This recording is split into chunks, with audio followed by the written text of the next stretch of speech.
a lot of pride, of course, that these narratives of art, of innovation, these are mere glimpses into the ongoing saga of South India. So the question is, what is it that makes South India special? What is it that makes us exceptional?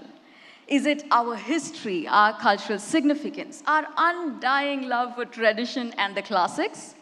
Or is it our cutting-edge innovations, the progressive approach, the tech powerhouse that we have grown into? Or is it simply the confluence of it all?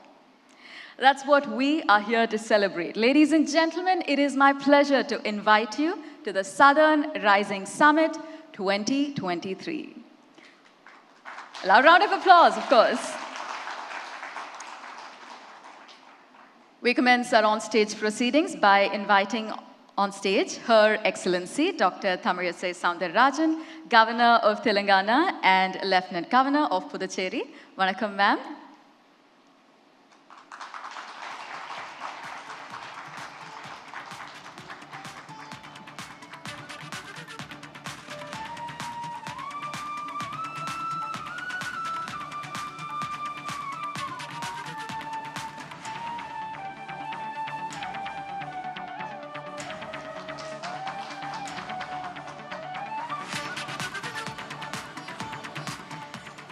Our stage is set, ladies and gentlemen, for an amazing and exciting day ahead.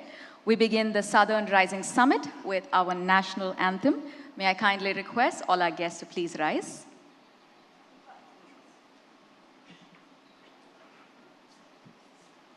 Janagana mana adhinayaka jaya he Bharata bhagya vidhata Punjab Sindh Gujarat Maratha Dravida Uttara Vanga Vindhya Himachala Yamuna Ganga Uchchala Jaladhi Taranga Tava Shubha Name Jage Tava Shubha Ashish Mage Gahe Tava Jaya Gatha Janagana Mangala Dayaka Jaya He Bharat Bhagya Vidhata Jaya He Jaya He Jaya He Jaya Jaya Jaya Jaya He.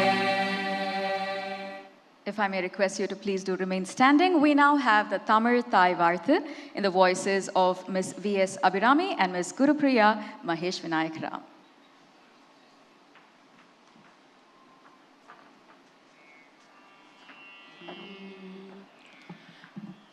நீராறும் கடலொடுத்த நிலமடந்தை கெழிலொழுகும் சீராறும் வதனமென திகழ்பரத கண்டமிதில் தெக்கணமும் அதில் சிறந்த திராவிடனல் திருநாடும் தக்க சிறு பிறை நுதலும் தரித்தனரும் திலகமுமே அத்திலக வாசனை போல் அனைத்துலகும் இன்பமுற எத்திசையும் புகழ் மணக்க இருந்த பெரும் தமிழனங்கே தமிழனங்கே உன் சீரிலமை திரும்பியந்து செய்ய மறந்து வாழ்த்ததுமே வாழ்த்ததுமே வாழ்த்ததுமே.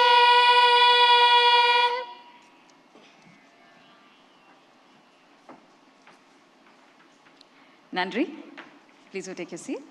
Ladies and gentlemen, இந்த ஒரு தருணத்தில் ஒரு அழகான குத்து விளக்கை ஏற்றி இந்த நிகழ்ச்சியை தொடங்கலாம்.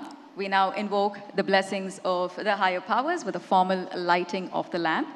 We do have a devotional melody in the voices of Ms. V.S. Abhirami and Ms. Gurupriya joining us alongside the lamp lighting. To lead us with the lighting of the lamp, it is my honor to invite Her Excellency Dr. Thamizhai Soundararajan to do the honors. I'd also like to take the opportunity to invite Mr. Avinash Pandey, CEO, ABP Network, Mr. Guti Veeranageshwar Rao, Editor, ABP Desam, and Mr. Ganesh Ramachandran, Assistant Editor, ABP Nadu.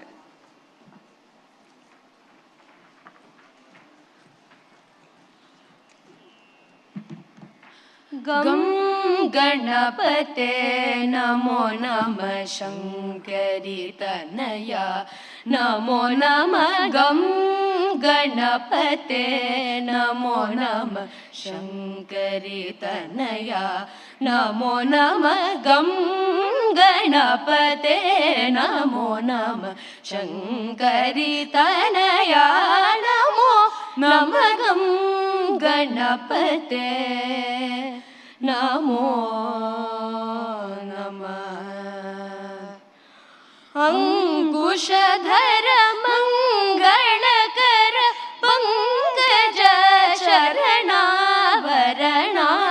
अंकुशधर मंगलकर Pankaj शरणावरणा गं गणपते नमो नमः शङ्करी तनया नमो नमः गं गणपते नमो नमः पंकजासनादिवन्दितभक्तार्ति हरणमुदित कुङ्कुमाभ गुण निज हरिकेश कुमारा मंदरा गं गणपते नमो नमः शङ्करी तनया नमो नमः गं गणपते नमो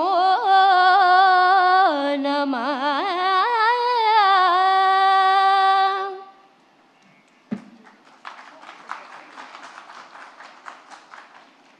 As we prepare for the next session, it's my pleasure to invite Mr. Ganesh to join us on stage. Ladies and gentlemen, setting the context for the day to address the audience on this momentous occasion, it's my pleasure to invite Mr. Avinash Pandey, CEO, ABP Network, to address. Good morning, sir. Welcome.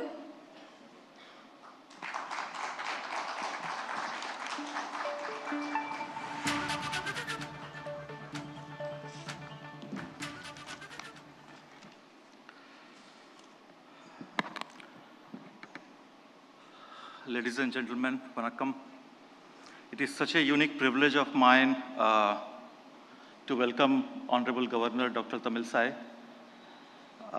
It is in a span of 8 months, I am welcoming you second time on a stage. And it is such a privilege to meet you once again. Doctors Rajan, members of press, friends. It is my privilege here that for the first summit of the ABP Network in the South, the Southern Rising. The South, many would argue, has already risen, and that would be correct. The South India story is one of the amalgamation of culture of unadulterated and undiluted economic progress and of social cohesion. It is, as Rajmohan Gandhi described it, the story of the peninsular region influenced by the oceans and not by the Himalayas. And it is the story of 4 powerful cultures: Kannada, Malayalam, Tamil, and Telugu, and also Koduku, Konkani, Marathi, Odia, and Tulu. Ma'am, I have been a student of history. I cannot discount the influence of the older and more indigenous culture, which are complementary but not competitive.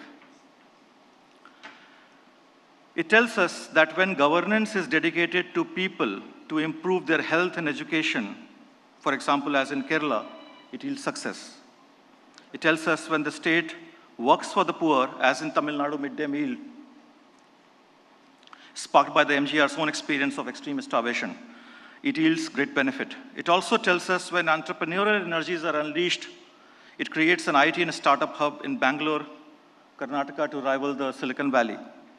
The southern states have the highest GDP in the country. They also have the lowest growth rate of India's population. A median child born in southern India will live a healthier, wealthier, and more secure and more socially impactful life compared with a child born in northern India. In many indicators of health, education, economic opportunities, the difference between the South and the North is so stark which is, you can easily compare with Europe and Sub-Saharan Africa and many parts of India, right? At the time of India's independence in 1947, the four southern states, Tamil Nadu, Karnataka, Kerala, and then known as unified state Andhra Pradesh, constituted about a quarter of India's population, were mostly in the middle of the bottom in terms of development. The story of the South is the story of the human spirit. It is this story of reaching out to the world with its cinema, its technology, and its managerial superpower. It is the story of diverging from north, focusing on development and not divisions of people, not on power, but on inclusion, but not on exclusion. And ma'am, you are a great spouse for that. We salute this story of today with an array of speakers from across the geographies today, from politicians to film stars, from writers to thinkers, from musicians to media mavericks. From the governor of Telangana, right here in front of you, and Lieutenant Governor of Puducherry, Tamil Sai Sundararajan, to Tamil Nadu Youth Welfare Minister Udayanidhi Stalin, from the great scholar Gopal Gandhi, the grandson equally of Mahatma and C. Rajagopalachari, to the actor Revati, who has performed in all four southern languages, from Bahubali, Baldev Rana Daggubati, to an array of plains speakers such as John Bittas, my friend and member of parliament, K. Annamalai, Kavitaji from Telangana, and Karthi P. Chidambaram. We at ABP Network are proud to present the first edition of the Southern Rising to you with our 4 TV channels and 4 digital channels, 2 of them in Tamil and Telugu. We launched it, ma'am, 2 years ago here in this hall. ABP Nadu and ABP Desam, as well as ABP Live, we are uniquely placed to tell you the story of diversity, democracy, and development. This is the 4th D, the delimitation, which will happen in 2026, and we will hear about it too. Thank you, and have a great day today.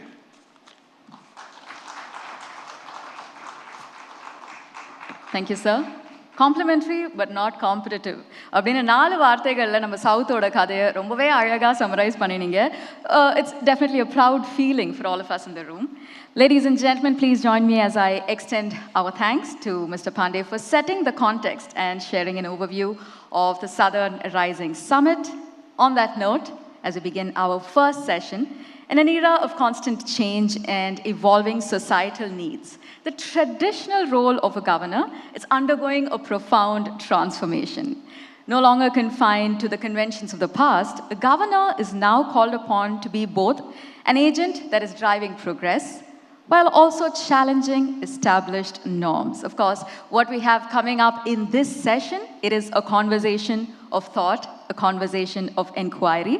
Let's explore the governor's pivotal role in shaping the future of their jurisdiction, pushing the boundaries of governance, and ultimately redefining the very nature of leadership. Of course, it is our privilege, our honor that we have on stage Her Excellency Dr. Thamizhai Soundararajan, Governor of Telangana and Lieutenant Governor of Puducherry. Chairing this session, it is my pleasure to invite Mr. Ganesh Ramachandran, Assistant Editor, ABP Nadu.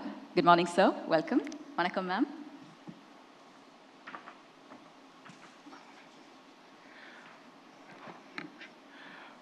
அனைவருக்கும் வணக்கம். The Southern Rising, தெற்கின் எழுச்சி பற்றி விவாதிக்கக்கூடிய இந்த கருத்தாழமிக்க மாநாட்டின் முதல் அமர்வில் உங்கள் அனைவரையும் சந்திப்பதில் மிக்க மகிழ்ச்சி அடைகின்றோம்.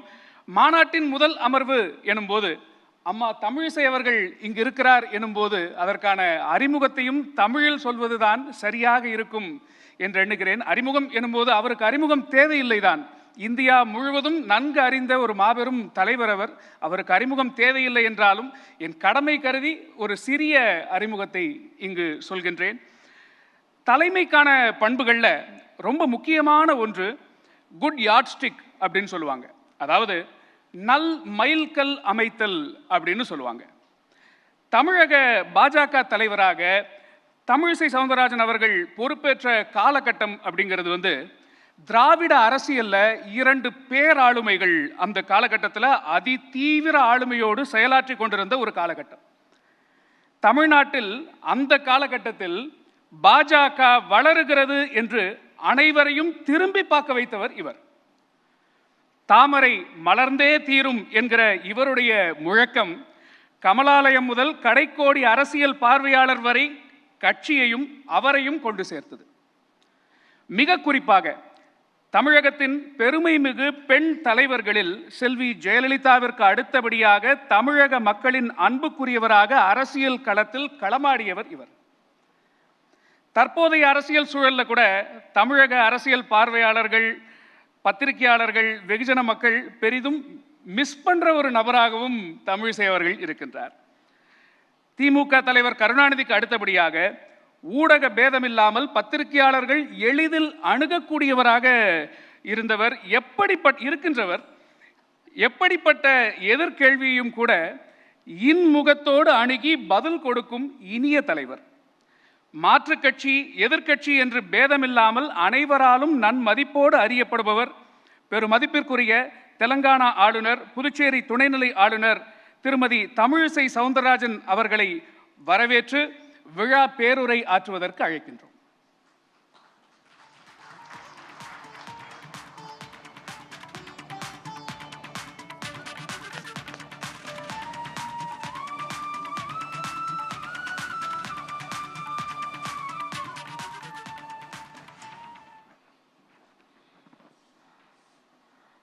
A special good morning to each and everyone here.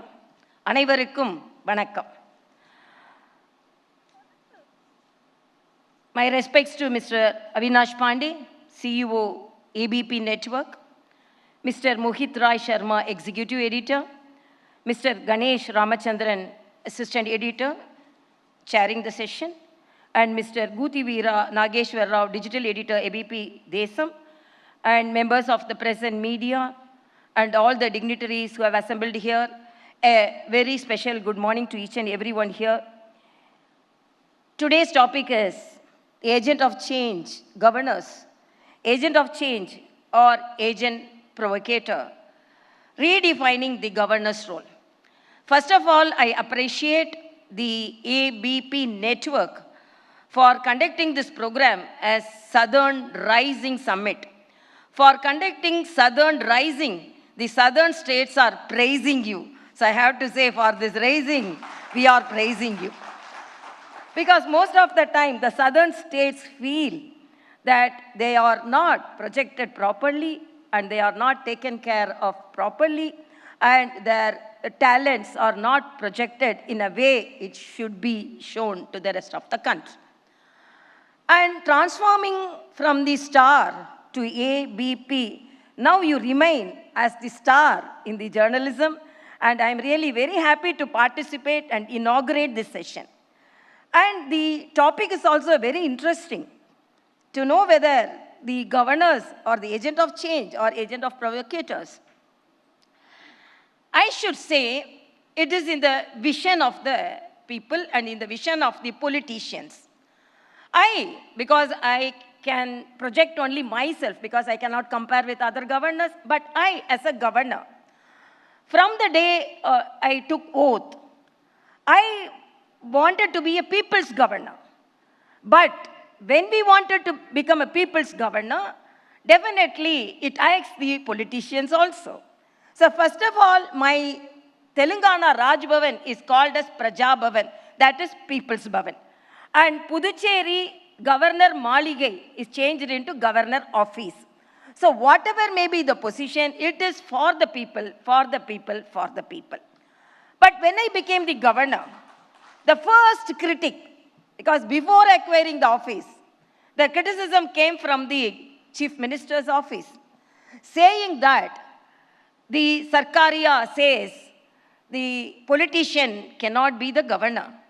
Then I immediately answered, politician can be the governor, but the governor should not be a politician. So we really able to demarcate because we are also responsible persons. But it is viewed, whatever the activities carried out by us is viewed in a political mirror, with a political glass. That is the most unfortunate experience we are facing. So when I became the governor, I always mentioned this in most of the conferences. they told, okay, she became a governor, she's the youngest governor. So this is the youngest state. Telangana is the newborn state. How she is going to manage a newborn state? I told, I am a gynecologist. So I am very talented in handling the newborn babies. So Telangana is a newborn baby. So definitely I will handle the newborn baby, Telangana, and still now handling with most affection to the people of Telangana, with the most respect to the people of Telangana. Then immediately when I was given the additional charge as Lieutenant Governor of Puducherry, the same critics came forward, okay, she looked after Telangana, but how she is going to look after the Puducherry? I told, as a gynecologist, if single baby is born, I can handle. If twin babies are born also, I can handle. So the qualification and the education and the political experience gave me the courage and conviction to handle these two states with full of my satisfaction, not only to my satisfaction, to the full of the satisfaction of the people. And as it is mentioned here, agent of change, definitely, because I wanted, from the beginning, I told the government that I will be a catalyst, I will be a bridge. But whether they believed or not, before, when I had a good relationship with the chief minister, because they did not follow the Ayushman Bharat. There is a scheme, Arogya Shri. But in Tamil Nadu, Ayushman Bharat and the chief minister schemes are incorporated. So I got the information from Tamil Nadu and submitted to him. And after reading that, they also adopted the Ayushman Bharat. So in the assembly itself, chief minister mentioned, because the governor highlighted the goodness of the Ayushman Bharat, we also adopting it. So this is the possibilities when there is good relationship. So still now I feel there should be a good relationship with the chief minister and the governor, but unfortunately it is strained in most of the states, particularly in Telangana, I have to say.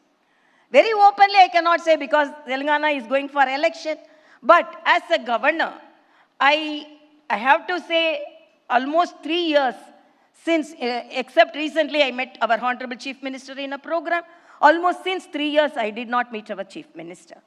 Most of the people are accusing the governor, whether they are friendly or whether they are politicizing the issues. But my appeal is the Chief Ministers also should extend their friendly hand, because when we are all responsible people, so we are not to create controversies, contradictions, only for constructive purpose. So we want something to be done to the people of Telangana. For me, the people of Telangana, even Tamil Nadu people also call me Akka, Telangana people also call me Akka. So I don't behave like a governor, but I am Akka to the Telangana people, Tamil Nadu, Puducherry, I am Akka only. So why I am telling this? Because as a governor, we cannot be confined 4 walls. And we cannot be rubber stamp also. The scenario of the governor has been redefined and it has changed because the active persons are being appointed as governor. And we know the pulse as a doctor, as a politician. I know the pulse of the people. So I was approaching the people. So when there was a problem faced by the Telangana women, I called a Mahila Darbar. I approached in a friendly way, but the government visualized in a political way. So this is the problem. Whatever we do, so I kept a suggestion box outside Raj Bhavan. Anybody can approach, but that suggestion box became a boxing point between the chief minister and the governor. So whatever the governor does, she is doing in a political view. It's not that. I, as a governor, for the people, because we know about the people. And first 3 days, there was a transport strike. And even the Uber and Ola, the private taxis also went on strike. 9 o'clock in the night, because most of the pregnant women, the teachers, the students called Raj Bhavan. The public transport is on strike, but even the private transport is on strike. How we will move? So they called, particularly pregnant women. 9 o'clock I called them. And I motivated them to withdraw the strike, and they withdrew. But this was taken as a humanitarian approach by me, but it was taken as a political approach by the government. So it is the vision. What all we do, lot of things. When I found that vaccination, the tribals were hesitant to taking the vaccination, I went to a tribal hamlet and I took the vaccination sitting among the tribal population. After that, the health secretary called me and told, after you got the vaccination sitting with them, all of them got the vaccination. So I got the prick for the tribals, but it was pricking the government, taken as a political stand. So what I am telling, please, whatever the governors, because they are also responsible, but this is the story of Telangana. Story of Puducherry, as a sister of Puducherry, Akka of Puducherry, so many things have been done. Every 15th, we are having a grievance redressal program in Puducherry. So this is for the approach of the people. I took it as a people's program, but the opponents taken as a political program. So this is the problem. Because whatever we view, so we think that we are agents of change, but others think they are agents of provocator. This is the problem. But whatever may be, the balance should be there, whether it is the governor, whether the chief minister, I have to say, because Article 167 says, the chief minister should constantly visit Raj Bhavan and they should discuss the political situation in the state. But nothing happened. Since 3 years, I did not see the chief minister. And above all, Republic Day function was denied. We did not have a parade because the governor should raise the flag. So we did not have the Republic Day parade. And above all, I was denied a governor's address also. So why I am telling, I don't want to blame anybody. But when everyone says that governors are provocators, governors are creating confusion, but the challenges governors face like me, what is the problem? When I want to go to a tribal hamlet for the Sammaka Saraka, I am thankful to our Honorable Prime Minister because the tribal university has been named as Sammaka Saraka, the tribal goddess. But when I want to go and attend that program, I was denied a helicopter. 8 hours I traveled by car. So I want to be friendly, but I don't know, the politicians don't want to be friendly. So I don't want to create contradictory comments here. But some fact, the history should be mentioned here, and the truth should be conveyed to the people. But apart from that, I don't mind. Then when we project ourselves in the social media, they project, okay, these are governors are appointed people. We are all elected people. You are unable to get elected. Then they troll me. They say, no, you were defeated 2 or 3 times in Tamil Nadu. Then I told, yes, I was defeated, but I celebrated my defeats. I celebrated my setbacks because as a politician's daughter, I did not travel on the shoulder of my father. I chose my path. As it is said by Ganesh, it was a difficult path, but I traveled courageously. So that courage helps me in Telangana. Whatever may be the challenges I face, definitely I will travel for the people of Telangana. People's Bhavan, it is Raj Bhavan is People's Bhavan. And even Puducherry, it is Raj Nivas. It is not Governor Maligai, it is Governor Aluvalagam, Makkalin Aluvalagam. So it is for people. So many things we have taken forward. We have taken forward the message of 10% reservation for the government schools. And we have introduced a bagless day for the children of Puducherry. Every last day, they are coming without bag, enjoying, interacting with the students, interacting with the teachers, learning the art, culture. And we have introduced water bill. And during the governor's period, I was handling the corona in a very challenging way because I am a doctor. So my appeal is, the governors are responsible people.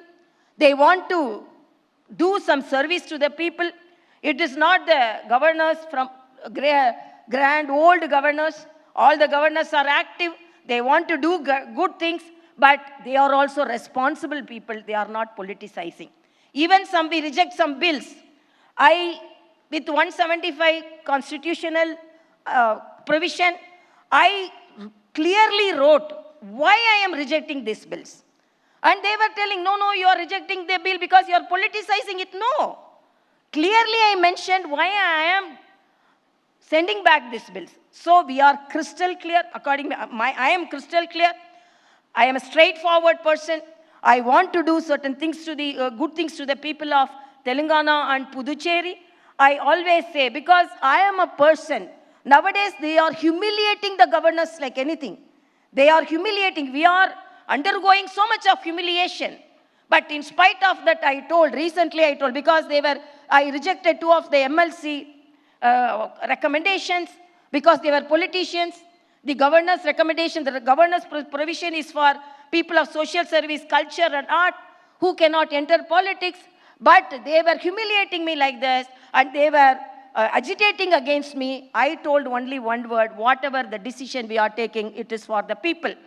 You throw stones on me, I will build a fort with those stones for the people. You can prick me with the pin with your humiliations, but I will soak my pen in that blood, and I will write the history for the people, for the people, for the people. I don't need a crown. Head itself my crown. That is the message I want to tell. And I'm really happy as a Southern Zone Conference and Conclave, I am able to participate in that. And again, I'm telling, I don't want to be a contradictory person. I want to be a constructive person. And repeatedly, whatever may be the challenges I faced, everything, I have adopted 6 tribal villages. And I traveled 15 kilometers of Nallamala forest to meet the village tribals. Even now, we are combating the anemia of the tribals. So many things we are doing.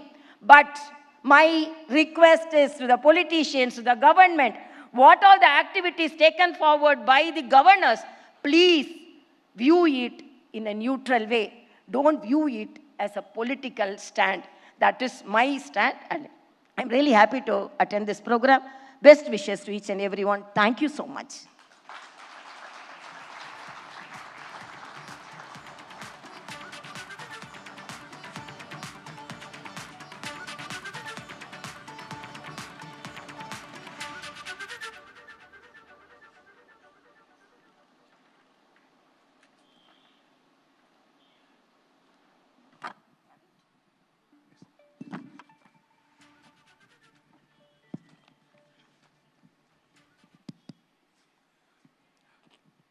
என்னென்ன சவால்கள் சந்திக்கிறீங்க இந்த 2 மாநிலங்கள்லையும் அப்படிங்கிறத ரொம்ப தெளிவாகவே சொன்னீங்கம்மா. ஆனால் அனைவருடைய புரிதலுக்காகவும் ஒரு முக்கியமான கேள்வி இந்த இடத்துல முன்வைக்க வேண்டியிருக்கிறது. ஆளுநர் அப்படிங்கிறவர் யார்? முதல்ல ஆளுநர் அப்படிங்கிறவங்க மத்திய அரசுக்கும் மாநில அரசுக்கும் பாலமாக இருப்பவரா, அல்லது மத்திய அரசு சொல்வதை மாநிலத்தில் நிறைவேற்றுபவரா? ரொம்ப நல்ல கேள்வி. ஆளுநர் என்பவர் மத்திய அரசிற்கும் மாநில அரசிற்கும் மட்டுமல்ல, மக்களுக்கும் பாலமாக இருப்பவர், பாசமாகவும் இருப்பவர். இந்த பாசமாக இருப்பது தான் பிற மோசமாக மற்றவர்களால் விமர்சிக்கப்படுகிறது என்று நான் சொல்வேன். ஆக ஆளுநர்கள் என்றாலே இது அரசியலமைப்பு சட்டத்தில் காலம் காலமாக இருக்கிறது. ஆளுநர்களுக்கு என்று சில விதிமுறைகள் இருக்கிறது, கடமையும் இருக்கிறது. ஆனால் அதே நேரத்தில் ஆளுநர்கள் என்றாலே ஒரு 4 செவருக்குள் தான் இருக்க வேண்டும். அவங்க அரிதாகத்தான் வெளியே தெரியப்பட வேண்டும். நாங்கள் சொல்கிறதுக்கெல்லாம் ரப்பர் ஸ்டாம்ப் மாதிரி கையெழுத்து போட்டு சாப்பா போட்டு அனுப்ப வேண்டும் என்ற எண்ணம் இருப்பது தவறு. ஏனென்றால் ஆளுநர்கள் என்பவர்கள் ஸ்பீட் பிரேக்கர் மாதிரி. ஸ்பீட் பிரேக்கர் நம்மளை ஆக்சிடென்ட்லேருந்து காப்பாற்றுறதுக்கு தானே தவிர எனக்கு தடையா இருக்கு நம்ம சொல்ல முடியாது. ஆக ஆளுநர்கள் என்பவர்கள் பாலமாக ரொம்ப வேகமாக போகும்போது ஒரு தடை ஏற்படுத்தத்தான் செய்யும் ஸ்பீட் பிரேக்கர். ஆமாம், நிச்சயமா அது செய்யணுமா? ஆமாம், அதுக்கு தான். ஏன்னா எதுக்குன்னா ஆக்சிடென்ட் ஆகாமல் இருக்கிறதுக்கு தான் ஸ்பீட் பிரேக்கர். எதுக்கு? நாங்கள் ஸ்மூத்தாக போங்க அப்படின்னு விட்டு அது போய் எங்கேயாவது இடிச்சிடக்கூடாது. ஆக ப்ரொவிஷன் என்ன? இல்லைன்னா எதுக்கு ஃபைல்ஸ் ஆளுநருக்கு அனுப்புகிறாங்க? எதுக்கு அனுப்புகிறாங்க?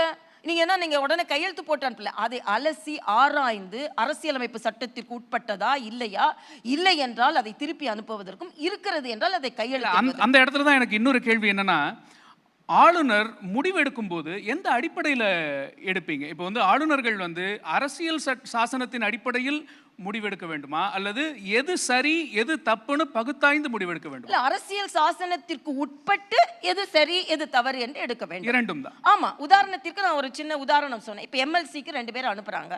அவங்க அரசியல்வாதிகள். ஆனா அதோட ப்ரொவிஷன் என்னன்னா, அந்த அந்த அந்த ஷரத்து என்னன்னா, இது பொது வாழ்வில் அவர்கள் சேவை செய்திருக்க வேண்டும், இல்லை கலைத்துறையில் சேவை செய்திருக்க வேண்டும், இல்லை என்றால் அவர்கள் அரசியலில் இல்லாமல் பொது வாழ்க்கையில் சேவை செய்திருக்க வேண்டும். அப்படி இருக்கும்போது அரசியல்வாதிகளை 10 வாட்டி கட்சி மாறினவங்க, 15 வாட்டி கட்சி மாறினவங்க அரசியல்வாதியாக இருக்கும்போது அனுப்பும்போது எப்படி நீங்கள் ஏற்றுக்கொள்வீங்க? ஆனால் அதை மறுக்கும் பொழுது நாங்கள் ஏதோ அரசியல் ரீதியாக அதை அணுகுகிறோம் என்று நாங்கள் குற்றம் சாட்டப்படுகிறோம் என்பதுதான் எனது கருத்து. இந்த இடத்துல என்ன ஒரு கேள்வி வருகிறதுனா, ஒரு சின்ன ஒரு ஹைப்போதசிஸ் தான். ஒருவேளை டாக்டர் தமிழிசை சவுந்தரராஜன் அவர்கள் தமிழ்நாட்டுடைய ஆளுநராக இருந்திருந்தால் இந்த நீட் விலக்கு மசோதா, ஆன்லைன் சூதாட்ட தடை மசோதாவுக்கெல்லாம் நீங்கள் எப்படி முடிவெடுத்திருப்பீங்க? இல்லை, இப்போ நீட் விலக்கு மசோதா என்பது சுப்ரீம் கோர்ட் உச்ச நீதிமன்றத்தால் ஏற்பட்ட தீர்ப்பு.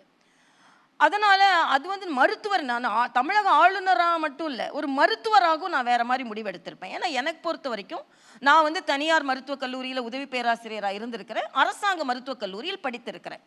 ஆக அரசாங்க கல்லூரியில் தேர்ந்தெடுக்கப்பட்ட மாணவர்களுக்கும் தனியார் மருத்துவக் கல்லூரி தேர்ந்தெடுக்கப்பட்ட மாணவர்களுக்கும் எப்படி திறமையில் மாற்றம் இருக்கிறது என்பதை தெரிந்தால், நீட்டில் முதர்ந்தே நீங்கள் சொன்னீங்க மிக அழகாக, 2 மிகப்பெரிய ஆளுமை இருக்கும்போது கூட நான் அதை ஆதரிக்கும் பொழுது என்னை கடுமையாக விமர்சித்தார்கள். ஆனால் கடுமையாக விமர்சித்தால் ஒரு மருத்துவர் என்ற முறையில் நீட் தேவை என்று நான் சொன்னேன். அதனால நீட் தேவை என்று தான் நான் முடிவெடுத்திருப்பேன்.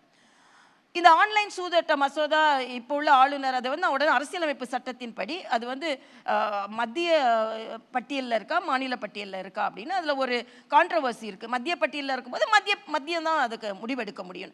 ஆக அதற்கு நான் அந்த ப்ரொவிஷனை யூஸ் பண்ணி அவங்களுக்கு அனுப்பிச்சிருப்பேன், அவ்வளோதான். ஓகே. ஆளுநர்களுடைய நடவடிக்கைகளை சமீப காலங்களில் தமிழ்நாட்டில் விமர்சிக்கக்கூடியவர்கள் சொல்லக்கூடிய முக்கியமான விஷயம் என்னென்னா, அறிஞர் அண்ணாவை மேற்கோள் காட்டுறாங்க. ஆட்டுக்கு தாடியும் மாநிலத்துக்கு ஆளுநரும் அப்படிங்கிற அந்த ஒரு உவமையை மேற்கோள் காட்டி அதிகமாக விமர்சனம் வருகிறது. அதை கவனிச்சிங்களா? உங்கள் கருத்து என்ன? இல்லை, அதே ஆட்டு தாடிக்கிட்ட தான் எதிர்கட்சியாக இருக்கும்போது ஏன் போய் மனுக்களை கொடுத்தாங்க? அப்போ எதிர்கட்சியாக இருக்கும்போது ஆட்டுக்கு தாடி வேணும், ஆளும் கட்சியாக இருக்கும்போது ஆட்டுக்கு தாடி வேணாமா? ஏன் ஆட்டுக்கு தாடியை நாடி வந்து மனுக்கள் கொடுத்தார்கள்? நீங்கள் நல்லா தெரியும், இன்றைய ஆளும் கட்சி அன்றைய ஆளும் கட்சியை எதிர்த்து ஆளுநரின் கதவைத்தான் தட்டினார்கள். அப்போ வேண்டாம்னா எங்களுக்கு எப்பவுமே வேண்டாம், எங்களது கொள்கை ஆளுநர் வேண்டவே வேண்டாம். ஆக எதிர்கட்சியாக இருக்கும்போது நாங்கள் அவங்க கதவை தட்ட மாட்டோம்னு சொல்லலையே நீங்கள். ஆக அது ஒன்று மாற்று கருத்து. இன்னொன்று, பல காலகட்டங்களில் பல பேரின் கருத்துக்கள் இருக்கலாம். அறிஞர் அண்ணா ஒரு கருத்தை சொல்லியிருக்கலாம், இல்லை ஆளுநர்கள் என்று அரசியலமைப்பு சட்டத்தில் இருக்கலாம். இன்னொரு கேள்வி கேட்கிறேன், அறிஞர் அண்ணா சொல்லி நான்லாம் பிறக்கிறதுக்கு ஏறக்குறைய பிறந்து 1-2 வருடங்களில் சொன்னது அது. இதே ஆளும் கட்சி பல ஆண்டுகள் மத்தியில் ஆட்சியில் இருந்தாங்கல்ல, ஏறக்குறைய 18-20 ஆண்டு காலம் மத்தியில் ஆட்சியில் இருந்தாங்கல்ல. அப்போ அந்த தாடி வேண்டான்னு ஏன் முடிவு பண்ணல? அப்போ ஆட்சி அதிகாரம் உங்கள் கையில் இருக்கும் பொழுது நீங்கள் முடிவு செய்திருக்கலாமே. அப்போ நீங்கள் ஒரு முடிவும் செய்யலை. ஆனால் இப்போ உங்களுக்கு சில பிரச்சனைகள் வருகிறது என்றவுடன் நீங்கள் சொல்கிறீர்கள். ஆக என்னை பொறுத்த மட்டில் தாடியாக இருந்தாலும் சில நேரங்களில் அழகுபடுத்துவதற்கு அது தேவையாக இருக்கிறது என்பதும், நாடித்தான் ஆக வேண்டும் என்பதும், ஒட்டுமொத்தமாக எல்லாம் மழிக்கும் போது அதுவும் மழிக்கப்பட வேண்டும், இல்லைன்னா அதுக்கு அவசியம் இருக்கிறது. அரசியலமைப்பு சட்டத்தில் இருக்கிறது. அரசியலமைப்பு சட்டத்தை மதிப்பவர்கள் ஆளுநரை மதித்துத்தான் ஆக வேண்டும். நீங்க அரசியலமைப்பு சட்டம்னு சொல்றீங்க, விமர்சனங்கள் வைக்கும்போது என்ன சொல்றாங்க அப்படின்னா, மக்களால் தேர்ந்தெடுக்கப்படுகின்ற மக்கள் பிரதிநிதிகள் ஒரு மசோதாவை நிறைவேற்றி அனுப்பும்போது அதை வந்து ஏன் ஒரு ஆளுநர் நிராகரிக்க வேண்டும்? மக்கள் தானே எங்களை தேர்ந்தெடுத்தாங்க, மக்கள் கொடுத்த அதிகாரத்தை ஆளுநர் மறுதளிக்கலாமா? மக்களால் தேர்ந்தெடுக்கப்பட்டவர்களுக்கு ஒரு கருத்து இருக்கலாம், எதிர்கருத்து இருக்கலாம். இப்போ நான் தமிழ்நாட்டை பற்றி சொல்ல முடியாது, ஆனால் நான் சில பில்ஸையே ரிஜெக்ட் பண்ணேன் அப்படின்னா எதிர்கட்சி, ஃபார் எக்ஸாம்பிள், ஒரு ட்ரைபல் ஏரியாவில் ஒரு இடத்தை ஆளும் கட்சி ஒரு இடத்தோடு சேர்க்க வேண்டும் என்று சொல்கிறது.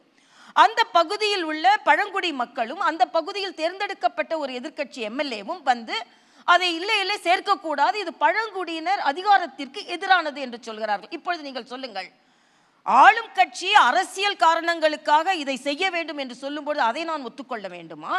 இல்லை என்றால் பழங்குடி மக்களும் எதிர்க்கட்சி தலைவர்களும் இது பழங்குடியினர் மக்களுக்கு எதிரான சட்டம் என்று சொல்லும்போது நான் அவர்கள் பக்கம் நிற்க வேண்டுமா?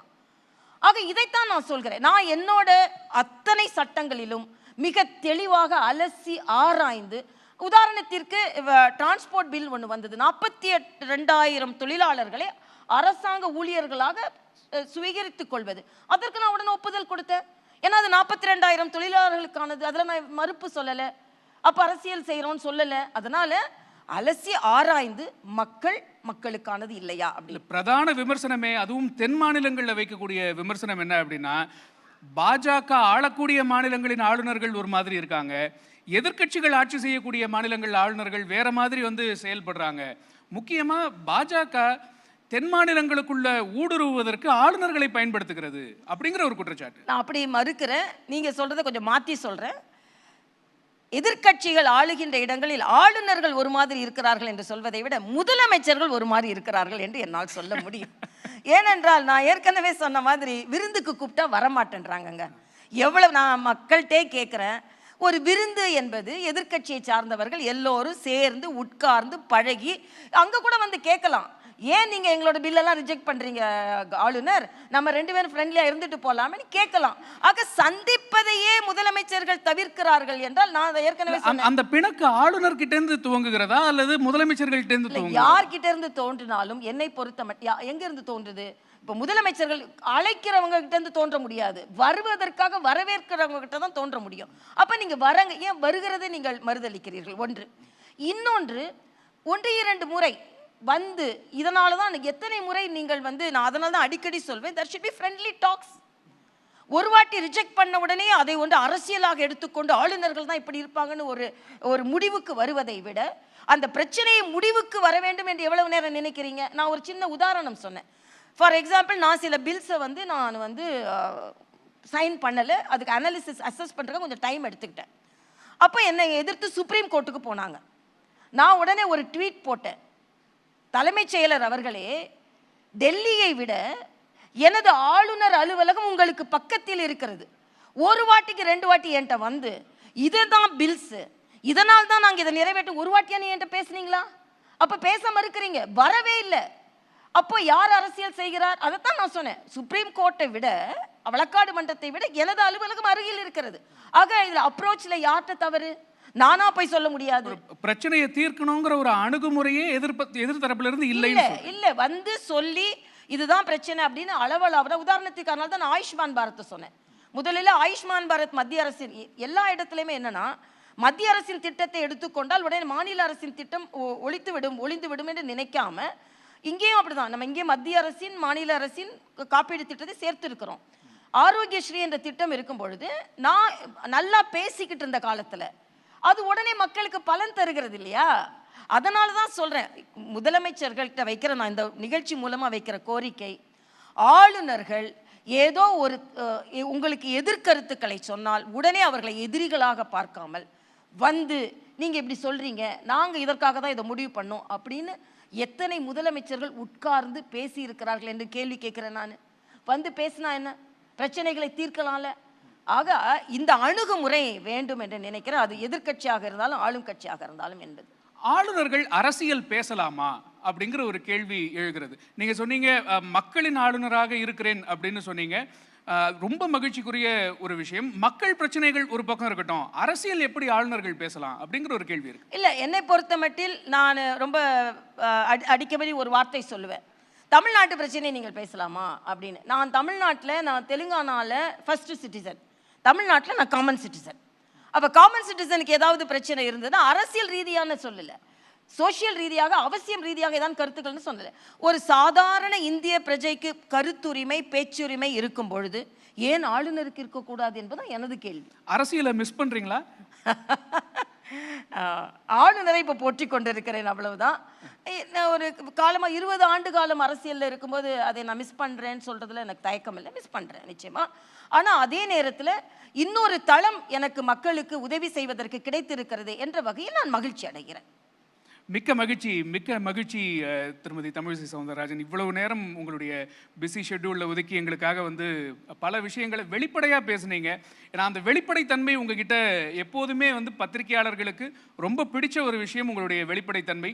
நீங்கள் ஆளுநரான பிறகும் கூட அது மாறாமல் அதே அன்போடு நீங்கள் பேசுவது எங்கள் எல்லோருக்கும் மிக்க மகிழ்ச்சி. நீங்கள் வந்தது எங்களுக்கு மிகுந்த கௌரவம். நன்றி. நன்றி மேடம். நன்றி. இந்த வாய்ப்பை அளித்தமைக்கு மிக்க நன்றி.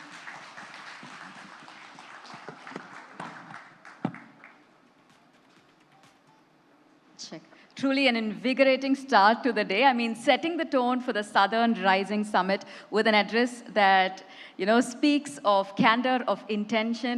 ரொம்ப நன்றி மேம். நீங்கள் சொன்னீங்க I don't need a crown, but எங்கள் எல்லோருக்கும் அந்த க்ரௌனில் இருக்கிற ஒரு வைரம் போல நீங்கள். ஸோ நீங்கள் இங்கே வந்தது, உங்களோட எண்ணங்களை ஷேர் பண்ணது எங்கள் எல்லோருக்கும் ரொம்பவே ஒரு பெருமையான தருணம். Before we do in fact close the session, we'd like to take the opportunity to felicitate Her Excellency and present a token of our gratitude. May I please request Mr. Avinash Pandey, CEO, ABP Network, to join us on stage and do the honors. Welcome, sir.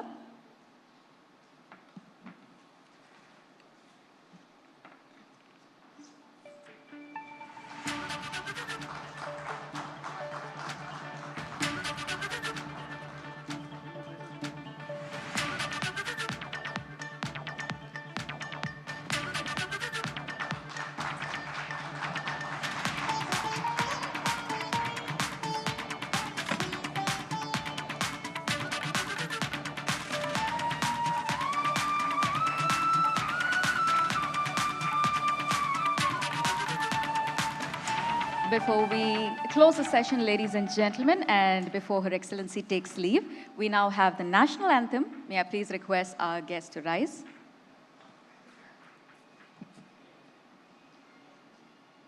जनगण मन अधिनायक जय हे भारत भाग्य विधाता पंजाब सिंध गुजरात मराठा द्राविड उत्कल बंगा विंध्य हिमाचल यमुना गंगा उच्चल जलधि तरंगा तव शुभ नामे जागे तव शुभ आशीष मांगे गाहे तव जय गाथा जन गण मंगलदायक जय हे भारत भाग्य विधाता जय हे जय हे जय हे जय जय जय जय हे. Thank you. Once again, taking the opportunity to extend our thanks to Her Excellency. Nandri, ma'am. Very special thanks to Mr. Ganesh, ladies and gentlemen. With that, what an what a fantastic start to the day. Like I said, an address that speaks of intention, of candor. Our next session, we're going to change the gears a little bit. We spoke about the cultural significance of South India. It is time to take it further, right? It's time for us to delve deeper into the mesmerizing melodies that have not only resonated within India, but they've traveled far and wide. We also explore the harmonious interplay of culture, of identity, global recognition, all of this set to the enchanting rhythm divine of Indian music. Ladies and gentlemen, in the upcoming session, we'll uncover how this art form, well, it serves as a bridge. It unites, it inspires, and most importantly, we also talk about how India's cultural ambassadors continue to play a vital role in shaping the nation's presence and its impact on the international stage. Joining us for this session, it's my pleasure to let you know that we have Mr. Ricky Cage, 3-time Grammy Award winner, US Billboard #1 artist, of course, internationally acclaimed Indian music composer, and an environmentalist above it all. Please join me as I also take the opportunity to announce our session chair, Mr. Anantnath Jha. Ladies and gentlemen, we hope you're ready for this session, India on the World Stage.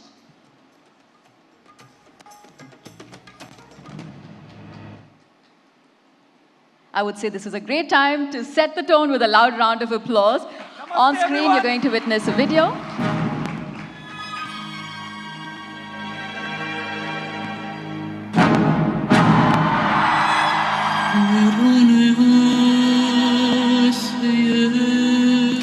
to Ricky K for supporting a better, safer, more prosperous future. Ricky Kish, our champion for nature. I take this opportunity to say thank you to Ricky Kish. Ricky has been inspiring and is one of our champions. My brother Ricky, I'm really proud of you as always. Here was a man full of energy who was ready to work with these young people and happy to bring hope back to their lives.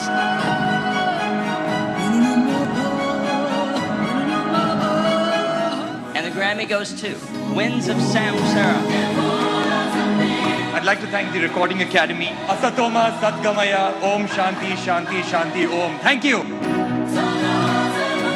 And the Grammy goes to Stuart Copeland and Ricky Cage. In India, we've got a saying called as Vasudhaiva Kutumbakam, which literally means the world is one family. Live in peace with all entities on this planet, whether it is the animals, the wildlife, the forests. Stuart Copeland, Divine Tides, and Ricky Cage. Namaste and thank you. Climate change is absolutely real. Climate change is human-induced, and our actions are affecting countries on the other side of the world.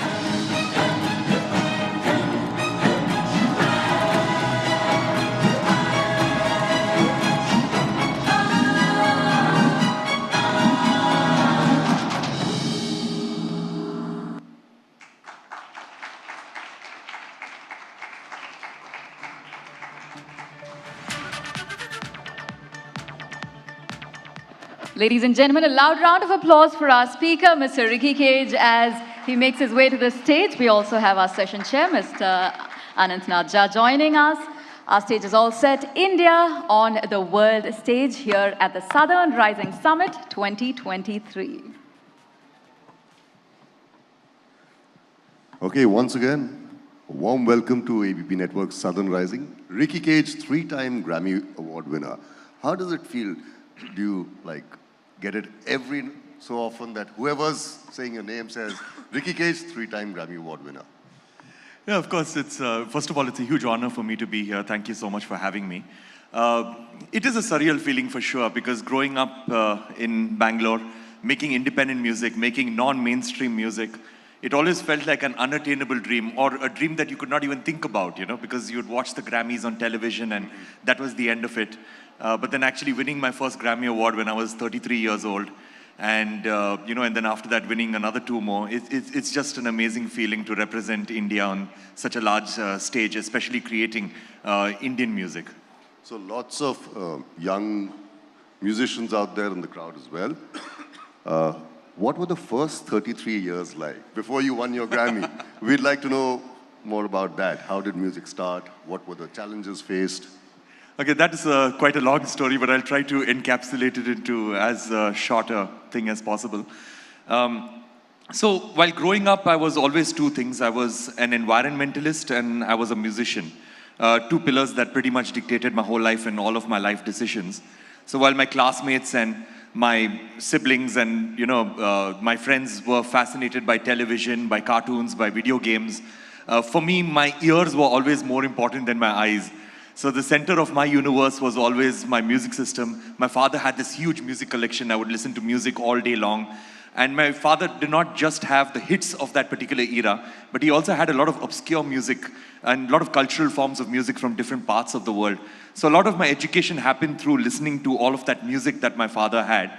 And, and then later on, I also fell in love with nature, and my falling in love with nature also had a lot to do with music.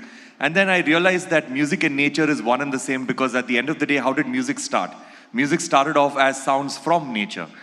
Sounds of the birds, sounds of the animals, sounds of the wind, sounds of the water drops. And then we humans started imitating those sounds. Then we started pulling objects from nature to make musical instruments like bamboo flutes and boxes of seeds and animal skin as percussion instruments.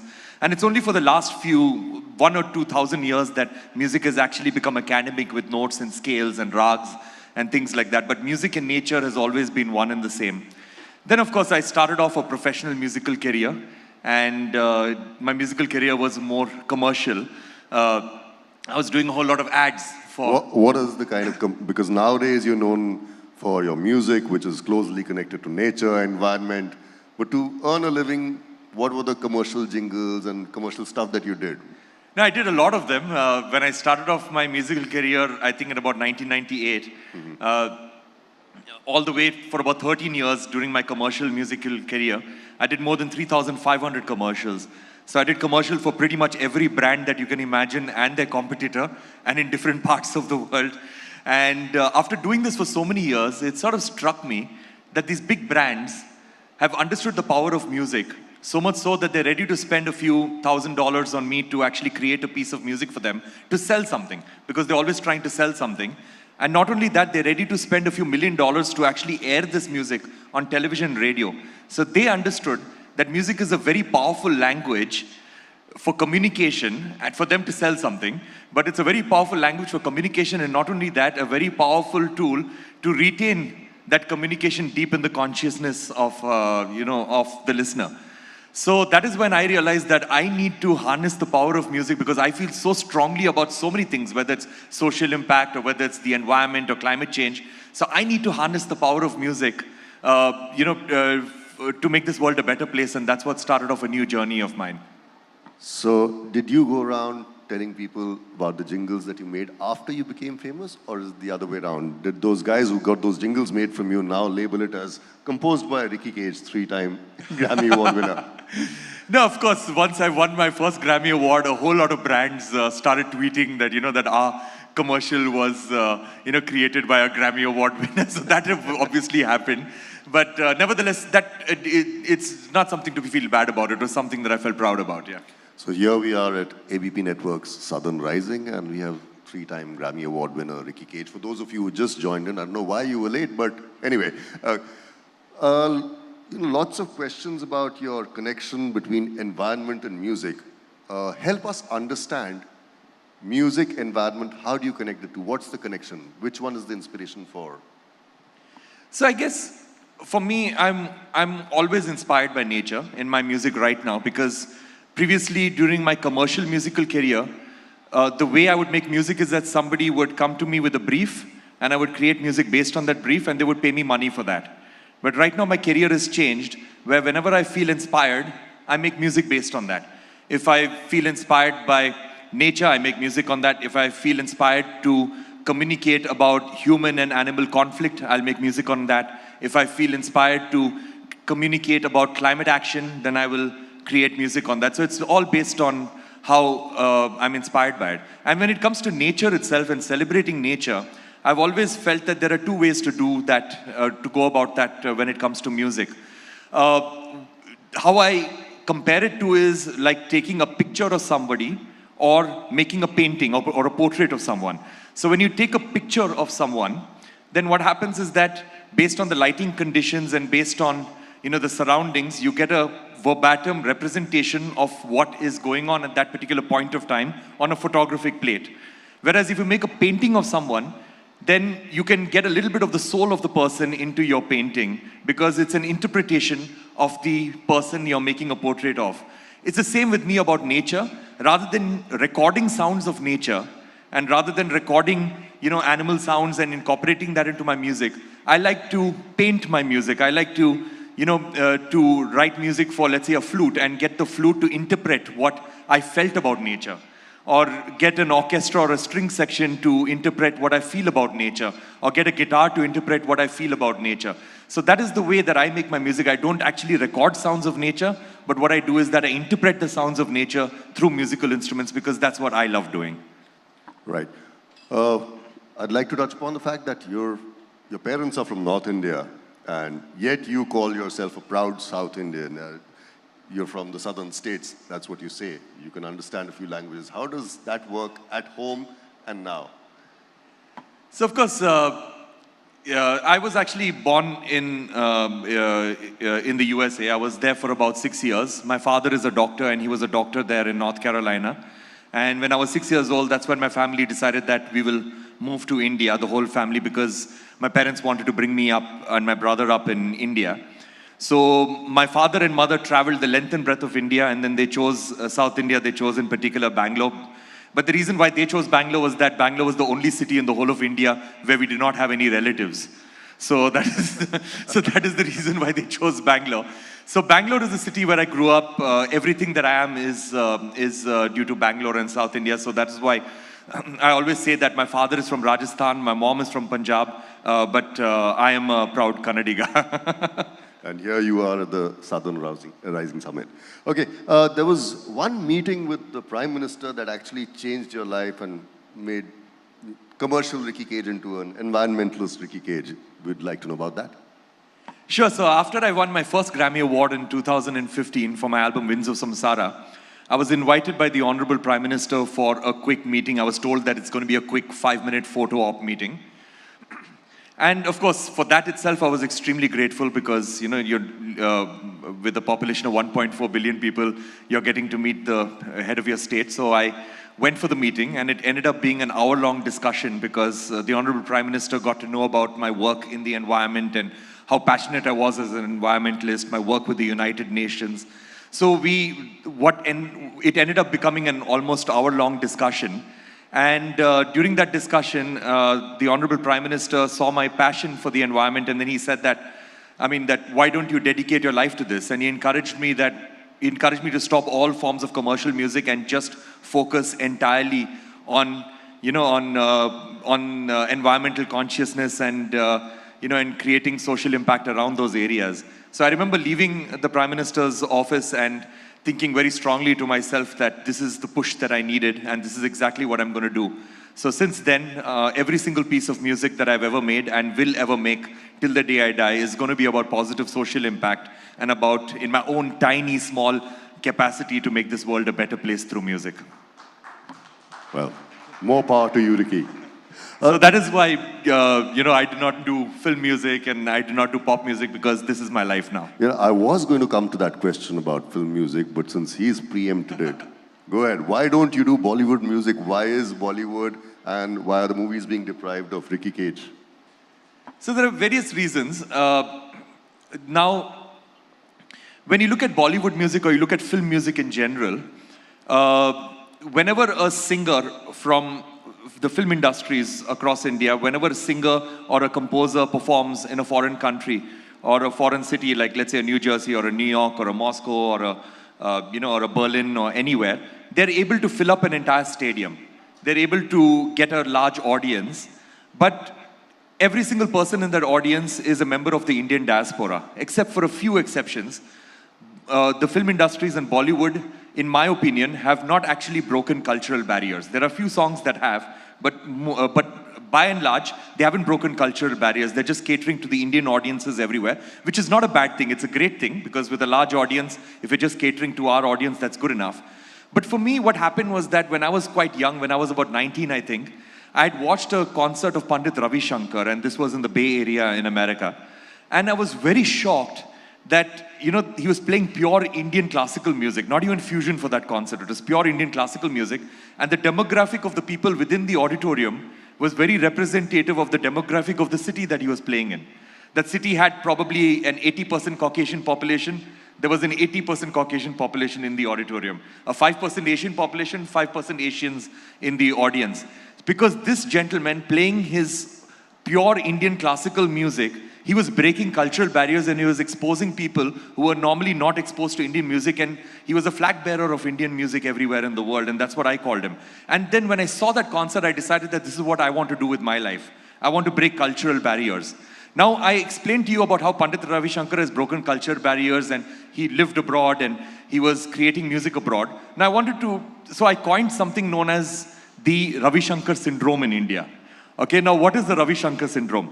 Now, everybody knows who Pandit Ravi Shankar was, right? What is the instrument that Pandit Ravi Shankar played? Shout out, what's the instrument that Pandit Ravi Shankar played? Correct. The biggest civilian honor that he won, the Bharat Ratna. What's his daughter's name? Somebody shout out. Perfect. The other daughter's name? Nora Jones, correct. Can anybody name one album of Pandit Ravi Shankar? One album. He's done more than 60 albums. Name one album. He's done Bollywood as well. Yeah, or forget about his albums. Name one song of his. Nobody can in India. But because we know him as a personality, but we don't know his music. And that is what Bollywood and the film industries have done.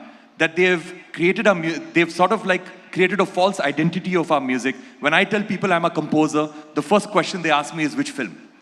Because that is how deeply integrated our film industry is with our music, and we need to change that, and slowly that is happening. So, trivia alert, Pandit Ravi Shankar gave the music for the movie Gandhi, the Richard Attenborough movie. True, true. And in case you like his Bollywood music, that's what you got to listen to. But that was a British movie. Yes. Since you spoke about stadiums right now, you were generally getting a lot of traction on social media on Trevor Noah's concert. So I'll give you a background gist of it. The concert was cancelled, and Ricky's comment was Trevor should have done a sound check himself. What happened? The less said about that, the better. So Trevor Noah is... No, we want to know, man. So Trevor Noah, obviously, he's a very famous and a very talented comic actor. He's a comedian. He used to be on The Daily Show. So he had done this tour of Bangalore, Delhi, and Mumbai. So for the Bangalore show, he came up on stage and then he said that the sound is not good or something like that. And then he walked off stage and he cancelled both his shows in Bangalore. And he pretty much blamed India in his comments and in his rant about, why he did not do the 2 concerts. So that did not sit well with me, because being a musician, whenever I do, or rather being a performer, whenever I do concerts, no matter what the venue, no matter what the size of the audience, even if it's an audience of 50 or if it's an audience of 100,000, I make it a point that I go prior to the event and I always do a sound check. And I make sure that the audience experience is absolutely amazing, or at least as amazing as it can get based on the venue.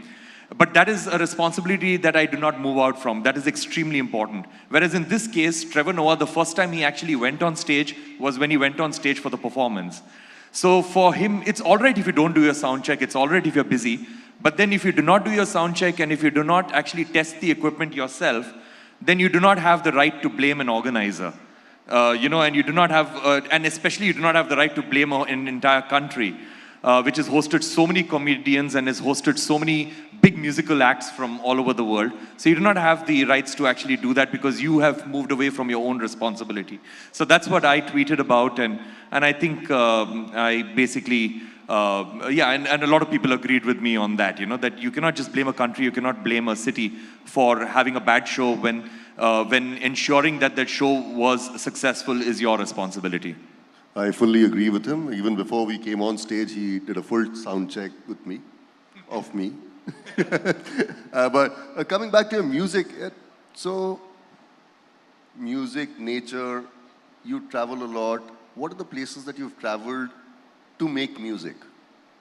As in, does it come naturally, or you just go there with your instruments, and how does it work?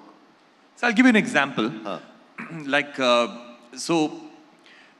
When it comes to climate change, all of us know that climate change is the biggest existential threat we've ever faced as a human species. Now, I did an album in 2015, an album called Shanti Samsara.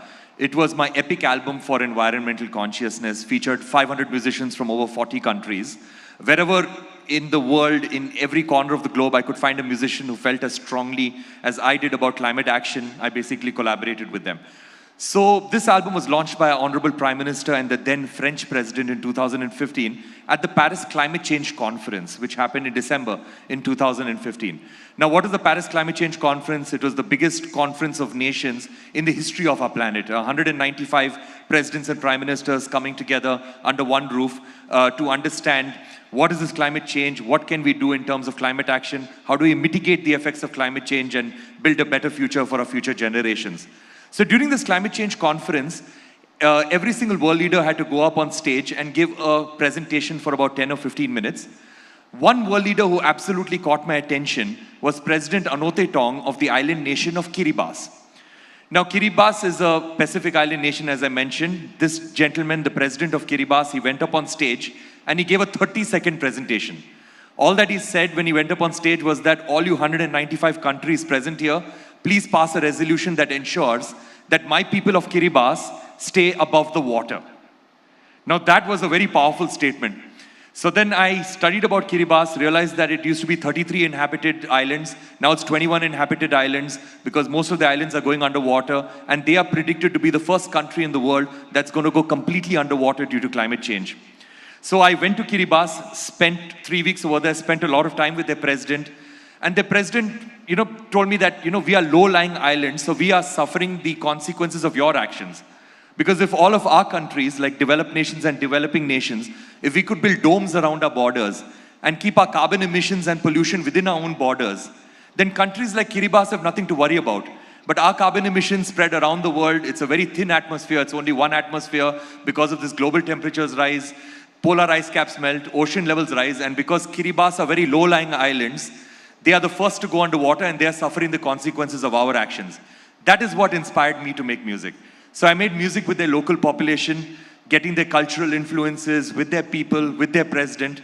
And that is what inspired me to make a song. And that song brought about a lot of change because I performed that song 3 times now at the United Nations General Assembly, at the United Nations headquarters in New York and in Geneva. And this started the conversation among world leaders because if you make an emotional plea through the language of arts and music to world leaders, then basically you're reaching their hearts and their souls.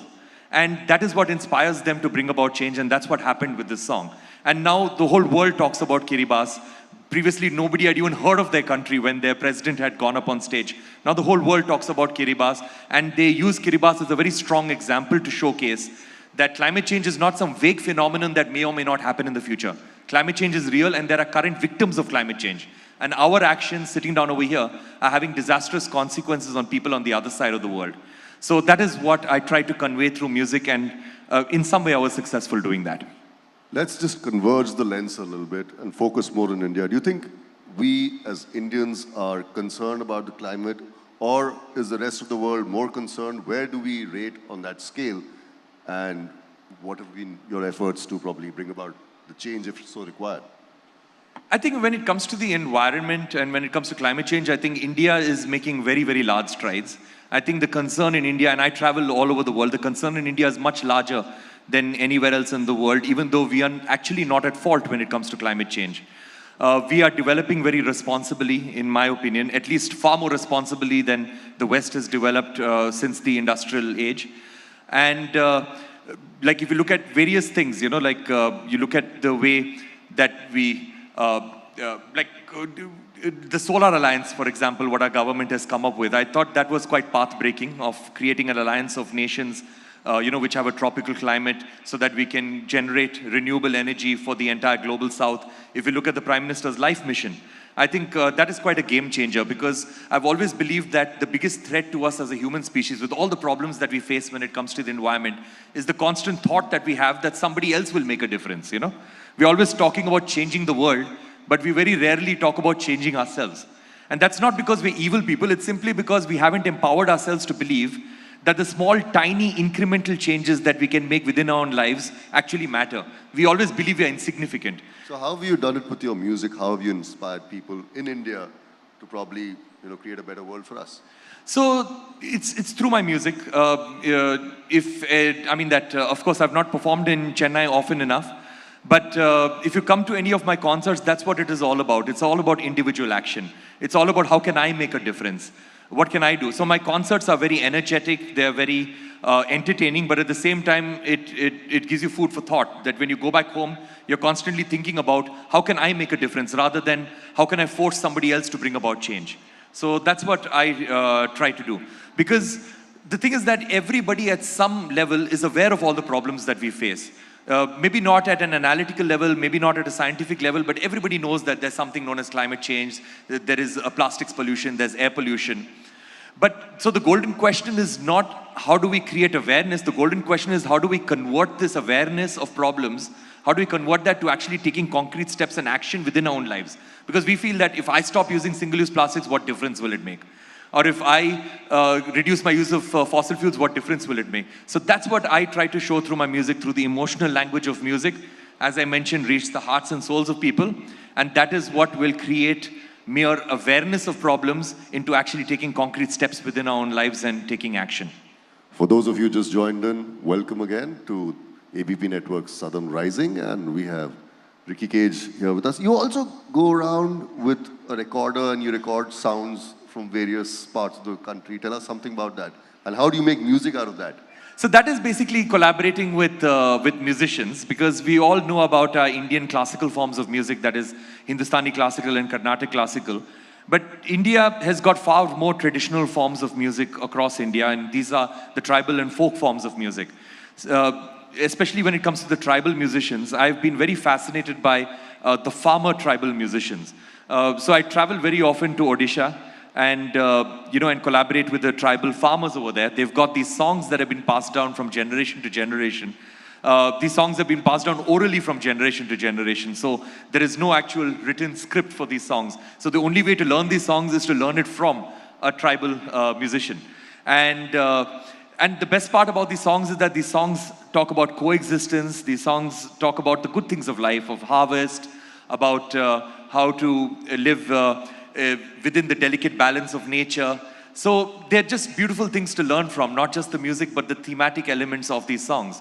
Like, for example, I was in a millet field in Koraput, and one of the farmers was singing a song, and I got the song translated, and it said that, the harvest of millet is very similar to me actually giving birth.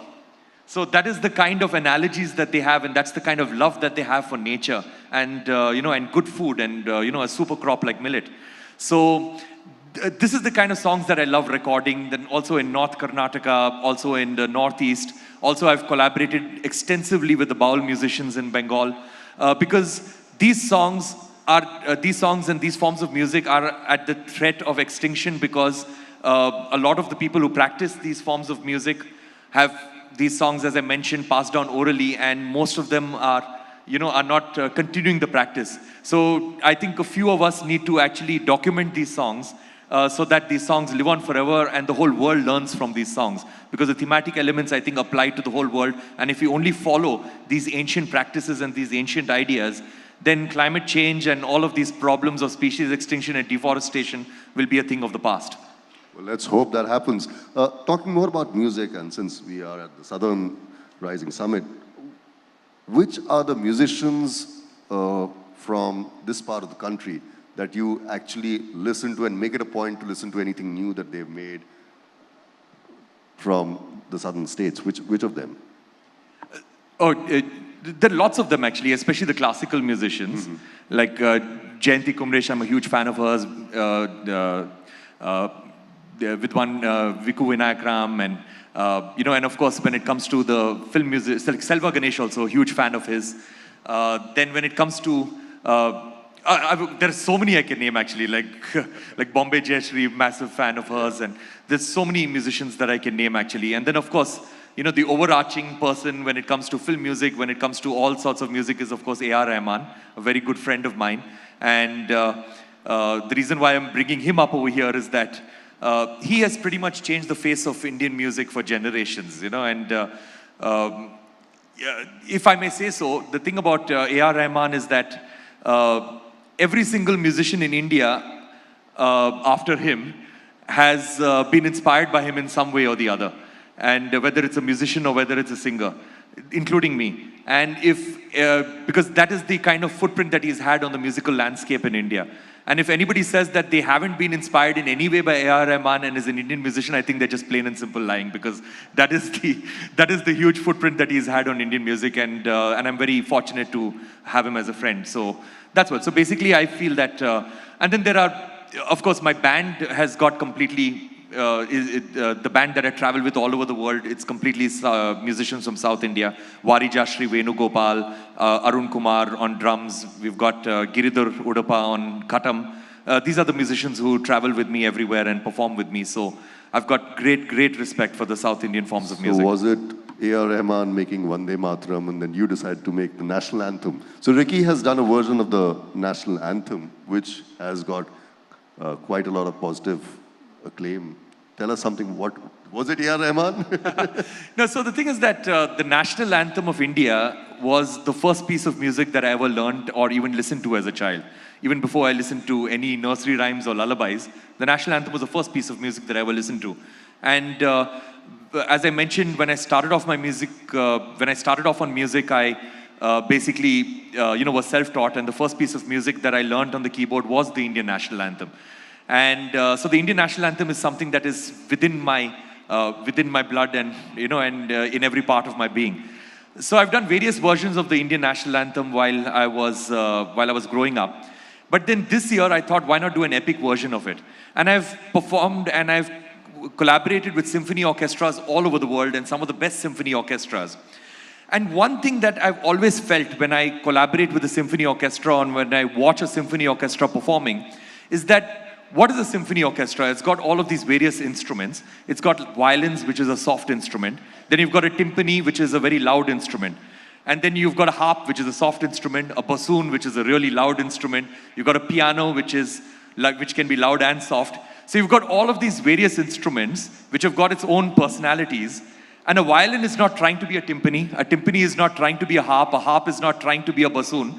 Everybody, all these instruments are maintaining their own unique personality, but yet when all of them play together, they somehow sound amazing together. And that is what our country is all about. Coexistence. It's about coexistence, and it's about maintaining your own ideology, maintaining your own philosophy, but somehow working together in beautiful harmony. So that is why I wanted to do an orchestral version of our Indian National Anthem. And I thought, why not get the best orchestra in the world, that is the Royal Philharmonic Orchestra, and a 100-member orchestra. So I conducted them at Abbey Road Studios, recorded this version, and of course there was a little subtext where, after ruling us for 200 years, the best British orchestra performing our Indian National Anthem conducted by an Indian composer, so that there was a little bit of subtext over there. And of course, when the piece came out this Independence Day, it was tweeted by our Honorable Prime Minister of India and various heads of state all over the world, and it became quite successful, and I was very happy that it was very well appreciated. And people appreciated that this is what I wanted to portray India as being a lot of unity and diversity, and India is just one big orchestra, with people of different ideologies, people of different diverse people, diverse languages, diverse culinary tastes and thoughts and philosophies, religions, but somehow coming together beautifully as one nation. And while we were walking, the national anthem was playing. He stopped immediately, so did all of us, but you could see the respect for the national anthem there. It's been wonderful talking to you, learning more about music linked to nature and, like you said, coexistence. If they can all, come together, live peacefully, and be one with the forest and nature. I mean, that's what you've taught us. That's what I think all of us have learned from this session with you. 3-time Grammy Award winner Ricky Cage with us on ABP Network's Southern Rising. Thank you so much. Thank you, an absolute honor. Thank you so much. Thank you so much, gentlemen. Every time we hear a musician talk of their music, it really feels like a sneak peek into a part of their mind. So we truly appreciate you sharing that part of your journey. And of course, we've come to understand that just as much as music is an art form, navigating the industry is an equally profound art form. So a huge round of applause, ladies and gentlemen, for our speaker. Thank you so much for joining us. On that note, we'd now like to present a memento and felicitate our speaker, Mr. Ricky Cage. May I please call upon Ms. Rupali Fernandez, CRO, ABP Network, to do the honors. Welcome, ma'am. Good morning.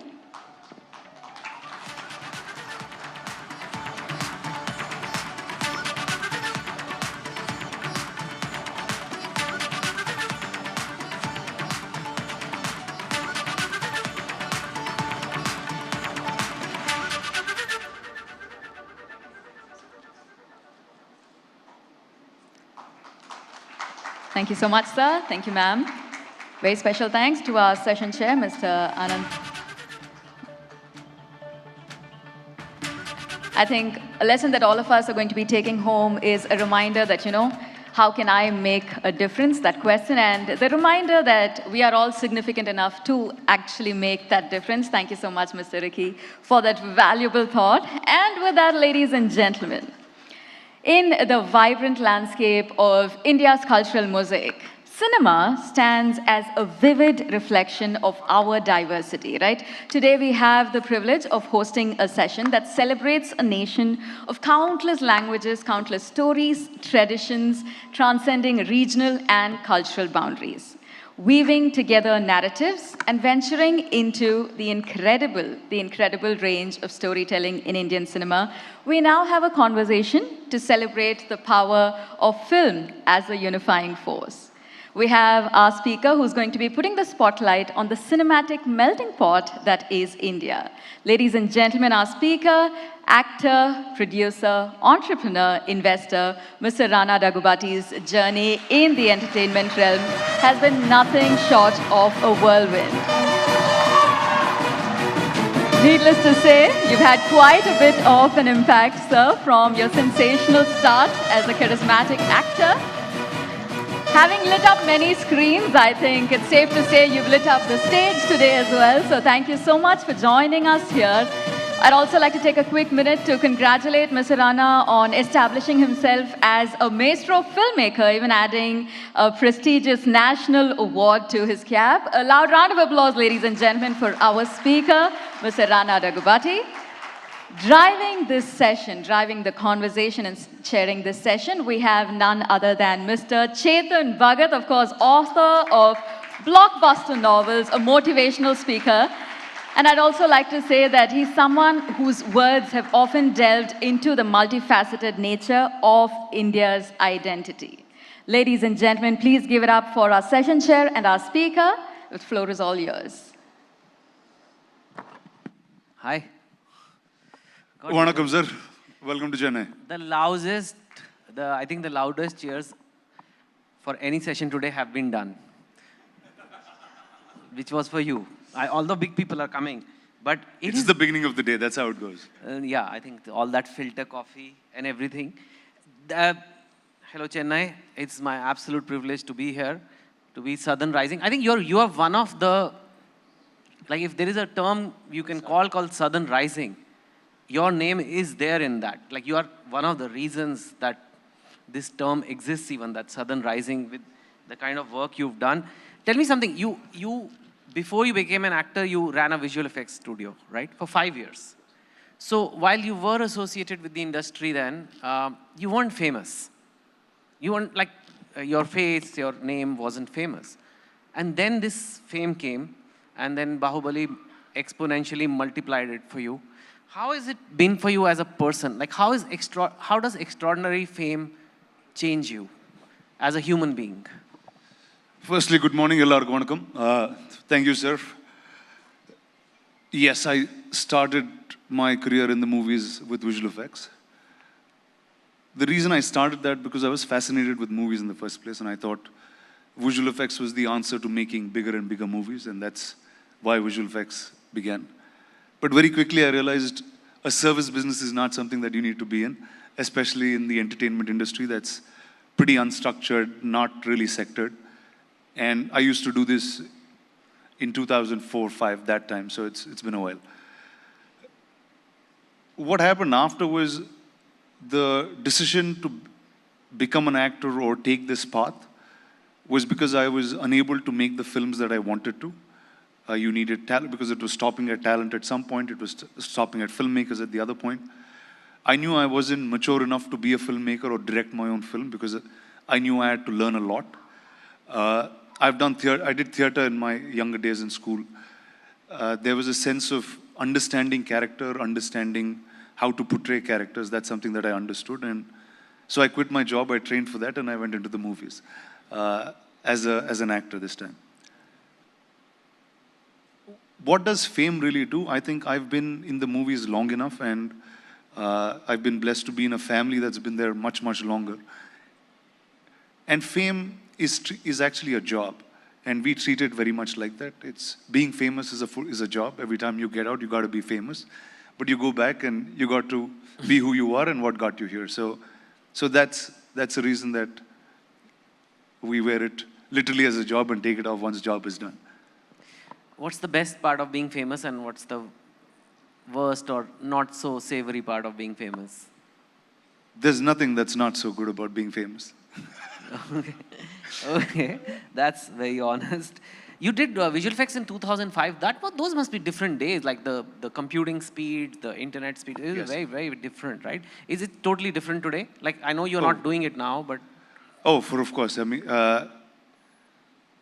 whether it's cost, manpower, whether it's skill, talent, whether it's the kind of cinema that's being made, I think all boundaries have pushed in India in a very different direction. What I've done is pretty much ancient now. It's so I'll give you a little anecdote. I used to run a post-production facility at the same time I ran this, and all my equipment is now in a museum in Vizag. So that's how quickly this changes. And I was so happy every time I go there. It's like, I'm not stuck in that museum. I have a job. You know, I've been part of a few films in Mumbai, and I know a few visual effects people just as friends, and they tell me that a lot of what we see in movies we don't know. Like there is something like there was a budget for, I won't say which movie, which actor, for fat reduction. Like they can actually make the hero look thinner, and is that possible? And how does I can make you look green, I can make you look fat, I can make you look like the Incredible Hulk, I can do whatever. It's on how much patience you have to do it, how much prep you have to do it. See, that's what visual effects is. It's aiding the filmmaker to dream as creative as you want. You're a writer, you write stuff. Now I'm saying you write it based on social understanding. There will be, that's your first influence. But the fact that you can go beyond this world and there's a lot more is what visual effects really aids artists and writers to do. Yeah. Last question on visual effects before we move on to other things, because I think it's relevant today. Artificial intelligence is considered the next revolution. There is like a boom abroad on it. And we've already seen some demonstrations of AI in film. Like at least some, you know, the YouTube, you can now have different languages. It's probably possible even now that there's automatic dubbing happening or all kind of things happening. Maybe some actors can be replaced, I don't know. Like at least smaller actors, like you don't need to cast for certain roles. Where do you think AI will have a profound impact, especially in a place like India where so many languages are there? Do you think it will change our film industry, or it'll be a modest impact? See, AI will impact everybody. Doesn't matter if you're in the films, doesn't matter if you're a lawyer, you're a banker, you're doing accounting, you're a doctor. It's going to disrupt everyone's lives. It's what the internet did to us many years ago, where we just didn't have access about information. You didn't know anything about anything. You got to read stuff. You have to study things. And this is our next turn. And this is something that, see, the internet was very quickly applicable to us. If say 20 years ago when I started visual effects, if I told someone's going to buy on a phone, it just sounded like a ridiculous idea. So it'll feel like that in the beginning, because any new tech, any new change, we'll be averse to for a little while till we start understanding it well enough. Now, when pertaining to the entertainment industry, it'll do the same, where there will be a lot. See, the entertainment industry picks up any tech even at a very, very early stage, because it's constant creativity. You're trying to create what you imagine. So the faster it can create processes, it'll keep going on. When you come to the sense of replacing humans, it'll be the humans that understand AI that will be running the world, and not AI really running the world, at least in our lifetimes, if not the next. Right. But tell me something. You've been part of some of the biggest films of cinema. But in general, while we do have a few very big hits in a year, spectacle movies, in general, like romantic films or a lot of like medium budget films, people just don't go to the theaters as much now, because there is so much to watch on OTT, on the phone. And with AI coming in, I could just take out my phone and say, I'm bored, entertain me. I don't even know what I want to watch. Some of it is already there. If you open YouTube, it'll tell you. And usually it's pretty good at guessing what I want to see. Like my mother has a YouTube which is totally different from mine. Her home screen, like she likes to watch some spirituality videos and all. They keep popping up. It could get even more refined, and it could get more tailor-made. Is the film industry under some sort of a threat, consolidation? Is it going to become a bit like the circus? Or is it going to survive, like books have survived, thankfully? How do you see all this? How do I see? Okay, it's a multi-layered question, so let me try to answer it in the best possible manner. Always there have been different forms of entertainment. Cinema has stayed really, really long, the exact same way it was. 100 years ago when cinema started in India, it was just being shot on film and projected back on film.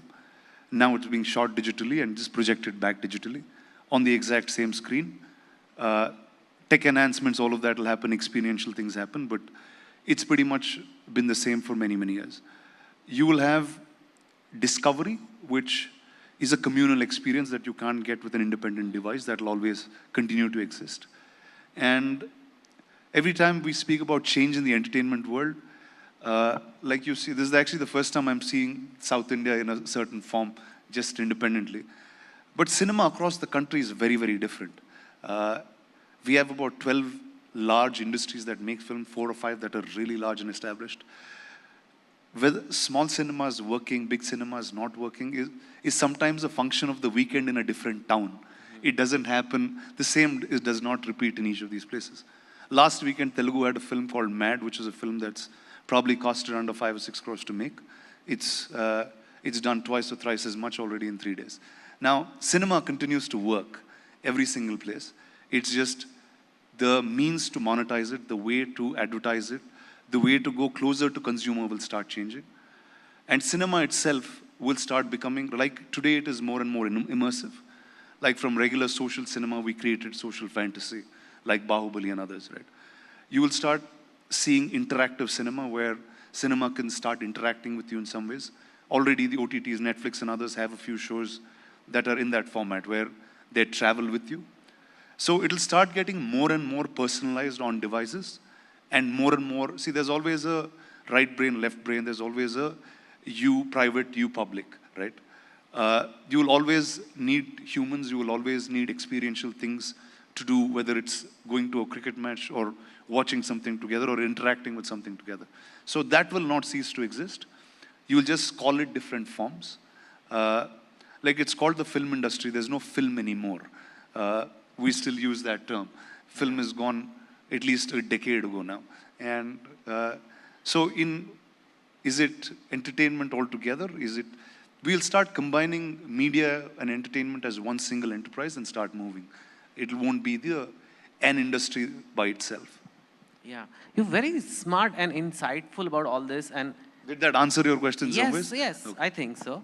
And I think you have very deep insight into industry, right from the fact that if you want to be in the film industry, you don't want to be one of the service providers.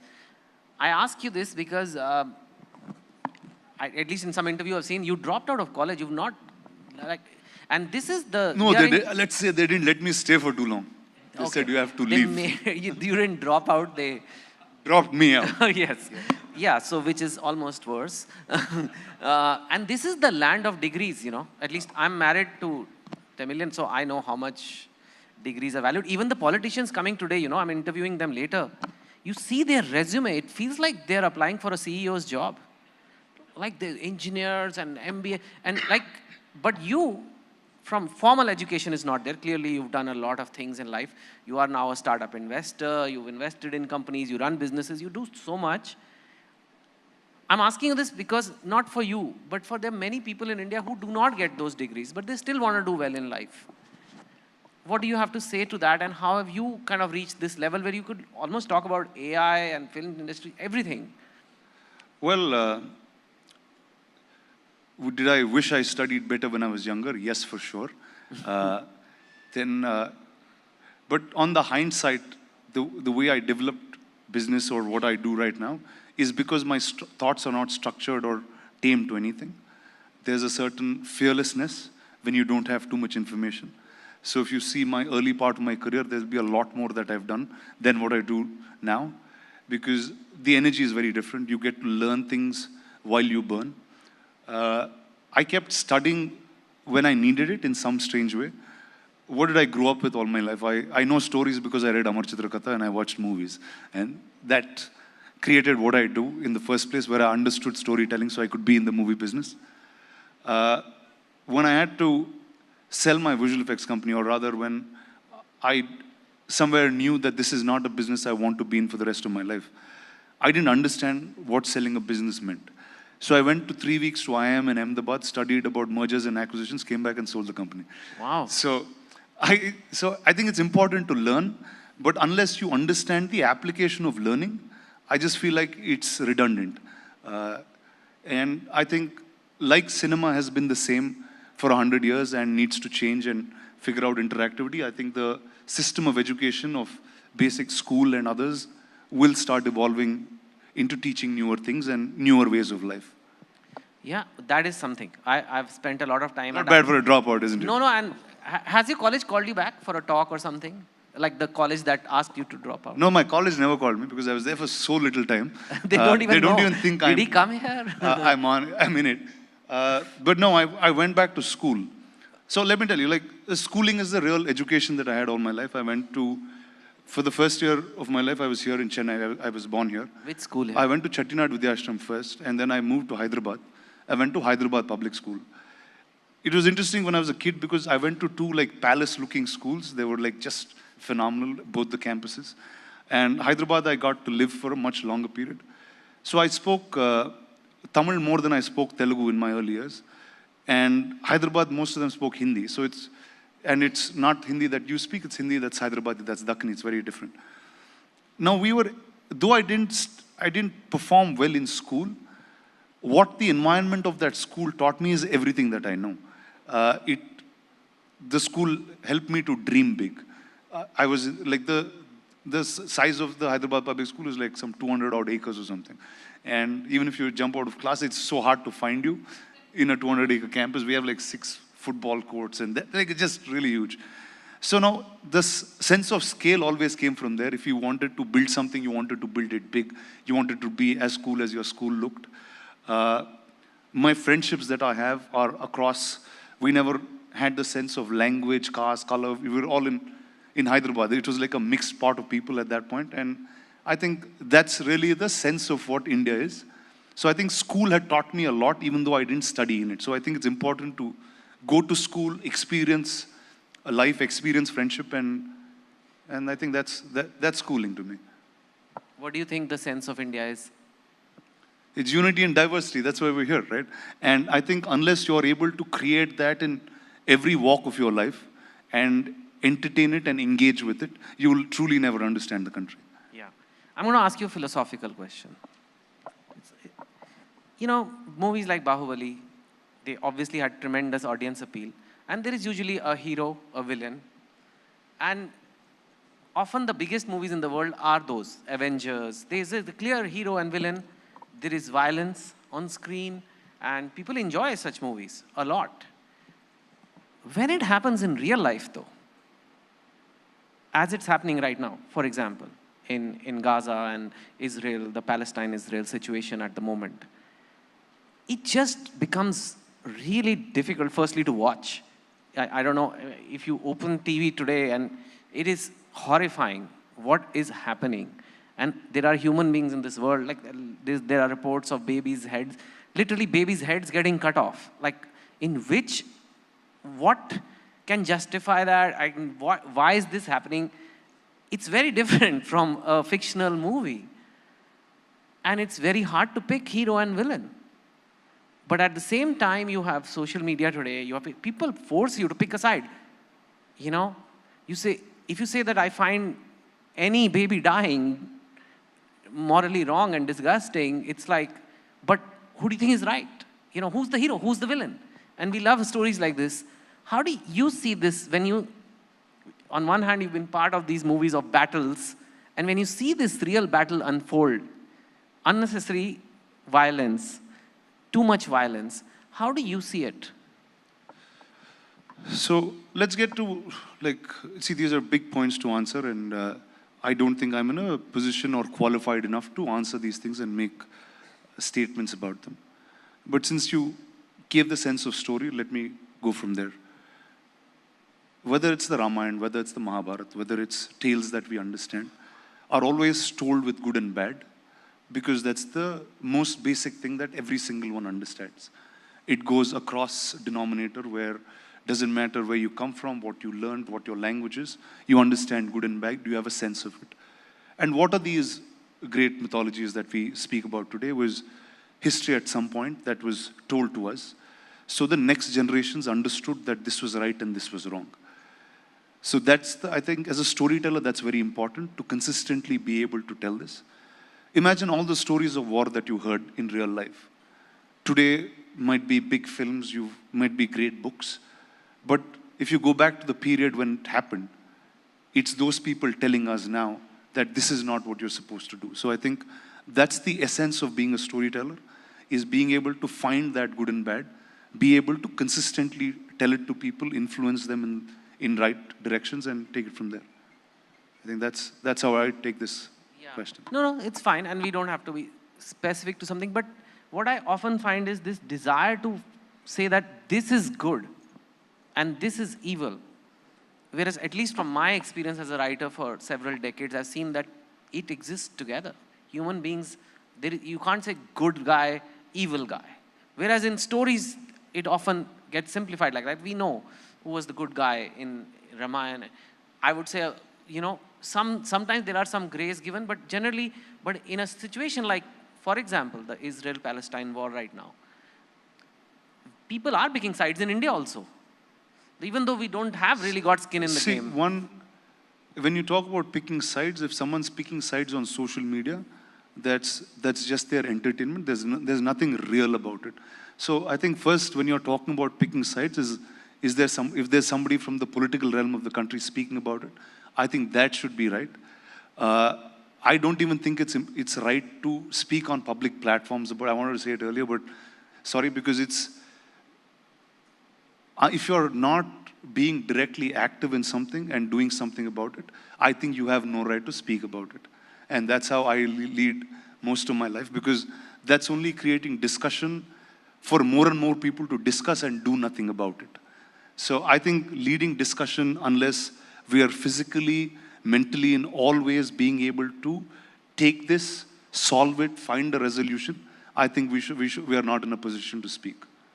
But okay, that's an interesting take, and there's nothing to agree or disagree on that. But what about if you're just a citizen of this country and you want to talk about inflation, for example, something which really applies to everybody, or national security, or many issues that affect unemployment, so is there something called public opinion, or are you saying that you can share it with your friends and in your drawing room, but putting it out there on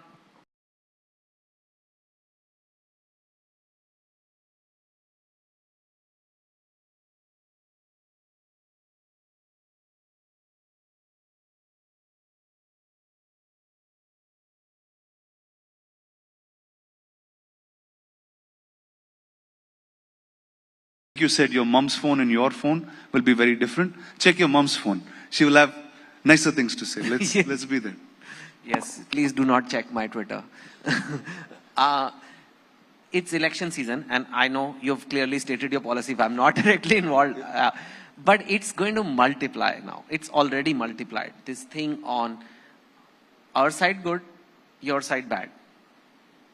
We are good people, you are evil people. It's not just, people often forget that all these political parties are all Indian parties. Actually, they have the same passport, we are all the same. But it sometimes at least comes across, and because it's election season, it's going to be on steroids now, that we are good, you are bad. Any issue is polarized very quickly. Any issue. I won't even say it's just religious communism. Even North and South, even, when hasn't it been? I don't know. Why is it any new this time? Then, okay, I've lived now for close to 40 years in this country. At least from the time I was 18, I was part of elections, I was part of voting things.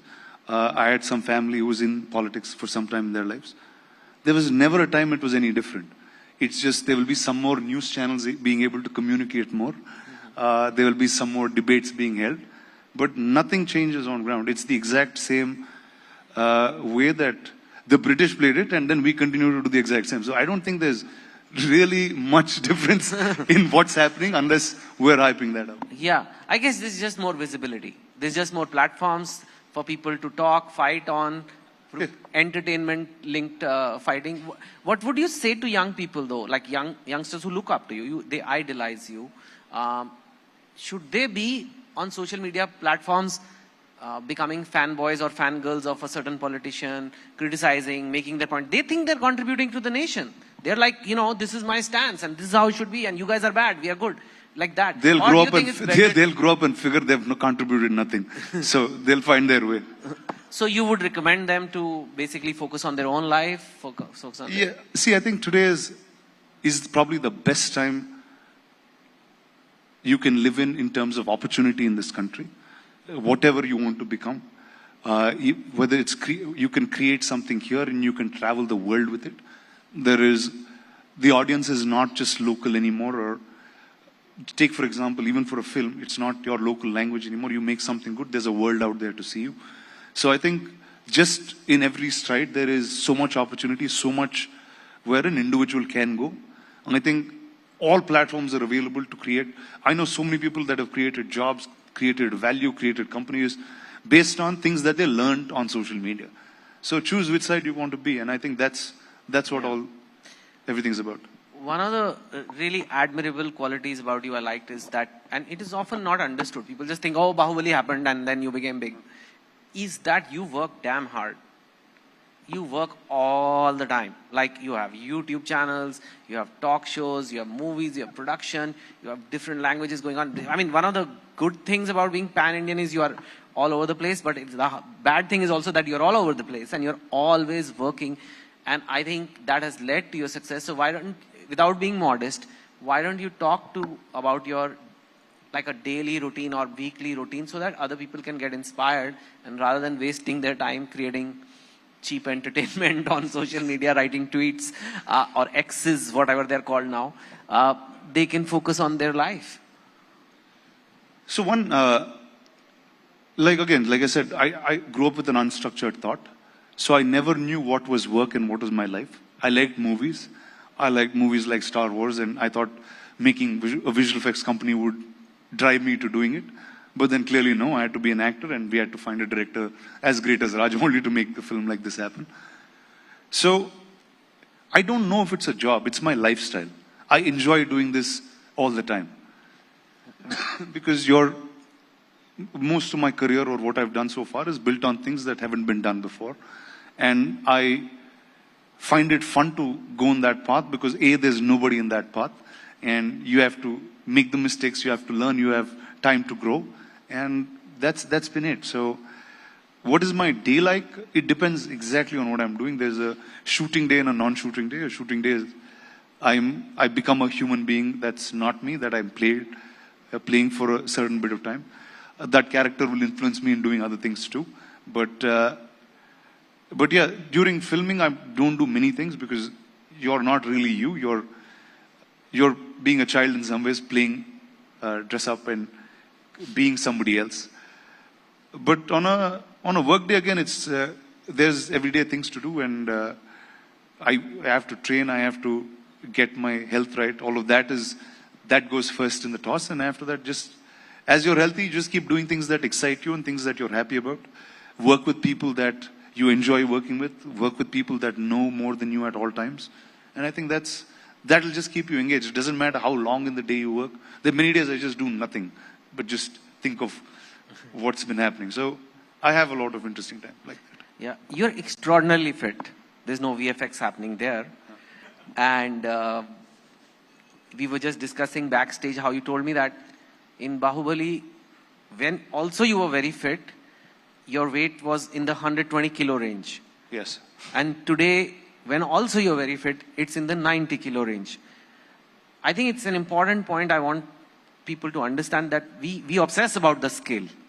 I think like a lot of people want to lose weight, and they obsess about the scale that fitness is losing weight. Whereas you were really fit in Bahubali, and that's a 30 kilo difference.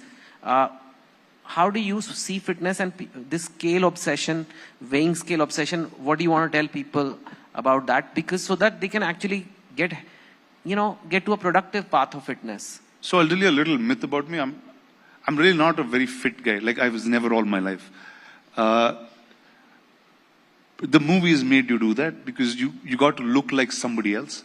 And when I'm not shooting, I don't even train most times. But what happens is there'll be films like Bahubali and others that'll push you to the extreme, that you've done almost like amateur bodybuilding type of training. That'll hold on for a couple of years. So I'm really not the right guy to give fit advice or any of those. I just look the part, and I keep myself fit enough to look like anybody that I want to play. So hence, do not follow my routines, do not do what I do. It's really unhealthy sometimes, but that's the fun. I'm still being a kid. Really? You don't like, you're not very careful with your diet and like macros and carbs and Oh, no, dude. No. You eat biryani in Hyderabad? Dude, I live in Hyderabad. You obviously eat biryani. We eat biryani like thrice a week or something. Really? No, I'm really serious. Like, people say that they gain weight by just looking at unhealthy things. I think it's something to do with your metabolism, something to do with, like, how is it like, I know you're being modest, but you are... No, I'm saying you have to look like this guy in the back. Mm-hmm. You got to train for 5 years every single day, 6 days or 7 days a week, eat like 3,000 calories, and you do it for 6 years, you'll be fit for another 5 or 6, and then I can keep going. That's how life works. Okay. You, can I say recently? You recently got married, a couple of years? Yes, 3 years now.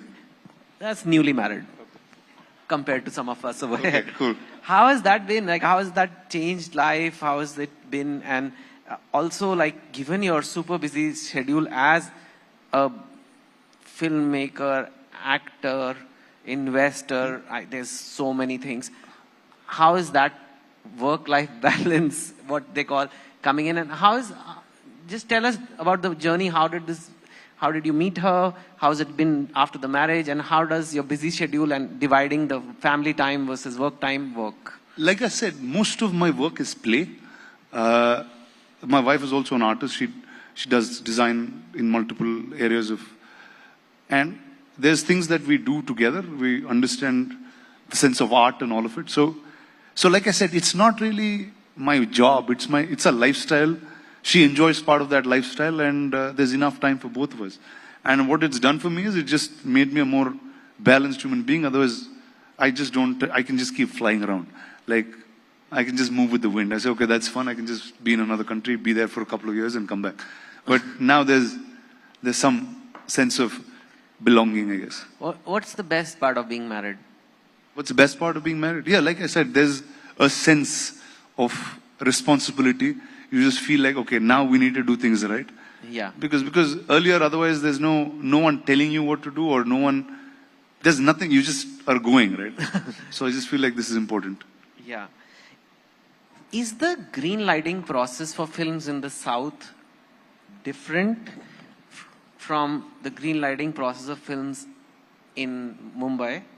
Because we do find the content is very different sometimes. Or is it because the tastes of people are different? Or is it, and I would say the South has been producing better content for the last couple of years at least.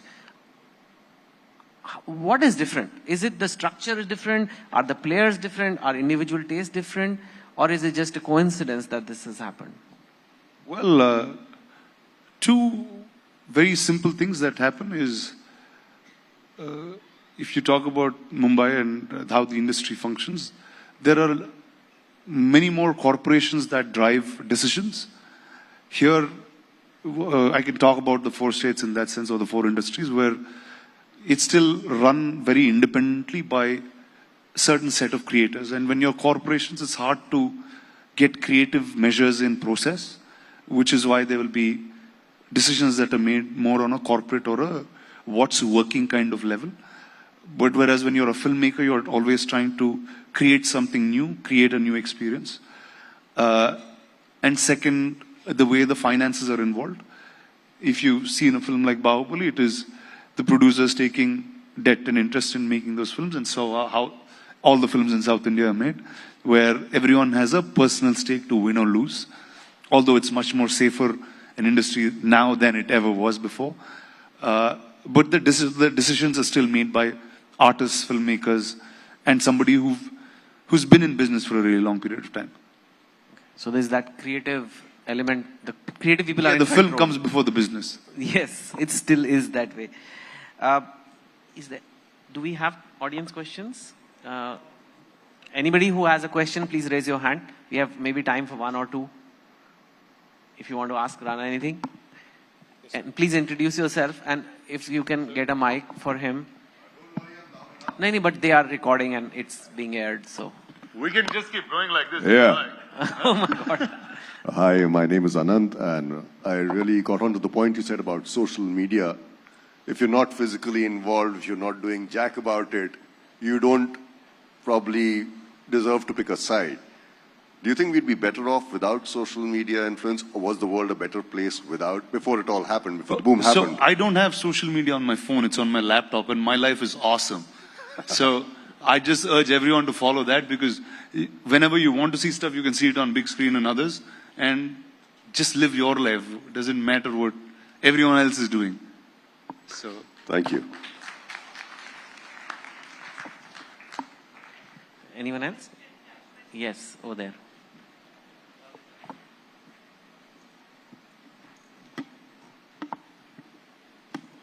Hi. Good morning. My name is Radhika. Hi, Radhika. Great to have you here. Thank you. There was a time, and we had the Honorable Governor of Telangana earlier, and she said that, southern states have always felt that they are not being understood. And there was a feeling at one point that even the southern film industry felt like that, Bollywood is idolized. And then something like Bahubali happens, and it changes the game, right? Now there is financing coming from Bollywood. And in fact, Bollywood perhaps is trying to copy the style of southern cinema. Do you think the tables have turned? And was there at any point where, people went, whoop, our cinema rules, and it's actually at the Oscar stage? Depends on which part of the country you lived in, really, right? If you live in Hyderabad, we were always collecting, Tamil films were always running in Telugu. Telugu films did well here. It always collected more money than a lot of Hindi films for most period of time. You just got to know it. That's pretty much it. And before Bahubali, so we were always pushing boundaries. Like even before Bahubali did, there was a huge era of local language, regional films being dubbed in Hindi and being watched. Like, I know 3 or 4 channels that just run on this and no other Hindi content. So it's always been there. It's just that news and media and some people in the industry got to know a bit late. That's it.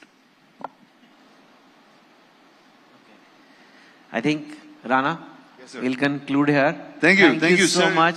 You It's been really such a pleasure. are, there are actors who just need a script and act, but you're not, actor is what you're most known as today, and that's that's how people describe you, but there is so much more to you, and you're an entrepreneur, you're a philosopher, you're a thinker, and a very balanced human being.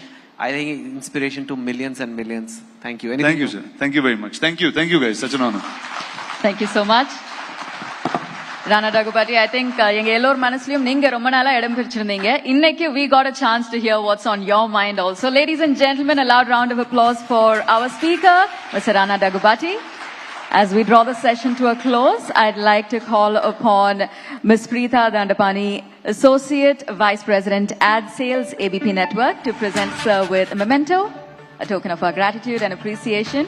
And of course, from everybody in the audience, a loud round of applause. Very special thanks to our session chair.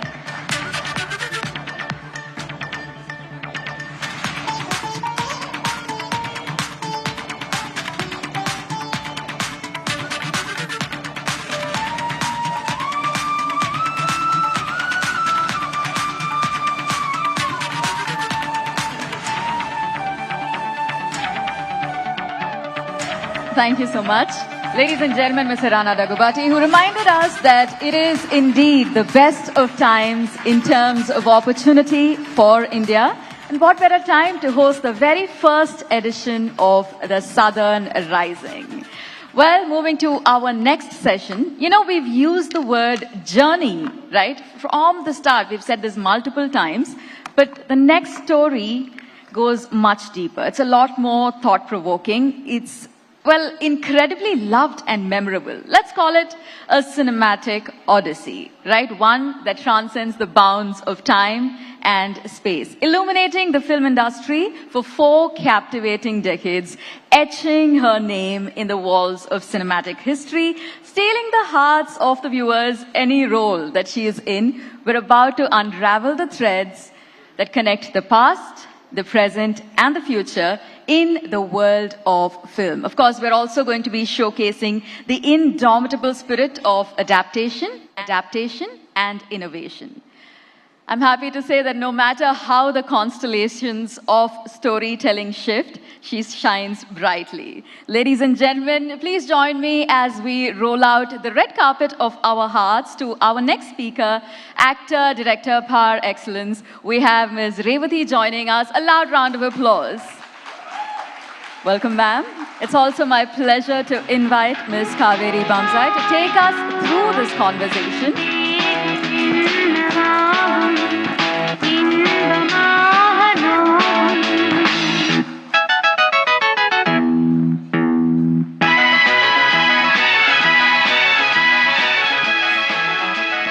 Stage is all set. Of course, we've got the music to set the ambience, transporting us to pretty much the late 80s, early 90s, and what better spot to start this conversation with. Ladies and gentlemen, Ms. Kaveri Bamzai leading the session. I'm so fortunate to be talking to you, Revati. It's, I think, everyone from my generation watched Mona Ragam and thought that could be me. You were just 20. Just think of, you know, the mind boggles. What was it like?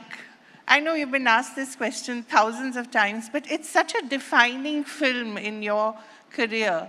What was it like to be that girl in Mani Ratnam's film, in Mani Ratnam's imagination? And a lot of it was actually based on you as well, I think. Talk a little about it. Good morning. Thank you so much for inviting me.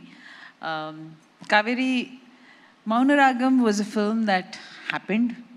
In those days, that was, I think, Mani's fourth film or something.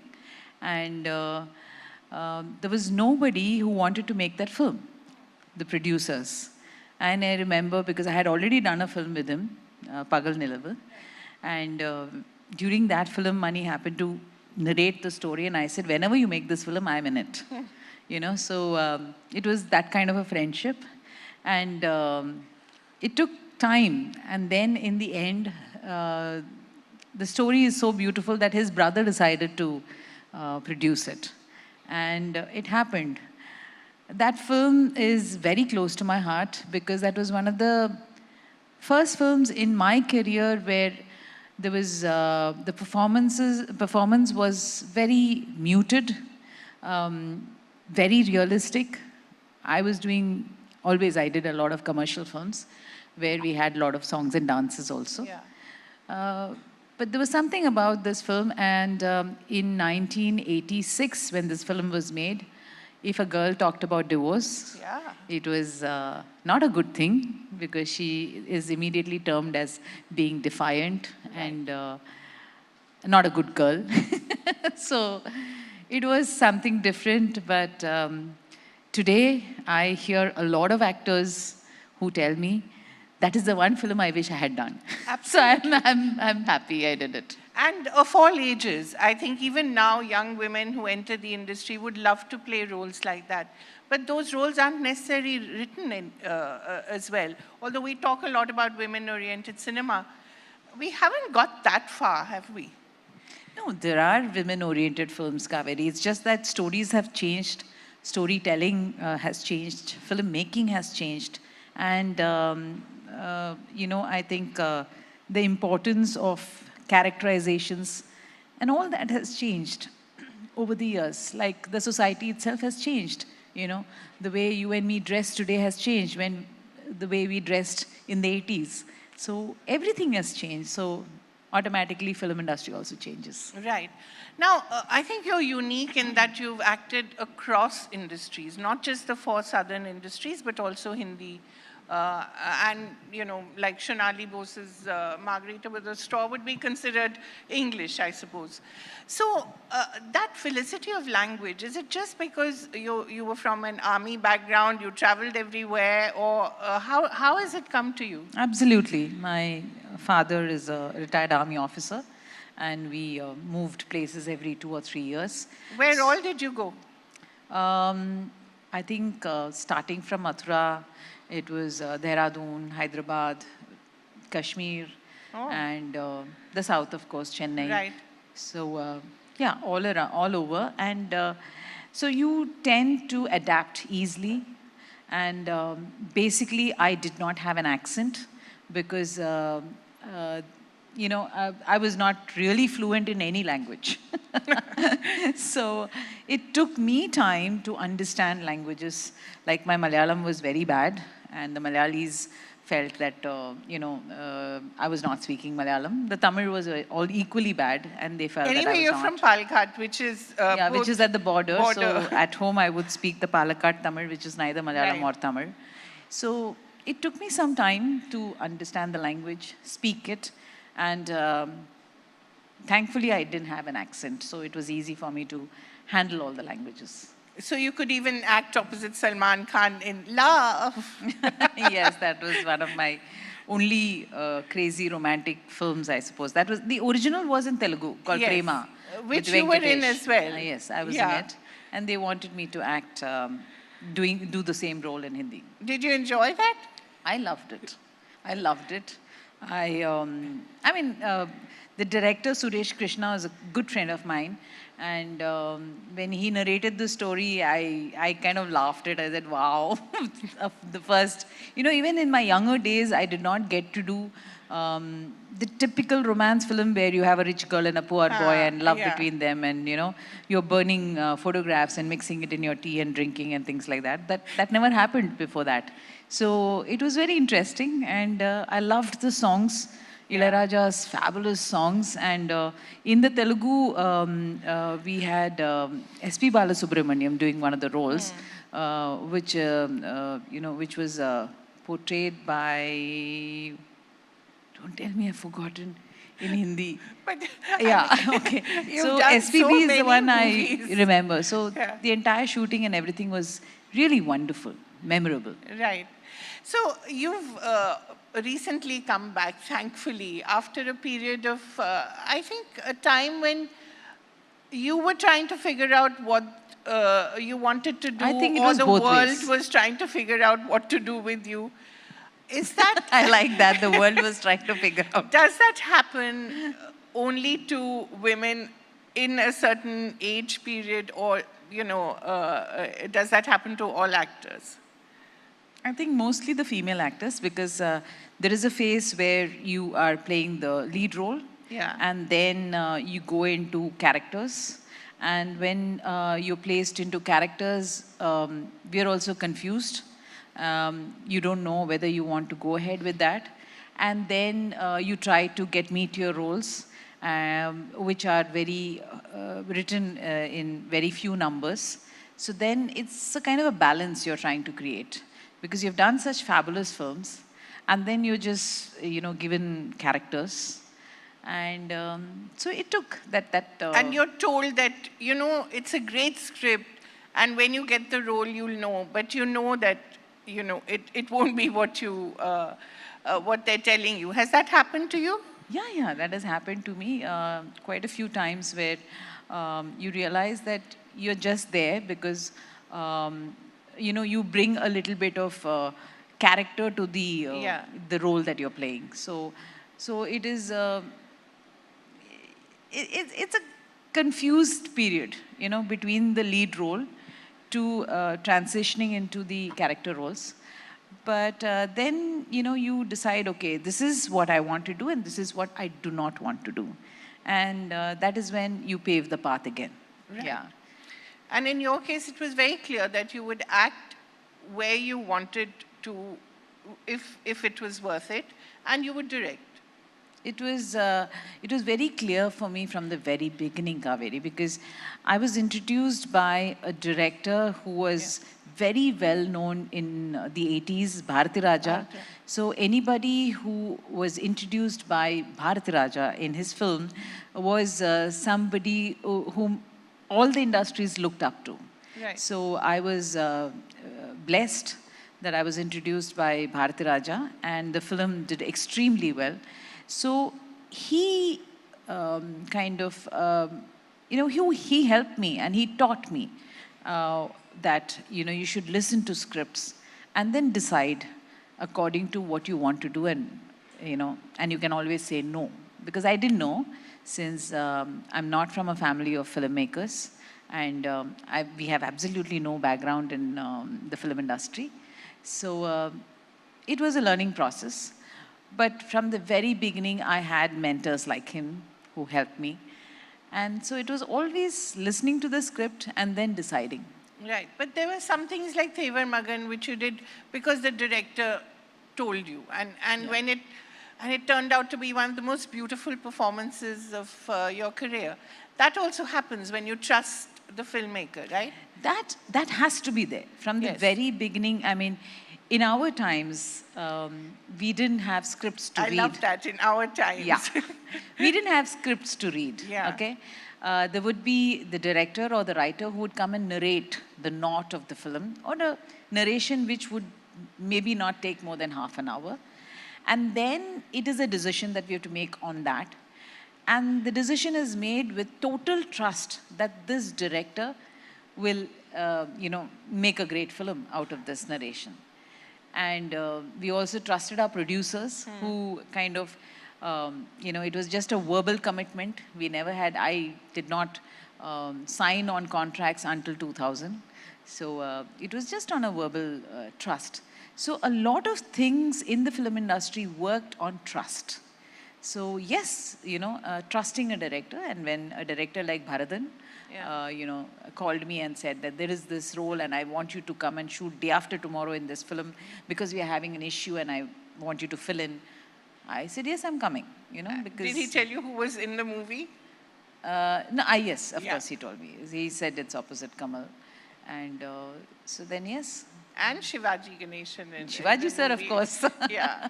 What was it like working with these two giants? I had already done a film with Shivaji sir, and I had already done a film with Kamalji. The dancing one. I can never forget that. I did Yeah. two of them. One was called Kaideen Diary, which was with Bharat Raja, and the other was Punage Manu. Right. So I had worked with both of them. Some terrific dances there. I know you're a Bharatnatyam dancer, but the kind of dancing you did there was of another level, right? I think Indian film industry needs actors and actresses to be able to dance. Yeah. And we need actors who can fight. So only then you can be an actor. So, so yeah, this now is the part of women it. also have to fight because they get action roles. Yes, that's good, no? Yeah, absolutely. Like I loved you in Toothpuri, by the way, where you have quite a bit of action, right? You're just swooping down on people and trying to extinguish that. What was that like, being in this Toothpuri was... series? Yeah, it was nice because it had a kind of a slight negative tinge to the character. And Luna Luca is a witch, and I really liked the role. It kind of challenged me as an actor, and I enjoyed doing it. Yeah. To get back to Thevar Magan, so here you were told that you have to show up day after tomorrow, and there's this role where you're playing this really innocent, beautiful village girl who's, The girl called Panchavarnam. Yes. So, yes, actually the night I arrived, Bharathan sir gave me a script and I was shocked. We got to see complete scripts very rarely then. And so I just sat and read it as soon as I landed. And then I went and met Bharathan sir and I said, it is a tough role because it's been a while since I played a village belle, and that girl was extremely innocent, so shy and so innocent. But had intelligence that comes from the soil that they are born in. So I really liked it, of course, and we started immediately. There's no thinking about I'm working with Kamalji or Shivaji sir. Right. It was only about the role, that I had to do right, and I had to get into the skin of Panchavarnam. And for that, I looked up to the director, Bharathan. And the team was fabulous. Bharathan, P.C. Sriram, Ilayaraja, what more do you want? And you've seen so many legends grow along with your own legendary career. You've seen people like A.R. Rahman. When he was just a kid, right? I think he just made that computer music, as it was called. Talk a little about some of these people you've seen, like Tota Tarani, A.R. Rahman. I mean, looking at their careers and how they've evolved. I think all of us grew together. A.R. Rahman, his Punay Manan had a very interesting music bit. I don't know how many of you have heard that music bit. It is one of the most played music bits those days. And Mr. Balachandar, KB sir is the... twinning outfits, the the twinning outfits. But that was not for that song. This is different. And K. Balachandar, you know, he came and said, you know, we have music which is programmed on a computer, and we called it the computer music.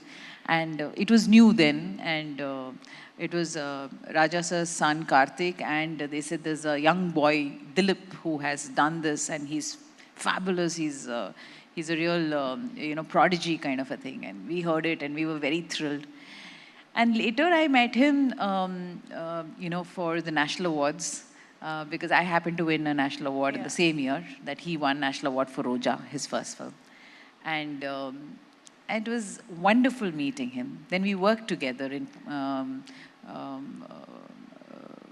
Pudiyamugam, where, you know, Suresh had directed the film and we produced the film. So it's wonderful. And even now when we meet, we remember, recently actually when I went to his studio, he showed me the computer on which he worked on. Oh, the first one. The first music. Yeah. It was so wonderful, you know, he's kept it. Actually, he went away, he had to sell it because he needed money, and then he bought it back. Wow, what a story. Yeah, that itself has a story. So all these people have fabulous stories. Right. Tarini also, I've seen him, you know, I mean, of course, he had started working much before. He was not maybe talked about, but Mauna Ragam was my first film with him. And such a realistic set. Absolutely. Did you actually shoot in Defense Colony for that? Or? No. It was shot in a house, a real house in Kilpauk. Oh, okay. Yeah. In Kilpauk? Yes. Amazing. Yeah. But it just looks so Delhi, right? It's such a beautiful home. I still remember the owner of the house, Shana.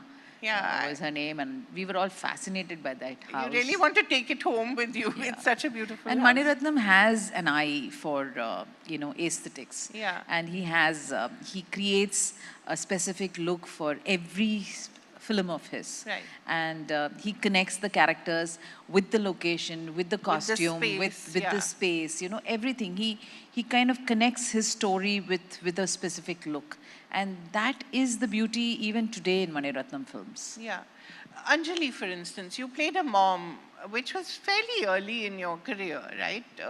Something that I think most leading ladies steer away not from. Necessarily, you know, even then, those days, I mean, whether it was the actors or the actresses, I mean, we put grey hair and became even mothers of teenage kids. It was a role. Right. It didn't, you know, you were not kind of, you know, put in that slot then. So things changed later. But, you know, so Anjali, it never occurred to me that it's a mom or anything. It was the story, the connect that I had with the story, and the fact that Mani Ratnam is directing it. Yeah. You know, so all put together, Anjali was a great film for me to be part of. And I think the way he handled those kids is just amazing, right? Brilliant. I mean, that's the human being behind the director Mani Ratnam. He would shoot with them on Friday, Saturday, Sunday. So they did not miss their school. So every Friday, you know, by lunchtime they would be there. They would be rehearsing their scenes or the songs or the steps. And Saturday, Sunday was their shoot. And only on holidays he would shoot with them. Unless otherwise there was some, you know, there was something that very important. Of course, the 3 main kids were there with us, but the others only on the weekends. And again, the set, was it an actual... It was not an actual location. It was? It was, no. No. It was a set built for the film because Mani Ratnam knew that it's going to be very tough to shoot with so many kids. So Tota Tarani created that entire colony in Venus Studio. So the roads, the basketball court, the facade of the apartments. No, even the staircase, I still remember that. Staircase is real location. Okay, because that shot where you're running away is quite an amazing shot, right? Yeah. What did you learn from being with such terrific directors, cinematographers? Were you always very observant? Did you know you were going to end up as a director? No, I did not plan, but I think working with such amazing directors, cinematographers, music directors, art directors, I became very passionate about filmmaking. You know, I loved the job. I loved the fact that every art in the world becomes a part of a movie. Right. You know, every talent becomes part of a movie. And only then a movie becomes beautiful. So that is what I learned from all of them. And I think over the years, I realized that I would also like to tell stories in a way that I would like to. And it took me 18 years to make my first film, you know, after I came here, Mitra, my friend. So that was also because, you know, this friend of mine, Priya, who also assisted Maniratnam and has made her own films as a director, when she told this story, I really liked it and I wanted to act in it. It was not planned to be my directorial venture. But then as we kept speaking, you know, it kind of changed from a Hindi-Tamil difference and wealth to a US and India generation gap. So as it developed, then that's when I requested Priya, and she was generous enough to, you know, part with that story for me to direct. Right. Yeah. And then Pirmilinge, which again dealt with something that was so very rarely talked about in those days. And no, that was the time when the disease called HIV and AIDS became the talk of the town. You know, everybody was, there was a fear of you know, what the condition is. And there was actually practically untouchability kind of thing. Misinformation. Misinterpreted information, lot of other, you know, things were happening. And I knew a group that was working with HIV positive persons, and I also knew a few people who passed away. So it became very important for me to talk about it. And I was happy that there was a producer who wanted to do it. And we kind of loosely based it on Philadelphia, one of my favorite films. So, and then the film happened. And Salman did a cameo, I think, in it, Yeah, right? Salman played a very important role, and I did not expect him to play the HIV positive boyfriend, but he was very nice, very kind to have done that. I think he still remembered the girl from Love. Yeah. Yes. And then most recently, Salam Venki, again, a very difficult subject, and the mother-son relationship, which is so filled with so much emotion, and there's such a sense of grief and sorrow that permeates the film, but it's also very hopeful at the end of the day, which is very surprising. But you know, your ability to handle grief and death and sorrow, what draws you to such stories? Wow, nobody has observed that, but thank you for that observation. But I think basically, I feel that life is so much larger, and it's wonderful, and a lot of people do live well, you know, with a smile on their face, going through hurdles that life has thrown, that health has thrown, or you know, people around them have thrown in front of them. And I admire such people, and I've known many such people personally. So I just feel that these stories need to be told. And Salam Venki was another story, because I met Venkatesh's mother maybe in 2006, 2007. She had just lost a son in 2004. And I found her to be a kind of, you know, the kind of strength that she showed, and the way she spoke. I just felt her story needed to be told, her son's story, and their, you know, the relationship. Yeah. So that is how Salam Venki happened. It took a long time for any producer to believe in it and put money to make the film.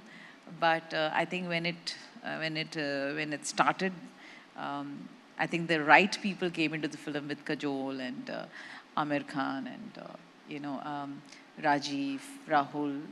Every single person who played worked in that film. And one of the most amazing actors that I've come across is the boy Vishal Jetwa. Oh yes. He was so wonderful. He was so committed, and yeah. So sometimes things happen when it has to. Yeah, and I think it came at a time when, we were also just emerging from COVID, and we had also seen a lot of death and sorrow. So at some point, I think it connected with a lot of us. Thank you for saying it connected, but a lot of people said, why are you making a film at this time when we've just gone through a lot of, hell in our lives, losing so many loved ones. So I heard both. But then I had to tell the story. And for me, Salam Venki is a story of life well lived. Absolutely. Venkatesh lived every moment of his life well. He fought it well. And mother is amazing. Yeah. Yeah.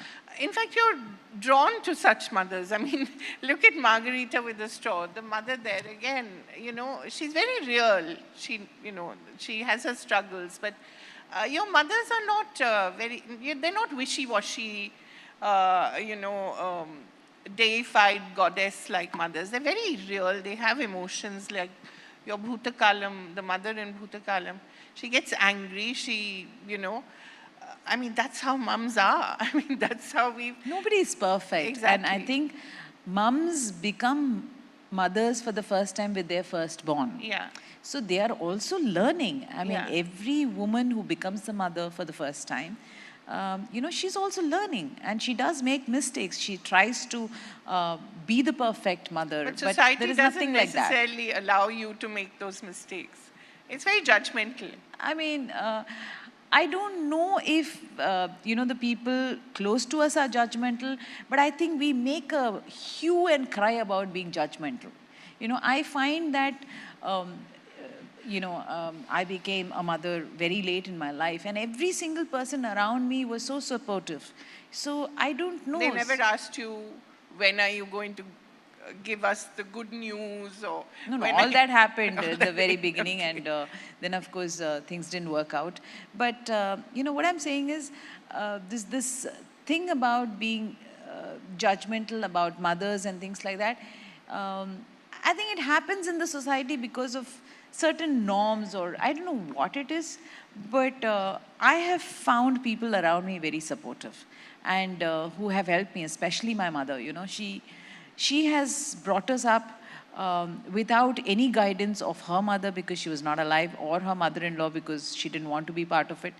But she brought us up the way her heart told her to. And she told me the same thing. You are the mother, you make the decision. Don't go by what you've heard or what people tell you. No. So it is about, I think the personality that you are, that you bring up your children. Right. I want you to talk a little about your work with this Women in Cinema Collective in WCC, which is yeah. specifically in the Malayalam film industry. And we've seen so much of misogyny there. I just wonder, when you were, in the industry in your early years, I don't think anyone dared to mess around with you. But did you see things happening around you with women, perhaps, which disturbed you? But at that point, I think none of us had the tools or the language to articulate our anger, when things like this were happening. Do you sometimes look back and think, I wish I had spoken up then, or I wish I had said this then? Kaveri, in the 80s, 90s, we did not have mobile phones. Yeah. And I attribute a lot of issues with the mobile phones and the messaging. Because Why is that? the reason is, when you have to see a person and tell them directly in their eye, that I want to maybe I just want to be with you. Yeah. It's not very easy. You have to look into somebody's eyes and say it. But now it is SMS. Right. You just say that, come and meet me, have a coffee with me, or Or swipe left, it is right, so, whatever you do. it is so easy, Yeah. So there is a difference in communication. So those days it was much tougher. Yes, wherever there are men and women, there is a bit of flirting, and that is part of hormones, and that's fine, But when you go beyond a certain, respectable norm, then there has to be consent. Those days, we didn't have a term called consent, We didn't even know what it We didn't even know about it. So it would be diplomatically smile and say no, or whatever we wanted at that time. And, we would maybe share it with somebody whom we knew very close, or in the film industry, it is very difficult to share a lot of things because then it gets around and it becomes very difficult. You don't know whom to trust and whom not to trust. But the good thing personally is my mother was very open with me, and she talked to me about good touch and bad touch even then. And she always said that, Because you were very young. I was very young. I was 17 when I entered, yes. Yeah. And, but we were brought up differently. I was brought up where I could speak up. But in the same era, there were girls and boys who didn't know how to speak up. Yeah. So it is about your bringing up in the end, the kind of circumstances that you were in, and the way the parents told you, gave you the strength. So you stand up on your feet or stand up against for yourself, against others for yourself. So even then, there were incidents where sometimes I feel, oof, I should have just, given him a piece of my mind. Instead, I just smiled and said, oh, sorry, I have something else to do, kind of a thing, So you just say it, in a very diplomatic, polite, nice way. I was thinking, why was I so nice? Why were you so polite? Yeah, so polite. And yes, What would you have done now? What would the Revati of today have done then? I don't know, but I would have maybe just told them, sorry, I'm not interested in you, on point blank, instead of smiling and saying, no, I want to go, or, whatever nonsense I would have said then. These days, what is happening is the youngsters have this messaging, which makes it easier for them to kind of ask questions, which could go beyond decency. And the girls also, like recently in WCC, we had a conversation.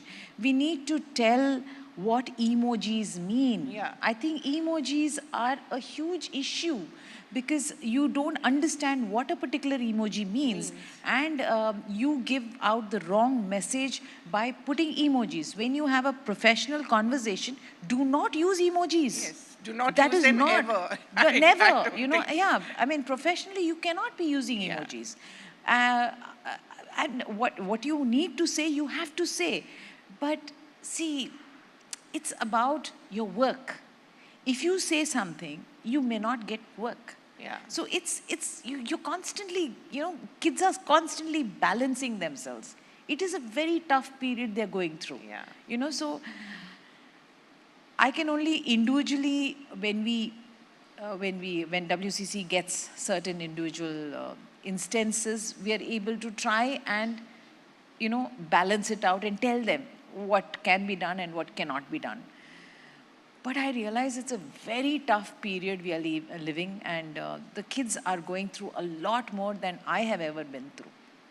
Are there some male colleagues from the Malayalam film industry that you particularly remember as being very, very borderline sexist and, do you... Kaveri, I don't think this is a platform where I want to talk about it. But yes, we do, meet people, we do interact. I have worked with people. And we have handled it in a different way, and you realize that they are very different today, and the way they are handling younger kids in the industry. They've changed too, perhaps. Things have changed, and it's very hurting. And sometimes I've wondered, how did I work with these people, whether it is, technicians or actors. There are certain people you don't understand, that there is an image and there is a real person, So art and the artist, like we call it. So these are things do you forgive that are... the artist because of his art? Is one of those questions that... I don't now. You don't? I don't forgive the artist because of the art anymore. And I just keep away from the artist if I feel that, That's a very strong position. Yeah, but, I have decided to take that position. I am at a time where I can take that position. I'm privileged to do that. Many are not, sadly. So Revati, to end with, because we're here in Chennai. This is your adopted home, I think. You've sort of lived here, for how many years now? My father decided to settle here after retirement, premature retirement, because I was very interested in dance. And my dance school is in Triplicane, Saraswati Gan Nilayam. It's still running. It's more than 80 years old now.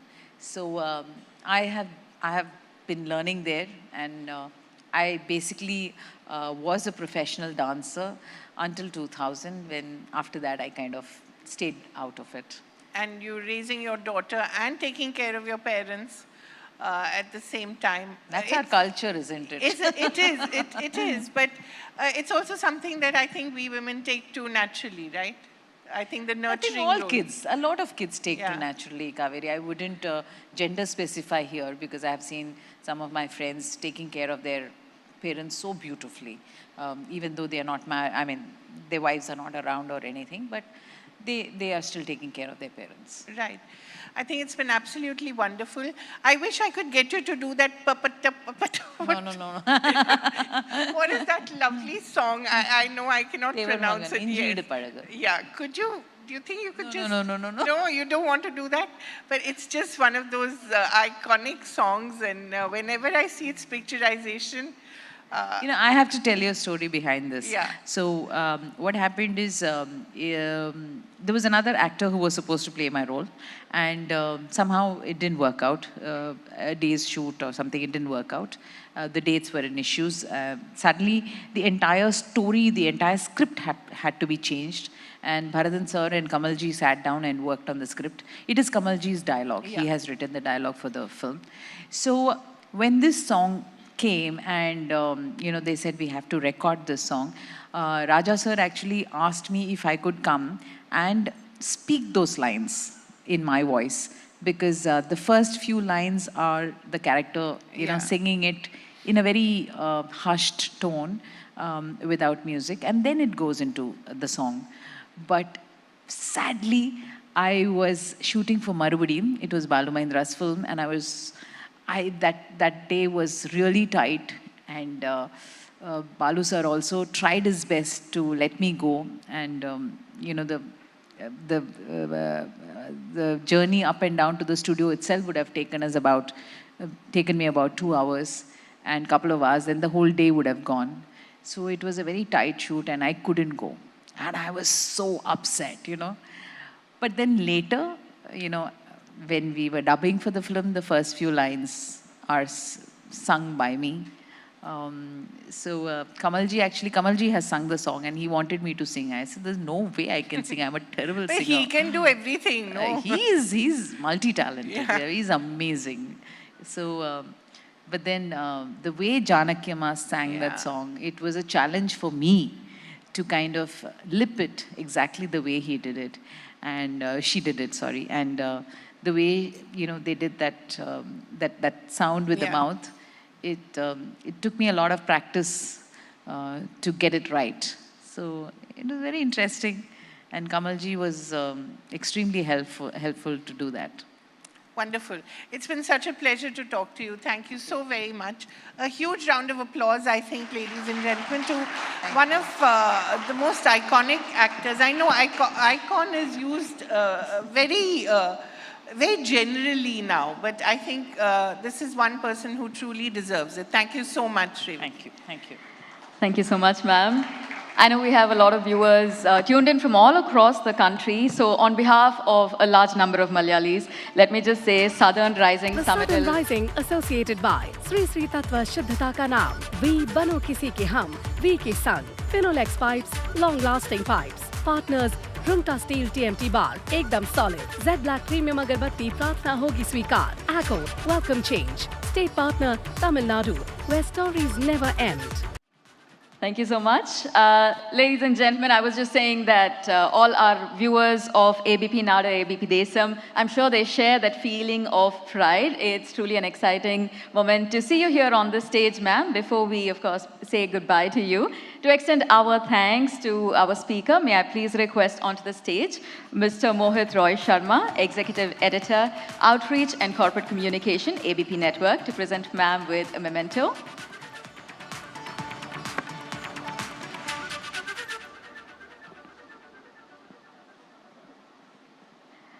I'm not sure if we have Mr. Mohit here. If I may request our session chair, Ms. Kaveri, to do the honors.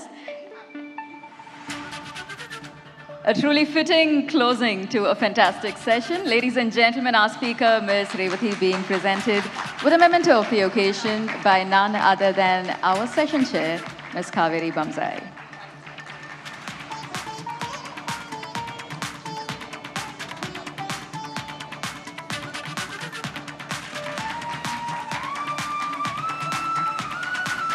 A loud round of applause, ladies and gentlemen, for I think, like Ms. Kaveri said, the icon. You know, now we have this trending term called main character energy. I think we have kind of been introduced to that concept with none other than Ms. Revathi. Ladies and gentlemen, with that here at the Southern Rising Summit 2023, happening in the heart of Chennai, Tamil Nadu, it is time for our next session. Let's talk of a quest, right? Something that has resonated throughout human history.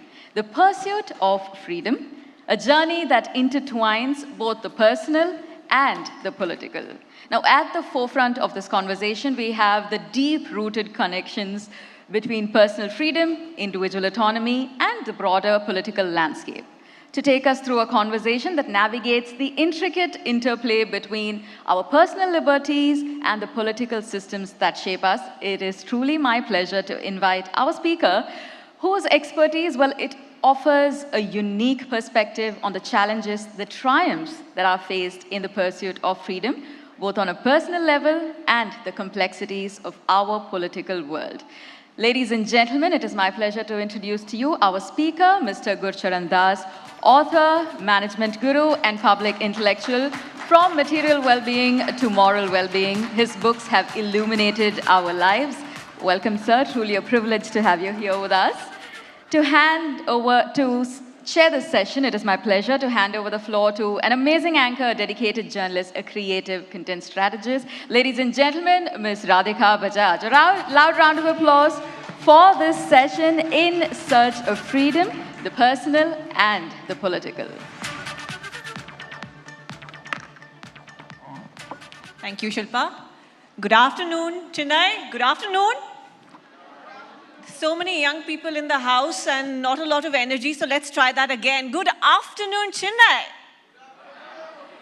Wonderful to have you all with us, and it's so special and such a privilege to be able to talk to someone on this stage whose personal journey and professional journey pretty much mirrors the journey of India as a nation and as an economy. And he's such a multifaceted man. He was born in pre-partition India. He went to study philosophy and politics at Harvard at a time when very few Indians were able to do that. Of course, at a later stage in life, he went back to Harvard to study business at the Harvard Business School. He created the company called Procter & Gamble to the behemoth that it is in India today. And luckily for us, then he made a very, very successful transition as an author. And here we are talking to him about something that's close to his heart, which is freedom. What does freedom mean? We're going to explore that today in this session. His memoir has just come out, ladies and gentlemen. I've just read about 65 pages, and it's made me laugh so hard, but also made me cry. So it is a book that we all should be reading and learning from, and I urge all the youngsters in the house to pay attention to the wisdom that's going to come from Mr. Das during this session. A warm welcome again, sir. Thank you. I think the first question I have to ask is that your life has been so adventurous, sometimes difficult. How is it revisiting that life when you write a memoir? Well, here's the secret. When you write a memoir, you do have to remember. And you, in a way, relive your life.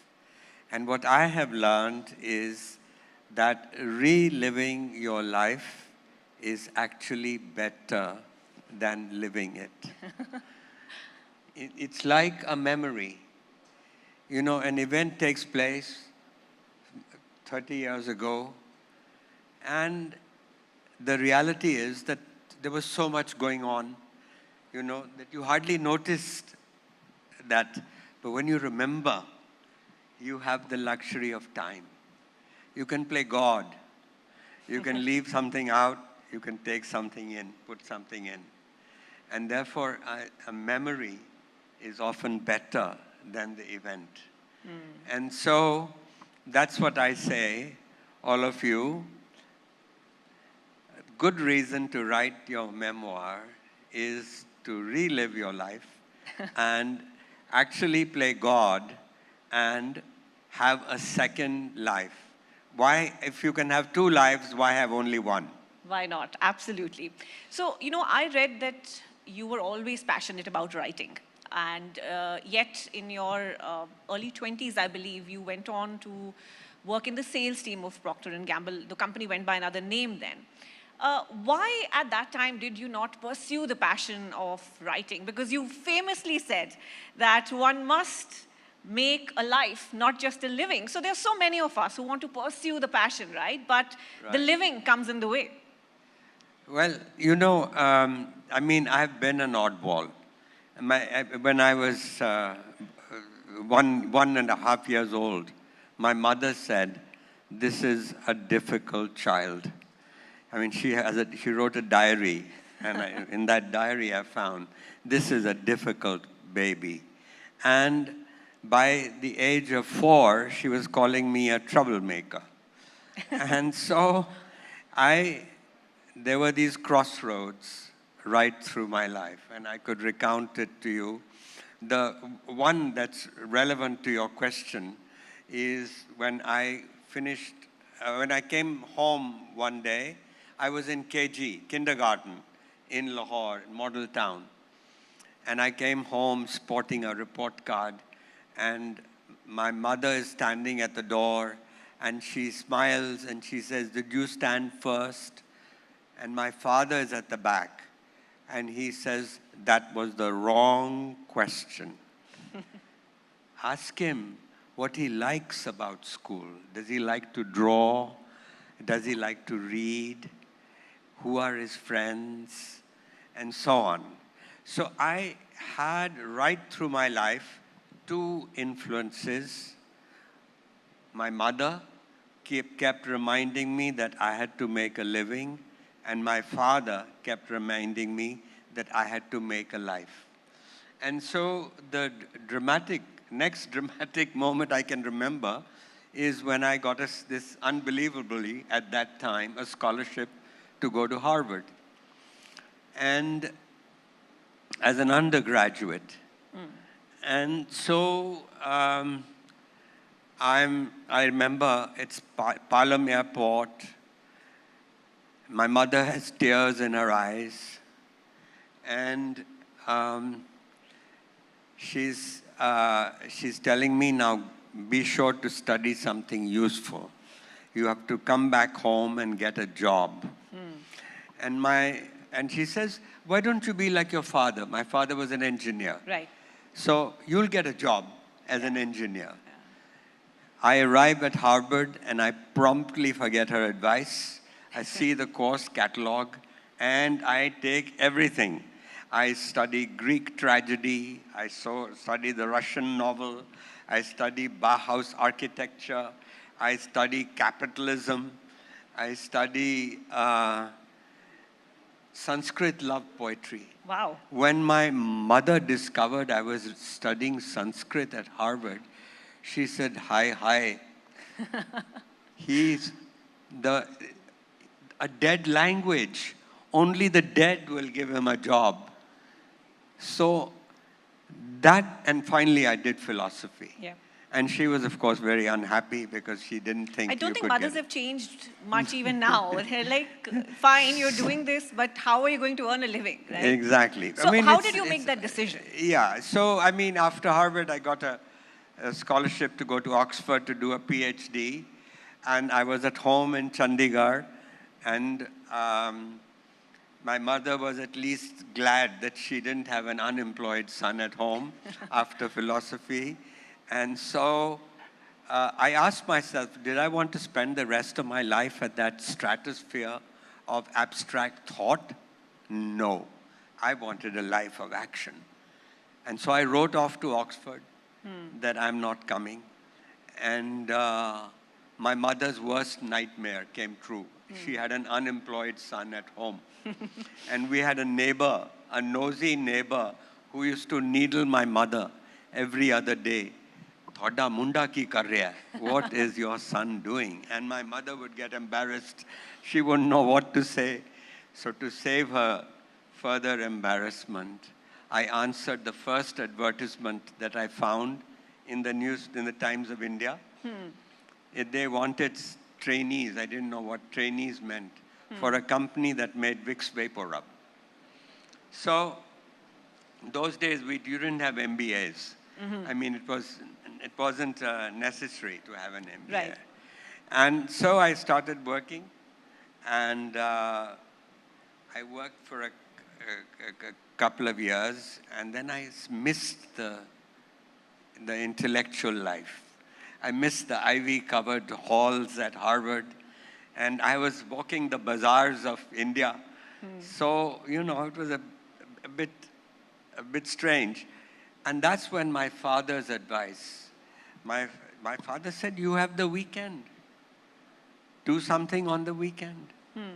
And so one Sunday morning, I was in some small town selling Vicks Vapor Rub, and I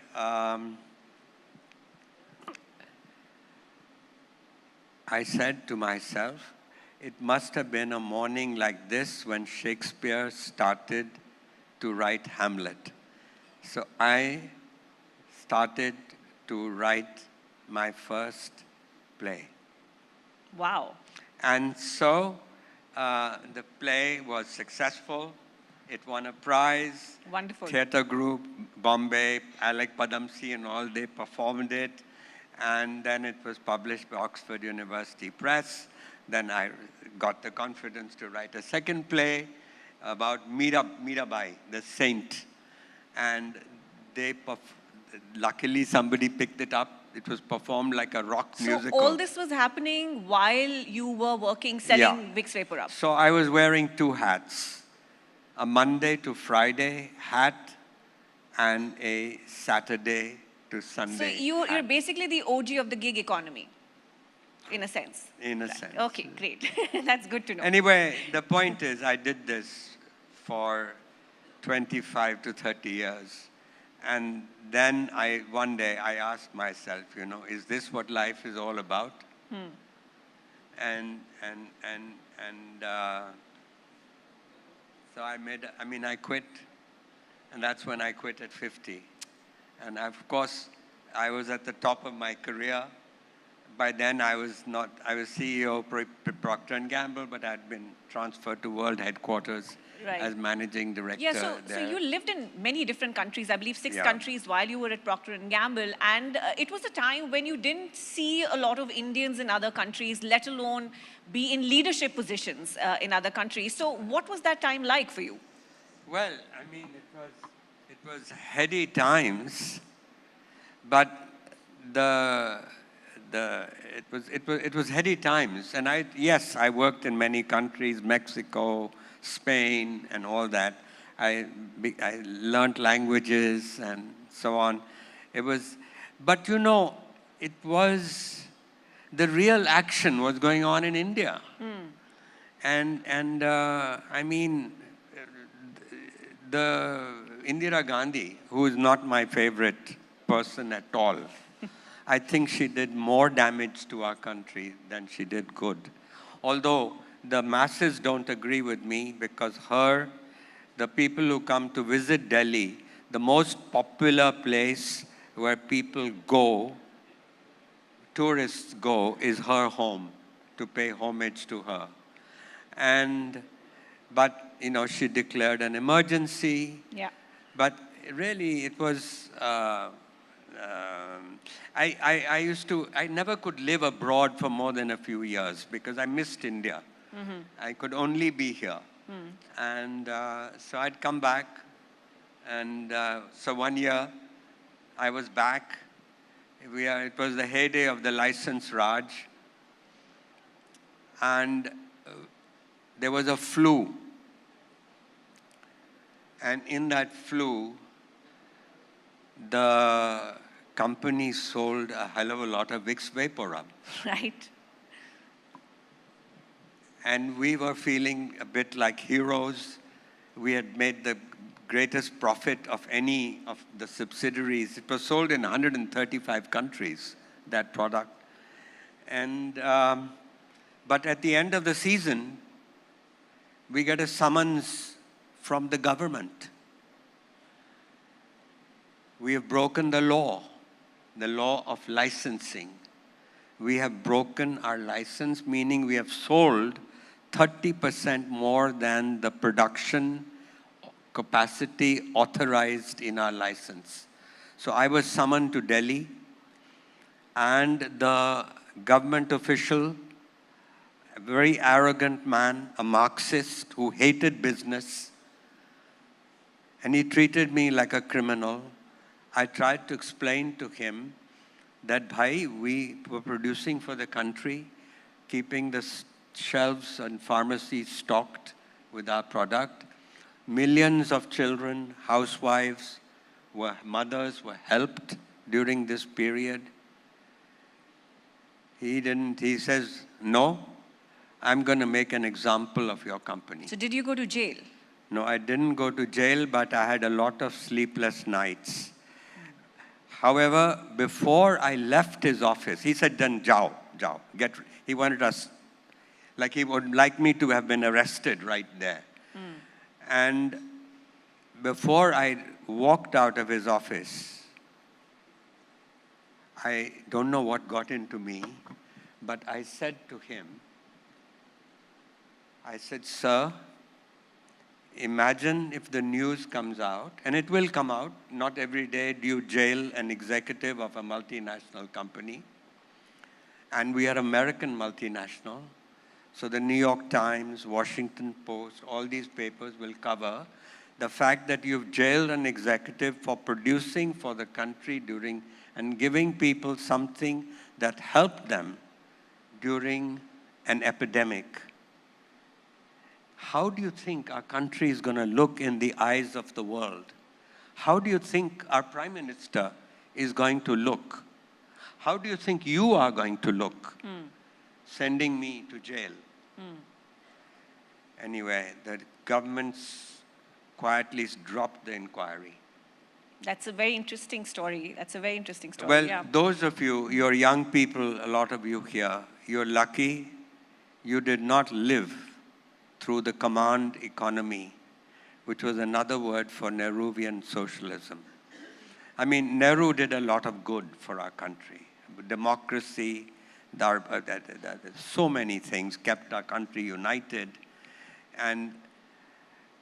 But this was a heroic flaw, a tragic flaw. Right. And the country paid for it. 2 generations of Indians lost out in terms of opportunities.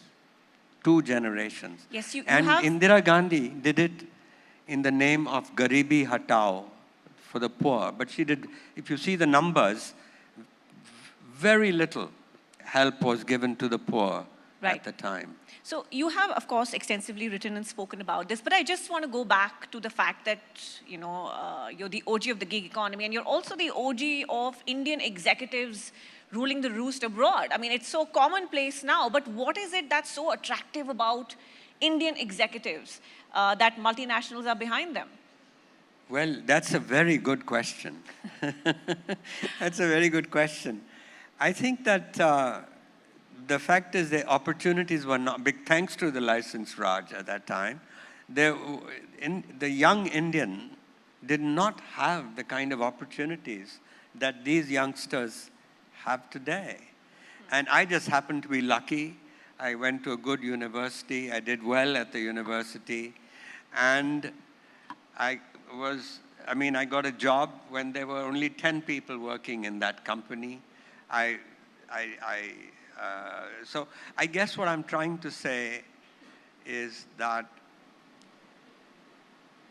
even today, 80% of Indians do not get a good education. But the 20% who do, they do manage to get education. They do manage to learn that education is not just rote learning. It's about questioning. So these guys, even now, the opportunities are bigger outside. And so they do very well.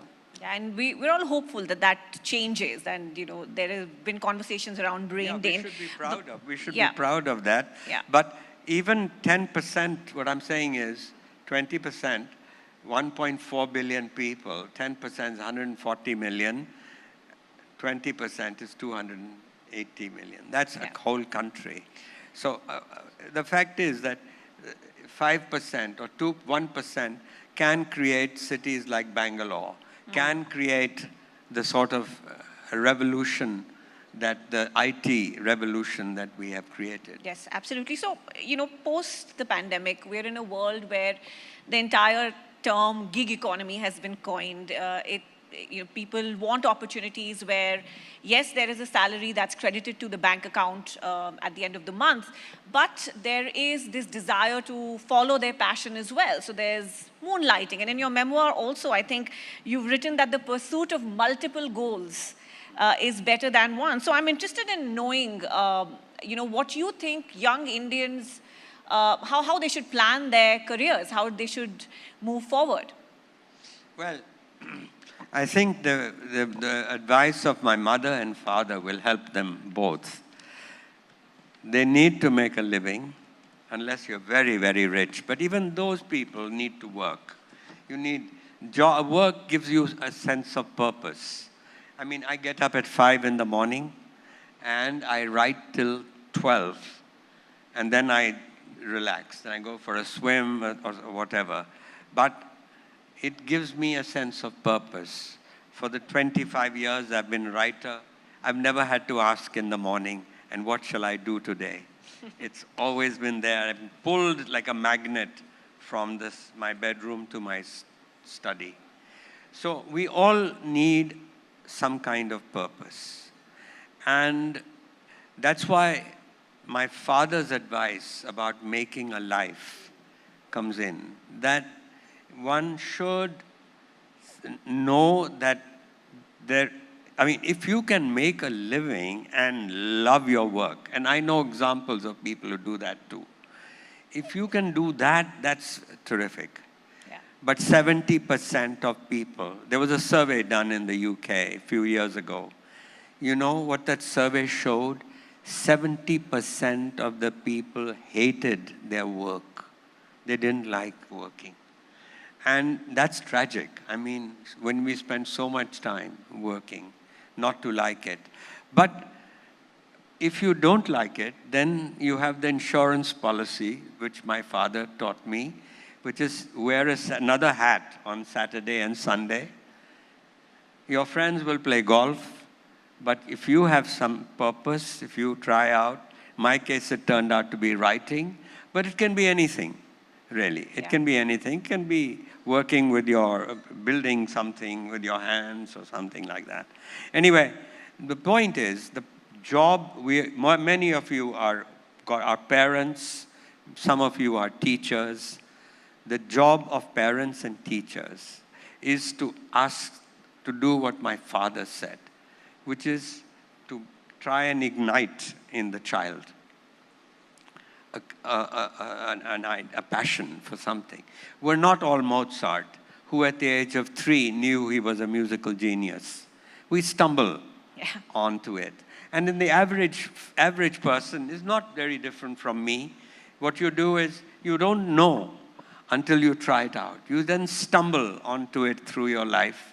And then when you get a job, first of all, you study hard, like my mother said, and you get into a good college, then you study hard, and you get a good job. And then you get a good job, you climb up the ladder, and you get a bigger house, you get a wife, you get children, and you repeat the same thing with your children. But by the time you're in your 40s, I tell you, most people will ask that question. Is this what life is all about? And that's the time you should have something you can fall back upon. And that's what I would be my sort of advice to young people. That's great advice. To live an examined life. Yeah, that's great advice. Now, you're someone who's actually seen the Indian economy transform drastically, right? The days of the license Raj, liberalization. We were at one point dependent to feed ourselves. Now we try and feed the rest of the world with wheat and rice exports. And there was a time when, having a foreign brand or owning a foreign brand was such an aspiration for most Indians. And we now see those brands making a beeline to please the Indian customer. So what are some of the biggest positive changes that you have seen? And is there something that you feel that should have changed and has not? Well, the big change. We were economically shackled for the first 40 years, as I said, and it's easy. I don't blame Nehru. There's a conversation going on over there which is interrupting our flow. And they keep talking, and I have to look at you, but I end up looking at them, and they just keep going on and on. Right. Sorry. My point is that that period, I don't blame Nehru, because we were all socialists at the time. But by the time Indira Gandhi became Prime Minister, the world had seen the success, the rise of Japan. Korea, Taiwan had begun to show the way. Hong Kong, Singapore, these were Asian tigers. That is the time we should have changed. We could have saved 20 years. Anyway, it didn't happen. And so 1991 was Diwali. It was really every day, and every Friday I remember reading in the Economic Times, there was a new reform, because Thursday was a meeting of the Committee of Secretaries presided by Amarnath Verma. By the way, he's not remembered, but he really, as much as Narasimha Rao and Manmohan Singh, Amarnath Verma is the one who pushed through the reforms, because there was this Thursday committee. And Montague tells me that he was a terror. You couldn't be 1 minute late. You couldn't be absent. And you had to show up. And whether they were, the reform they were discussing was opening the aviation to the private sector. There used to be only one, Indian Airlines, before Air India. And the point is that I hadn't realized that we had actually did not get our independence. I thought we got our independence in 1947, like all of us, but actually we got our independence in 1991, 40 years later. The fact is that real independence is not just political independence. In your work life, you have to be free, and we were not free. So everything begins with 1991. That's when we are born economically. And frankly, after that, so it's like BC and AD. So it's AD after 91. And in those, it's now 30 years since 90. And in these 30 years, we have lifted 400 million people out of poverty. Middle class has grown from 8% to 30%. And I could go on, and the economy has grown almost at 7%, 6.8 or something like that. Now for a democracy, that's amazing. But we still have not created an industrial revolution. That is why we have not created. I mean, we became the second fastest growing economy in the world, but we did not create the jobs that a 7% growth economy should have created.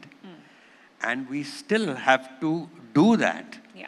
Because otherwise, how do you take half the people today, 45% of our people are working on the farms, and you need much less.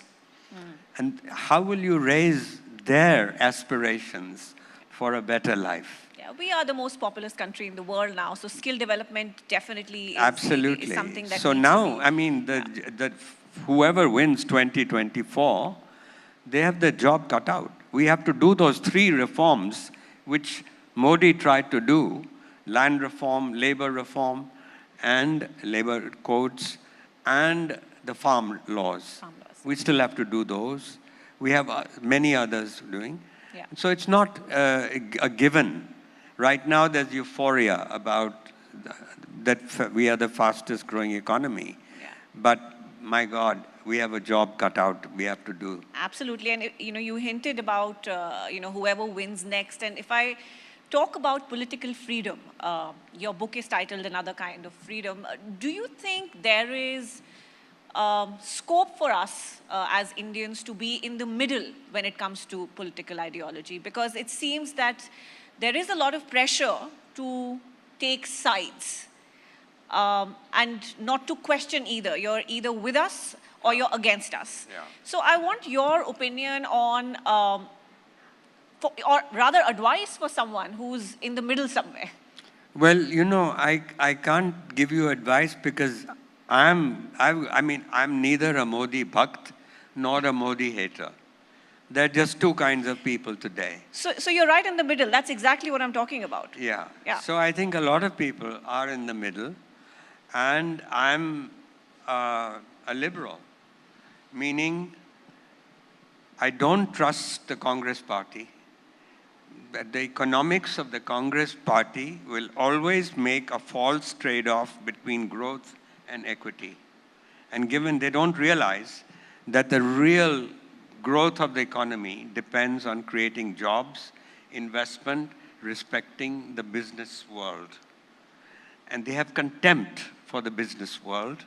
And if they have a choice, they will give their approaches to give away.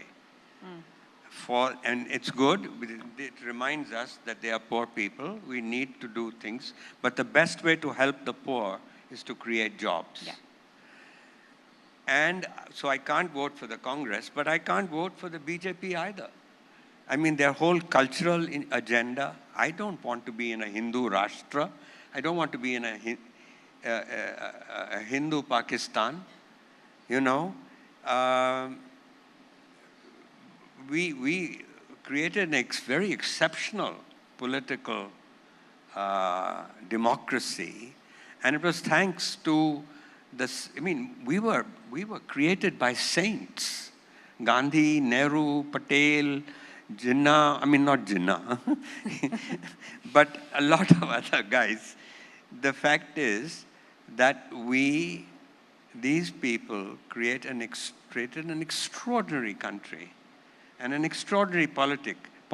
I may criticize them for their economics, but the reality is that that's in danger.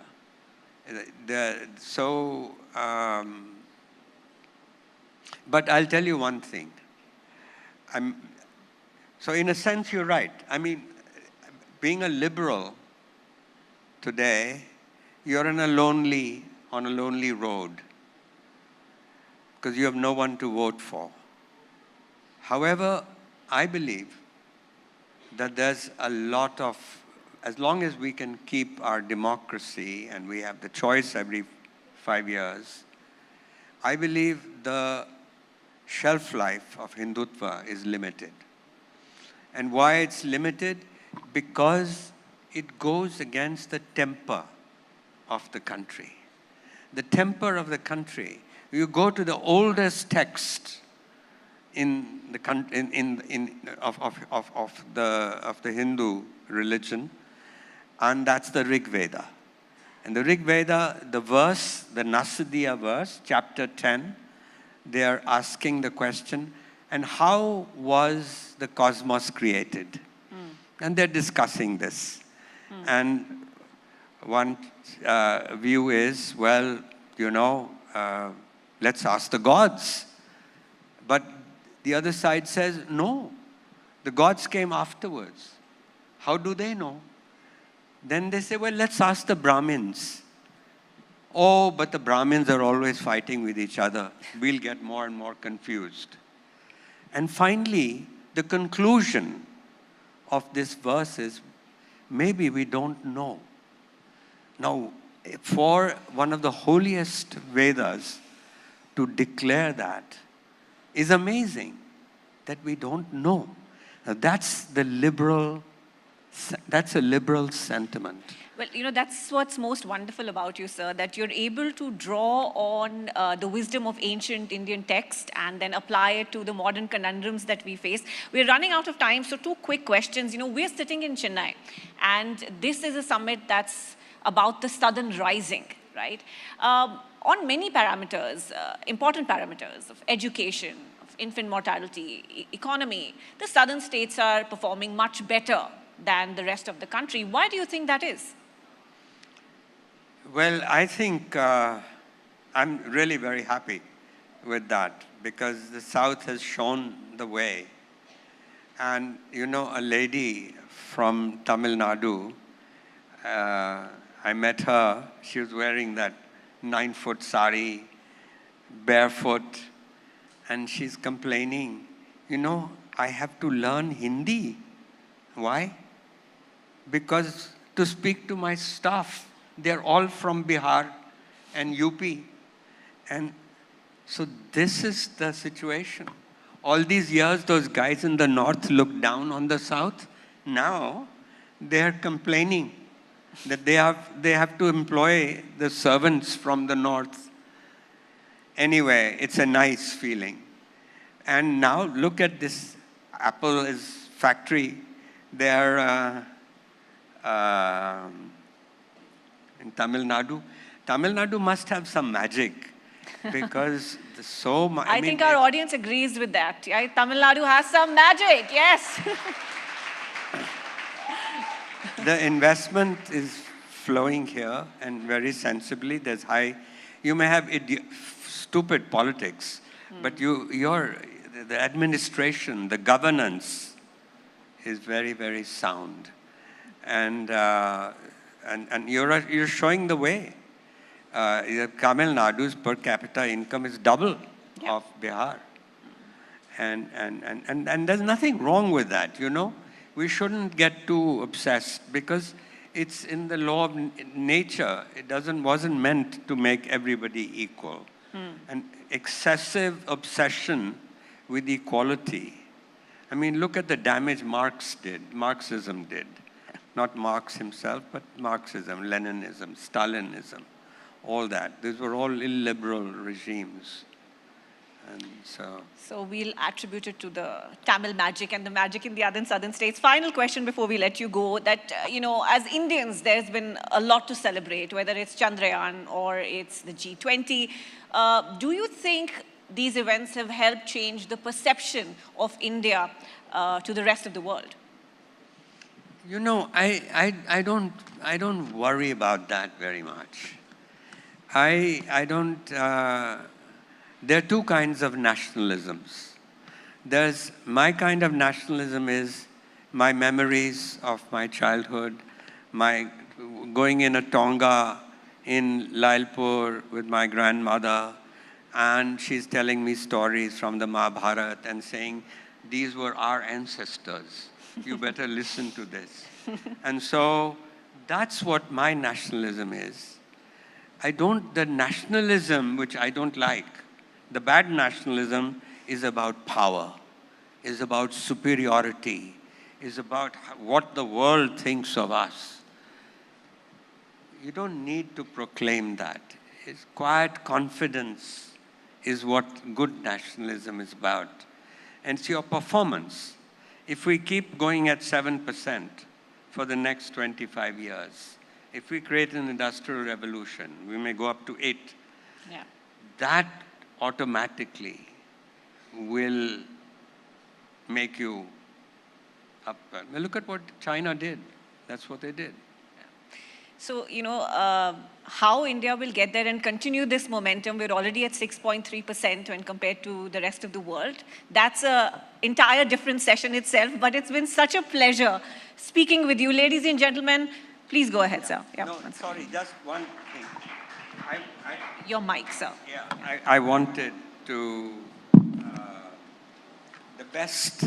I wanted to read you the best line. Please. In my book. And that is the dedication. The book is dedicated. The book is another sort of freedom. And we haven't really talked about what that sort of freedom is. But at least I'll read you the dedication, which is to the happy few who don't take themselves too seriously. So that is really the book. Meaning, take your work seriously, but not yourself seriously.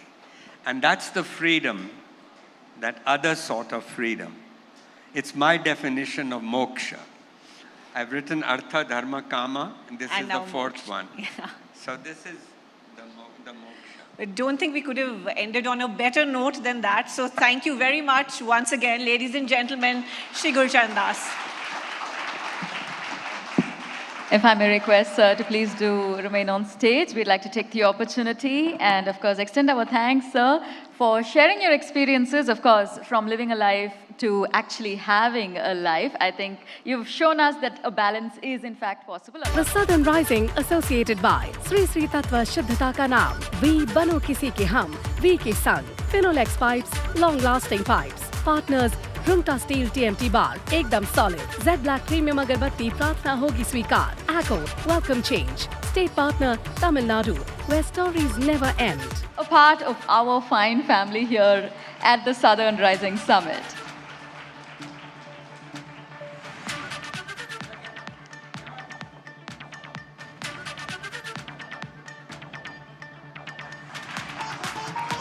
Thank you so much, sir, for sharing your experiences. Ladies and gentlemen, I'm also happy to let everyone in the room know that Mr. Gurcharan Das will be available for a book signing shortly after this particular session, the initial part of our upcoming break. So I'd like to urge all our guests, especially our younger guests, to please do grab your copy and personalize it with a signature. It's definitely going to help shape your life.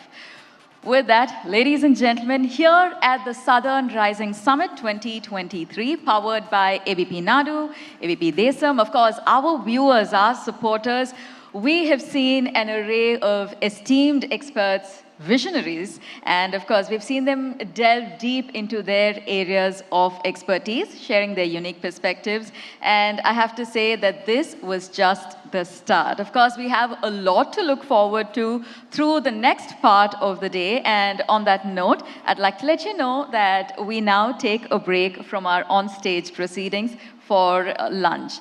Before we do, in fact, break, let me tell you that today, we have a lot of excitement coming your way. When we return at 2 p.m., we've got a multitude of sessions, ranging from new age music to federalism to even new India. The second part of the day promises to be just as exciting, just as thought-provoking as the first. Ladies and gentlemen, once again, thank you so much for joining us here at the Southern Rising Summit 2023, the very first edition. We look forward to seeing you back here at 2 p.m. Please do join us for lunch.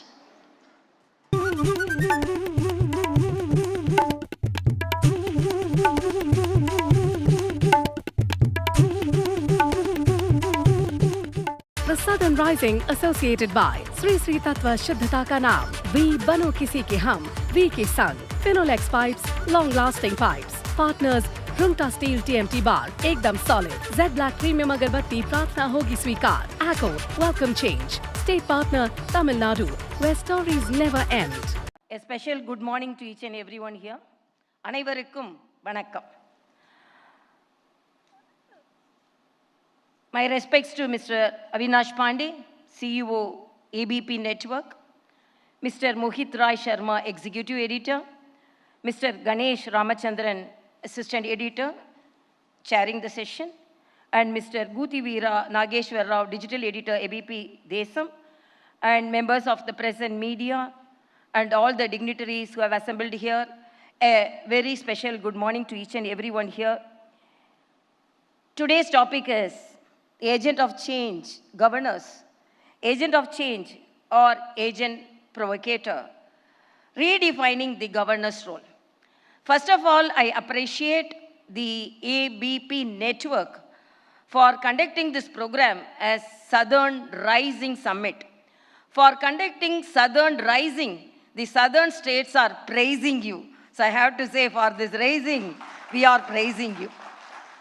Because most of the time, the Southern states feel that they are not projected properly and they are not taken care of properly, and their talents are not projected in a way it should be shown to the rest of the country. And transforming from the star to ABP, now you remain as the star in the journalism, and I'm really very happy to participate and inaugurate this session. And the topic is also very interesting to know whether the governors or the agent of change or agent of provocators. I should say it is in the vision of the people and in the vision of the politicians. Because I can project only myself because I cannot compare with other governors, but I, as a governor, from the day I took oath, I wanted to be a people's governor. But when we wanted to become a people's governor, definitely it asks the politicians also. So first of all, my Telangana Raj Bhavan is called as Praja Bhavan, that is People's Bhavan. And Puducherry Governor Maligai is changed into Governor Office. So whatever may be the position, it is for the people, for the people, for the people. But when I became the governor, the first critic, because before acquiring the office, the criticism came from the Chief Minister's office, saying that the Sarkariya says the politician cannot be the governor. Then I immediately answered, politician can be the governor, but the governor should not be a politician. So we really able to demarcate because we are also responsible persons. But it is viewed, whatever the activities carried out by us is viewed in a political mirror, with a political glass. That is the most unfortunate experience we are facing. So when I became the governor, I always mentioned this in most of the conferences. They told, okay, she became governor, she's the youngest governor. So this is the youngest state. Telangana is the newborn state. How she is going to manage a newborn state? I told, I am a gynecologist. So I am very talented in handling the newborn babies. So Telangana is a newborn baby. So definitely I will handle the newborn baby, Telangana, and still now handling with most affection to the people of Telangana, with the most respect to the people of Telangana.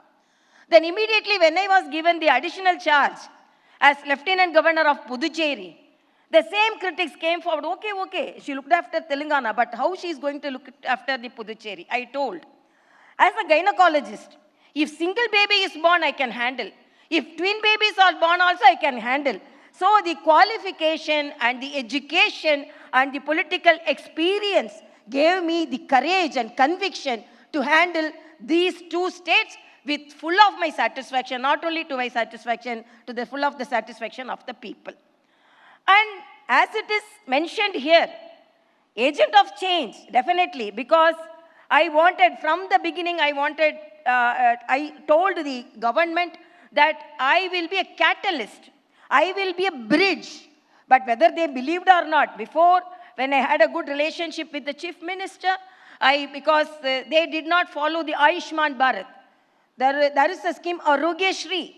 But in Tamil Nadu, Ayushman Bharat and the chief minister schemes are incorporated. So I got the information from Tamil Nadu and submitted to him. And after reading that, they also adopted the Ayushman Bharat. So in the assembly itself, chief minister mentioned, because the governor highlighted the goodness of the Ayushman Bharat, we also adopting it. So this is the possibilities when there is good relationship. So still now I feel there should be a good relationship with the chief minister and the governor, but unfortunately it is strained in most of the states, particularly in Telangana, I have to say. Very openly I cannot say because Telangana is going for election, but as a governor, I have to say almost 3 years since, except recently I met our Honorable Chief Minister in a program, almost since 3 years I did not meet our Chief Minister. Most of the people are accusing the governor, whether they are friendly or whether they are politicizing the issues. But my appeal is the Chief Ministers also should extend their friendly hand, because when we are all responsible people, so we are not to create controversies, contradictions, only for constructive purpose. So we want something to be done to the people of Telangana. For me, the people of Telangana, even Tamil Nadu people also call me Akka, Telangana people also call me Akka. So I don't behave like a governor, but I am Akka to the Telangana people, Tamil Nadu, Puducherry, I am Akka only. So why I am telling this? Because as a governor, we cannot be confined 4 walls, and we cannot be rubber stamp also. The scenario of the governor has been redefined and it has changed because the active persons are being appointed as governor. And we know the pulse as a doctor, as a politician. I know the pulse of the people. So I was approaching the people. So when there was a problem faced by the Telangana women, I called a Mahila Darbar. I approached in a friendly way, but the government visualized in a political way. So this is the problem. Whatever we saw, I kept a suggestion box outside Raj Bhavan. Anybody can approach, but that suggestion box became a boxing point between the chief minister and the governor. So whatever the governor does, oh, she is doing in a political view. It's not that. I, as a governor, for the people, because we know about the people. And first 3 days, there was a transport strike. And even the Uber and Ola, the private taxis also went on strike. 9 o'clock in the night, because most of the pregnant women, the teachers, the students called Raj Bhavan. The public transport is on strike, but even the private transport is on strike. How we will move? So they called, particularly pregnant women. 9 o'clock I called them. And I motivated them to withdraw the strike, and they withdrew. But this was taken as a humanitarian approach by me, but it was taken as a political approach by the government. So it is the vision. What all we do, lot of things. When I found that vaccination, the tribals were hesitant to taking the vaccination, I went to a tribal hamlet and I took the vaccination sitting among the tribal population. After that, the health secretary called me and told, after you got the vaccination sitting with them, all of them got the vaccination. So I got the prick for the tribals, but it was pricking the government taken as a political stand. So what I am telling, please, whatever the governors, because they are also responsible, but this is the story of Telangana. Story of Puducherry, as a sister of Puducherry, Akka of Puducherry, so many things have been done. Every 15th we are having a grievance redressal program in Puducherry. So this is for the approach of the people. I took it as a people's program, but the opponents taken as a political program. So this is the problem. Because whatever we view, so we think that we are agents of change, but others think they are agents of provocator. This is the problem. But whatever may be, the balance should be there, whether it is the governor, whether the chief minister, I have to say, because Article 167 says, the chief minister should constantly visit Raj Bhavan and they should discuss the political situation in the state. But nothing happened. Since 3 years, I did not see the chief minister. And above all, Republic Day function was denied. We did not have a parade because the governor should raise the flag. So we did not have the Republic Day parade. And above all, I was denied a governor's address also. So why I am telling, I don't want to blame anybody. But when everyone says that governors are provocators, governors are creating confusion, but the challenges governors face like me, what is the problem? When I want to go to a tribal hamlet for the Sammaka Saraka, I am thankful to our Honorable Prime Minister because the tribal university has been named as Sammaka Saraka, the tribal goddess. But when I want to go and attend that program, I was denied a helicopter. 8 hours I traveled by car. So I want to be friendly, but I don't know, the politicians don't want to be friendly. So I don't want to create contradictory comments here. But some fact, the history should be mentioned here, and the truth should be conveyed to the people. But apart from that, I don't mind. Then when we project ourselves in the social media, they project, okay, these are governors are appointed people. We are all elected people.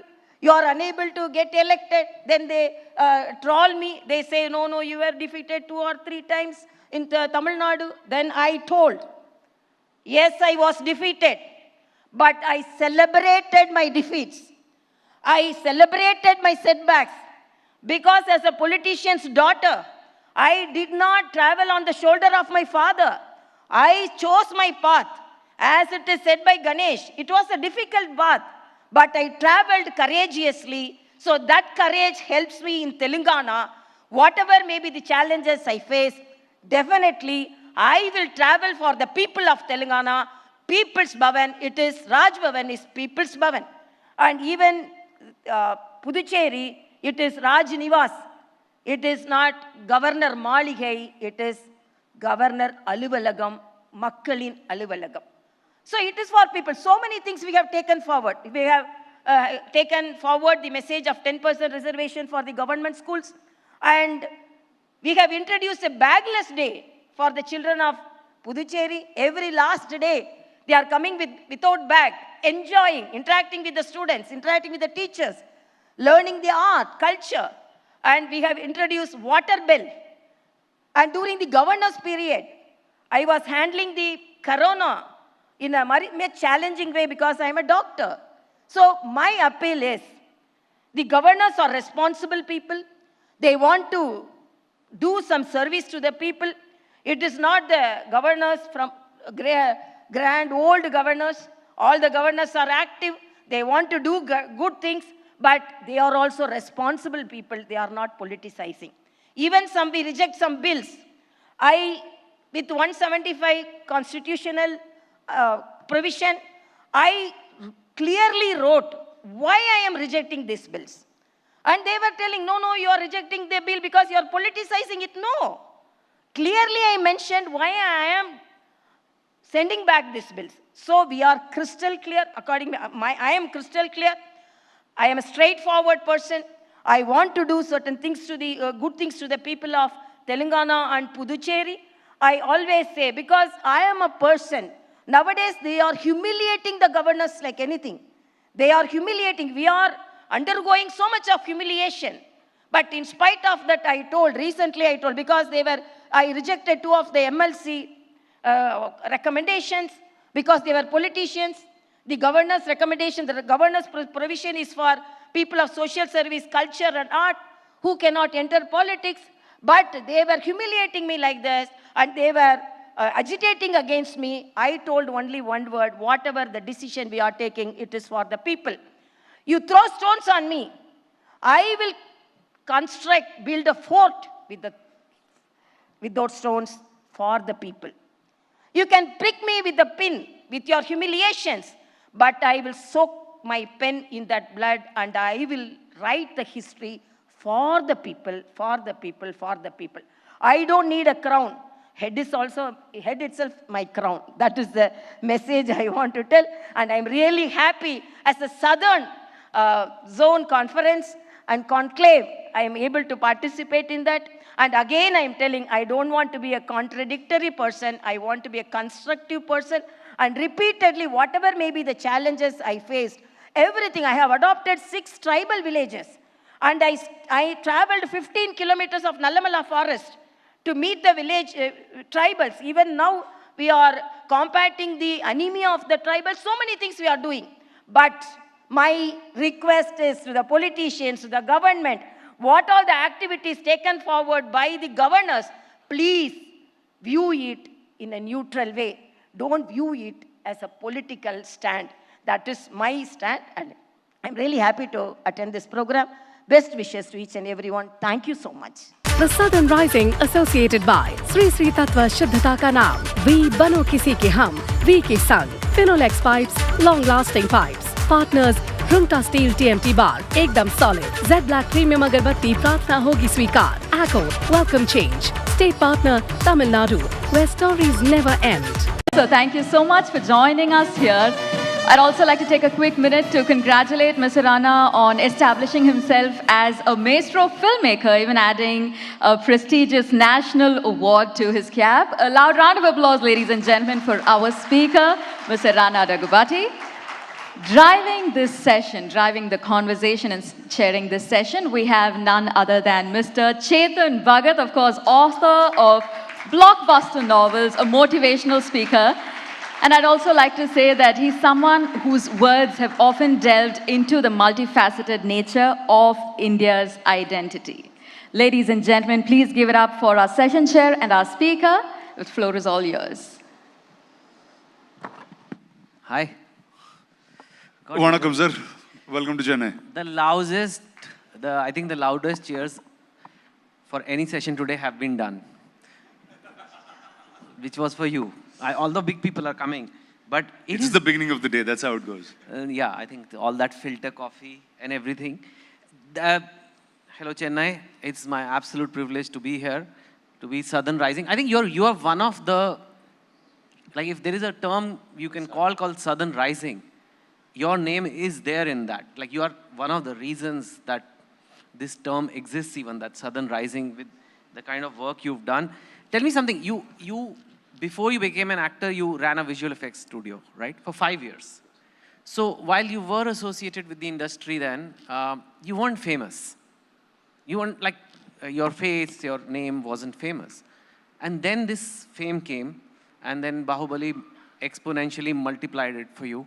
How has it been for you as a person? Like how does extraordinary fame change you as a human being? Firstly, good morning, ellarku vanakkam. Thank you, sir. Yes, I started my career in the movies with visual effects. The reason I started that because I was fascinated with movies in the first place, and I thought visual effects was the answer to making bigger and bigger movies, and that's why visual effects began.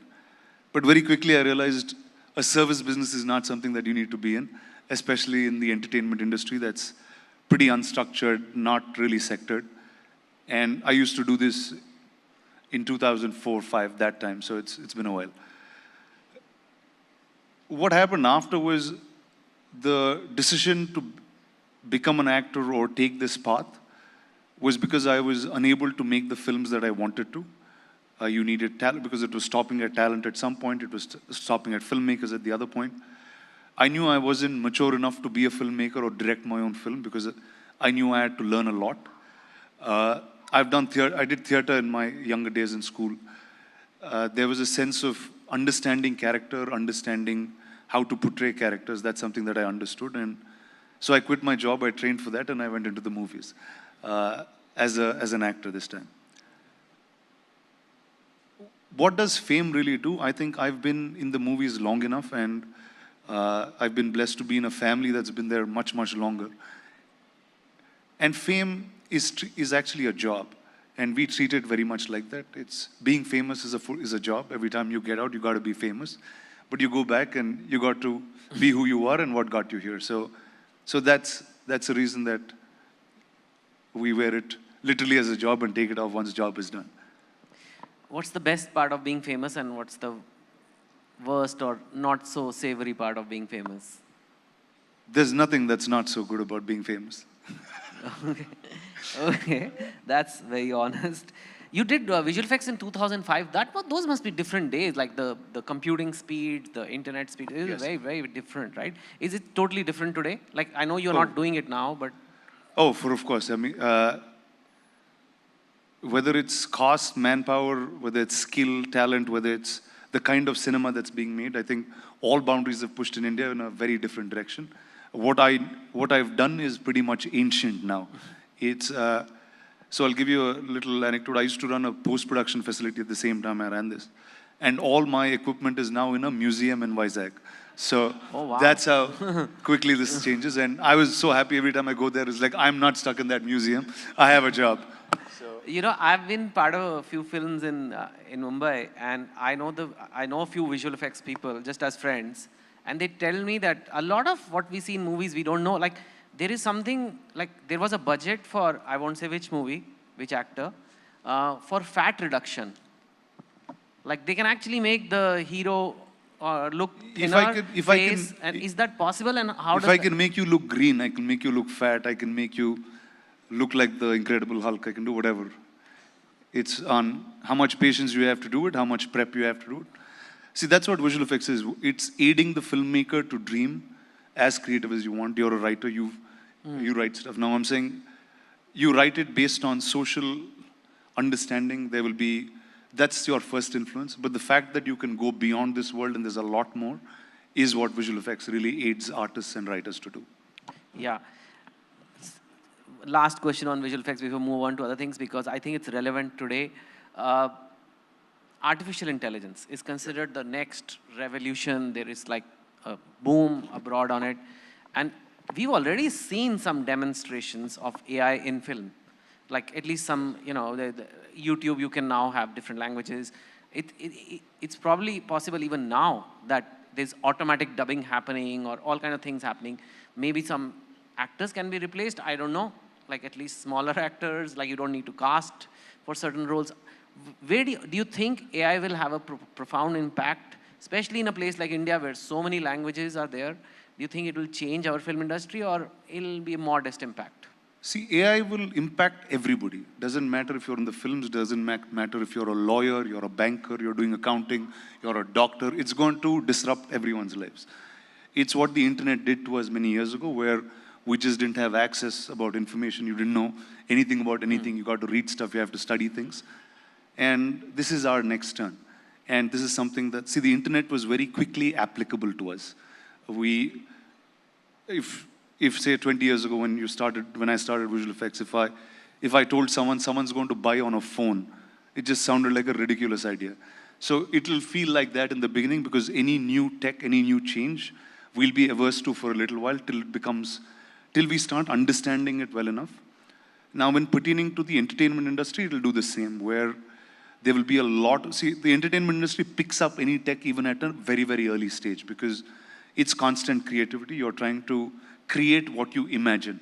So the faster it can create processes, it'll keep going on. When you come to the sense of replacing humans, it'll be the humans that understand AI that'll be running the world, and not AI really running the world, at least in our lifetimes, if not the next.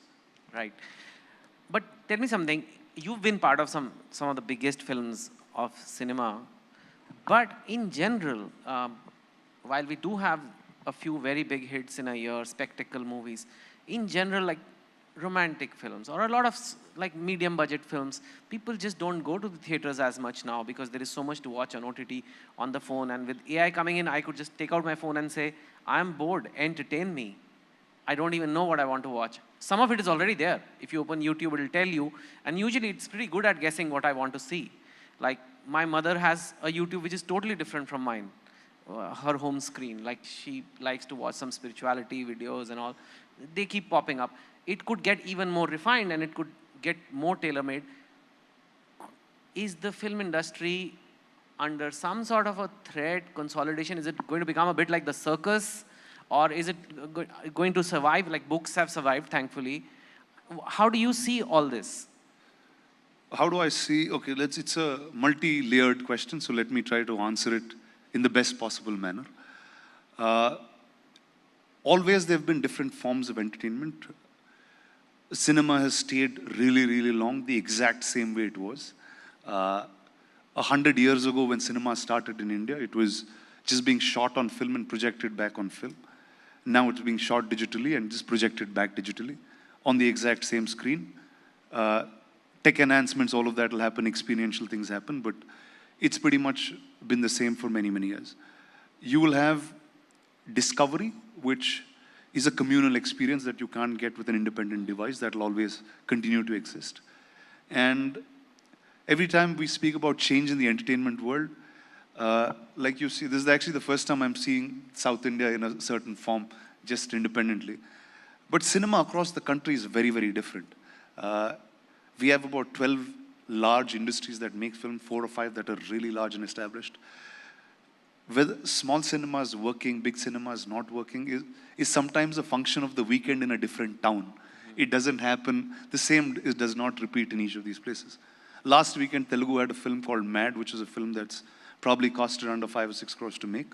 It's done twice or thrice as much already in 3 days. Now, cinema continues to work every single place. It's just the means to monetize it, the way to advertise it, the way to go closer to consumer will start changing. And cinema itself will start becoming, like today it is more and more immersive. Like from regular social cinema, we created social fantasy, like Bahubali and others, right? You will start seeing interactive cinema where cinema can start interacting with you in some ways. Already the OTTs, Netflix and others have a few shows that are in that format where they travel with you. So it'll start getting more and more personalized on devices and more, see, there's always a right brain, left brain, there's always a you private, you public, right? You will always need humans, you will always need experiential things to do, whether it's going to a cricket match or watching something together or interacting with something together. So that will not cease to exist. You will just call it different forms. Like it's called the film industry, there's no film anymore. We still use that term. Film is gone at least a decade ago now. And so is it entertainment altogether? We'll start combining media and entertainment as one single enterprise and start moving. It won't be an industry by itself. Yeah, you're very smart and insightful about all this. And did that answer your question in some ways? Yes, okay. I think so. And I think you have very deep insight into industry, right from the fact that if you want to be in the film industry, you don't want to be one of the service providers. I ask you this because I at least in some interview I've seen, you dropped out of college. You've not, like, and this is the... No, let's say they didn't let me stay for too long. They said you have to leave. You didn't drop out, they... Dropped me out. Yes. Yeah, so which is almost worse. And this is the land of degrees, you know. At least I'm married to Tamilian, so I know how much degrees are valued. Even the politicians coming today, you know, I'm interviewing them later. You see their resume, it feels like they're applying for a CEO's job. Like the engineers and MBA, and like, but you, from formal education is not there. Clearly, you've done a lot of things in life. You are now a startup investor. You've invested in companies. You run businesses. You do so much. I'm asking you this because not for you, but for the many people in India who do not get those degrees, but they still want to do well in life. What do you have to say to that, and how have you kind of reached this level where you could almost talk about AI and film industry, everything? Well, did I wish I studied better when I was younger? Yes, for sure. But on the hindsight, the way I developed business or what I do right now is because my thoughts are not structured or tamed to anything. There's a certain fearlessness when you don't have too much information. So if you see my early part of my career, there'll be a lot more that I've done than what I do now, because the energy is very different. You get to learn things while you burn. I kept studying when I needed it in some strange way. What did I grow up with all my life? I know stories because I read Amar Chitrakatha and I watched movies. And that created what I do in the first place, where I understood storytelling so I could be in the movie business. When I had to sell my visual effects company, or rather when I somewhere knew that this is not a business I want to be in for the rest of my life, I didn't understand what selling a business meant. So I went to 3 weeks to IIM in Ahmedabad, studied about mergers and acquisitions, came back and sold the company. Wow. So I think it's important to learn, but unless you understand the application of learning, I just feel like it's redundant. And I think like cinema has been the same for 100 years and needs to change and figure out interactivity, I think the system of education of basic school and others will start evolving into teaching newer things and newer ways of life. Yeah, that is something. I've spent a lot of time. Not bad for a dropout, isn't it? No, and has your college called you back for a talk or something?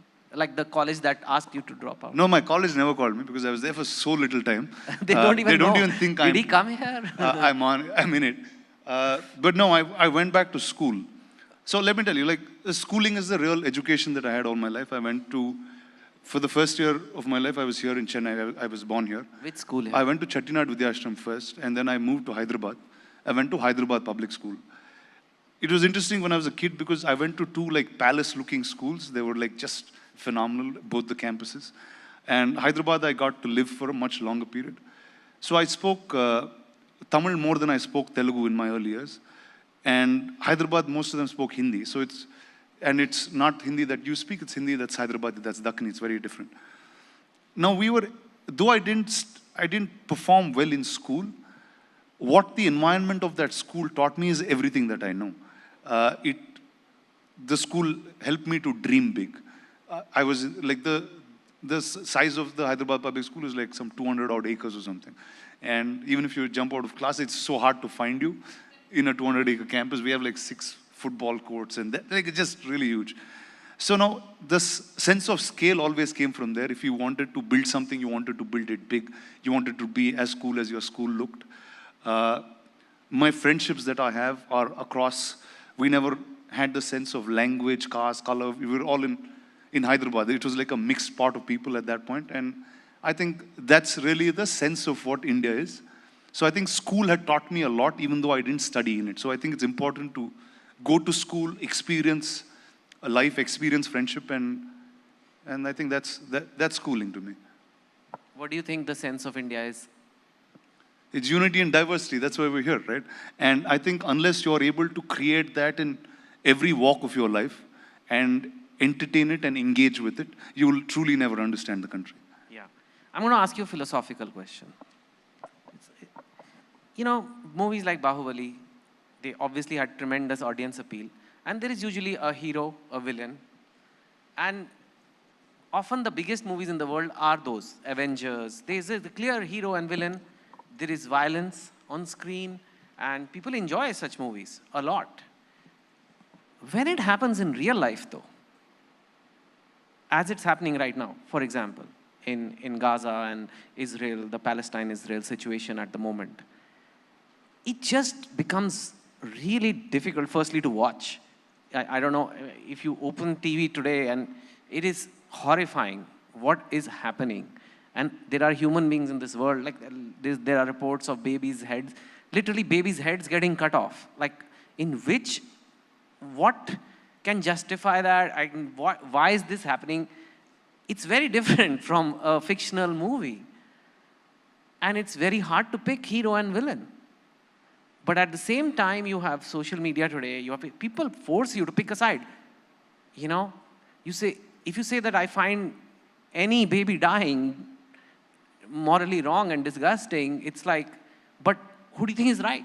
You know, who's the hero? Who's the villain? And we love stories like this. How do you see this when you, on one hand, you've been part of these movies of battles, and when you see this real battle unfold, unnecessary violence, too much violence, how do you see it? So let's get to, see, these are big points to answer, and I don't think I'm in a position or qualified enough to answer these things and make statements about them. But since you gave the sense of story, let me go from there. Whether it's the Ramayana, whether it's the Mahabharata, whether it's tales that we understand, are always told with good and bad, because that's the most basic thing that every single one understands. It goes across denominator where doesn't matter where you come from, what you learned, what your language is, you understand good and bad, you have a sense of it. And what are these great mythologies that we speak about today was history at some point that was told to us. So the next generations understood that this was right and this was wrong. So that's, I think, as a storyteller, that's very important to consistently be able to tell this. Imagine all the stories of war that you heard in real life. Today might be big films, might be great books, but if you go back to the period when it happened, it's those people telling us now that this is not what you're supposed to do. So I think that's the essence of being a storyteller, is being able to find that good and bad, be able to consistently tell it to people, influence them in right directions, and take it from there. I think that's how I take this question. No, it's fine, and we don't have to be specific to something, but what I often find is this desire to say that this is good and this is evil. Whereas, at least from my experience as a writer for several decades, I've seen that it exists together. Human beings, you can't say good guy, evil guy. Whereas in stories, it often gets simplified like that. We know who was the good guy in Ramayana. I would say, sometimes there are some grace given, but generally, in a situation like, for example, the Israel-Palestine war right now, people are picking sides in India also. Even though we don't have really got skin in the game. When you talk about picking sides, if someone's picking sides on social media, that's just their entertainment. There's nothing real about it. So I think first, when you're talking about picking sides, if there's somebody from the political realm of the country speaking about it, I think that should be right. I don't even think it's right to speak on public platforms about. I wanted to say it earlier, but sorry, because if you're not being directly active in something and doing something about it, I think you have no right to speak about it. And that's how I lead most of my life, because that's only creating discussion for more and more people to discuss and do nothing about it. So I think leading discussion, unless we are physically, mentally, in all ways being able to take this, solve it, find a resolution, I think we are not in a position to speak. But okay, that's an interesting take, and there's nothing to agree or disagree on that. But what about if you're just a citizen of this country and you want to talk about inflation, for example, something which really applies to everybody, or national security, or many issues that affect unemployment, so is there something called public opinion, or are you saying that you can share it with your friends and in your drawing room, but putting it out there on public platforms without any skin in the game as such is not very productive? One is without any skin in the game, one. Second is assuming that everyone is thinking like you, or you are really influencing somebody. Nobody is influencing anybody. They just, everyone's creating an entertainment for themselves, and that's how social media works. And you ask more of it, that'll keep getting you more. Like you said, your mom's phone and your phone will be very different. Check your mom's phone. She will have nicer things to say. Let's be there. Yes, please do not check my Twitter. It's election season, and I know you've clearly stated your policy if I'm not directly involved. But it's going to multiply now. It's already multiplied. This thing on our side good, your side bad. We are good people, you are evil people. It's not just, people often forget that all these political parties are all Indian parties. Actually, they have the same passport, we are all the same. But it sometimes at least comes across, and because it's election season, it's going to be on steroids now, that we are good, you are bad. Any issue is polarized very quickly. Any issue. I won't even say it's just religious communism. Even North and South. Even, you know. When hasn't it been? I don't know. Why is it any new this time? Then, okay, I've lived now for close to 40 years in this country. At least from the time I was 18, I was part of elections. I was part of voting things. I had some family who was in politics for some time in their lives. There was never a time it was any different. It's just there will be some more news channels being able to communicate more.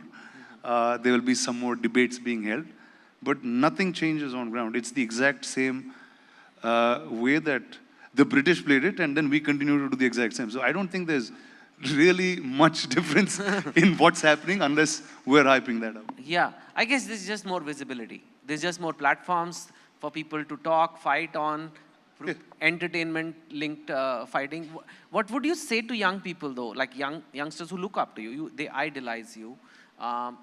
Should they be on social media platforms becoming fanboys or fangirls of a certain politician, criticizing, making their point? They think they're contributing to the nation. They're like, you know, this is my stance, and this is how it should be, and you guys are bad, we are good.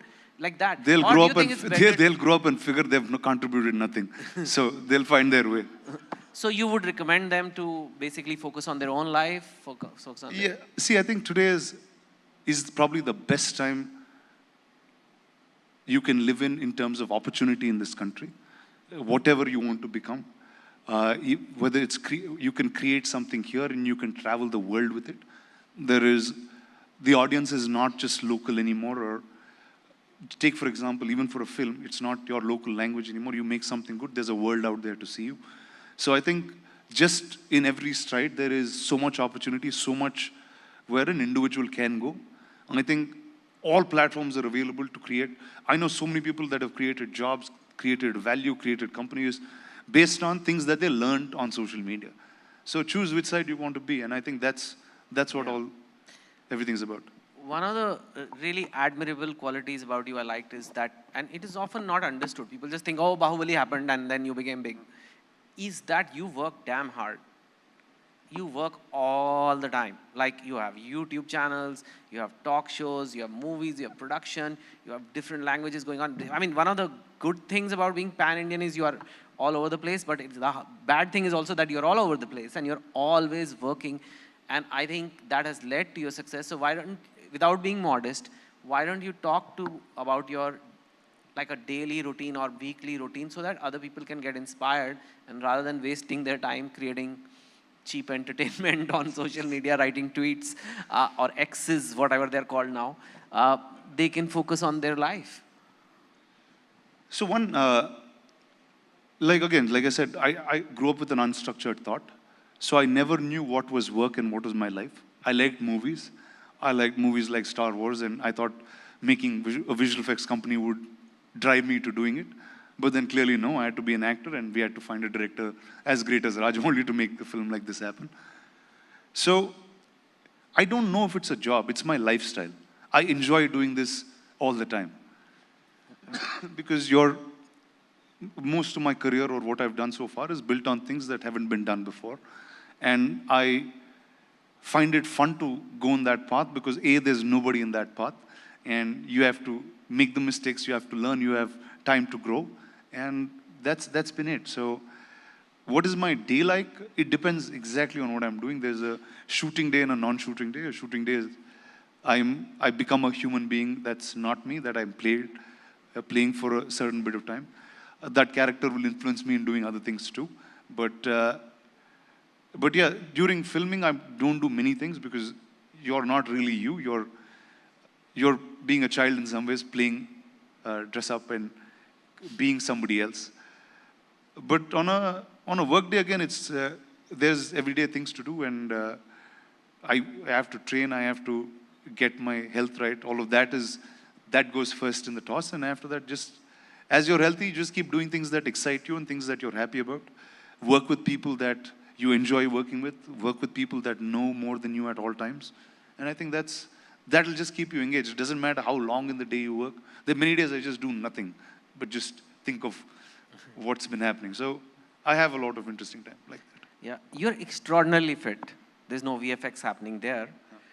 And we were just discussing backstage how you told me that in Bahubali, when also you were very fit, your weight was in the 120 kilo range. Yes. And today, when also you're very fit, it's in the 90 kilo range. I think it's an important point. I want people to understand that we obsess about the scale. I think like a lot of people want to lose weight, and they obsess about the scale that fitness is losing weight. Whereas you were really fit in Bahubali, and that's a 30 kilo difference. How do you see fitness and this scale obsession, weighing scale people about that? Because so that they can actually get to a productive path of fitness. So I'll tell you a little myth about me. I'm really not a very fit guy. Like I was never all my life. The movies made you do that because you got to look like somebody else. And when I'm not shooting, I don't even train most times. But what happens is there'll be films like Bahubali and others that'll push you to the extreme, that you've done almost like amateur bodybuilding type of training. That'll hold on for a couple of years. So I'm really not the right guy to give fit advice or any of those. I just look the part and I keep myself fit enough to look like anybody that I want to play. So hence, do not follow my routines, do not do what I do. It's really unhealthy sometimes, but that's the fun. I'm still being a kid. Really? You're not very careful with your diet and like macros and carbs and Oh, no, dude. No. You eat biryani in Hyderabad? Dude, I live in Hyderabad. You obviously eat biryani. We eat biryani like thrice a week or something. Really? No, I'm really serious. Like people say that they gain weight by just looking at unhealthy things. I think it's something to do with your metabolism, something to do, like, how is it like, I know you're being modest, but you are. No, I'm saying you have to look like this guy in the back. Mm-hmm. You got to train for 5 years every single day, 6 days or 7 days a week, eat like 3,000 calories, and you do it for 6 years, you'll be fit for another 5 or 6, and then I can keep going. That's how life works. Okay. You, can I say recently? You recently got married, a couple of years? Yes, 3 years now. That's newly married compared to some of us over here. Okay, cool. How has that been? Like, how has that changed life? How has it been? And also, like, given your super busy schedule as a filmmaker, actor, investor, there's so many things. How is that work-life balance, what they call, coming in? And how is, just tell us about the journey. How did you meet her? How has it been after the marriage? And how does your busy schedule and dividing the family time versus work time work? Like I said, most of my work is play. My wife is also an artist. She does design in multiple areas and there's things that we do together. We understand the sense of art and all of it. So like I said, it's not really my job. It's a lifestyle. She enjoys part of that lifestyle, and there's enough time for both of us. And what it's done for me is it just made me a more balanced human being. Otherwise, I can just keep flying around. Like, I can just move with the wind. I say, okay, that's fun. I can just be in another country, be there for a couple of years and come back. But now there's some sense of belonging, I guess. What's the best part of being married? What's the best part of being married? Yeah, like I said, there's a sense of responsibility. You just feel like, okay, now we need to do things right. Yeah. Because earlier, otherwise, there's no one telling you what to do, or there's nothing, you just are going, right? So I just feel like this is important. Yeah. Is the green lighting process for films in the South different from the green lighting process of films in Mumbai? Because we do find the content is very different sometimes. Or is it because the tastes of people are different? Or is it, and I would say the South has been producing better content for the last couple of years at least. What is different? Is it the structure is different? Are the players different? Are individual tastes different? Or is it just a coincidence that this has happened? Well, two very simple things that happen is, if you talk about Mumbai and how the industry functions, there are many more corporations that drive decisions. Here, I can talk about the 4 states in that sense, or the 4 industries, where it's still run very independently by a certain set of creators. And when you're corporations, it's hard to get creative measures in process, which is why there will be decisions that are made more on a corporate or a what's working kind of level. But whereas when you're a filmmaker, you're always trying to create something new, create a new experience. And second, the way the finances are involved. If you see in a film like Bahubali, it is the producers taking debt and interest in making those films, and so how all the films in South India are made, where everyone has a personal stake to win or lose, although it's much more safer an industry now than it ever was before. But the decisions are still made by artists, filmmakers, and somebody who's been in business for a really long period of time. So there's that creative element. The creative people are in the control. film comes before the business. Yes, it still is that way. Do we have audience questions? Anybody who has a question, please raise your hand. We have maybe time for 1 or 2. If you want to ask Rana anything. And please introduce yourself, and if you can get a mic for him. No, but they are recording and it's being aired, so. We can just keep going like this. Yeah. Oh my God. Hi, my name is Anand, and I really got onto the point you said about social media. If you're not physically involved, if you're not doing jack about it, you don't probably deserve to pick a side. Do you think we'd be better off without social media influence, or was the world a better place without, before it all happened, before the boom happened? So I don't have social media on my phone, it's on my laptop, and my life is awesome. So I just urge everyone to follow that, because whenever you want to see stuff, you can see it on big screen and others, and just live your life. It doesn't matter what everyone else is doing. So thank you. Anyone else? Yes, over there.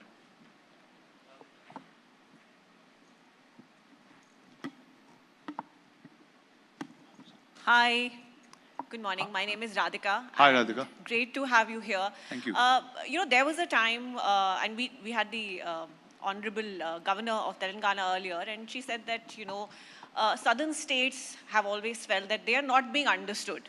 And there was a feeling at one point that even the southern film industry felt like that, Bollywood is idolized. And then something like Bahubali happens, and it changes the game, right? Now there is financing coming from Bollywood. And in fact, Bollywood perhaps is trying to copy the style of southern cinema. Do you think the tables have turned? And was there at any point where, people went, whoop, our cinema rules, and it's actually at the Oscar stage? Depends on which part of the country you lived in, really, right? If you live in Hyderabad, we were always collecting, Tamil films were always running in Telugu. Telugu films did well here. It always collected more money than a lot of Hindi films for most periods of time. You just got to know it. That's pretty much it. And before Bahubali, we were always pushing boundaries. Like even before Bahubali did, there was a huge era of local language, regional films being dubbed in Hindi and being watched. Like, I know 3 or 4 channels that just run on this and no other Hindi content. So it's always been there. It's just that news and media and some people in the industry got to know a bit late. That's it. I think, Rana, we'll conclude here. Thank you. Thank you so sir. much. You It's been really such a pleasure. are, there are actors who just need a script and act, but you're not, actor is a what you're most known as today, and that's your, that's how people describe you, but there is so much more to you, and you're an entrepreneur, you're a philosopher, you're a thinker, and a very balanced human being. I think inspiration to millions and millions. Thank you. Thank you, sir. Thank you very much. Thank you guys. Such an honor. Thank you so much. Rana Daggubati, I think எங்க எல்லோர் மனசுலயும் நீங்க ரொம்ப நாளா இடம் பிடிச்சிருந்தீங்க. இன்னைக்கு we got a chance to hear what's on your mind also. Ladies and gentlemen, a loud round of applause for our speaker, Mr. Rana Daggubati. As we draw the session to a close, I'd like to call upon Ms. Preetha Dandapani, Associate Vice President, Ad Sales, ABP Network, to present Sir with a memento, a token of our gratitude and appreciation. And of course, from everybody in the audience, a loud round of applause. Very special thanks to our session chair.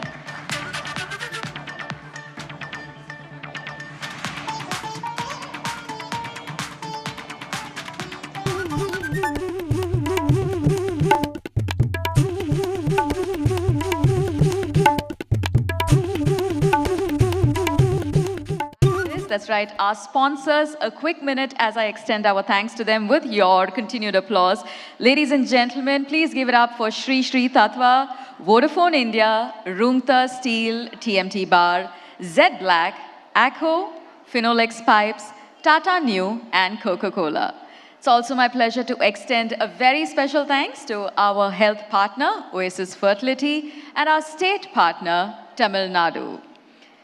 Like we were talking about, you can watch this live stream. Please do share the news with your friends and family as well. The live stream of the Southern Rising Summit 2023 is available on ABP Live, ABP Nadu, and ABP Desam's YouTube channel. Or easier still, you can download the ABP Live mobile app. This is active for both Android and iOS smartphones. So we look forward to seeing you virtually as well. For everybody who is in the room, who's tweeting about this, posting about this on Instagram, a quick reminder that the hashtag you can use is ABSouthernRising. Please do use it on your tweets, your posts, your stories. We'd love to see how you are enjoying this particular platform. And with that, ladies and gentlemen, the first part of the day has been truly spectacular, right? We saw Rana Daggubati talk about the magic of pushing the boundaries with Telugu cinema. We saw Ricky Cage proudly calling himself a proud Kannadiga, taking our music to the world. We saw Ms. Revati talk of her home ground, of course, Kerala, with a lot of pride, a lot of affection. And I think everybody in the room heard it loud and clear when Mr. Gurcharan Das emphatically said there must be magic in Tamil Nadu. I think the first segment, ladies and gentlemen, has been testament to the fact that the South is in fact rising. And with that, to all our audience members in the room, our viewers online, on behalf of ABP Network, we're truly excited to have you here as this summit unfolds. For our next session, ladies and gentlemen, we're going to be looking into the art, into the magic of making music. Now, this can be done in two ways. One is, of course, traditional, the classic. The other is pushing the boundaries, creating and crafting a brand new style. The upcoming session focuses on the latter. Now, in an era that is marked by innovation, by creative fusion, it is no wonder that even the age-old craft of making music, it is constantly evolving. It's constantly bringing fresh perspective. And taking to the stage, we have two fantastic musicians who are going to be talking about exactly that. Two musicians whose paths have forging a new path in the world of music. Please give it up, ladies and gentlemen, for Mr. Mahesh Raghavan and Nandini Shankar, who are at the intersection of tradition and cutting-edge artistry. They've embarked on, well, what can only be described as a sonic voyage, right? It harmoniously blends age-old classical melodies with contemporary beats. They're going to be showing us how they redefine the horizons of Indian classical music on a global stage. Joining us on stage, we also have our session chair, Mr. Global Stage. Joining us on stage, we also have our session chair, Mr. Anantnath Jha, who's going to be driving this conversation. And I also feel like I should let you know that this session, you're not only going to be enjoying the conversation, but some great music as well. Ladies and gentlemen, give it up to our speakers. We've got our session chairman, Mr. Anant, leading the session. Welcome back once again to ABP Network's The Southern Rising. Good to have lots of happy faces and I hope filled bellies. Yeah, everybody had a good lunch. Well, time to enjoy some music. Do I need to introduce them? I'm sure you've seen them on YouTube, on social media, making music. Mahesh Raghavan and Nandini Shankar. So, he is totally at ease with technology, all forms of music and technology associated with it. She, as you can see, has come with her violin. Mahesh, would you like to tell them how you started your journey? It started at a very nice, lower scale, radio, and even before that. Yeah, so it's a big coincidence. Both of us worked together in the same radio station. So back in Dubai. So I grew up in Dubai and being from a very South Indian family, the only extracurricular activity I was allowed was Carnatic music. So then I also picked up Western keyboards along the way. So I started when I was 3. And by the time I went to college, my parents had already decided, okay, this boy will do music in life. And my graduation, post-grad, everything was around music tech. And then when I was around, this was around 10 years ago, and I bought myself an iPad. And I thought, okay, what can I do with this? And I discovered an application called GeoShred, yeah? And basically, that application allowed me to do a few things that I could not do on the keyboard. And that kind of like led to a whole new path altogether. So in the music circles, Mahesh is known as the iPad musician. So you want to just show them what you do on that thing, yeah? Sure. So, this is my instrument. It's an iPad. Yeah. Don't worry, Nandini, we'll come to you right after this. So, as you can see, this is the app that I play. It's called GeoShred. And now, there are a lot of boxes on the screen. Each of these boxes represents a different music note. So if I play, so each click or each press plays a different note. What makes this app unique is the ability to press on a note and slide. So that sliding functionality allows me to play Indian music. So in Indian music, we have a concept called gamaka. In Carnatic music, it's called a gamaka. So it's like,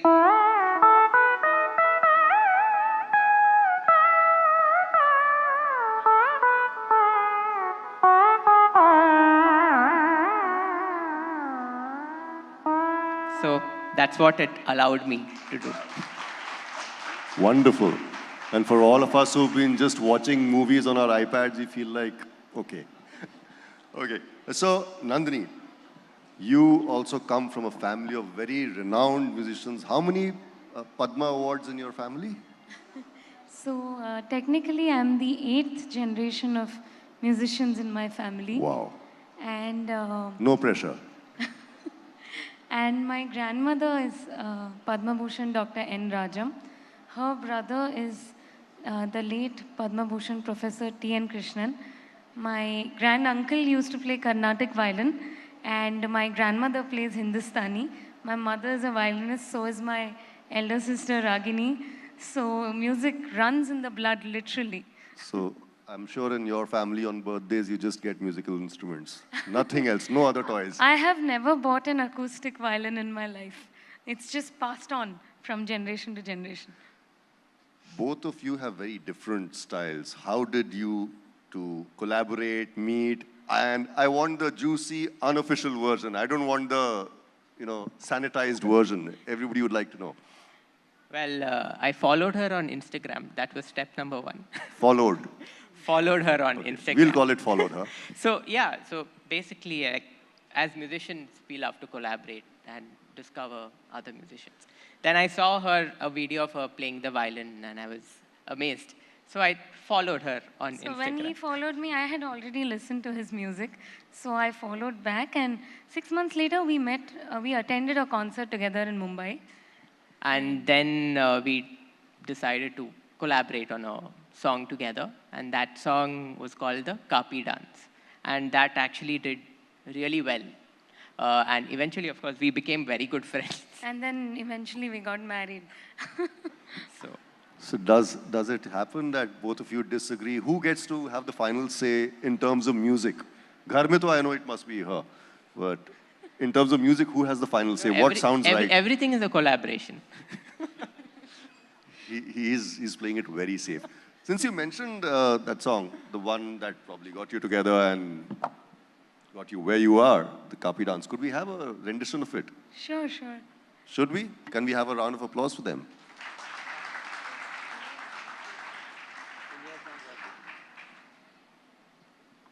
Yeah, the mics need to be on. Are the mics on? Could we just have a sound check? Yeah.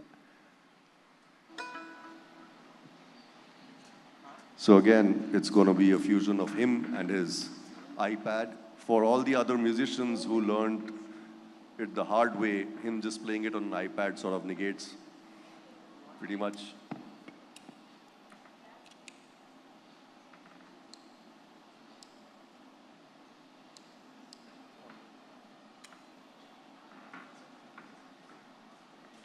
So tell us something about the Kapi Dance. It's a rag, I believe. And you know more about it than most of us do. So Kapi is a raga in Carnatic music. Yeah. Could we just have some more levels on Mahesh's mic? Yeah. Check. Yeah. So Kapi is a raga in Carnatic music, and the equivalent raga in Hindustani is called Mishra Pilu. And there are a lot of songs that are very popular, and it's a very versatile raga. It has nearly all the notes of the scale. So we decided that this raga should be something that we can work on, and that's how we started creating the piece. And it took us around a month and a half, and we released the piece in around December 2019. Be honest, when you were making the song, did you have an inkling that maybe one day this is the girl who's going to make my fortunes? I think I always did, actually. All right, over to you guys.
Wow. Wonderful. Is your entire house soundproofed? Because both of you must be making a lot of noise in terms of music. So, yeah, of course, we're always, but we have fun too, right? I can see that, and so can everybody else. Wonderful. Incidentally, this song, the video of it was shot in Chennai exactly around Yeah, so 4 years back. So I was living in Bangalore at the time, and I was making trips to Bombay to, like finish the song and everything. And incidentally, we found that we were thinking, how do we shoot the music video? And then suddenly I got an email from YouTube saying, we have a space open. Would you like to use it? And then we've realized it's in Chennai. And then exactly around this time, 4 years ago, was when we came to Chennai to shoot the video. And we're so grateful because this is an original song. And yet it has received over 1 million views on YouTube, which is like a huge Quite achievement. symbolic that you're here, ABP Network, Southern Rising. So, coming to you, you're a chartered accountant? Yes, so, How? Why? Whoa, wow. Yeah, what? Just like in every South Indian family, music and dance are the main extracurricular activities. The importance of a solid education cannot be undermined, even if you're the 8th generation of musicians in the family. So I did very well in my 10th standard. I topped the school. So it was a given that I would study something that is either engineering or chartered accountancy. So I chose chartered accountancy. It was very difficult to manage studies and performances because I was already performing back then. But I think I gained At what age did you start performing, if I may ask? When I was 8. Oh, wow. At that age, I was singing Happy Birthday. Well, okay, yeah, continue. So, but I think, learning those skills are very important because, finances and musicians usually are not two subjects that collide. So I think it helps me have a career as a musician and yet have financial stability. And what after your chartered accountancy, I also believe that she was an investment banker. I worked as an investment advisor with a bank for 6 months. And they were very sweet. My team was very nice. I was also doing my master's in music parallelly and performing. So I had a lot of leaves. But they were really sweet. But, beyond a point, I realized that 5 days a week, I'm going to work. Saturday and Sunday, I'm performing. And investment advisory is a field that requires research. Music is a field that requires extensive practice. So while work was happening and performances were happening, I didn't feel that I had the time to grow in any one direction fruitfully. So I decided, let me give music the full priority. I quit my job at a time when I had no concerts in the foreseeable future. But just in the notice period, my calendar got completely filled up. What about you? Do you manage her calendar and she manages your finances, Mahesh? She definitely manages the finances because I'm not a CA like her. So she's definitely qualified for that. Oh, but now he is qualified enough to do it on his own. Yeah? Mahesh is not the same Mahesh I knew once. Okay. What do you guys do other than your music? How do you spend your time? Everybody want to know that. We love to travel.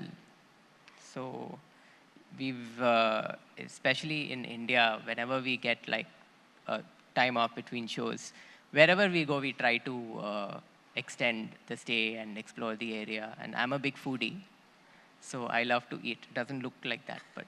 He's also an excellent chef. If you ever come to our house, you must ask him to make pav bhaji. That's his specialty. Counting the number of people, the audience in this room, I think he'll be cooking for months, huh? Aja,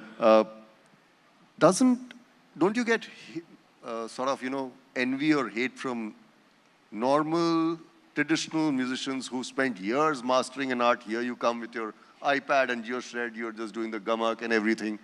And they've been rubbing their fingers bare and yet not getting it. So don't they tell you, yaar, ye kya hai? Cheating nahi kar raha tu? Okay, so here's the thing. So I trained piano for 15 years.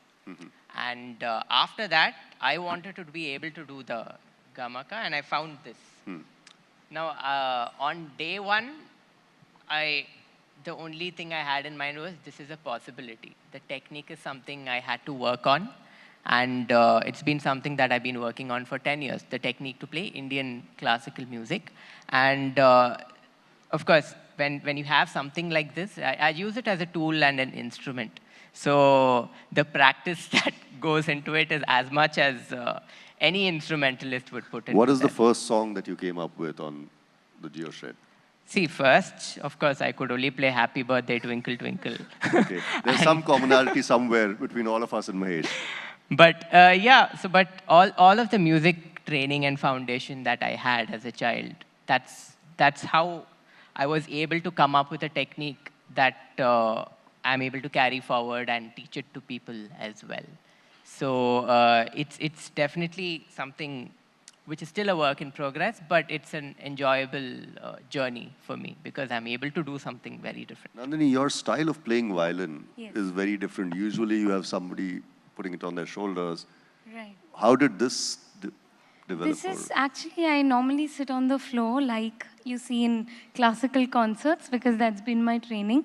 This is a workaround to sit on a chair and yet be able to play. So did you get this made specially? Yes. So one can't even imitate the way she does it because you won't find any lessons for it on You know, YouTube. it started when my grandmother, who's 85, 86, she still performs.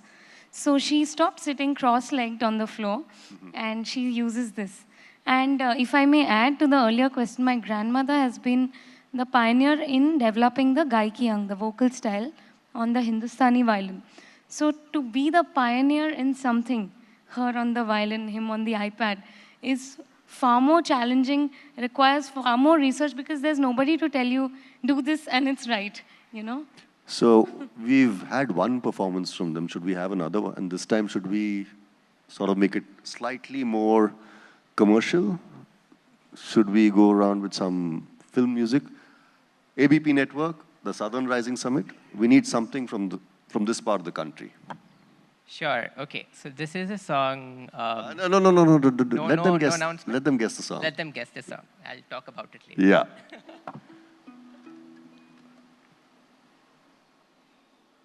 I love the way they just nod at each other and it's done.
Wonderful.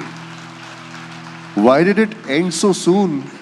We could have gone on for hours just listening to them. But amazing. Now, you were going to say something about the song. So actually, this song is in the same raga as the Kapi dance, Kapi. But interesting fact, around April, so the Apple Store was launched. And we got the honor of performing this for A.R. Rahman and Tim Cook, both at the same time. So that was amazing for us. How many hours a day between the two of you do you guys practice every day? What is the average? I think we don't count. This is what we do. There's no Saturdays, no Sundays in our head. Wow. And on an average, how many concerts are you guys doing? You've done covers of lots of theme songs, English songs, Hindi songs. Which has been your best? I'm sure, of course, there'll be some issues with, so we can't play it, but which has been your most famous and best cover version or your rendition of an original? So, the both of us did this song, and we did this around the same time as Kapi dance, and both simultaneously blew up. So basically, it is definitely this one that we just played, yeah. All right. You have also done 8 years or 8 courses in piano. Yeah, so I completed 8 grades in Trinity College. That's why the 15 years of It took you 15 years to complete 8 grades. So I started playing at a very young age, but I started doing my grades much that later. makes me feel happy and gives me confidence, and I'm sure everybody would want to try it. Yeah. So, yeah, during my childhood, it was all about, I was a music nerd, if you may say. Everything about music was interesting to me, and all thanks to my parents. Usually parents are like, you study, you study, you study. But my parents were like, go do your music, and very encouraging. I'm very lucky that way. For a point of time, Mahesh was also working and making radio spots and ads for oil, cars, tires, masalas. What about those days? Do you miss those days?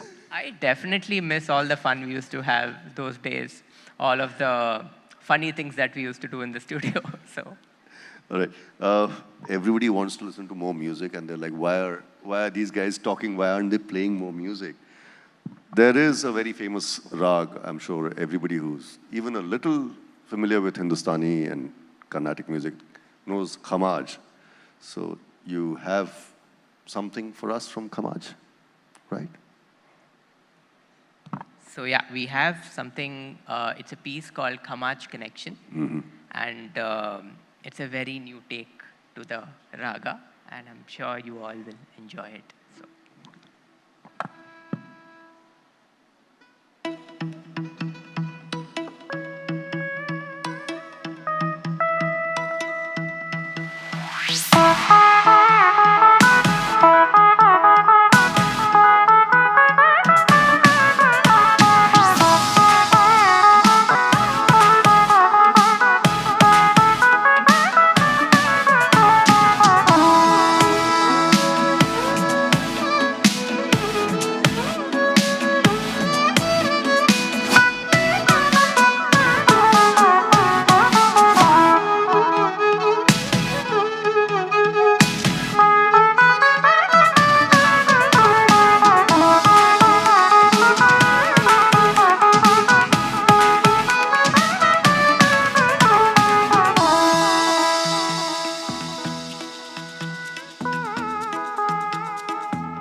Huge round of applause for that. I mean, amazing. I could see people just swaying with the music.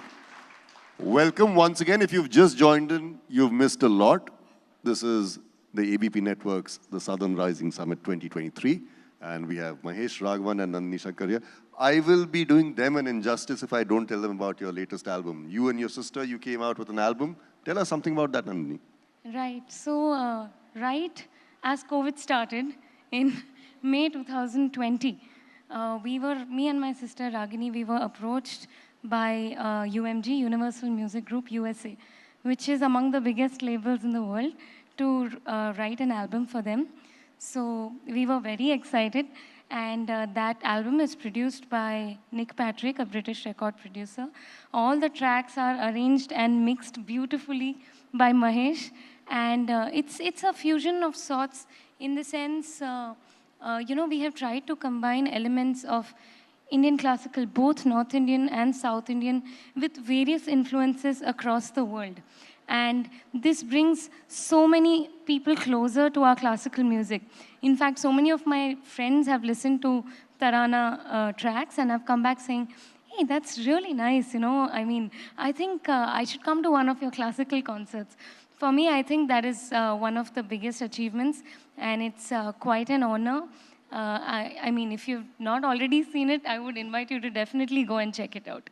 I've seen it, but I'm sure everybody else is going to go back and probably see it on their phones or their systems.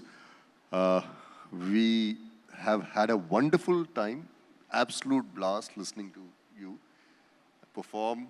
We've all swayed with the music. We hope you continue making music for many, many more years to come. But we're not going to let them go just like that, huh? We have a surprise for you. Yes. So why should I spoil it? Go ahead. Yes, please do. No. So when we were just talking, I'd asked them, could you, do something? No. Let the suspense be. Let's see if you recognize it. If you recognize it, shout out at the end of the performance. 1 second. This one is specially for ABP. She's let it out of the bag.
Thank you so much for coming to the Southern Rising Summit 2023.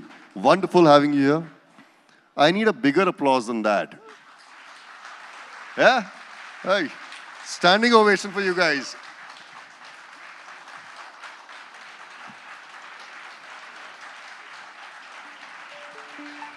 Thank you so much. Thank you so much for having us over. And you all have been a wonderful, wonderful audience. Sure. Can somebody just pass the mic? And could we also have somebody help us from behind the stages just to get the equipment off for the next speakers? I'm Jaiprakash Gandhi, a career consultant and also an AI developer. First of all, a great thank to you, proving the young guys that technology has to be integrated in every profession, and you've shown in music also.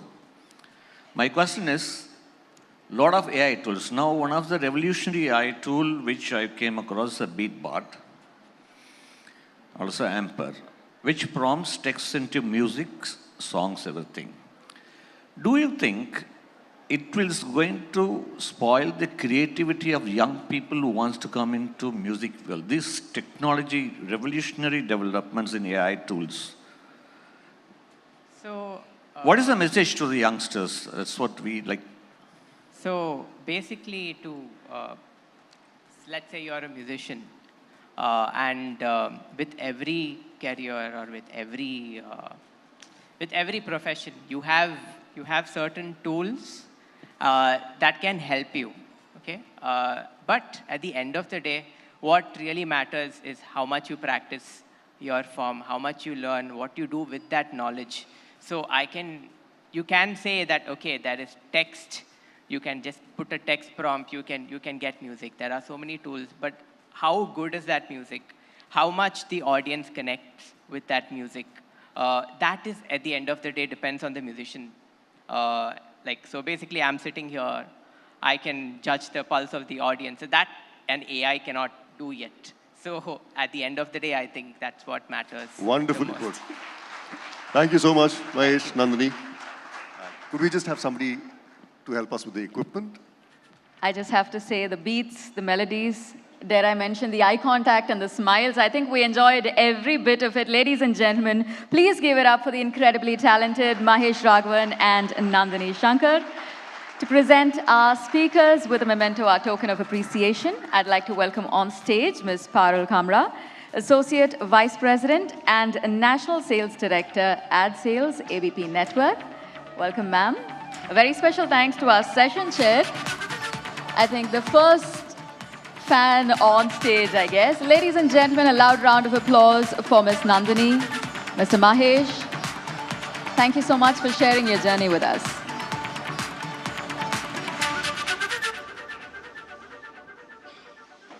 I'd also like to take a moment to remind everyone in the room that if your friends have been unable to make it to the event, they can, in fact, watch the live stream on ABP Live, ABP Nadu, ABP Desam's YouTube channels. Of course, I anticipate that a lot of us have already downloaded the ABP Live mobile app. So we hope to see you virtually as well.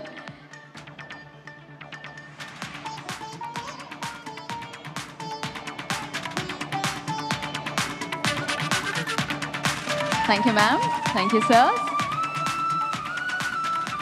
Ladies and gentlemen, I know a lot of us are active on social media, so let me tell you that this is a great time for you to be posting on social media. Don't forget to tag us with the hashtag ABP Southern Rising. We look forward to seeing how you are enjoying your time here, your experience here. And of course, we'd also like to let you know that you do have a spectacular chance of getting featured on abplive.com. So please do grab the opportunity. And along with that, I have to tell you that we definitely have a lot that you will love to post about, tweet about.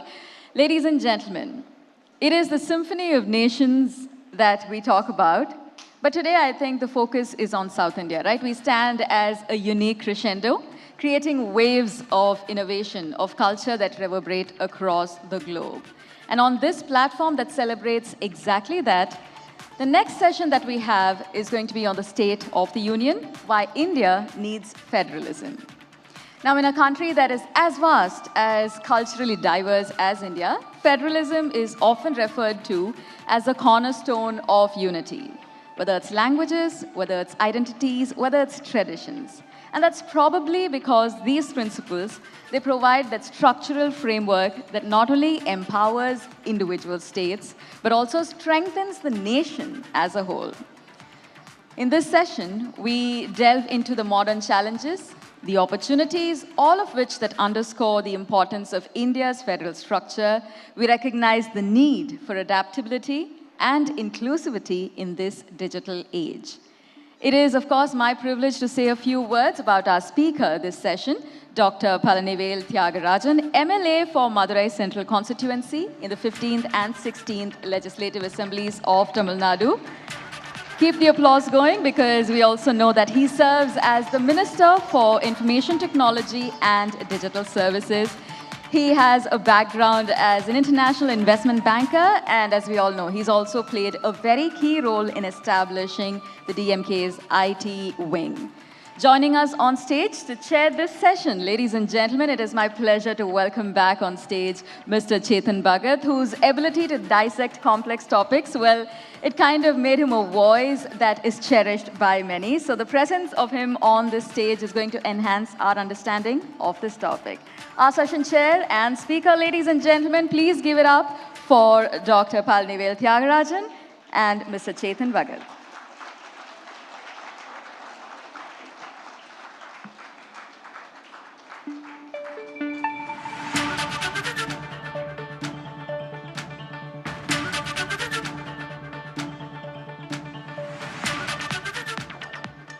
Hello, sir. Welcome. And I must say, my in-laws are very proud today because I'm married to a Tamilian, as many know, and they are big fans of yours. So they are the most happy that I'm meeting you. So hello, mother-in-law, if you're watching this on TV. I have been following what you've been saying in articles, in interviews, even well before I was chairing this session. And since last 2 days, I'm obsessed. I've seen, my YouTube is only recommending you now because I've seen every interview. You do have a lot of opinions. You were state minister in Tamil Nadu, but I think your voice is heard more than many union ministers also. It's true, it's true. And that is because of the power of your words. That's because of the power of your ideas. But I think because in a platform like this, it's good to challenge them. So we'll talk about federalism, but I want to just get right into it. You have a lot of views on the Modi government, a lot. Now, let me just play devil's advocate. They'll say, I mean, amongst the millions of people who do vote for the BJP and also the government itself will say, listen, you've given pride, you've given you national pride, you've given you Hindu pride, we've given you infrastructure, we're making highways, we made metros, we're making airports. We have schemes, Ujjwala, Ayush, we have schemes. We have lifted profile of India, G20, this, that. What is so wrong in that? I mean, what's so bad? I mean, can't you just like appreciate that what we're doing? And on the other hand, you find a lot of things wrong in the way the government is run, or at least you don't feel it's the best way to do things. How do you counter this? Like, pride is there, you know, growth is there, everything is there, now life is good. Well, pride may be there, I'm not sure growth is there. So let me put maybe 3 points. One, if you look back to 1990, I'm not talking about like, you know, centuries, I'm talking about 30 plus years ago. India and China had roughly the same GDP per capita, right? Scaling for the population. There was what we call in the markets a global trade, which basically said almost all manufacturing could be done cheaply and efficiently and quickly in China. In return, China was making lots of profits. It was driving huge investment into its infrastructure, into its economy, as well as becoming the kind of reserve buyer of the world, buying all these dollars and bonds and euros and all this stuff. And they accelerated in a way that has made their per capita GDP about 3 times ours. Now, you can't get the same kind of discipline and focus and so forth in a democracy that you can get in a communist country, which is effectively run by one-party rule. I agree. But at some point, we should be seeing that kind of growth because that's what our demographics and our curve should look like. So the first concern I have is the opportunity cost, especially in the last 2-3 years after pandemic, when there is a global demand for investment locations, when there is a global demand for a trading partner to replace China, that we should be doing a lot more and could be doing a lot more. And it should show in the results. Pride is good, but it has to translate into actual improvement of quality of life for people before it's meaningful. Otherwise, it's just propaganda, right? Anybody can drive propaganda. Outcomes matter. So that's my first concern. My second concern is that I see the propaganda and the pride as a substitute. In a lot of places, we are seeing much, much worse outcomes than we should in terms of equity, inclusion, harmony. You know, we're seeing social strife and so forth. And I'm almost, what can I say, afraid that this kind of pride is a substitute for, I can't give you better jobs, I can't give you a better life, but you can feel better because you're above in the hierarchy above somebody else, and this kind of disparity. And these are correlated problems, because the more you have unstable, the decision of one person or one party can change the rule of law or the rate of tax or the direction of investment or the allocation of coal blocks, the less likely that outside investors see this as a level playing field, and less likely they're going to come. Both of us have been in the world of finance. The less likely they're going to come and invest in a place where they can't predict what path outcomes can take. So collectively, all of this together, I would say, too much rhetoric, too much of it is divisive, and not enough delivery. I can encapsulate that in just one instance. A good friend of mine, Tamilian by birth, expatriate for many years, runs one of the big institutions in the Bay Area. You may have known him, but I don't want to give his name. He came to Chennai recently after the visit of the Prime Minister to the US and the visit of the White House and all that stuff. And we were at a dinner. And he was telling me it felt so good, and we got the seat at the table, and we had a state dinner. And so I let him speak for about 5 or 8 minutes, and then I said, how many trades came out of it? How many deals came out of it? How many investments came out of it? How is that going to create more job opportunity? And how many young people are going to benefit? You tell me that, I get excited. He happens to come and make you in India as an expatriate feel happier and proud. That's okay, but that's not really enough excitement for me. I want to see that something concrete came out of it, extra 10 billion, extra 100 billion, 5 more companies, 3 more jobs, more free trade, something that results. So that's where I would say the gap is between me and most people who think that the government is doing a good job. Okay. You yourself acknowledged just now in your argument only that China's per capita GDP went higher because if you have one party, you have one certain structure in which you can just make decisions fast, it leads to higher per capita income, and now they are more than triple of ours. I think it's more like 4 or 5 times. But isn't that the opposite of the federalism you're arguing about? In a way, big reform, right? Big national reform, like GST, like some major FDI policy change, like any of these big reforms requires a certain national level authority, national level of decision making, which is needed. On one hand, you have batted vehemently for more federalism. There is federalism. It's not like we are not a federal state. You have batted for it so much. On the other hand, there is the question of national unity and unity in terms of policy making. When you talk of investors, if every state, there was a time where companies were moving plants from Bengal to Gujarat, they're getting kicked out of one state, they're getting kicked out of another state, they're deciding all that is happening. Whereas if there is a national, our counter argument can be that at a certain level, we need to present one national policy. That may not be a bad thing.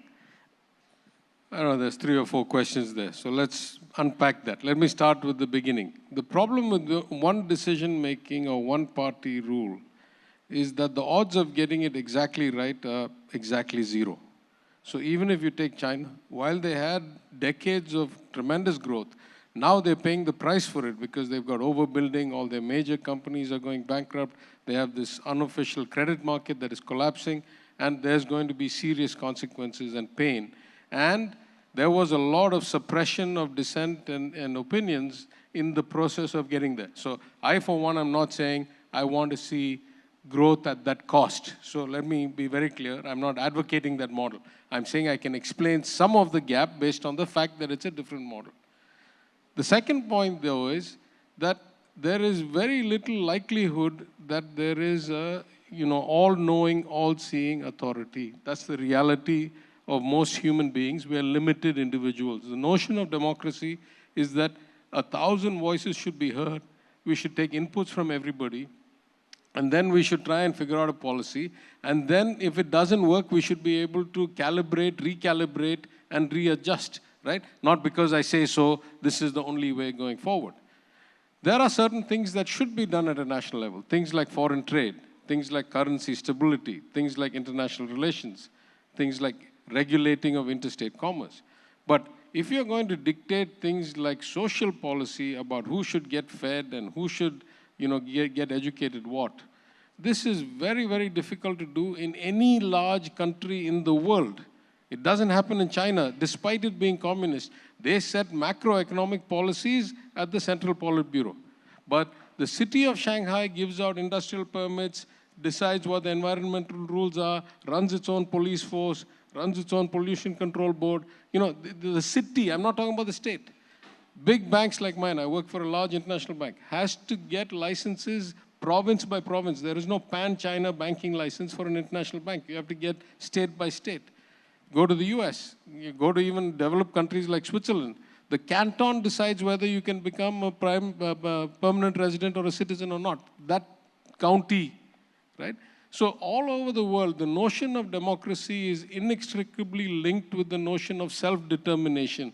Move the power closer to the people, not, 3 degrees separated, who's going to decide how the water system should work, right? The water system should be decided by the local authority, the Corporation of Madurai. Then there's some things that should be decided by the state, some things that should be decided by the union. So of course there's a role for the union, but it cannot be all-knowing, all-seeing. I'm the father of the nation, I dictate how the rest of the country should work. Especially in a country like India that is so diverse. You know better than me.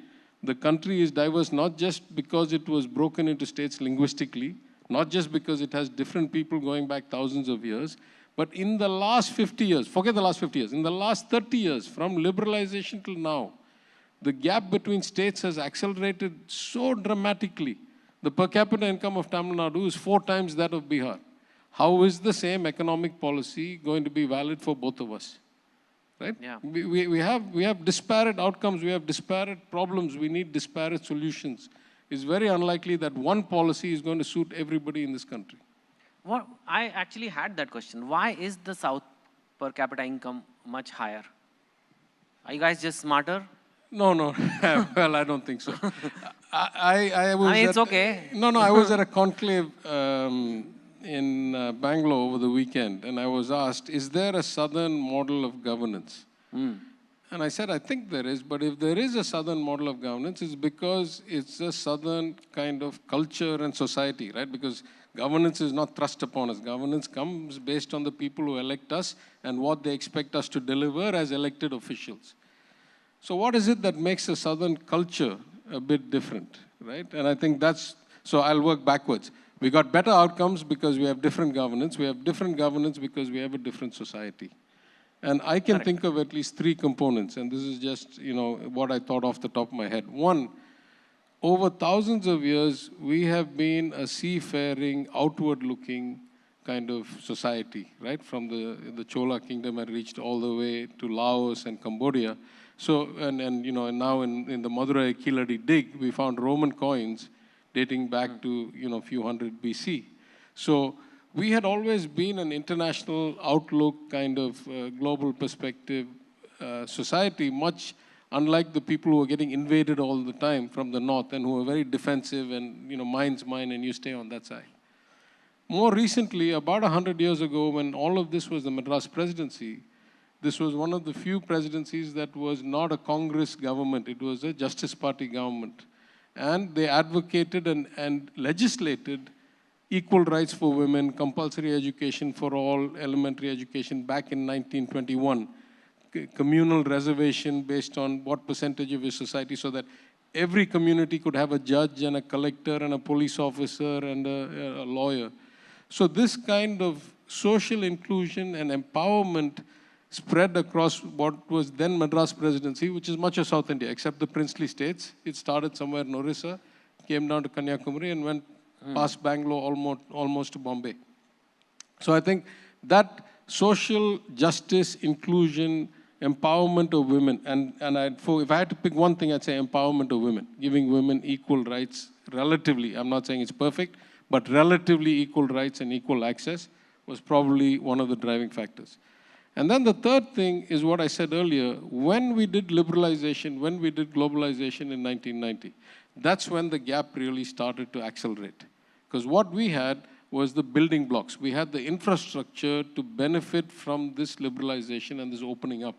We had the right mindset, we had the right education levels, we had a lot of English-speaking people, we had a lot of connectivity with diaspora who had emigrated from here, and we were able to leverage that liberalization and just accelerate up the curve. In the case of Chennai, in automobiles, in the case of Bangalore, in technology, and we were able to just climb and get to a different level. And the places that didn't have that kind of background, I think were not able to get that. That would be my, if I had to pick a few reasons, those would be my reasons. Yeah, that's good. I think the North does have, and I genuinely mean that, a lot to learn from here. This is a question I'm going to ask my other panelists as well, it's my natural curiosity. The South is deeply religious. It's very religious, rituals, motifs, temples everywhere. Yet, Hindutva politics doesn't work as well as it does in the North. Especially when religion has so much meaning. Is it, what is your views on it? Is it something to do with because the incomes are higher, but then even in higher per capita income states in the North, it works quite well, some of them. Just what is your, why doesn't it work as well, or is it just a matter of time? I want to quote something my grandfather said back in the 1920s or 30s. He said, many people conflate God and religion, right? A lot of things are done in the name of religion which are actually not compassionate, not humane, not thoughtful. And if God and religion were the same, then attributing all those things back to God is actually blasphemous on God. So what I would say is, we are believers. I'm a believer. Many of us are believers. In my constituency, if you go down a street, there are probably 10 temples on every street.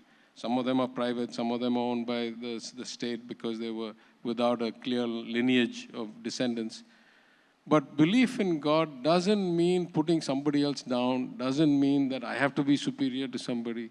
So in fact, Anna said it, Peraringer Anna, the founder of our party, former chief minister, he said, to the extent that a belief in God makes a human being want to live a better life, he fears or she fears that they are accountable to some other being and one day will have to pay, the price for their actions. It actually makes them better persons and more kind and gentle to their fellow human beings. And in that sense, it's not a bad thing. Belief can be a good thing if it makes them calmer, gentler, nicer. That, I think, is a South Indian model of belief. I don't think this politics of weaponizing religion or using religion to divide people is likely to take hold anytime soon here. Mostly because we have democratized religion. If you look back, at least in the Madras Presidency and Tamil Nadu, across all parties, I give equal credit to the Congress, to the Justice Party, DMK, ADMK, we have democratized religion and removed the kind of weaponizing features of it so that anybody can follow their faith in their own way without having to conflict with anybody else. Okay, that's great. Do you think the 4 southern states, right? They are all five? Oh yes, now 5, sorry, my bad. Telangana and yes, after we updated, yes, 5 southern states. All the more, now there are 5. While they're all very different cultures, there is some commonality. One is, I think, higher per capita incomes. And second is, they're all ignored by the North and the center more than some of the other states for various reasons, seats, what gets to power. But there is no central body.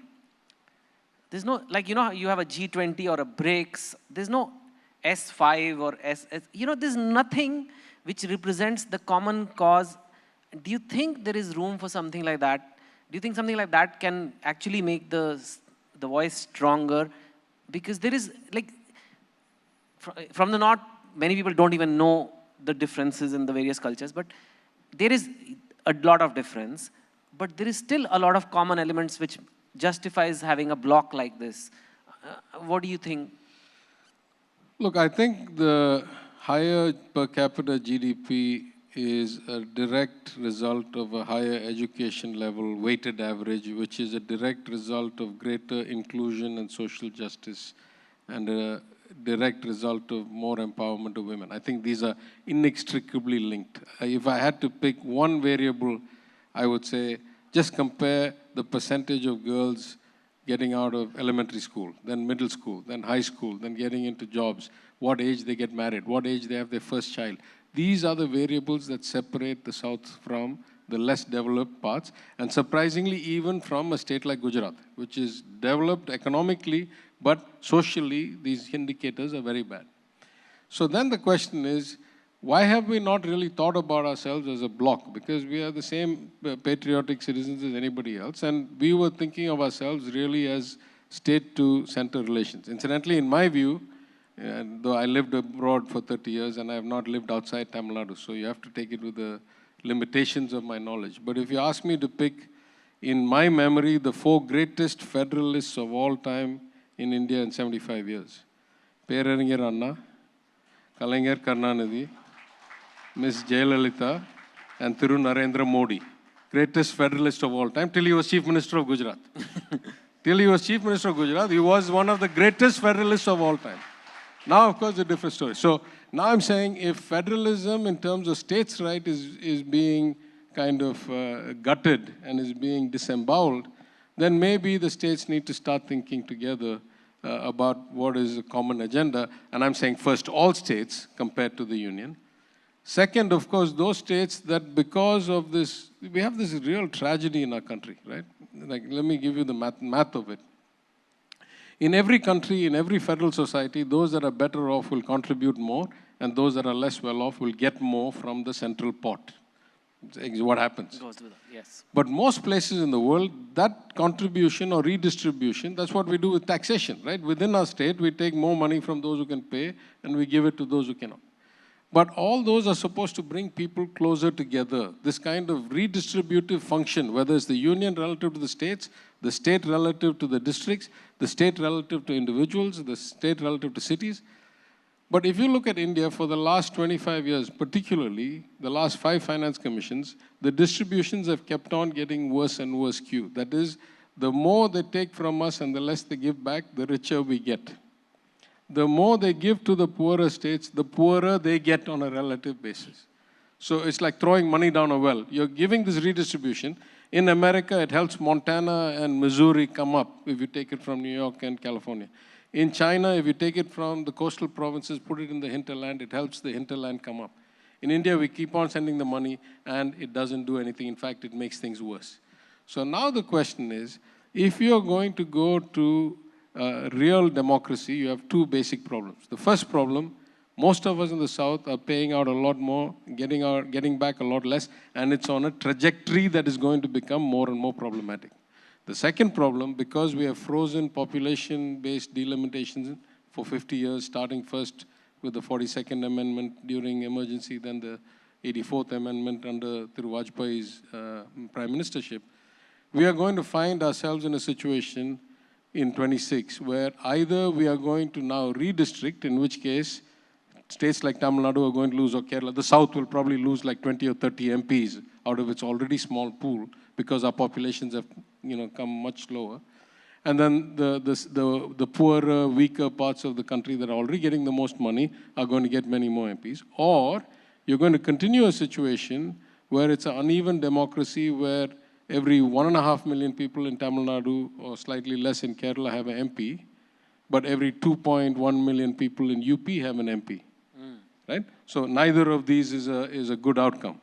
So at the end, I think history teaches us that when you get economic development, one of the things you should do is devolve powers, right? We did some of that right. Only after the 1990s, we got the Panchayati Raj Act. We created the 3rd tier of government. We started devolving powers. Since we came to office 2 years ago, after the 6th State Finance Commission, we've increased that devolution. We've made the funds go directly to the local bodies. So just as we say we want devolution from the union to us, we at the state need to devolve from us to the local bodies, because the accountability of elected officials is the highest at the local body, right? A Madurai city councillor cannot escape their voters because they live in the same 10 streets. It's like 8,000 of them. I have 250,000 voters, right? If they really want to see me, it's going to be hard for me to see everybody in a year even. And my MP has 1.5 million voters. The odds of direct accountability is very low. In fact, I would say one of the reasons why the UK democracy maybe not so now, but used to be so vibrant, is that the average MP has something like 50,000 voters.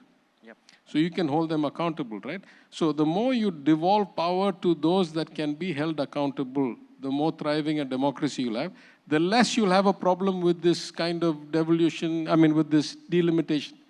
If the union's only going to take care of defense and money management and foreign affairs and, interstate trade and these kinds of things, surely all of us want the same thing. What does it matter if I have X MPs or X plus 5 MPs? All our interests are aligned across all states. If you start saying they get to decide how the money is split between the states, then it bothers me a lot if I'm going to have fewer MPs, right? That's a good point. It's election season, so before I let you go, what does it look like here? There have been alliances, there have been broken alliances. You've probably been seeing the news. And not just for the South, even for the national politics, I think you're very eligible to comment on that. How do you think it's going to play out here, in this state, and in pan-India? I know there's a lot of time left still, and I know nobody can predict what will happen, but your current view, if it were to happen today. I spent a lot of my career in the financial markets, right? And as you know, if there are 100 variables that drive price action or yield curves, at best you can look at 20. So it's a mug's game to try and predict outcomes. If you were that smart, you'd be much richer, both of us, than we are now. So I'm not going to make predictions. I'll just say it in a kind of positive way and in a kind of neutralizing equilibrium way. The positive way, I'll say, is at the end of the day, the voters are sophisticated enough, I think, about their self-interest. At least the more educated they are, the more sophisticated they are in making their choices. And I remember my own, we are all shaped or limited only by our experience. I can't imagine things beyond what I've read or seen or done, right? So in my experience, the first time I ran for MLA, I was an unknown face. I had a legacy, I had something. I won by 4% or something, but it was about a 5% margin to the state average for my party. I did what I thought was good work for 5 years. 5 years later, I won by 23-something%, and it was about 15% or 18% better than my state average for my party. I believe that the work I did got me the result that I got. So I have this faith in the voter, at least the voter that I know in Tamil Nadu, that they are thoughtful, rational people who will make choices based on the information, the track record, and their perception of what is good for them. That's the positive way of looking at it. The kind of neutralizing equilibrium is, what does it matter what I think? The people get the government they elect and the government they deserve. Whatever they decide is the wisdom of the people. We just live with the consequences, however that affects us. So I'm not in the election prediction game. I'm relatively sanguine in my state that I think I know how the voters will act and how they will vote. How do you think it's going to be? The track record of the last few years gives me comfort. I think we're going to be okay. Yeah. And how is the overall I don't know how to say it actually. INDIA alliance. No, you can't say alliance. I'm a state politician. I don't opine on national politics. I'm not qualified to do so. You just commented on the... No, I can talk about the economy. I can talk about government policy. That's my day job. But if you ask me to make political predictions or analyses at a national level, I'm not equipped to do that. Okay, let's talk about the state level. Only because I don't know. I don't know what is in the mind of people in Bihar or Rajasthan or Jammu. Why should I talk about things I don't know? Fair enough. What about over here? The AIDMK just broke off an alliance with the BJP. Why do you think that, was that a surprise to you? Why do you think that happened? And do you think it will have an impact on the elections? Are you able to answer that? No, if I had a good answer, I'd give it to you. I don't. I must say I was a bit surprised because I can say from personal experience that if it hadn't been for the BJP, it's not clear to me the regime would have lasted 5 years after the passing of Ms. Jayalalitha. It was a very unstable regime. I was sitting in the assembly when a lot of funny things happened, when 11 people voted against the government, but contrary to the anti-defection law, they were never removed from the House. I can remember governors negotiating deals. all kinds of things that I didn't think were, ideal in a democracy happened. And therefore, I assumed and thought that people who had benefited would stay with the people who had given them the benefit. So I was a bit surprised, and then who am I? Politics makes for strange bedfellows. Everything changes all the time. Yeah. I think we have time for just one quick question. If anybody has a question for sir. Anybody? He has a flight, so.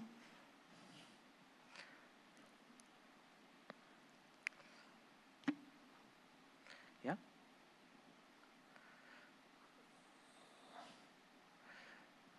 Okay. Either it was so clear or it was so you are muddled, too clear. I think you're so muddled that there's no questions. Yeah. I know you have a flight, and thank you for your wonderful insights. And you've been a little diplomatic in terms of predicting election. Maybe I'm finally growing up. I don't know. Yeah, you don't. Okay.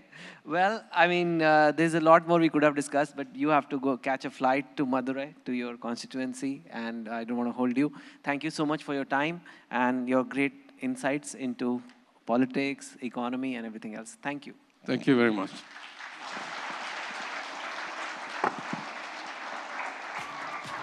Very special thanks to our session chairman and, of course, our speaker, Dr. Palnivel Thiagarajan. Ladies and gentlemen, as we extend our thanks to our speaker for sharing his insightful thoughts, I'd like to call upon stage Mr. Pushan Chakravarti, CFO, ABP Network, to felicitate and present sir with a memento. I think this session we truly appreciated, sir. You kind of tracing the rich heritage and traditions that have been ingrained in the very fabric of South India.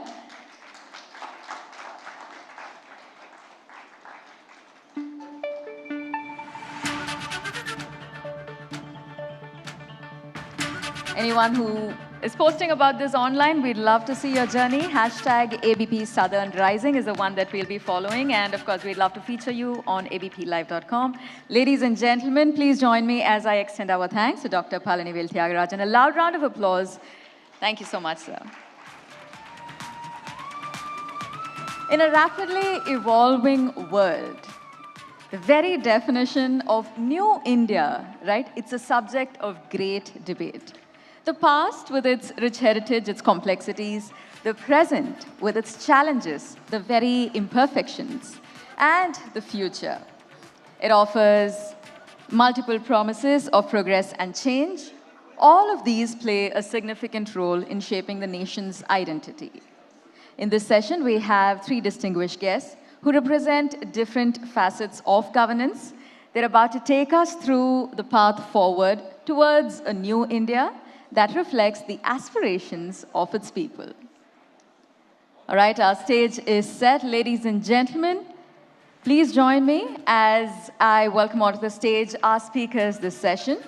Dr. John Brittaz, a distinguished parliamentarian representing Kerala in the Rajya Sabha. Of course, he also serves as the Managing Director and Chief Editor of ABP Network and is an accomplished author. We're pleased to have you with us, sir. I'm also happy to let you know that joining us on the dais for this session, we have Mr. Narayanan Tirupati, who notably serves as the Vice President of BJP Tamil Nadu. We also have with us in this session Professor M.V. Rajiv Gowda, who is a Vice Chairman of the State Institute for Transformation of Karnataka with the rank of a Cabinet Minister. He was also the Member of Parliament in the Rajya Sabha from 2014 to 2020. Chairing this session, ladies and gentlemen, it is also my pleasure once again to welcome back Mr. Chetan Bhagat. An exciting conversation, of course, a lot of insightful questions. We have a lot to look forward to in this session. Whose new India? Past, imperfect, or fast forward? Let's find out. A loud round of applause for our speakers and session chair as they make their way to the stage.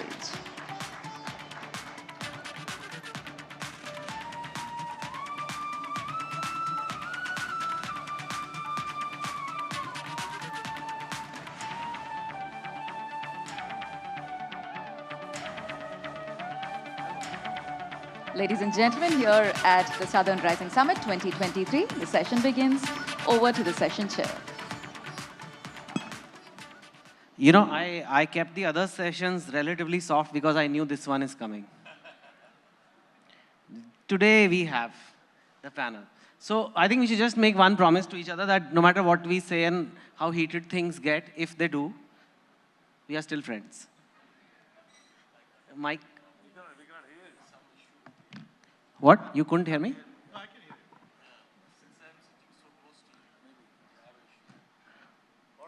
You could hear? Okay. You can take your mic. Everybody can take their mic. I just said, like, no matter what we say to each other here, we are all going to remain friends. Is that okay? Absolutely. John sir, I'll start with you. You want us to fight amongst ourselves? No, no, in case. You want to enhance the TRP of ABP? No, I'm not working for ABP, and actually, you can see all the sessions. Avinash wants us to fight, actually. Yeah. No, no, they don't. You would not believe this, and I've done many conferences, not saying it because they asked me to. They've never asked me to, like, in fact, I reassure you that there's no attempt to do a gotcha moment or like make people uncomfortable. We really want to learn. I think we have a lot to learn from the South, and we in the North sometimes do not listen to that. And me being married to a South Indian, I've found that I've learned a lot. Is it? Yes. Okay. And I can still do Where is she from? She's from, she's Tamilian. Okay. So, yeah. So you are the son-in-law of Tamil Nadu. Yeah, it's from here, 2 states. So I'm very excited to be here. But sir, I'll start with you. You have a media background. Today, journalism is in a very interesting situation. Revenues are down, as you know. The public doesn't trust journalists. A lot of people blame the media for everything, social media. It's rarely you'll find positive things about journalists written. The government also doesn't like some of them. Most of them. Is it like, what's going on? Is it a good, like, what is it like to be in journalism, and what's really your view on what's going on? Thank you, Chadan, for asking a very relevant question and timely question. It's in the context of the clampdown on NewsClick. I think this is much more relevant. There's a tagline for, I think it is for Washington Post. The tagline is that democracy dies in darkness. It simply means that you can have a democracy only if you have a free and independent media. You have other countries which do have executive, legislature, judiciary. Even the Arab nations do have. But just because those countries do not have a free and independent media, we don't call them as functioning democracies. We claim to be a democracy, functioning democracy, because we had a reasonably free, independent media. But I'm sorry to say that I won't claim that India does have a free media now. Firstly, now of late journalism has got into the lexicon of terrorism. Journalism is equal to terrorism. If you're a journalist, you're a terrorist. Simple as that. That is what has been proven in NewsClick case. Now, you asked a very relevant question. Now there are 2 threats on journalism. First is that I think every chief editor of every media houses sit in PMO. Avinash, am I correct? Yeah, absolutely correct. He said so. It's the PMO which is the chief editor for every media now. They decides what to be discussed every evening. And even the so-called Hindu, Muslim, all these polarization issues. Second, there's a threat on the corporate houses which run the media. So two-way there are threats. So the independence of the media has been, journalists have been breached. Now, as regards the NewsClick incident, I would say I have never seen such bogus charges being heaped on media houses. Why don't you report on farm laws? Why don't you cover Delhi riots? Why don't you support the farmers' agitation? Can you ever think about such a situation in a democracy? And 46 hapless journalists have been raided. And the so-called China connection, Chetan, you know, I mean, you have been observing the international politics also. You write a lot about it. See, the trade between India and China has gone up like anything. The trade deficit When this government came, which was 48 billion US dollars. Now it is more than $100 billion. Many of the Chinese companies contributed to the PM care. Doesn't mean that the Delhi police has to, raid the PMO. So what is the so-called talk about Chinese connection? And RBI must have cleared the money from US. And there are n number of ways in which you can look at whether the money has been brought in a clandestine way or, whether the money is good money or not. So I would say that there is a death blow to the independent free media in this country. And I don't think even the journalists would say that there is a free media in this country. So this is the hapless situation which is in this country. Okay. Narayanan sir, I want to ask, you can react to this if you want, but... You should react. Okay, so John wants you to react now. But in general, how is it going for the BJP in Tamil Nadu? I mean, it's slow progress, but at the same time, a lot of people say, well, it's not like as the BJP does everywhere else. It's not got, it's still not got the seats and everything. But I also see that the vote shares have been climbing, progress is being made. It's being discussed, the party. So I wanted to know that, but you may want to start by responding to John. I have seen John speaking in Parliament so many times. So, I have my friends, my party colleagues, replying for him. So I take this opportunity for, instead of my colleagues, I take this opportunity here. But, journalism means, it is not that you have to speak against the state only. So nowadays, what the opposition thinks, like my friend John Brittas, that journalism is only to oppose. Journalists are only to oppose the government, the state. It is not so.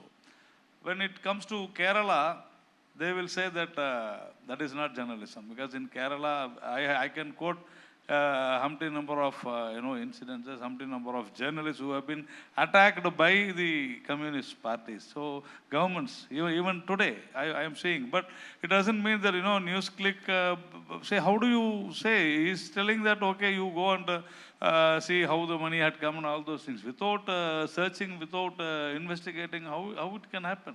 So NewsClick, we are all seeing what's happening. See, to run a magazine like NewsClick, why do you take money, so much of crores and crores of money from China? What is the need for that? So obviously the agencies will go in for that. And if you are perfect, fine, you are going to let off, simple. As far as Tamil Nadu is concerned, BJP, we are definitely growing. And see, many people say that BJP cannot have a foothold in Tamil Nadu. Who are saying that? Except DMK and ADMK in the last 50, 60 years, nobody has grown, nobody had got a foothold in Tamil Nadu. Only these two parties are there. But in the last 60 years, it is the BJP which is definitely growing in Tamil Nadu, other than Congress, Communists, whoever it is. Because Communists were supposed to be the second largest party before 67. Now, they, for want of 2 or 3 seats, they are getting 5 crores per seat from DMK. That is what the stage of Communists, and that is what the state of Congress here. But BJP is growing. Organizationally, we have grown in the last, say, 4 years or 5 years. We have done very well. The both committees are very strong now. We have done it very well. We are going to do it very well. And the last, say, 60 years, as I said, DMK, ADMK were very strong. It was Mr. Pro-Karunanidhi or anti-Karunanidhi last 50 years. That's what the, the Tamil Nadu scene. But today, since Mr. Karunanidhi is not there, Ms. Jayalalitha is not there, there is definitely a very big vacuum, and we are going to fill that. BJP is going to do that, and we are going to see with Mr. Annamali, our state president here, a young, dynamic president who we have got. So definitely, BJP is in the making. We are going to form government in 2026. That is what we have been saying. So definitely we have grown. We are growing, and see, it's politics. We will see. But no other party has got the guts to say we will form government in Tamil Nadu. No other party except DMK, ADMK, and now BJP to say that yes, we will have our own government. Okay. BJP will say that. Okay. Gowda sir. So we are actually discussing two topics. One was the media and one was the politics. Rajiv can comment on media also. No. But I want to say this. Is what John's saying about what's the state of the media today, is it a very BJP specific or this BJP government specific thing, or is it any government which is like comfortably in power does this? Like the people remember Indira Gandhi's time. It's not like the press was free. There were defamation bills during Rajiv Gandhi. They were proposed. Anti-press bill, it was caught. I mean, all kind of things have happened. Emergencies have happened. Media has been tightly controlled. There was not, like, there's only Doordarshan at one point. So is it, firstly, this lack of free media, is it ever been there when there's, to any party? And secondly, Sir is saying 2026 Tamil Nadu. But in Karnataka, you did manage to, like, do well in elections. What was the secret sauce there? So Sir can learn and bring it here. Okay, in terms of the media, we in the Congress, we had imposed censorship during the emergency. Now, what the media is suffering through right now is much worse. What you have is the BJP misusing a variety of agencies, the Enforcement Directorate and others, misusing laws, the money laundering law, a variety of these laws, the anti-terrorism laws, UAPA, etc., and going after the media and really crushing them and forcing them to toe the line. In addition, any of the anchors who had a field time criticizing the UPA during the 10 years we were in office have been sidelined and pushed out because their owners, the channel owners, have been pressurized over time. These are not things that I can give you specific evidence with references and research like I normally would, but the basic point is that's the reality. And the media now, it's not for no reason that they're called the lapdog media, which is Godi media, which is what we have now. And anchors who used to be seen as challengers of authority now kowtow in horrible ways, right? So that's one side of it. It's because the ever-present threat, and also for people have just sold out in a big way, and maybe they were ideologically in that direction. The second question you were asking about BJP coming in Tamil Nadu, well, good luck to them. I don't know what they're smoking, as they say, but nonetheless, the basic point is South India, BJP Mukt South India is what we are experiencing, and this is just the beginning. We've, in Karnataka, we won based on two factors, central factors. One, the enormous corruption of the BJP. It got the label of 40% Sarkar, commission, right? And this is not even something that we coined. The Contractors Association wrote letters to the Prime Minister saying that was what was being demanded. What actions they have taken in the last 6 months? You please tell me. Yeah. Then the basic point is, the second aspect of the election victory for us was we said, look, people are hurting. There's a K-shaped recovery after COVID. There are large numbers of people who are suffering, and we need to deal with people who are facing price rise and unemployment and all the other legacies of Modi Sarkar. We said we will provide a social safety net. So we offered 5 guarantees, some of them aimed at empowering women, and these also helped us attract a positive vote. So this is something that we're going to be continuing across the country, because if you remember the Nyai program that we had offered in 2019, that also was a social safety net. You know, if we are supposed to be the fastest growing economy in the world, we are also simultaneously feeding 83 crore people for free every day. Why? Aren't they all rich? Why do we need to feed them, right? So that's the dichotomy that's present in India, and we need to address that. So the Congress is very much there.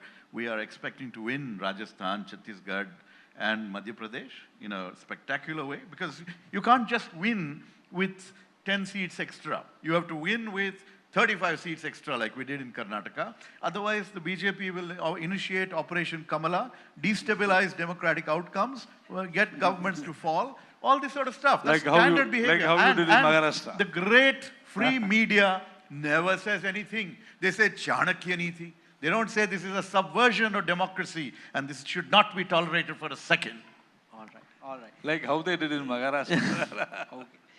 John, yeah, sir just said, what do you want? Secret messages now, you see. Sealed covers. Judiciary. Pressure is there on anyone. Hope this is not from the PMO. Okay. No, it's There is not. nothing wrong. Okay, okay, no, nothing to worry. Technical issue. All right then. Sir just said BJP Mukt South is happening. That's his thing. I asked this to the previous speaker as well. John, I want to ask you this.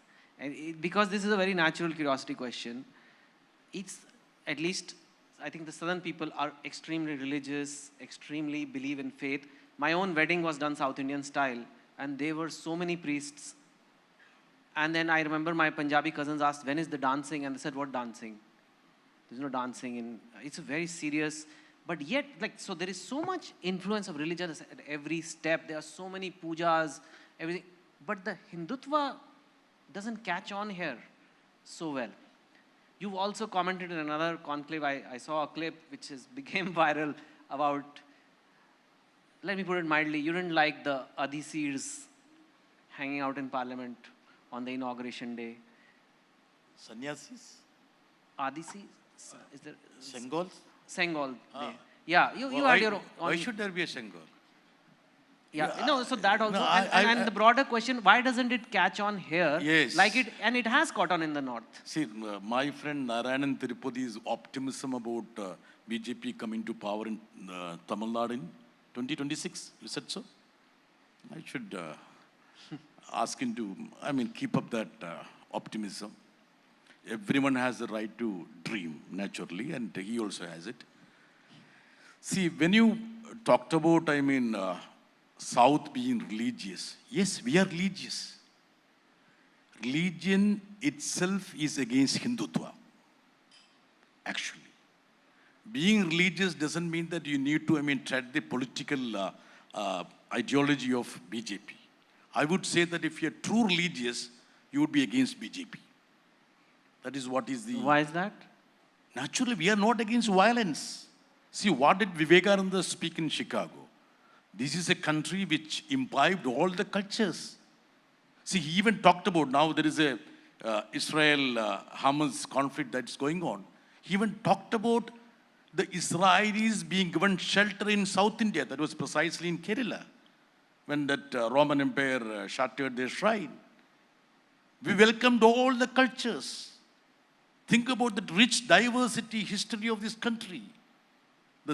They always talk in terms of 3 Ds. I would say the G20 had the tagline like, what was that? Democracy, diversity, development. You know what is in real practice? Destabilize, devastate, disrupt, defame. Wherever there is an opposition government, they want to dislodge the government.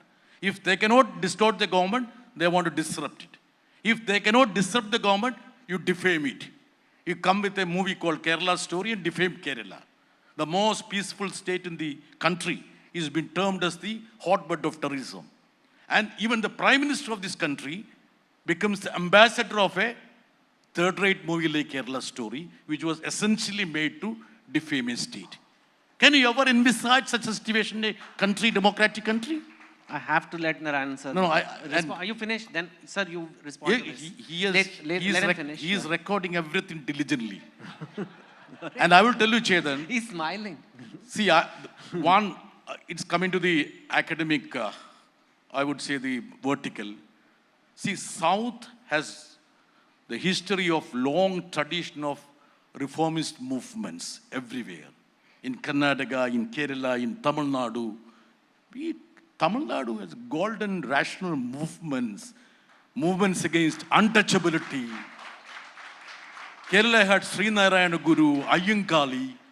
See, now all those elements of untouchability, all those so-called caste hegemony, all those Brahmanical symbols which we had obliterated from our society, is being brought back. That was precisely my grouse against the Prime Minister's gesture of carrying a Shengol from Tamil Nadu to Parliament with all the sannyasis. And I asked, what is the relevance of sannyasis in Indian Parliament? Have they ever voted in an election? The Prime Minister should have invited the Panchayat presidents of this country, the true representatives of the people, rather than carrying this sannyasis there and prostrating in front of the sannyasis. The Prime Minister is the head of this country, head of this government. He is not supposed to be, prostrating in front of a sannyasi. What was the letter written by the first Prime Minister, Jawaharlal Nehru, to the first President? This is a country where everyone has got their own religion, multi-religious country. You shouldn't be participating in religious function. See, if Jawaharlal Nehru had written to the first president, now when it came to Narendra Modi, he has become the high priest of all the ceremonies. He lays foundation of temples. See, the idea of India, which I carried from Kerala, has been completely devastated, tweaked now. So the preamble of the constitution, which has got secular, democratic, do they have a relevance now in this context? And I was listening diligently to your session with PTR. He rightfully said so. India is a union of states. What is happening in this country? Already the southern India, I would say that, have become a colony of the northern India. With 18% population, we are contributing 35% of the GDP. And we are being penalized. Earlier, Chetan, you are a voracious reader and a writer. We used to say that you perform and you excel. You know what is the new slogan? You perform and perish. You perform and perish. That is the new slogan of this government of India. And when you talk about the unity and integrity of this country, do you envisage a unity in the form of such a gross discrimination that is happening to a region here? And Kerala is contributing 1 rupee to the national kitty, and you know how much we are getting back? 25 paise. Now, economically, we are dependent. We have been made a colony. Now, with the so-called delimitation that is hanging on us as a Damocles sword, they want to make us a political colony also. So, this is the hapless situation that is now prevalent in this country, and I feel that a conclave like this, which is happening in Chennai, and with your wife being from Tamil Nadu, has to be concerned about, the grouses of the southern states in order to keep the integrity and unity of this great nation. Thank you. Okay. Narayan sir, I have to let you respond. Yeah. Slogan is Sabka Saath, Sabka Vikas. And he's saying all this. He can't talk about, the southern discrimination because he has to be with me only now. See. Let's have him. I'm really, I'm not surprised, John speaking like this, because the communists are left only in Kerala in India. Absolutely, they are wiped off throughout India because of these kinds of, rhetorics, these kind of speeches against the country. And he is talking about the untouchability. He said I spoke against the country. Did I speak against the country? Sorry, sir. Did I speak against the country? Did everybody speak against the country? And you speak about untouchability, you speak about the Brahminical. Yeah. See, the communists, you tell me at least one chief minister, you had a Dalit chief minister in the independent India, sir? Tripura, West Bengal, Kerala. Can you name who is Mr. Manik Sarkar? Who is Jyoti Basu? You tell me who is Buddhadev Bhattacharya? There was a... No, sir, please, sir. No, I will tell you. In Since you asked me... in 100 years, let me finish, sir. I was patiently waiting. No, I will tell you. You take your own time. I will give you a chance. Can we add 5 No, minutes you take to your the own session? time. We'll add 5 minutes to the session, okay? Take So your we own will have time, no everybody issues. talk. Yeah. And you name at least in the last 100 years, can you name 5 Politburo members in your communist party? No, you cannot. Why? Untouchability in India came only from communists. It was Bharatiyar, Mahakavi Bharatiyar and Rajaji who fought for untouchability in Tamil Nadu. First, we need to understand this. Bharatiyar in 1907 And Mr. Rajaji, 1921, and you are talking about so many rational thinking and forward thinking, all those things. No. You talk about the freedom of press. Where is freedom of press in Kerala? One movie was not allowed to be screened in Kerala because of your communist government. Yes or no? Chandrasekhar? Yes? Your own party man? 51 places he was cut. It is a true story. You never allowed them to, screen it. And in West Bengal, what had happened? How many massacres? True or false? Yes, I can list. We don't have time. He's asking 5 minutes. I need 5 hours to talk about communist atrocities in India. That is what has happened. You are talking about freedom of press. No, I am sorry. Today, anyone can talk. Anyone is able to talk in India. That is because of Mr. Narendra Modi in the last 9 years or 10 years. Development, development, and development. You are talking about Hindutva. It is only development, sir. Development is Hindutva. All are Hindus, that is what we say. Hindu is not a religion, that is what we say. And you talk about Sanatana Dharma, that is the Hindu religion. And communist is blinking. You don't talk about that. You have not condemned Udayanidhi Stalin, your partner in Tamil Nadu. You are in Coimbatore, you are going with the Congress, and within 5 kilometers you are against the Congress. You are only fooling the Indians. What is happening in West Bengal? You are fighting Mamata Banerjee in West Bengal, joining with Congress. You are fighting Congress in Kerala. Yes or no? Where is policy? The only problem is you have to be against our Prime Minister Narendra Modi because he is your threat. You are not able to come to power. Can I see a person, day before yesterday, one Mr. Rahul Gandhi is asking, he was talking about, the media is being sold out. Mr. Rahul Gandhi is asking the reporters, how many of you belong to SC? How many of you belong to OBC? Is this the way? Mr. Rajiv Gandhi said in the parliament that the Mandal Commission, the country will be divided. If you implement Mandal Commission, the country will be divided by caste. That is what Mr. Rahul Gandhi is trying to do now.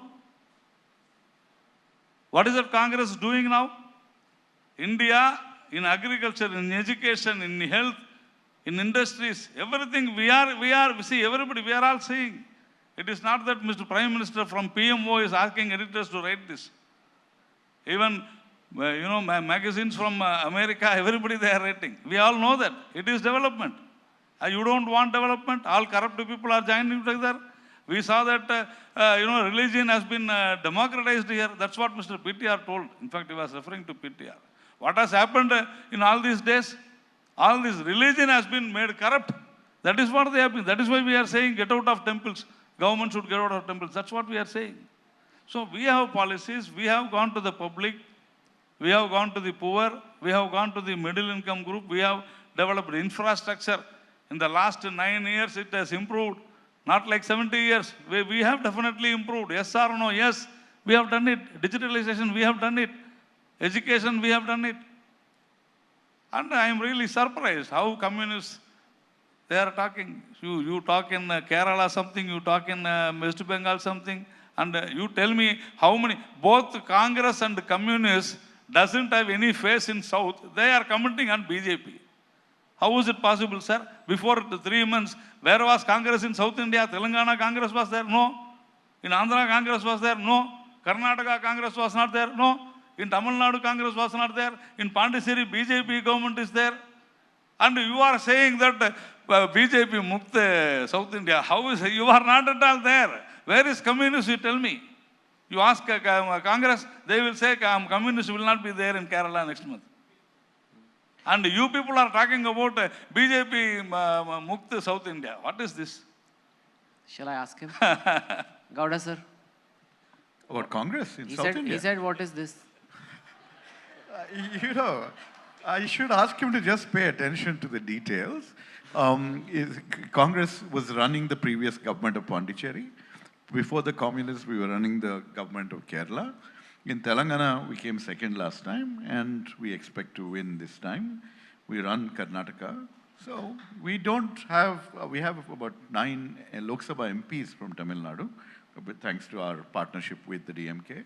Andhra Pradesh, we are, what used to be the Congress, has gone substantially with the YSRCP, but we still are alive, but we are not dominant like we once were. So I think the facts are quite different from what Mr. Narayan says. Anyway, he talked about, we are doing this, we are delivering this, development, etc. What have they given us?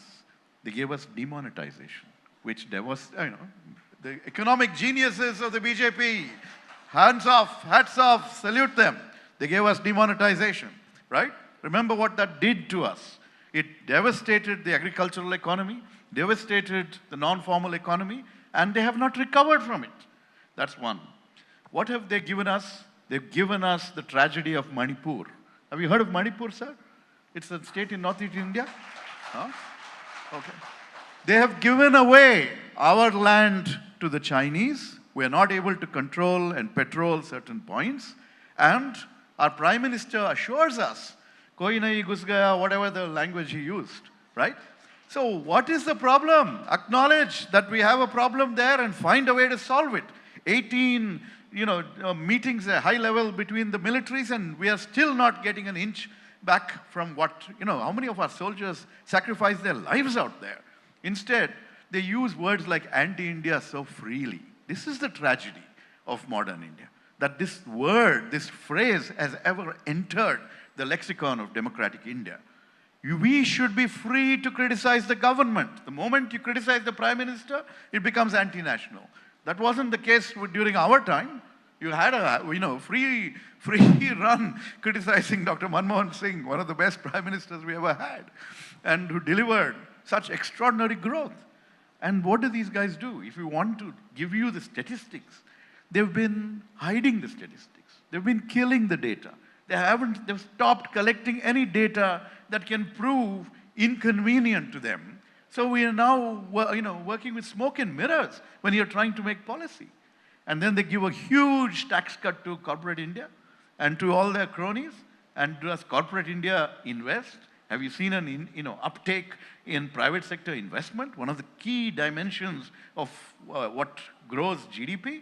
Absolutely not.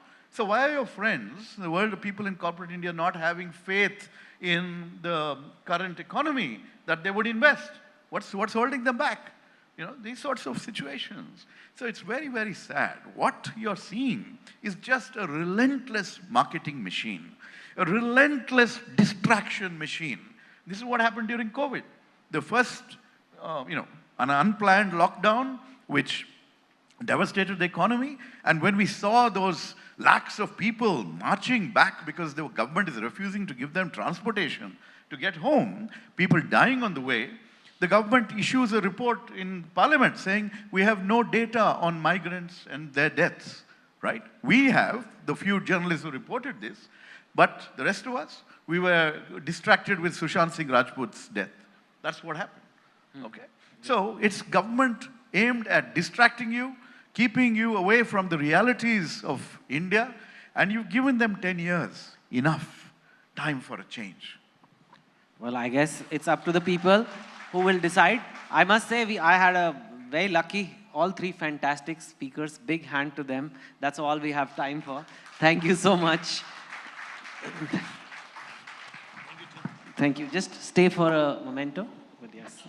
Thank you so much to all our speakers. To present mementos to our speakers, our panelists, it's my pleasure to welcome onto the stage Mr. Gutivira Nageshwar Rao, Editor, ABP Desam, and Mr. Ganesh Ramchandran, Assistant Editor, ABP Nadu. Welcome, sirs. Of course, ladies and gentlemen, I think this session truly showed us that the concept of freedom of the press, it's an ongoing conversation, as relevant today as it ever has been throughout history. And we're happy to have that featured right here at the Southern Rising Summit 2023.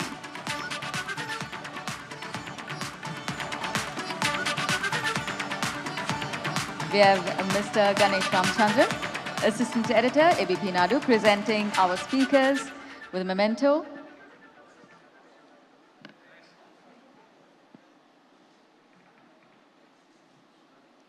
All right, ladies and gentlemen, a very special thanks to our speakers. Of course, our way of saying thanks is to put our hands together as loudly as we can.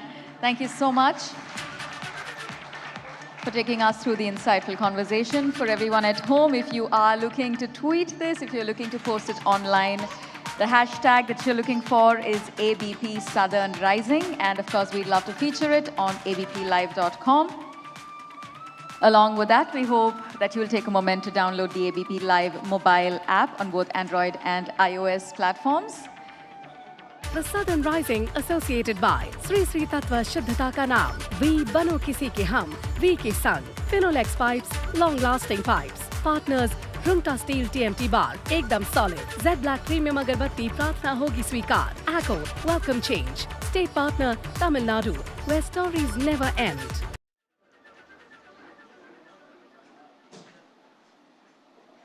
Following that, ladies and gentlemen, as we assemble here, I'm happy to invite you to take a moment to travel back in time, right? To an era where one single person, a single man's unwavering commitment to justice, to non-violence, it sparked a movement that would forever change the course of history. Our story begins with Mahatma, a title that was bestowed upon him by a nation in reverence for his extraordinary vision, extraordinary dedication. Mahatma Gandhi's teachings, rooted in truth, in nonviolence, and the relentless pursuit of justice, well, it continues to resonate deeply till this day. Let's explore the enduring relevance of Mahatma Gandhi's principles in our rapidly changing world in this upcoming session. Taking to our stage, we have none other than Professor Gopal Krishna Gandhi, former governor of West Bengal and accomplished author. Of course, he has also served as a former IAS officer, where he served as a secretary to the President of India and as High Commissioner to South Africa and Sri Lanka, amongst other administrative and diplomatic posts. Taking us through this session, we have senior journalist, Ms. Kaveri Bamzai. Ladies and gentlemen, a loud round of applause as we begin this session. Mahatma forever, why we need him now. I'd like to invite our speaker, Professor Gopal Krishna Gandhi, to join us on stage, along with session chair, Ms. Kaveri.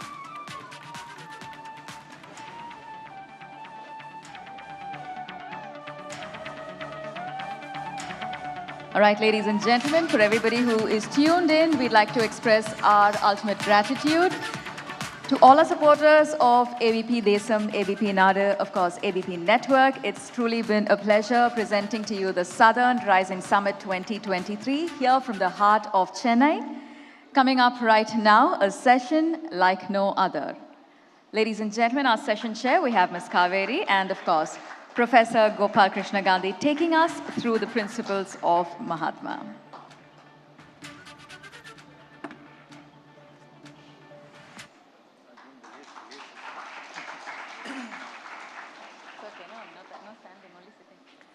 I think Chennai can give Mr. Gandhi a louder applause. He's one of your own.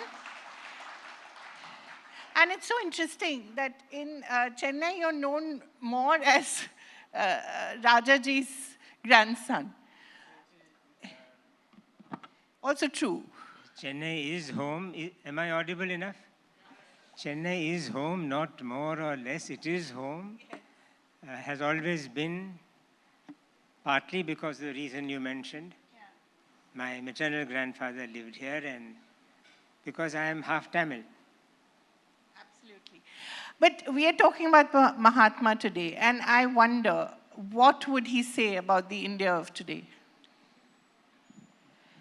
I was sitting here and listening to the last few minutes of the previous session, and I said to myself, this is what one major part of the freedom struggle was about, to give India the democracy and the vibrancy that we just saw three different, completely different opposite views being expressed with such freedom, with such energy, with such, also I must say, frankness. Perhaps it could have done with a little more tolerance for each other. But basically, it was this which was a major part of the goal of the freedom struggle, democracy. So he would have said, to answer your question, Kaveri, I am glad to see political parties being active, speaking fearlessly and frankly, but that is not enough. There is something more to be done to make our democracy real, to make it serve our country more effectively. And what that might be, Kaveri, we can discuss as we go along. Absolutely.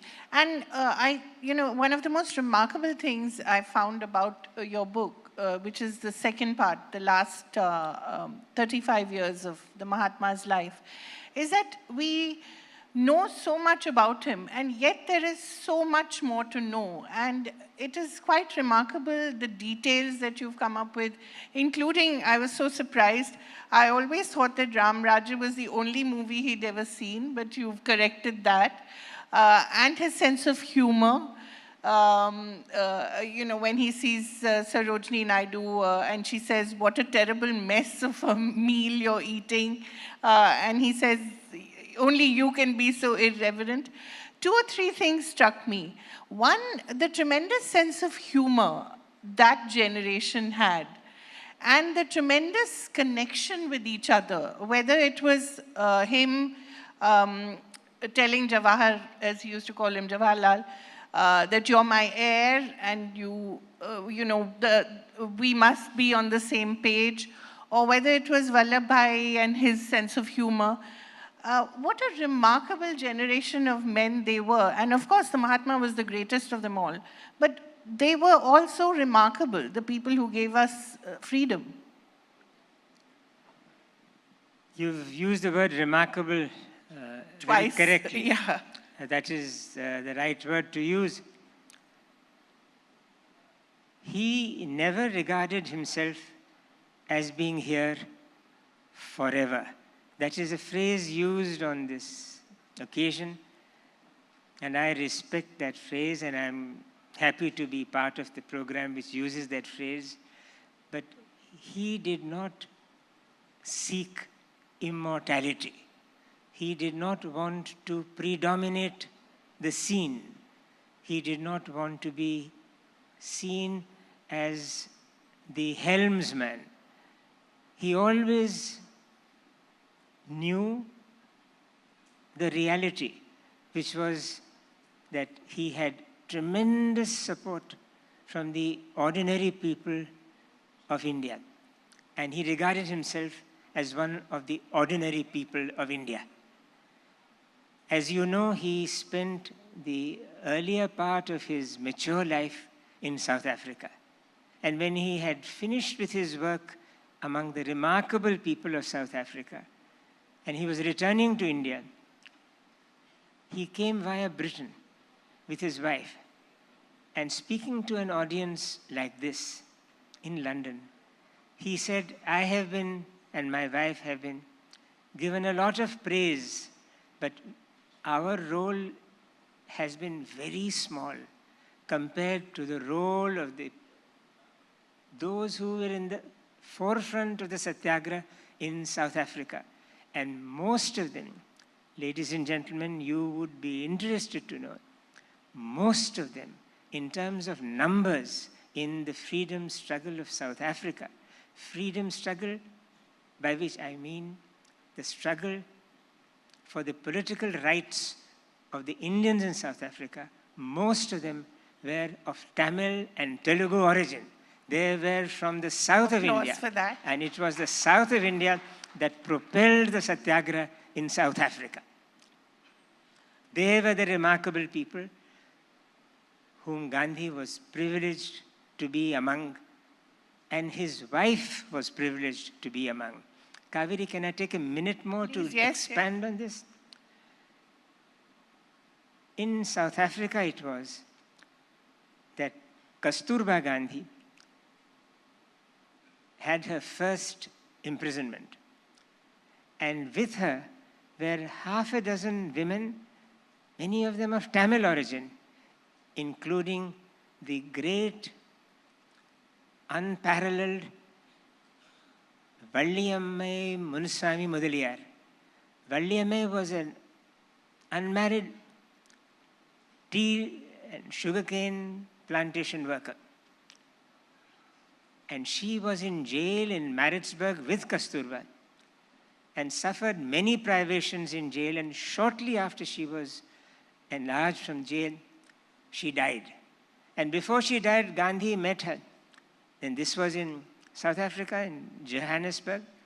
And he asked her, do you have any regrets about having led your batch of the freedom fighters, of the Satyagrahis? And Valliyamma said, regret? And she spoke in Tamil and he got it translated, but he also had by then picked up some Tamil. She said, regret? No regret. I would do this over and over again for the dignity of my motherland. And she meant India. And this was in South Africa. Valliyamma of Tamil Nadu, of the village of Tillayadi, was a martyr to the cause of the South African struggle for Satyagraha. South African Satyagraha struggled for India's dignity in South Africa, struggled for the rights of the Indian population in South Africa. And it was people like her and others in the struggle. Thambi Naidu was a family. P.K. Naidu's was another family, all of who gave the South African Satyagraha its success, which was the stepping stone for the decolonization of India and of many other countries in the world. So Tamil Nadu and South India's contribution was remarkable, Kaveri, to come back to the word you used, and Gandhi regarded himself as an ordinary man in that struggle. It was very interesting. You said that he learned Tamil. How did that happen? It happened because it happened. He was in South Africa and he knew that so many of his co-workers were from Tamil Nadu, and he got himself a Tamil primer, a self-instructor. I wish we knew who had written it and who had published it. But he tried to learn it very diligently and earnestly on a long ship journey which he had taken to India. He always tried to learn the language with the script, very, very diligently, like a school student. And Tamil was something which he was particularly proud of having tried to learn. He didn't learn it too much or too well, but sufficiently to get a sense of the language, which of course he practiced very enthusiastically with his Sambandhi, Rajaji. Yeah, I wonder what their conversations must have been like. Of course, you've edited the letters between them as well. What did you discover there of Gandhi and of Mahatma, and how much he knew or how much he was connected to the south of India? He was connected to the South India from the very start of his political career. Even before he returned finally to India, on 2 or 3 of his visits, he came to Madras, was feted by the residents of this city, including the great V.O. Chidambaram Pillai, VOC as he is called, and toured the Madras presidency and received enormous support, financial, political, and moral, from the people of this state. He later on was to acquire colleagues of the front rank from all these provinces of South India, all of them which are on this map here. No South India in South Africa, no freedom struggle led by Gandhi in India. That is how I would put it. So South India in South Africa, and South India and South Africa together propelling the struggle, was the beginning of the Satyagraha movement in India. The other amazing thing about the Mahatma is how relevant he is to every aspect of our lives, whether it's the diet, or whether it's his interest in ecology, or whether it's this much feted Swachh Bharat. I mean, he had an interest in every aspect of human life, which makes him so contemporary, which makes him so relevant even now. What was it about him? Was it an innate curiosity? He wanted to know about everything that was happening around him? I'm often asked a question like yours, relevant Gandhi, relevant is he? Relevance and Gandhi seem to go together. But I just want to share this thought with you, Kaveri, and with everyone present here. He did not seek relevance. He, today, would be least interested in being described as relevant. He would say, I don't care if I'm relevant or not. But certain issues with which he grappled, certain problems vital to the soul of India, with which he was concerned, are not only relevant, they are at the heart of our life today.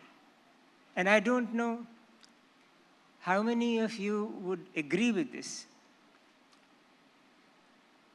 But there are 4 or 5 issues with which he was concerned, which are totally relevant today. Forget him. Forget Gandhi completely. And he would not mind being forgotten. He would say, I don't matter. But these issues matter. What are they? And not just for India, but for our times in the world. One is hatred and suspicion. Friends, Kaveri, I am not trying to make a speech. I don't have to defend Gandhi. I don't have to prove his relevance. But I'm just saying this, sharing a thought. Right now, as we are seated here around these wonderful tables, participating in this exceptionally well curated discussion, we should know that there are 2 major wars happening in the world today. Major wars. Russia and Ukraine, Israel and Palestine. These are live wars. And they are not just about borders or about political control. They are about mutual hatred, dislike, and suspicion. Things about which Gandhi was vitally concerned. The hatred that has caused these wars, that is costing lives, even as we speak. I think by the time I have started and I have finished, there will be several people killed in these wars. And mention was made a little while ago in the previous session of Manipur in our own country. The deep suspicions and dislike between communities in our own country. What happened is not a war in Manipur. It's not a civil war. It's not exactly a riot, but it is a life and death issue being enacted amongst 2 major communities, both of which are Indian. So hatred and suspicion is one. The second, which Kaveri just mentioned, the greed that is making the world's human population turn on the world's non-human resources, making life as such on our planet precarious. We know that the monsoons have failed in this part of the world, and the Kaveri in 2 states, both South Indian states, has become a river of contention. Climate change and global warming the degradation of the natural environment are the result of the whole globe's greed. Let us be aware of that. The third is the role of money, the takeover by money and monopoly of human life. I would add to these the continuing divide between the Hindu and Muslim populations on the subcontinent of India, not just India, but Pakistan, India, also, alas, not Hindu Muslim, but singular Tamil in Sri Lanka. Bangladesh is not free of strife. And finally, and the fifth and the last, I don't quite know if in this gathering there are people who have felt it on their skins. But untouchability may have been abolished. But has caste discrimination gone? And have women, who are the first sufferers in caste discrimination, especially Dalit and Adivasi women, do they feel safer today than they did before independence? I mentioned 5 issues. These are real issues. They are our problems. They are relevant to us. It doesn't matter if Gandhi is or is not. Gandhi does not want to be relevant, but he wants us to address these issues for the sake of the security and the well-being of our future generations. That's all that he wants. He would say, I don't want to be forever. Mahatma never, forever, forget it. But these issues are real. Sorry, Kaveri, I took too long. No, but it's so interesting. I just want to read out to people something from the book that, which I hope they will read. This is Gandhi talking about Palestine. If they must look to, he's talking about Israel. If they must look to the Palestine of geography as their national home, it is wrong to enter it under the shadow of the British gun. The same God rules the Arab heart who rules the Jewish heart. I mean, he may as well be saying this today. It's, I mean, so far-sighted of him. His view on the Palestine question is very well known. But today, it is hatred and violence that is what the issue is about. It is not about the legitimate rights of the Palestinians. They are a different matter. They are known. But the terrorism that has erupted and the retaliation that has erupted as a result of the terrorism is the most horrifying thing. The rights and wrongs of Palestine and of Israel are a different matter. But what is today being experienced there is the Tandava dance, the dance of destruction caused by the code of revenge. Revenge, retaliation is what we are seeing happening there. And revenge and the whole idea of I am what I am, you are you, I am I, and I am going to give it back to you for what you did or your father did or your grandfather did 2 generations ago. This freezing of antagonism by people, among societies, among countries, is what we are seeing today. Hamas and Netanyahu are symbols of a much greater reality across the world, where vengeance revenge, and retaliation are the grammar, the prose, and the idiom of political life today. And this is dangerous beyond description, because Russia, in the Russia-Ukrainian war, is a super nuclear power. Israel is known to have got very far on that road. In our own part of the world, which has been described rather cynically as the most dangerous place in the world, both countries, India and Pakistan, are nuclear countries. China is nuclear too. How long does it take for an infuriated leader or an infuriated non-state agency to take that fatal step? We are in perilous times.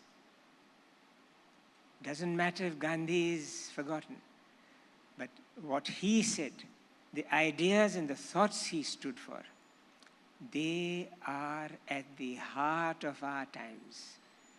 They are not an embellishment. They are not something which we may occasionally dip into for a moral elevation. They are about life and death. As simple as that. He knew it in his life. He knew it at the cost of his life, which he did not hold too dear. He gave up his life, relinquished it, so as to halt violence. It was said very, very grippingly by my late brother, the philosopher Ramachandra Gandhi. He said, Gandhi was not stopped by 3 bullets. He stopped 3 bullets on their track. Wonderful. You talked about the soul of India. How do you think the soul of India is? What is its health currently? Your question answers itself. The soul of India is immortal, like all souls are immortal. That is what we believe in. The Atma is immortal. But the soul of India is also very human. It is not made of some mystical spirit. The soul of India is human, and it is capable of feeling pain. It is capable of feeling distress and agony. It is not some kind of a yogic saint above all emotions. The soul of India, and let me here repeat, India, that is Bharat. And Bharat, that is a Mata, has the spirit of a mother. A mother is timeless, but a mother feels. It feels, she feels. She feels for the most imperiled, immiserated first, like any mother does. A mother who has more than one child feels first for the child that is in difficulty. And doesn't matter whether that child is of this or that denomination, but she feels for that child. So the soul of India, the soul of Mother India, is a feeling and suffering soul. Suffering with those who suffer, feeling with those who feel. And we, her progeny, owe it to her, the soul of India, that her suffering should be alleviated. I'll just here come back to Gandhi. One does not associate Gandhi with music. The last thing one associates him with is music. Humor, yes, as Kaveri referred to. Tremendous humor. But music... But the Vaishnav Jan... Exactly. It was not the national anthem or the national song, both of which he loved. But he was linked with two songs. One is a song which he himself gave great currency to,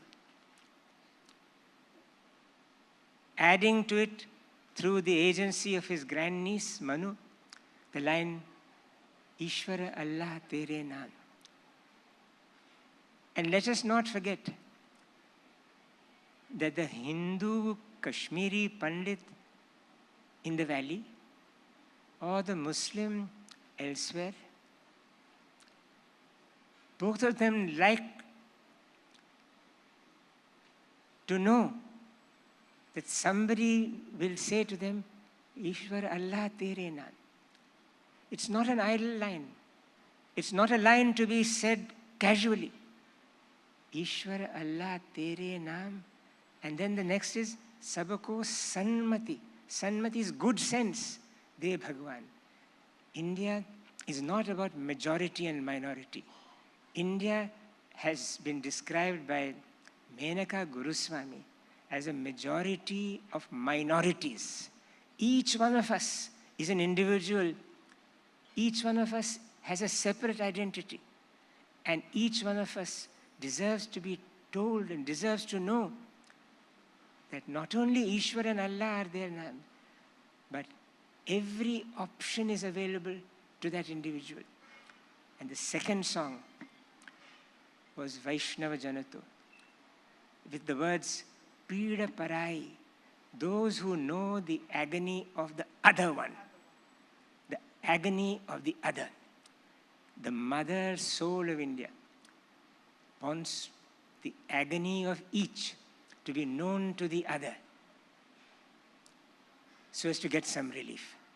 So Gandhian music are about Gandhi and the soul of India, which you referred to, Kaveri.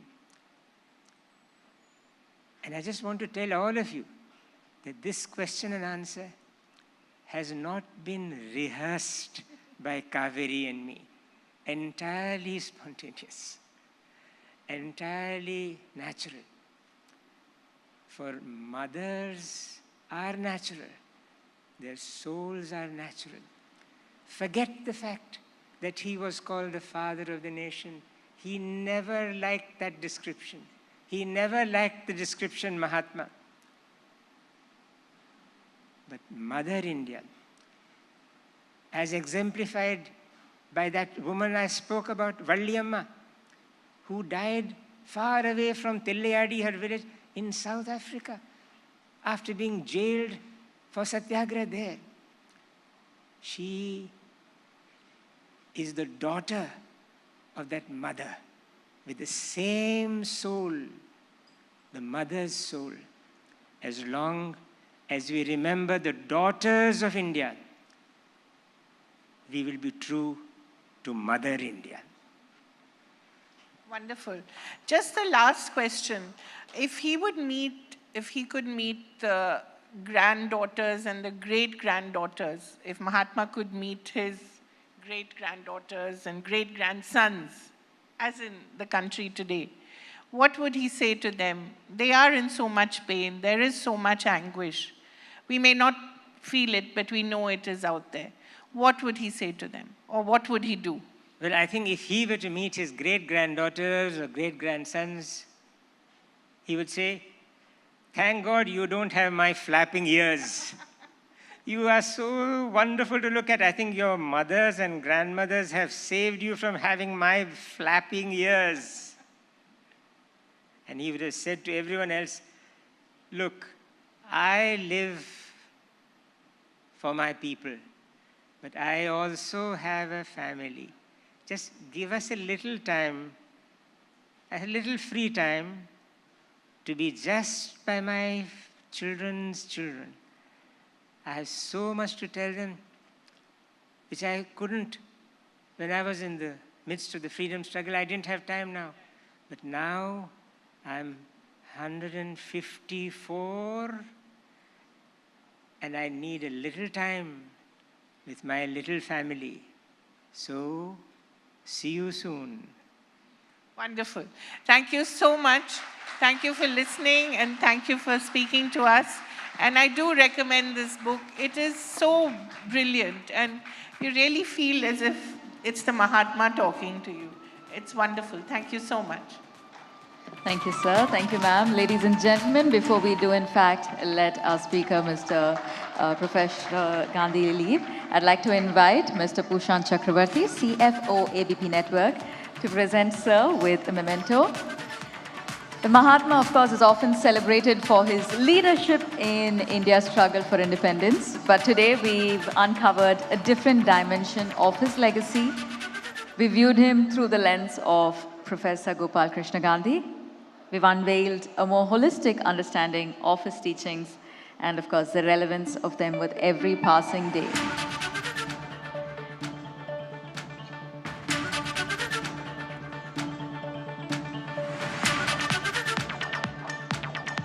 A loud round of Southern applause. Rising associated by Sri Sri Tattva Shuddhata ka naam. We bano kisi ke hum, we ke sang. Finolex pipes, long-lasting pipes. Partners, Rumta Steel TMT Bar, ekdam solid. Z Black Premium Agarbatti, Pratna hogi sweekar. Acco, welcome change. State partner, Tamil Nadu, where stories never end.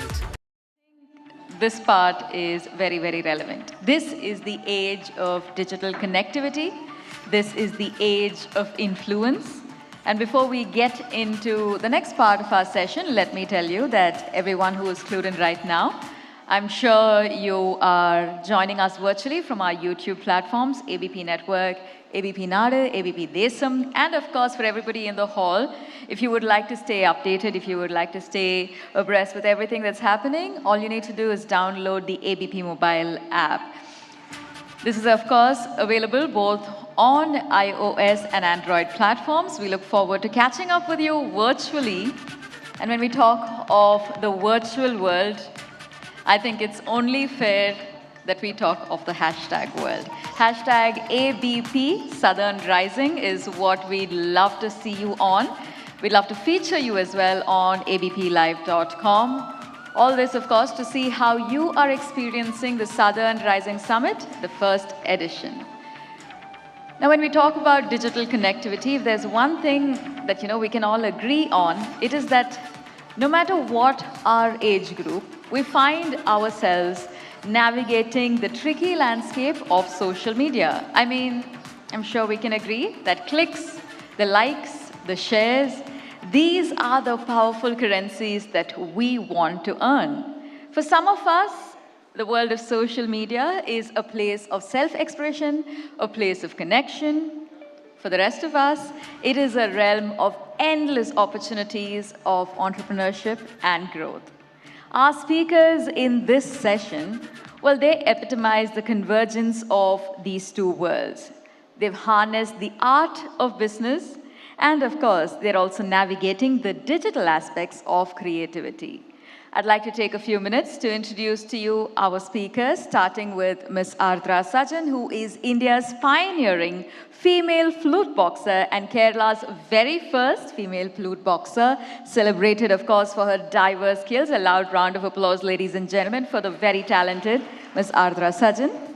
We're also going to be joined shortly by Chaitanya Prakash, who is, of course, a boundless wellspring of creativity, whether it is, captivating us with a mix of classical dance, freestyle dance, contemporary dance. This is an absolutely easy or absolutely safe space.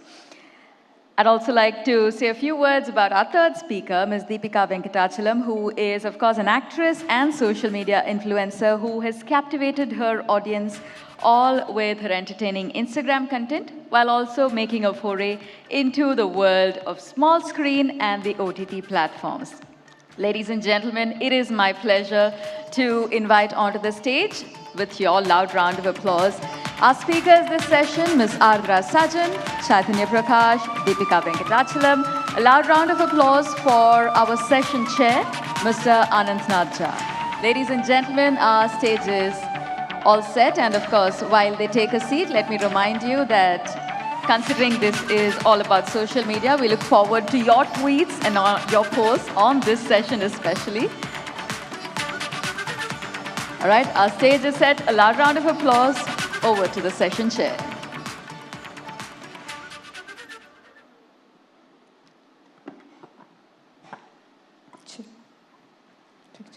Always a good thing to check the mics.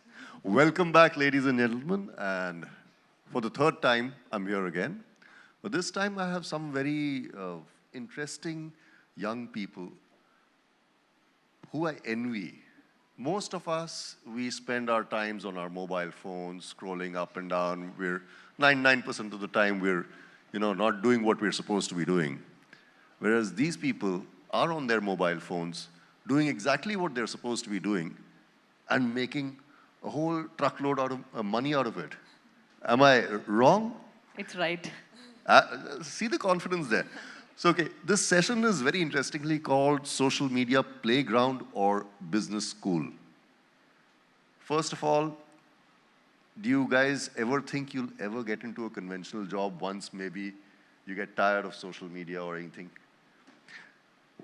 Okay, so before we begin, let me introduce. To my immediate left is Chaitanya. Yes. And she does lots of things. We'll get to know about that as well. She's from Kerala. Yeah, I'm from Kerala. And what I like most about her is that she told me she's dropped out 3 times.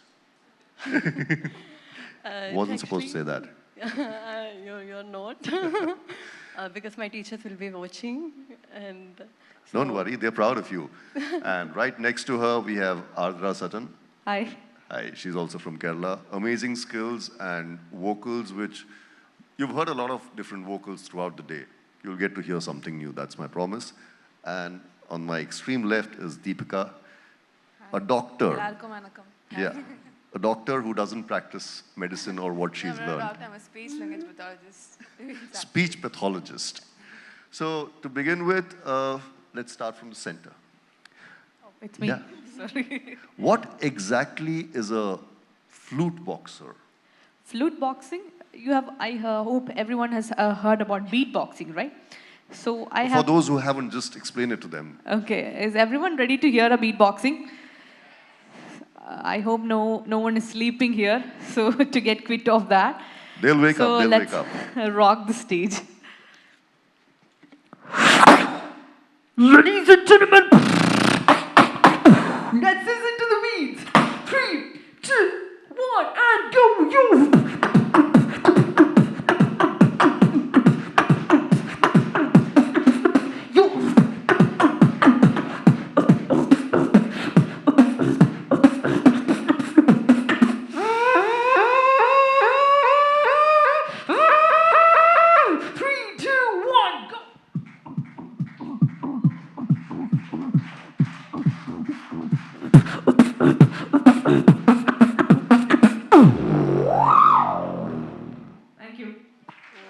Whoa!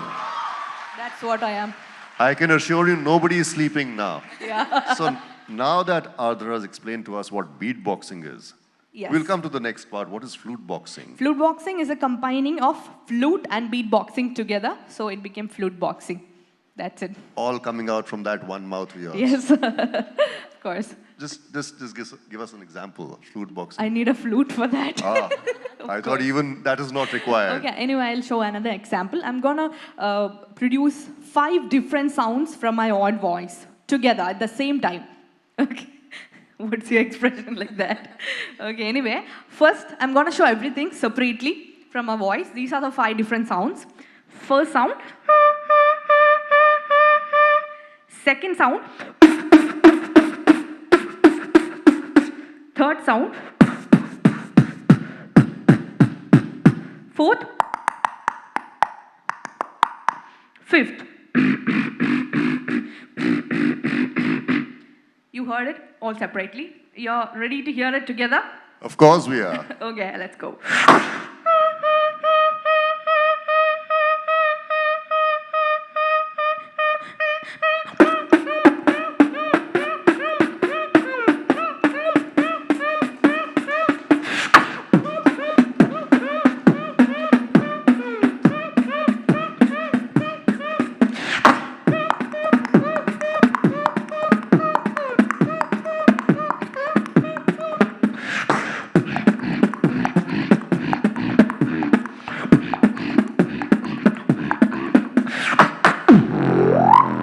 Thank you. Wonderful. Next time we're going to do a sound check, we're going to call her instead of anything. Test out all the speakers and the cones. My speech pathologist, tell us something about yourself. How did it begin and how did you get into what you're doing? Speech pathology, okay, right now. Yeah, no, first we'll begin with speech pathology. Okay. What prompted you to take that up? What is that? Okay. And then why did you just let it go? I didn't let it go, basically. I was basically balancing both social media, the career that I've made out of it, and social media pathology. But then I couldn't do it. I wanted to focus on one thing so that, so social media, speech language pathology was something that my mom and dad asked me to do, basically. And I wanted to become a doctor right from my childhood. So I was also a national table tennis player. So we couldn't, same thing, I was balancing both. I couldn't focus on one. And that's when I decided to go for I thought speech language pathology would be much easier than the MBBS degree. So I went for it. But then it wasn't easy at all. And then I did my master's in UK. And that's when I did a digital marketing course as well. And that's when my interest changed, my focus changed, and made a career out of it right now. You're one of the very few people that I've met who've done a digital marketing course and managed to do something after that with it. So, coming to you, you also have certain skills you'd like to show us. Yeah, I'll perform a dance. Okay. Okay. You'll do it alone. I won't be dancing with you. Okay. So, my signal to the guys at the mixer console. Give me 30 seconds because I want to remove my... That's okay. Heel. We will talk. While you remove your shoes, I'll talk to the other two. Okay. How much money are you guys making every month? That's one question everybody wants to know. Plus minus 10 lakhs. I'm willing to give you that much of tolerance. A month? Yeah. Minus 10 lakhs. Minus? Yes, minus. Per year, probably plus 10 lakhs. Yes, yes. Do you think that your parents are okay with what you're doing, or are they just happy to see you doing something which is getting you money rather than going out and looking for jobs? At this beginning of the stage, of course, my mom and dad didn't have any idea about it. Of course, they were unhappy. But then right now, I think What did they say to you when you started doing all this? they asked me to do a degree and to have a backup and then do whatever you want. What about you, Ardra? The same. Every Indian people and parents are the same. Get a degree and do whatever you want. All right. The shoes are off. Yes. Signal to the mixers. And I think that part of the stage would be good.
Huge round of applause.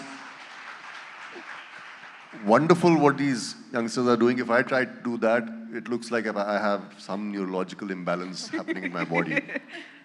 For those of you who've just joined in, we have 3 young influencers from the southern part of the country. And of course, you know what you're watching. ABP Network presents the Southern Rising Summit 2023. You catch your breath. Don't worry, don't worry. This is the same young person who was called upon by Ranbir Kapoor to do the promotions for his movie Shamshera. Yes. And I asked her, have you got a lot of hate mail from other girls, other women? I don't know, maybe, because there is a chance, because it's Ranbir Kapoor, right? Yeah. So there is a chance. So after that, and she also has a movie coming out in November. Would you like to tell us something about that? Yeah, so I'm a classical dancer. I started my journey when I was in 9th. And I really love acting, and my passion is acting and dance. So when I started social media, I didn't knew I would be acting in a movie by seeing my contents. Okay, so this is my dream. And now I'm 20. And my first movie released last year. And my next movie is releasing next month. So where is this going, Good. actually? Now you have your glass of water. I'll go to the other two. Thank you so much. All right. Ardra, you started by imitating what, who, people, sounds, squeaks, what? How did it all begin? Yes. Initially, I was a mimicry artist. I started mimicking sounds. It was not people sound. It was like several natural sounds, like chicken, dog, cat. This very rare sound that people imitate. Then I found out that nothing is special in that, nothing uniqueness in that. Then I started learning beatboxing by my own. I'm a self-trained beatboxer. I learned it from several social media platforms like YouTube and all. Then I started developing myself on beatboxing. I started putting my videos, my own performance videos, and I felt very good. But at the same time, very bad too, because of the comments. But I was not bothered about that, and I moved on my aim. And now I am the first female flute boxer from India and the first female beatboxer from Kerala. I also read up that you mimic a lot of musical instruments. Not musical instruments. I mimic several natural sounds and I mix up beatboxing with that. If you want to hear an example. Everybody's always willing to hear what you have to Okay. Okay, fine. So I'm going to do several sounds. The sounds are chicken, helicopter, and a zipper sound. The zip we put for the bag and all.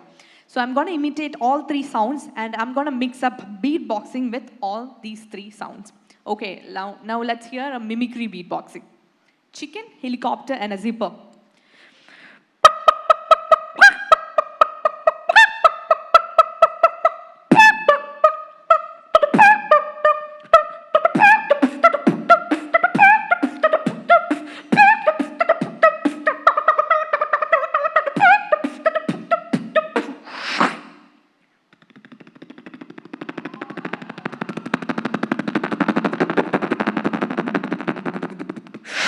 DJ mix.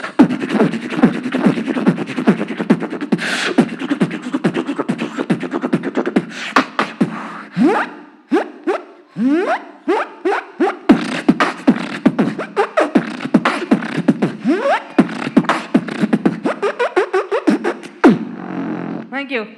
Whoa.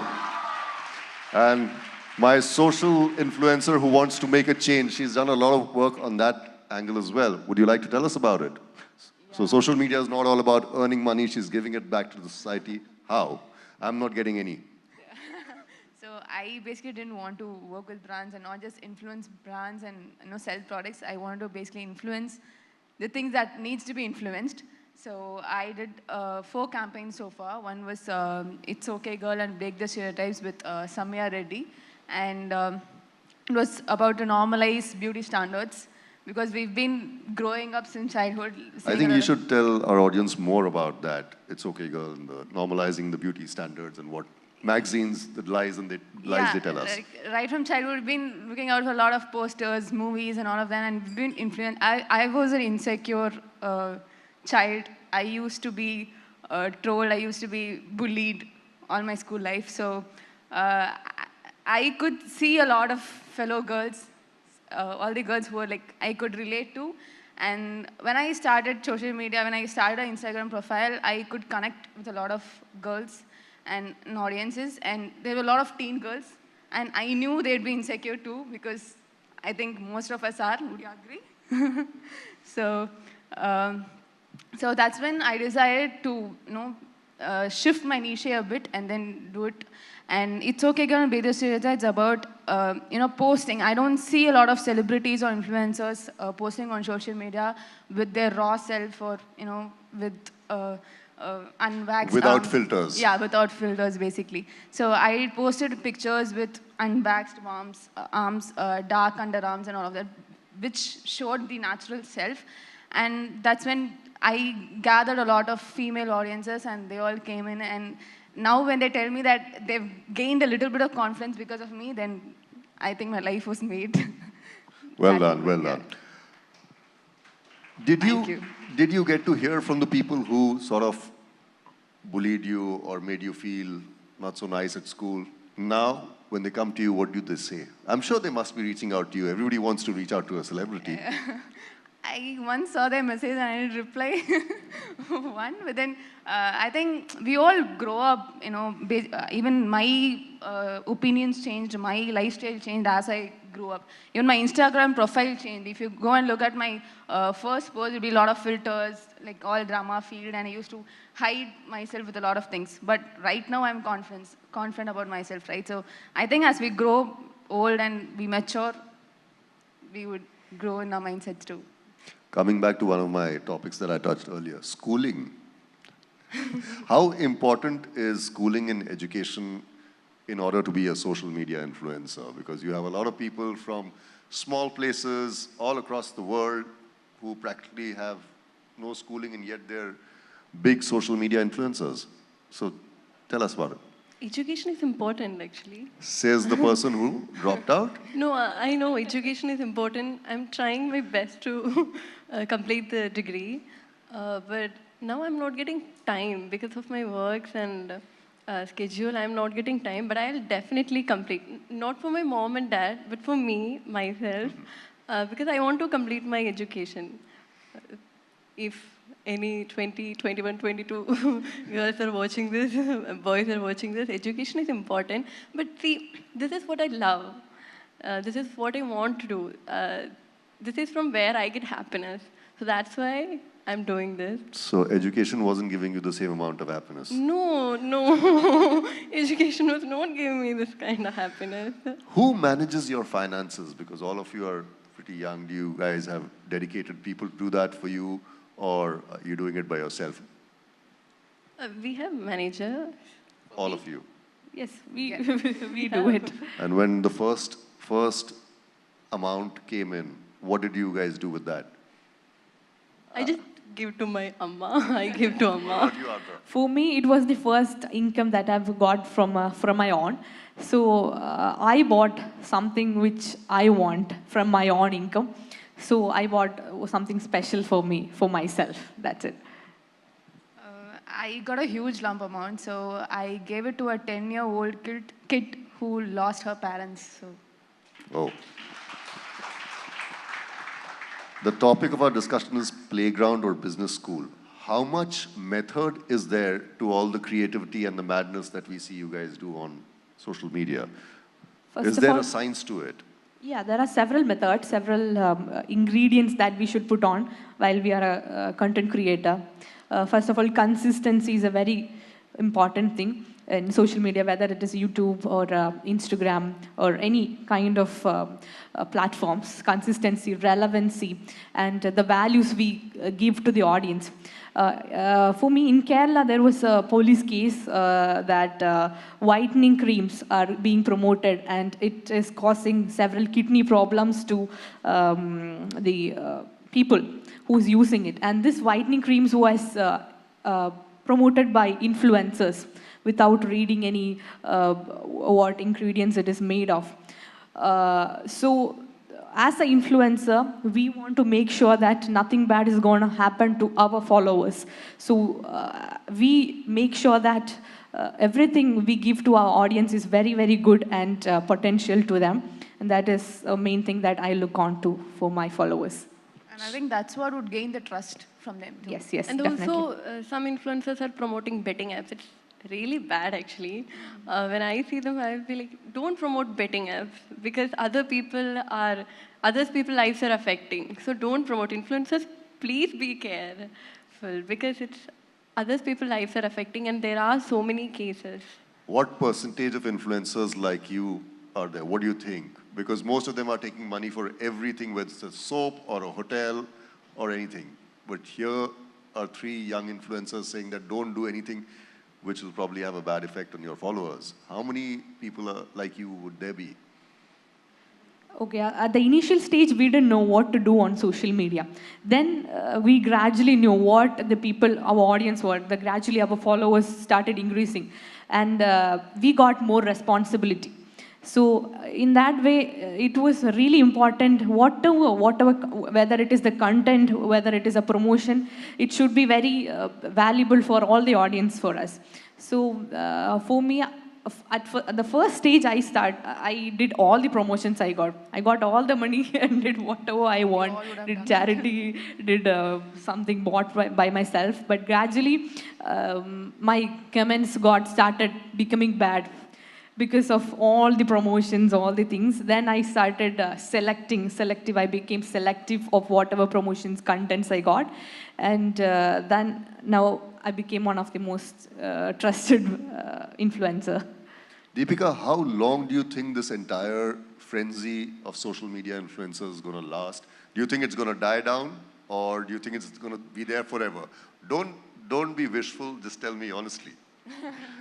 No, I think it's just going to keep growing all day long, because 2 years back, I don't think we would have a pool of influencers that's there right now. So everything is getting digital, and we are looking for shortcuts, we're looking for short videos, and even one-day match is getting bored right now. We want a 20-over match, and that's how. So you're all looking for shortcuts because life is changing, and everyone are getting busier and all of that.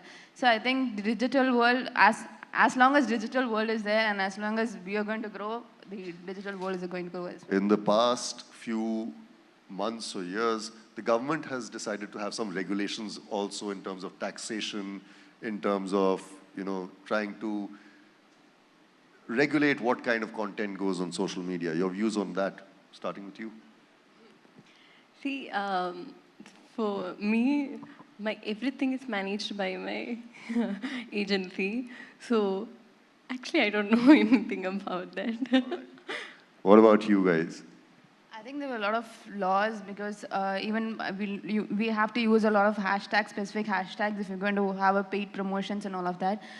Because people get easily influenced, right? Because if it's their favorite influencer, if it's their favorite actor is doing something or endorsing a product, people shouldn't get influenced, and people should know that it's a paid promotion, and that's why they're doing it. So probably for that reason, we'll have to use the hashtags AD if it's going to be an ad, or if you will have to use paid partnership, the tag if it's a paid partnership, and a lot of other things. If you're going to do a hair advertisement, you shouldn't blow dry and make it paka perfect, just like how we see in our ads. And I think that's a very good initiative from the government, because one view is that the social media is a very insecure world. You're constantly looking at your likes, shares, how many subscribers do you have. Is that the currency by which influencers determine their self-worth? Never. The followers and the likes is never determining what we are. The confidence we are gaining, the confidence and the value of ourselves, what I am, is gaining from what we think about us. And whatever the comments may be, you're bad looking, your hair is bad, your nails are bad, your body is bad, never determines what we are. The personality of ourselves determines what we think about ourselves. And that's what I want to show my audience to. I want to influence my people by telling all this, passing all my mindsets to all my influencers also. And I think in social media terms, more than likes and followers, the engagement matters, how far we connect with the audience. And that's what matters more than the follow. Even if we have 5,000 followers or 500 followers, if you can make 400 out of 500 people connect with you, that's enough. So just to paraphrase what Ardra said, the confidence that you guys gain is the currency that you're dealing in, and not the money. Yes. Well, it was wonderful having these three young influencers here at the ABP Network's The Southern Rising Summit 2023. Wish you all the best. Hope you scale greater heights. Thank you for being here. Thank you so much. Thank you for having us. Thank you. Thank you so much. Ladies and gentlemen, you know what, before we do in fact get into the presentation of the mementos, there's something that a lot of us think, which is that the life of a social media influencer must be so fun, must be so entertaining. And I think we saw that live today. On stage, it was truly a party. So a loud round of applause for our talented speakers who have truly managed to maneuver the landscape of social media. Ladies and gentlemen, at this juncture, it's my pleasure to invite onto stage Mr. Shailendra Hegde, Associate Vice President and National Sales Director at Sales, ABP Network, to present our speakers with mementos and, of course, congratulating them on their fantastic success and extending our thanks for joining us today.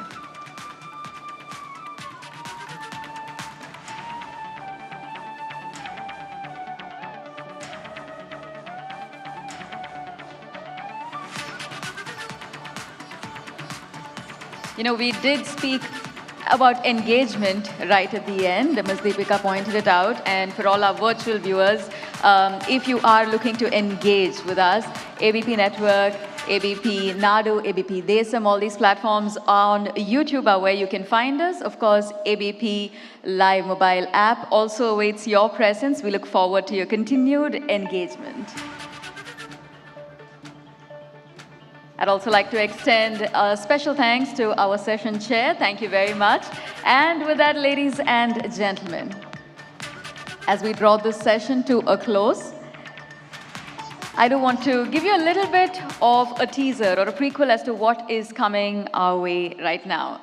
In a realm where, you know, centuries of tradition, they've defined leadership predominantly by men, we have a new generation of women leaders.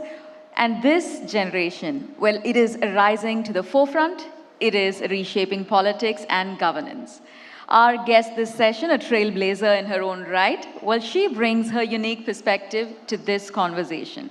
This is a session where we are about to talk about the transformative power of women in politics.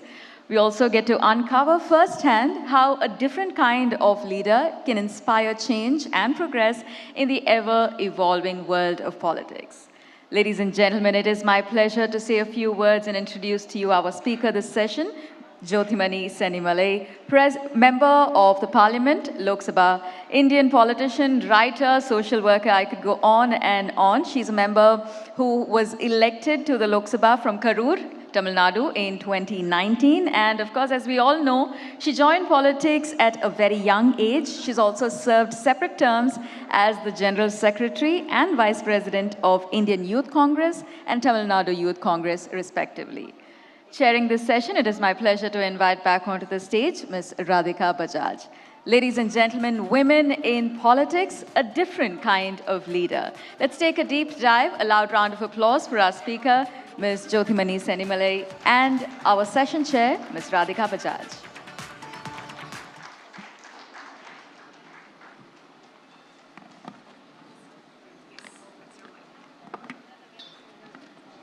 It is good evening to you and pleasure to have you with us. Good evening again, everybody.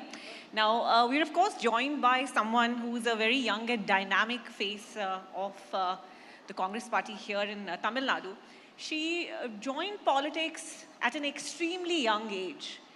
And it's very interesting because politics, especially if you don't come from a political family, is sometimes not the first choice that people make. So her entry into politics was purely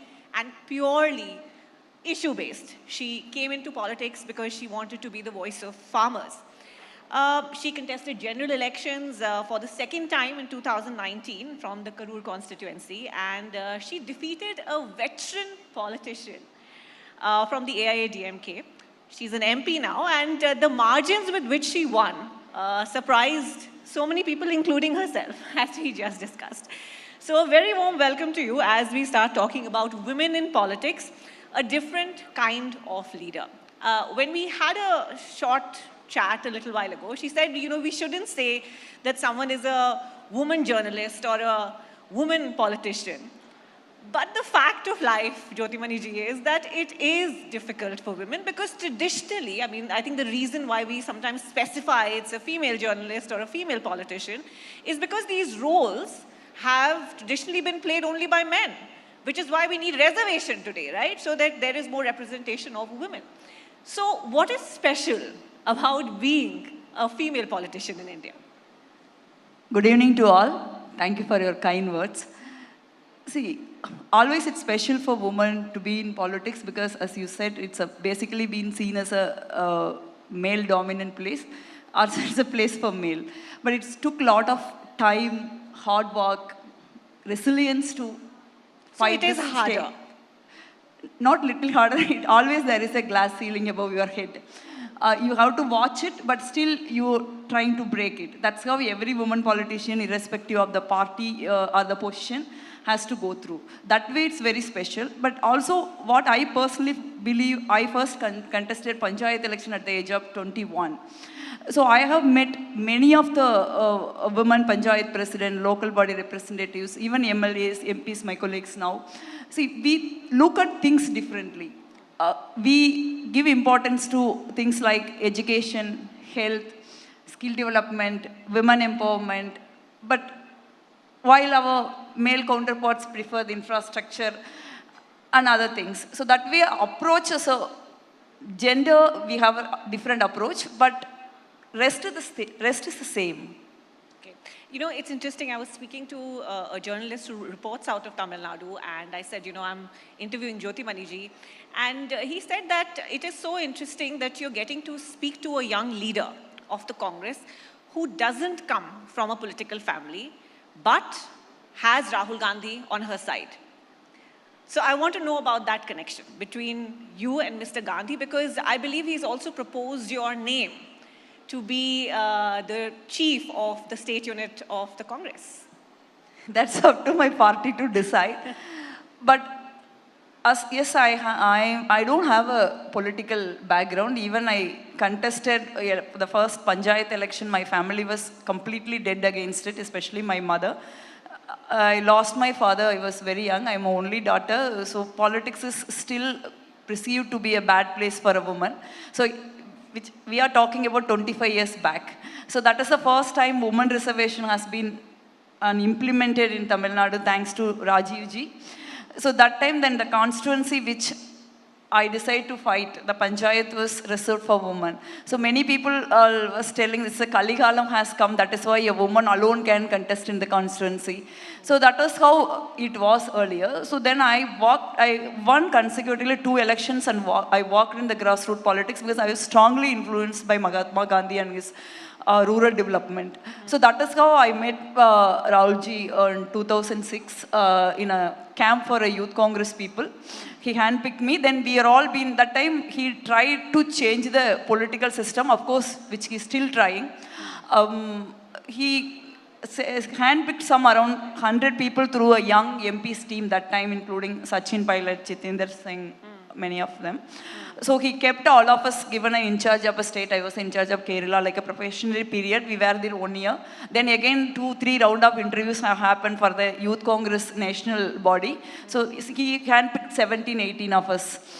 It was not an easy job. That time Youth Congress went for a transformation process. We introduced the democratic process within the Youth Congress. Still Youth Congress is going for an election.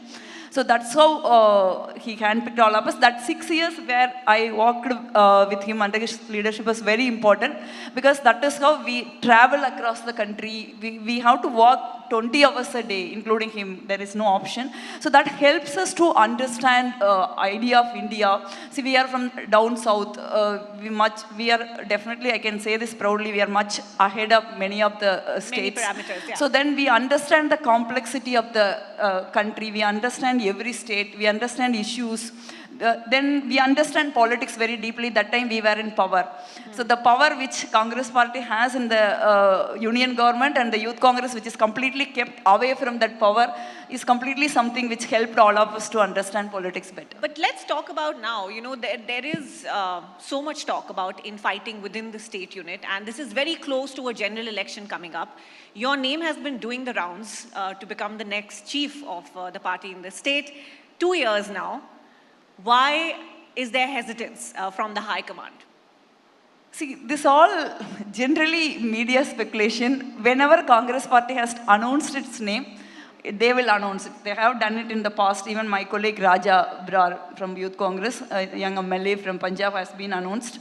My another friend from Mumbai, she is also announced. There is a... But so close to a general election and this speculation still going on. See, that can't benefit the party. See, this has started long time back, but it's happening in even all other parties also. Even BJP it was happened. But only national parties has its chiefs announced from Delhi. So this is keep happening. But as far as I am concerned, I am not someone who think politics through the prism of position. See, there is always many of us actually in the Congress party contradict to the belief Congress party is only for the dynasts.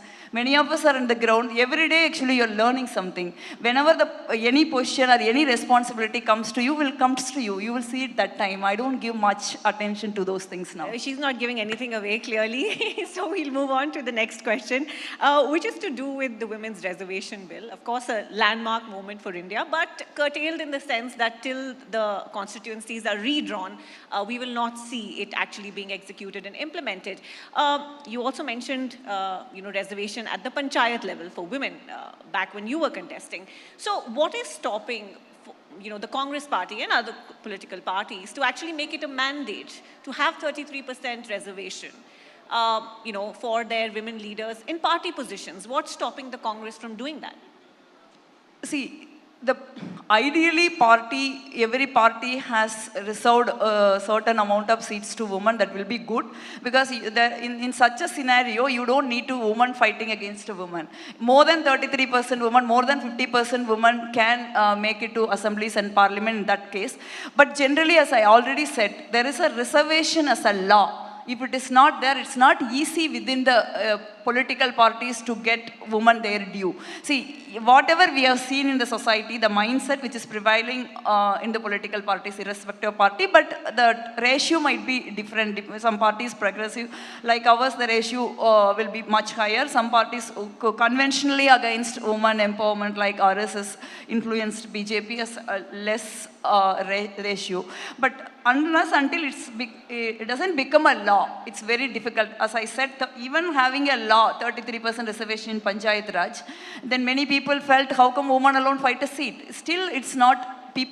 You could see many people say that women are binamis to their husband, brother. I used to ask them back, see, you have a 70 years of history in the assemblies and the parliament. How many of the male MPs has stood up and spoke on their issues? Nobody will ask all men going to the parliament is waste. Then why do you come around a woman? There have been like a poetry in the Sri Lankan Tamil poet, I forgot his name, which he said, 300 years you've been in the kitchen, so you will know which things is in which place. So like this, we've been completely bought from this for ages. So now we come this, you cannot expect every woman will perform overnight, but there are many people like me, even I didn't perform overnight. It took a lot of time for me. I was very naive. I was 21. I was still playing with kids in the street. After 5 years, I got elected. So slowly we will learn. So that's why actually, in my personal view, until it's become a law, it will not happen. But unfortunately, we were all very happy for 24 hours in the last parliament session. We thought it will be through, though we have our own skepticism. But finally, when the draft came to us, then we were very much disappointed that this is actually election gimmicks. It's not going to happen anytime soon. But I wish Rahulji also promised, if Congress comes to power, definitely the first sign will be of this women reservation bill. Okay, and I hope that, there can be changes at the political party level as well, because like you said, perhaps more training also required, for women leaders when they enter the fray. See, why it's very important to have a still political party level grooming a woman leadership. See, election is all about winning and performing after the winning. So when women leaders should given a due position in the party structure from booth to district level. You see many of the political parties, the block level leadership and the district level leadership, state level leadership is men. So that way actually practice has to start from the political parties, as you rightly said, from the party structure. Then we will have a very better leadership coming to the fray. Okay. So, talking about role models and women in politics, Jayalalitha is the most successful female politician, not just in southern India, but arguably across the country. I understand there's a difference in ideologies, but was she somebody that you looked up to? See, it's obviously Indira Gandhi and my mother. So these are all the, of course my mother likes Indira Gandhi a lot. So these are all the two women when I started observing politics impressed me very much.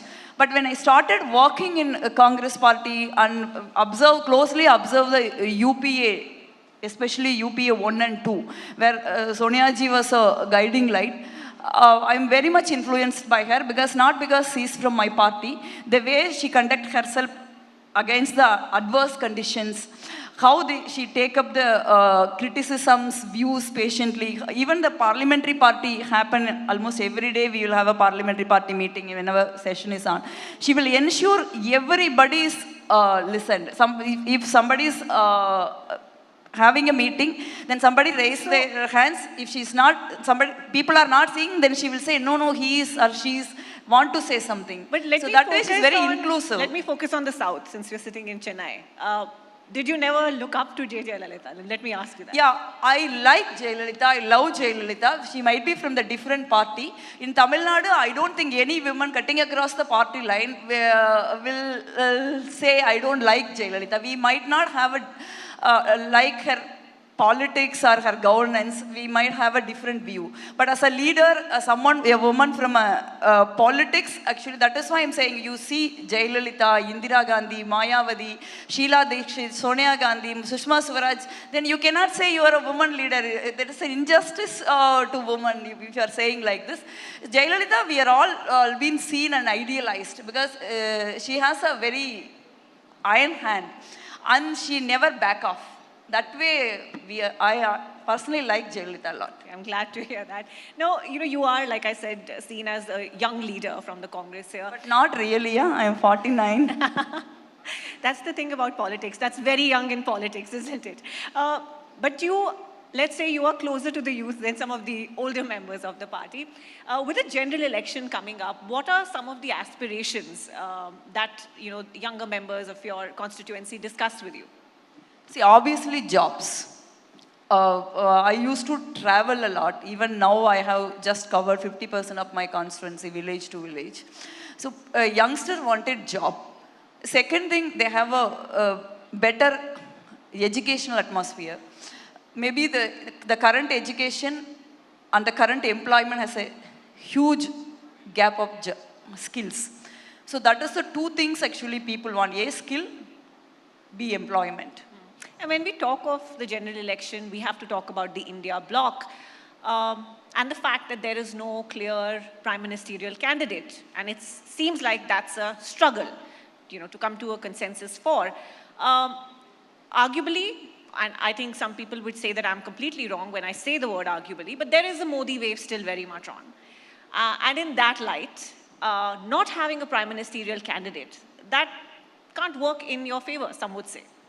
See, maybe in the media, some section of media, Modi wave is still on. But I don't think really it's in the ground. Because you see 40 years of unemployment.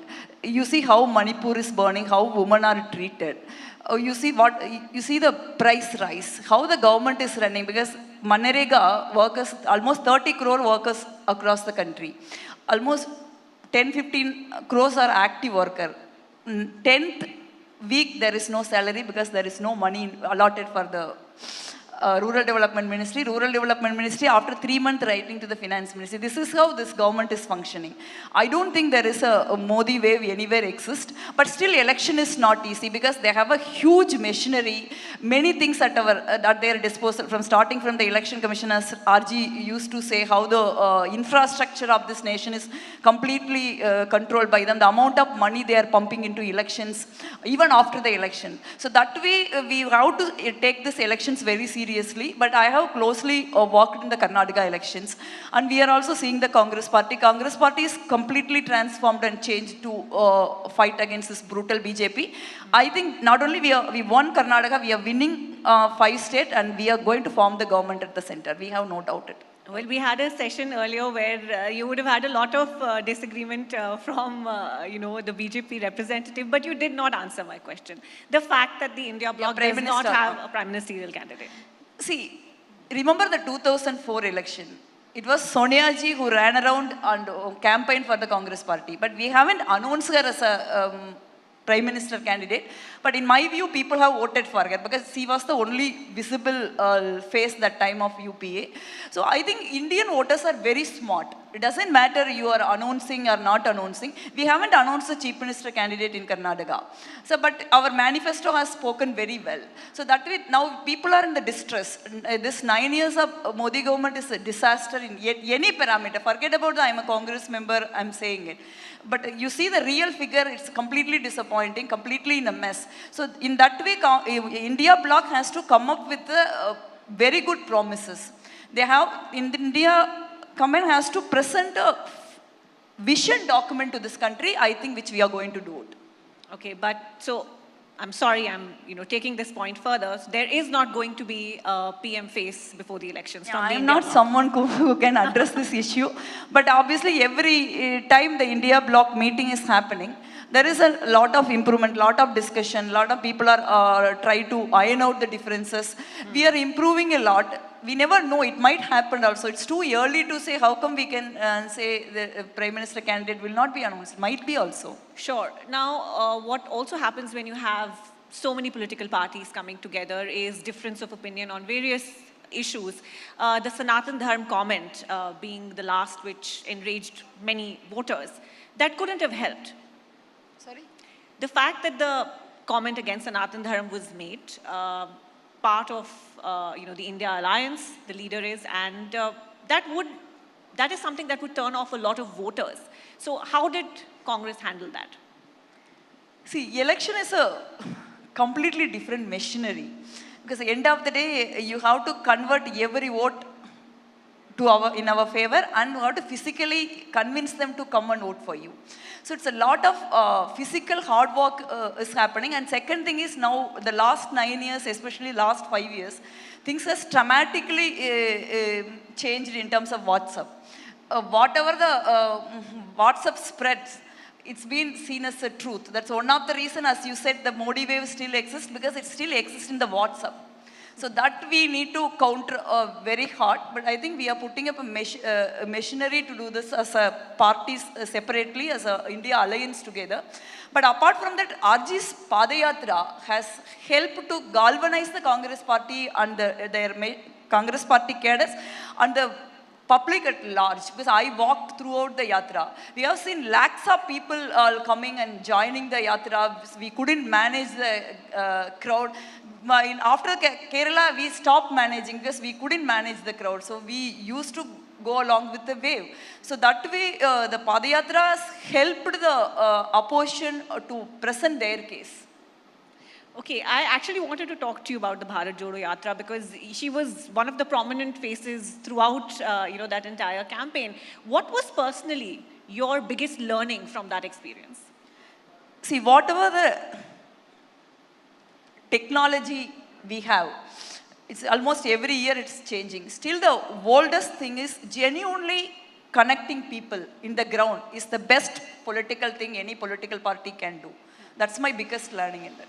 Okay, that's interesting, and I think how technology is being used sometimes also to spread misinformation. That is also one of the biggest thing why I'm saying is there was millions of money has been spent to defame RG. That is not true. But within the 10 days of Padayatra, we are able to break the myth. People would see who's really the Rahul Gandhi is. You said there is no Prime Minister candidate for the India Alliance. Whether we are announcing Prime Minister candidate or not, people will see RG as a Rahul Gandhi as a Prime Minister candidate. He's the tallest leader in the country now. You can't deny that. Okay. Rahul Gandhi also recently said after the Bihar caste survey that states ruled by the Congress will see such surveys taking place. And then the criticism to that comment has been that this is appeasement of a different kind. How do you react to that? See, what is this an appeasement? I don't understand. It's simply a data. See, now every every community is claiming we are in this much percent, we are in this much percent. But nobody is, of course, SC, ST, we have a data. But OBC, we don't have a data. What is wrong? To have an actual data and get it released. There is no appeasement in it.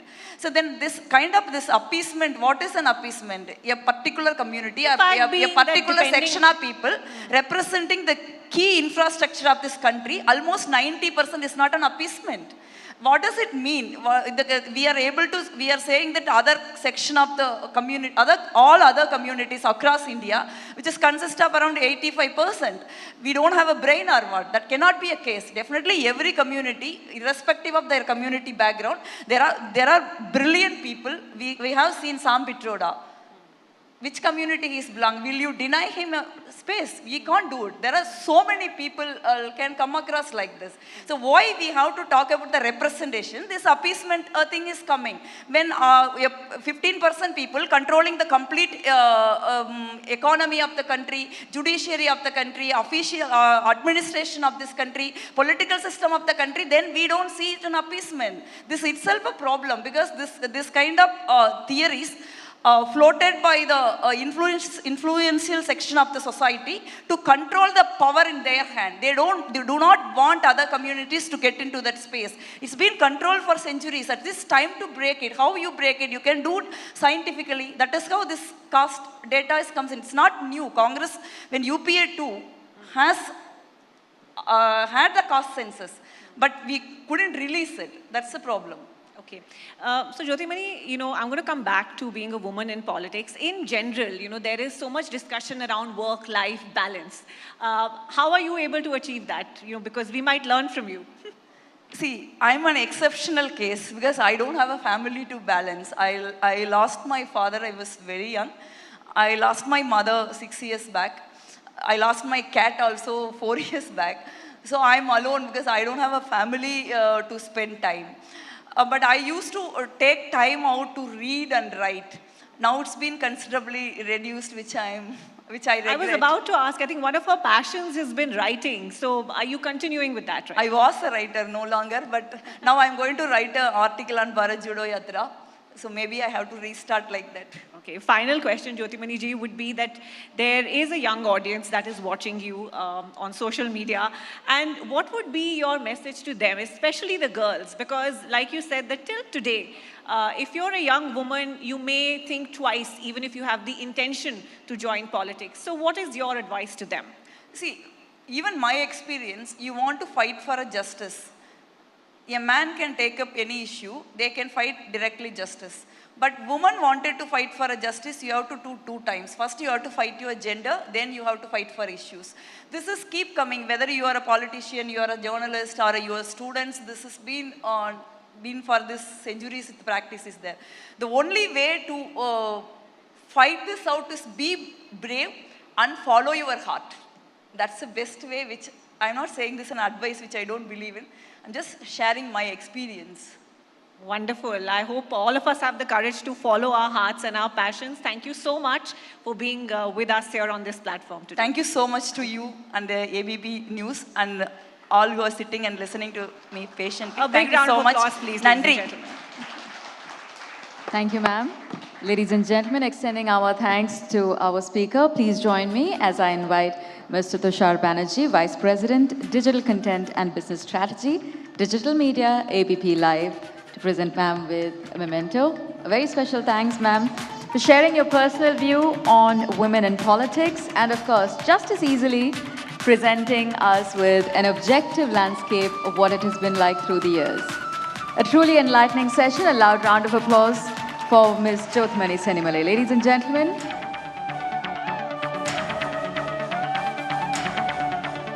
associated by Sri Sri Tatva Shuddhata Ka Naam, We Bano Kisi Ke Hum, We Ke Sang, Finolex Pipes, Long Lasting Pipes, Partners, Rungta Steel TMT Bar, Ekdam Solid, Z Black Premium Agarbatti, Pratna Hogi Swikar, Acco, Welcome Change, State Partner, Tamil Nadu, where stories never end. To our sponsors for partnering with us, please join me with a loud round of applause as we say thank you to Sri Sri Tatva, Vodafone India, Rungta Steel TMT Bar, Z Black, Acco, Finolex Pipes, Tata New and Coca-Cola. A very special thanks to our health partner, Oasis Fertility, our state partner, Tamil Nadu. Of course, for everybody who's in the room, I'm sure you're having an exciting day. For everyone who's joining us virtually, we know you are tuned in through ABP Live, ABP Nadu, ABP Desam's YouTube channels. Of course, we also look forward to seeing you on the ABP Live mobile app.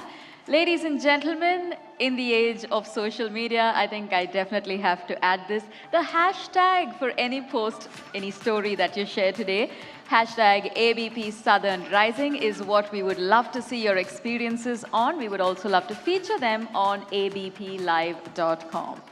With that, from harnessing our understanding of Mahatma's principles, to traveling through social media, to witnessing a power couple in music coming alive on stage, this second segment here at ABP Network's Southern Rising Summit, well, it has featured them all.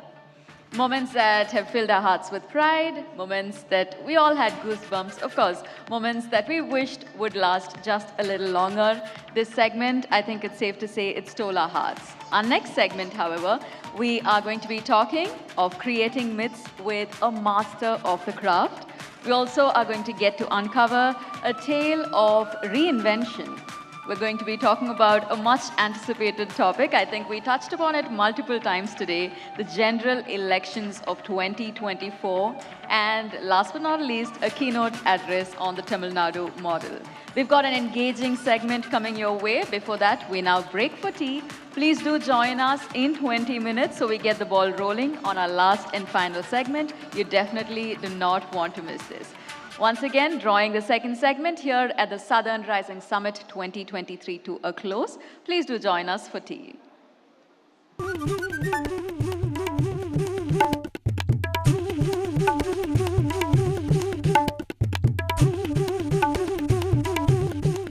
The Southern Rising associated by Sri Sri Tatva Shuddhata Ka Naam, We Bano Kisi Ke Hum, We Ke Sang, Finolex Pipes, Long Lasting Pipes, Partners, Rumta Steel TMT Bar, Ekdam Solid, Z Black Premium Agarbatti, Pratna Hogi Swikar, ACO, Welcome Change, State Partner, Tamil Nadu, where stories never end.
Rising associated by Sri Sri Tatva Shuddhata Ka Naam. We bano kisi ke hum, we ke sang. Finolex pipes, long-lasting pipes. Partners Rungta Steel TMT Bar, ekdam solid. Z Black Premium Agarbatti Pratna hogi sweekar. Accor, welcome change. State partner Tamil Nadu, where stories never end. I'm so fortunate to be talking to you, Revati. It's, I think, everyone from my generation watched Mona Ragam and thought that could be me. You were just 20. Just think of, you know, the mind boggles. What was it like? I know you've been asked this question thousands of times, but it's such a defining film in your career.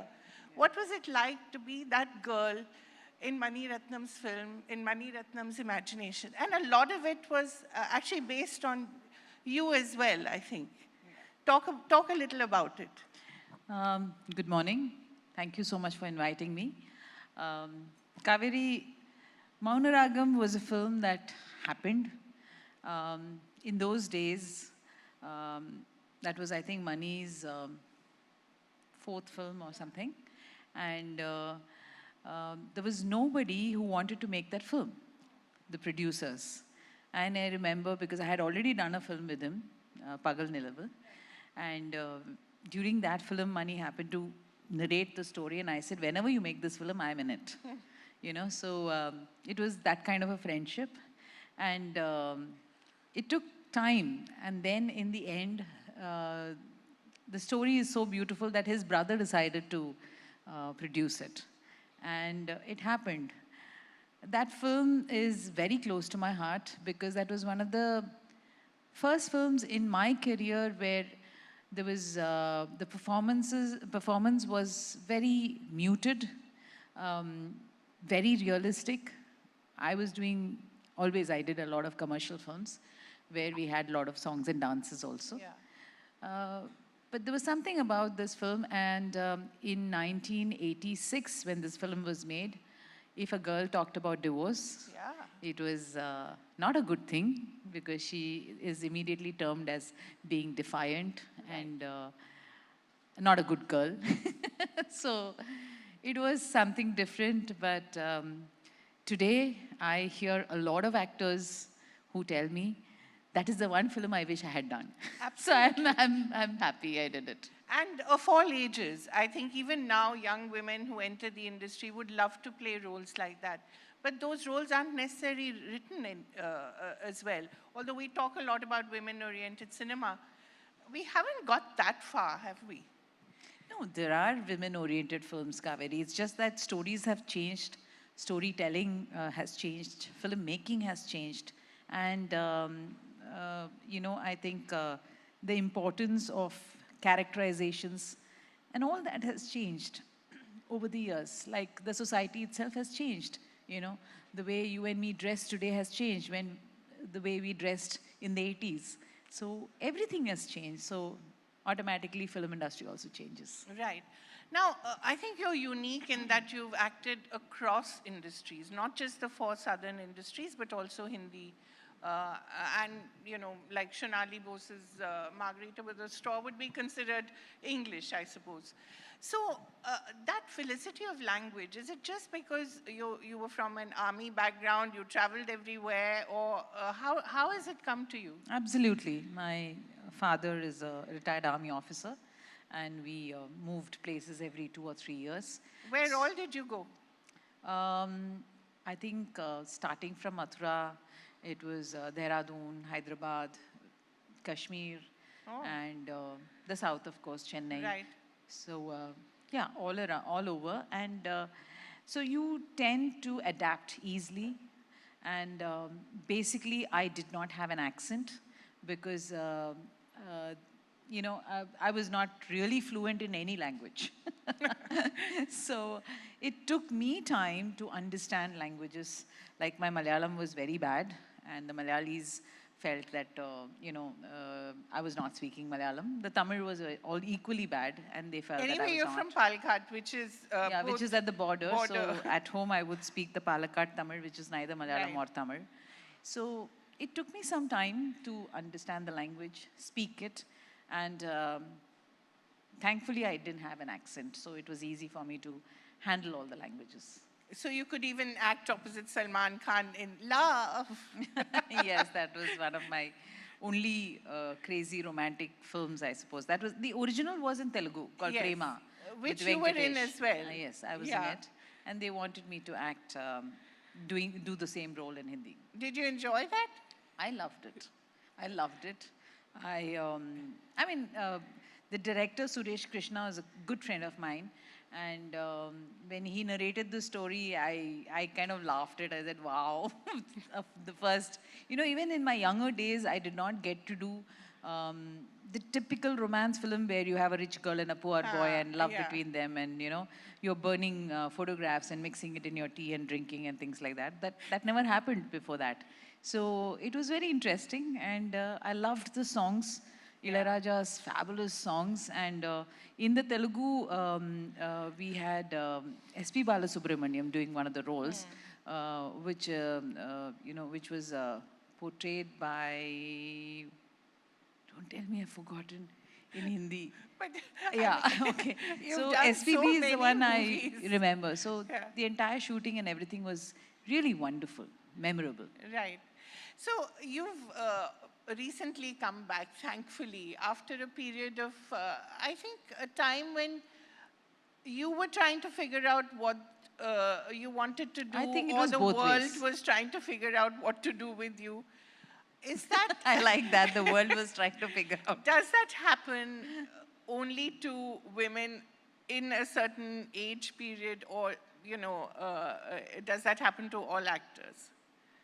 I think mostly the female actors, because there is a phase where you are playing the lead role, and then you go into characters. And when you're placed into characters, we are also confused. You don't know whether you want to go ahead with that.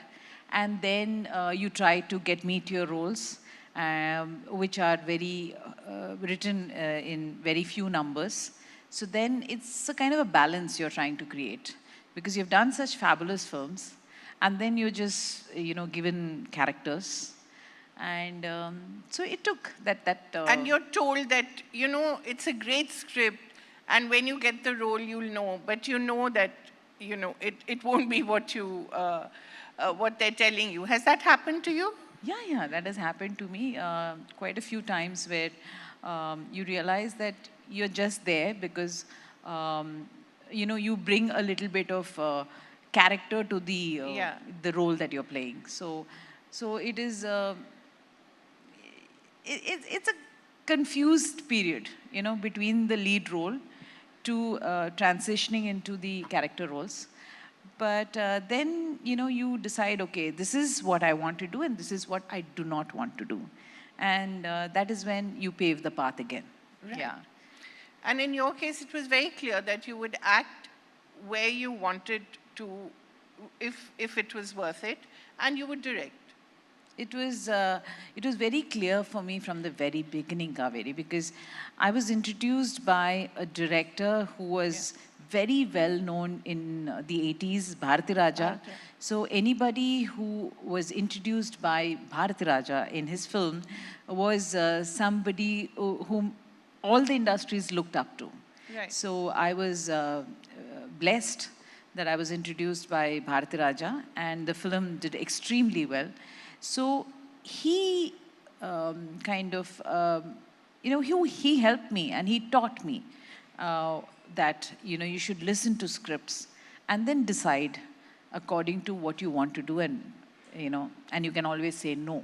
Because I didn't know, since I'm not from a family of filmmakers, and we have absolutely no background in the film industry. So it was a learning process. But from the very beginning, I had mentors like him who helped me. And so it was always listening to the script and then deciding.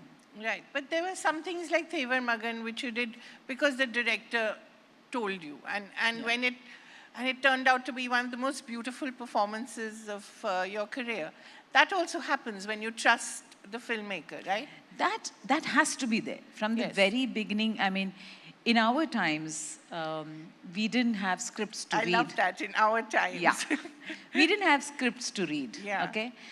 There would be the director or the writer who would come and narrate the knot of the film, or a narration which would maybe not take more than half an hour. And then it is a decision that we have to make on that. And the decision is made with total trust that this director will, make a great film out of this narration. And we also trusted our producers who kind of, it was just a verbal commitment. We never had, I did not sign on contracts until 2000. So it was just on a verbal trust. So a lot of things in the film industry worked on trust. So yes, trusting a director, and when a director like Bharadan, called me and said that there is this role and I want you to come and shoot day after tomorrow in this film because we are having an issue and I want you to fill in. I said, yes, I'm coming, because... Did he tell you who was in the movie? No, yes, of course he told me. He said it's opposite Kamal. And so then, yes. And Shivaji Ganeshan. Shivaji sir, of course. Yeah. What was it like working with these two giants? I had already done a film with Shivaji sir, and I had already done a film with Kamalji. The dancing one. I can never forget two, that. I did two of them. One was called Kaideen Diary, which was with Bharat Raja, and the other was Punage Manu. Right. So I had worked with both of them. Some terrific dances there. I know you're a Bharatnatyam dancer, but the kind of dancing you did there was of another level, right? I think Indian film industry needs actors and actresses to be able to dance. Yeah. And we need actors who can fight. So only then you can be an actor. So, so yeah, now the women also have to fight because they get action roles. Yes. That's good, no? Yeah, absolutely. I loved you in Toothpuri, by the way, where you have quite a bit of action, right? You're just swooping down on people and trying to extinguish that. What was that like, being in this Toothpuri was... series? Yeah, it was nice because it had a kind of a slight negative tinge to the character. And Luna Luca is a witch. And I really liked the role. It kind of challenged me as an actor. And I enjoyed doing it. Yeah.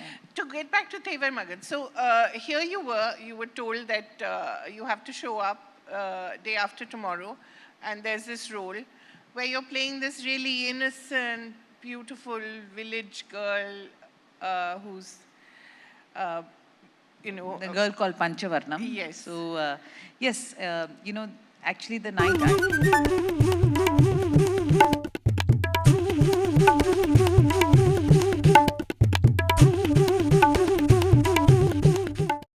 Get started with the last and final segment.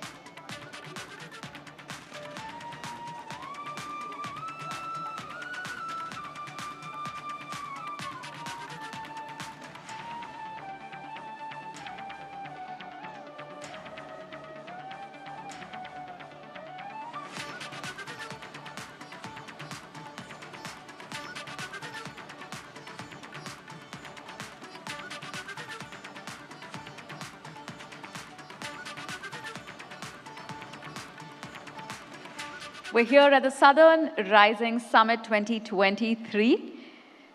Ladies and gentlemen, if I may please request all our guests to please do join us within the hall. We begin our next session in a couple of minutes.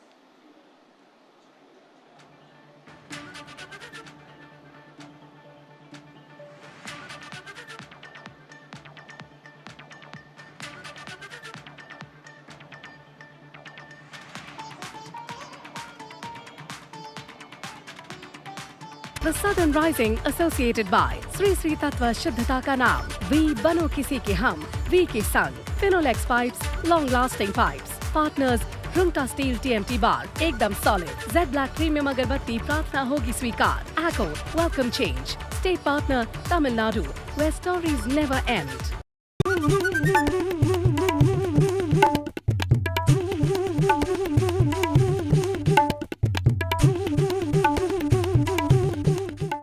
The Southern Rising associated by Sri Sri Tattva Shuddhata का नाम we बनो किसी के हम we के संग Finolex pipes, long-lasting pipes. Partners Rungta Steel TMT bar एकदम solid. Z Black Premium अगरबत्ती प्रार्थना होगी स्वीकार. ACO Welcome Change. State partner, Tamil Nadu, where stories never end.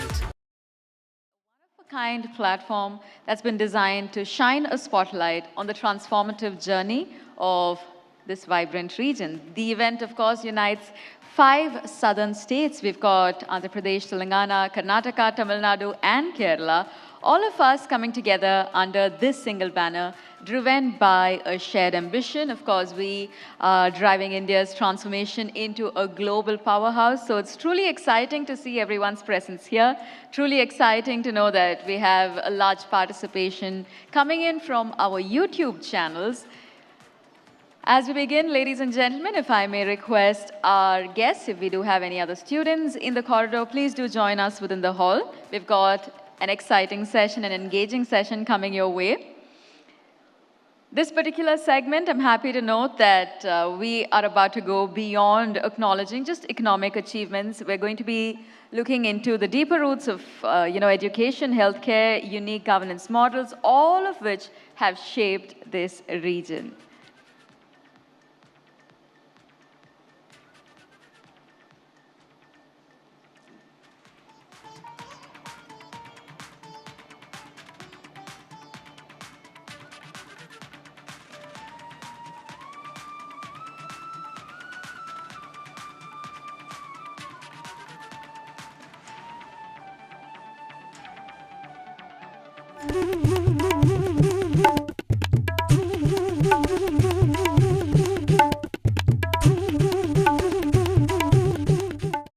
The Southern Rising associated by Sri Sri Tatva Shuddhata Ka Naam, We Bano Kisi Ke Hum, We Ke Sang, Finolex Pipes, Long Lasting Pipes, Partners, Rungta Steel TMT Bar, Ekdam Solid, Z Black Premium Agarbatti Pratna Hogi Swikar, Acco, Welcome Change, State partner, Tamil Nadu, where stories never end.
gentlemen, the music is all set, the stage is all set. Ms. Suhasini and Ms. Kaveri in conversation.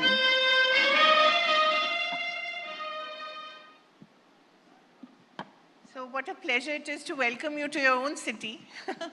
Thank you, Thank you Kaveri. so much Thank for you. coming. Thank you for having me here. You remember Sindhu Bhairavi?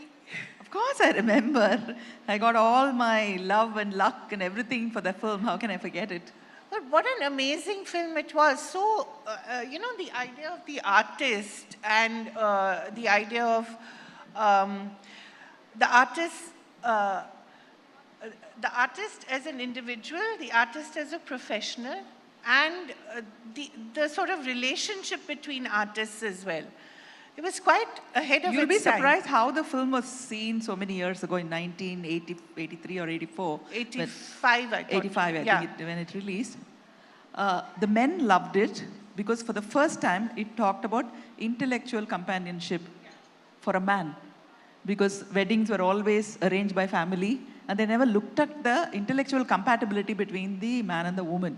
It was never looked at.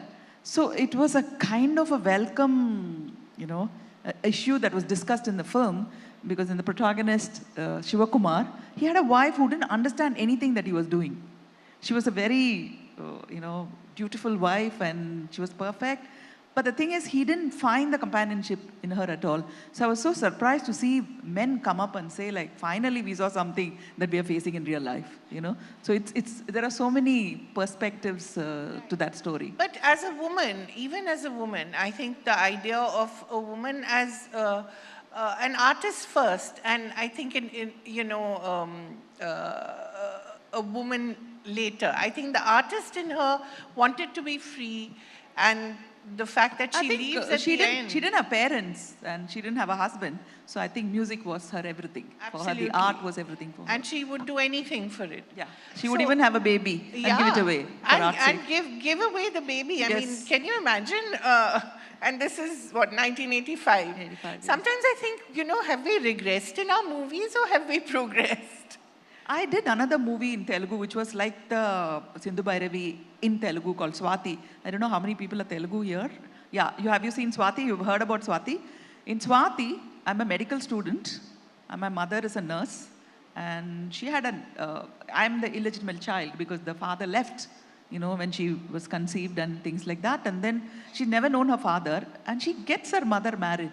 She goes out and finds the doctor and says, like, my mother would like to marry you. So I'm arranging the marriage. So this was in 1982. So whatever you say, I think it's true, isn't it? Yeah. And the same film was made in Hindi with Meenakshi Seshadri called Swati, the same director. Right. And Madhuri's first film, she right. played the younger sister. I remember that. God, what times. But also, I think your first, the movie that you directed, Indira, again, taking on the caste system in such an unusual way. And your protagonist, of course, played by your niece, right? My cousin. My cousin. I always get that relationship wrong. But again, talking about caste at a time, I think perhaps one of the first films of its kind to talk about caste discrimination. You want to just revisit that a bit? I think today I'm not very proud of the way I made that film, because when you look at Ranjit and Paranjit and Mari Selvaraj's, they have been through it, you know. They've been in the Gaza Strip, so they know what happened to them. I mean, so they went through the problems, and their films are more real than what I try to do. I try to glamorize it because I was always watching it from outside. I was not involved in the humiliation or the punishments that went on, even though I'm from a small village. So I guess, that's what was different. Today, these youngsters are succeeding with those concepts and the interpretation, whereas I try to glamorize it because from an outsider's point of view. So I am a little ashamed of the way I dealt with the film at that time. I'm sure. Really? Yes. It still seems so perfect to me. It's an effort. I can say it's an effort, but not a perfect effort. It's quite imperfect. It's an attempt, I can say. Do you think it's important for the artist to actually go through the struggle to depict it, this whole idea of cultural appropriation? Do you believe in it? I don't think so. I seriously don't think so, because when I acted in Sindhu Bhairavi, I was not having an affair with the married man. And I won a national award for it, which means I played Must it perfectly. have done it right, yeah. Yes. So I don't think so.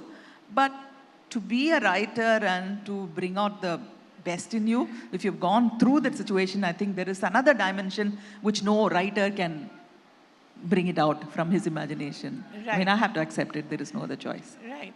So my question is, why haven't you made many more Indiras? Even if they're imperfect according to you, why haven't you made I many did direct quite a few things. Like, I think you had Revati in the morning. So we made a 1.5 hour telefilm together called Friends. It's quite amazing how it happened. A director called Manobala, who's no more now, he just passed away recently. He called us and said, Sun TV wants a film for Diwali. And they asked me to produce this film. So I want both of you, one of you to direct, one of you to act. So we said, how much time do you have? He said, about 15 days to shoot. I said, 15 days, we have to come up with a story and everything. So I think Mani had gone for one of his outdoor shooting. And I told Revati, come, let's have a sleepover. The bed is free, so you can come and we can discuss. So we are friends in real life, and we started discussing our friends. So she discussed some of her friends, I discussed some of my friends.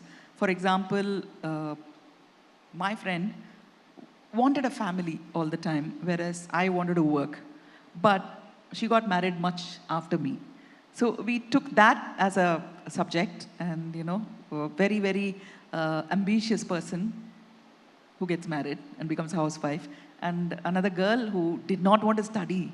She wanted to get married and have children, ended up being an entrepreneur. If both of them meet at a crucial point in life, you know what happens to women when they're 50 or 45 and they find a lump where they shouldn't be finding the lump. And at that time, they meet again, and we thought we'll look at it. So in one night, we decided to make a film called Friends, and we both directed it. And my portion, she directed. Her portions, I directed. And when both of us were there, Manobala directed. It was fantastic. We made a 1.5 hour film in 6 days. So, sometimes I feel more than what you see, what goes behind is more interesting than what actually you see. Where can one watch this? You can watch it on YouTube. I'll send you a link tomorrow because somebody I watches think it. All of us will. Yeah. It's called Friends. Yes. Right. You also did Coffee Anyone recently. Coffee with Anyone for Amazon. Yes, right. yes. Did you enjoy returning to... Absolutely. It was really wonderful. Also, we had some rules. There were supposed to be only 7 people in the unit because it was in the peak of COVID. And we were not supposed to use children and senior citizens. And there were a lot of restrictions because it's a corporate film. So I don't know why we abided by all the rules. I don't think the others did. Women are like that, we follow rules. Yeah. I don't think the other directors followed because when I see the film, I said, no way, there were only 7 people. There must have been 40 people. But anyway, that's behind the scenes. So I really enjoyed it and had to direct Shruti Hasan remotely because she was in Hyderabad. She couldn't come because there were no flights operating at that time. So I had to do the direction, her scenes remotely. So it was pretty interesting, yes. And of course, you've come back to acting just a little bit at least. I'm acting all the time. I mean, I've just accepted 2 Telugu films which are starting. And yes, I'm doing lead roles in both. Wow. Yeah. So, I mean, you are, of course, Kamal Hassan's niece and Mani Ratnam's wife. Those 2 identities sometimes tend to take over your own identity.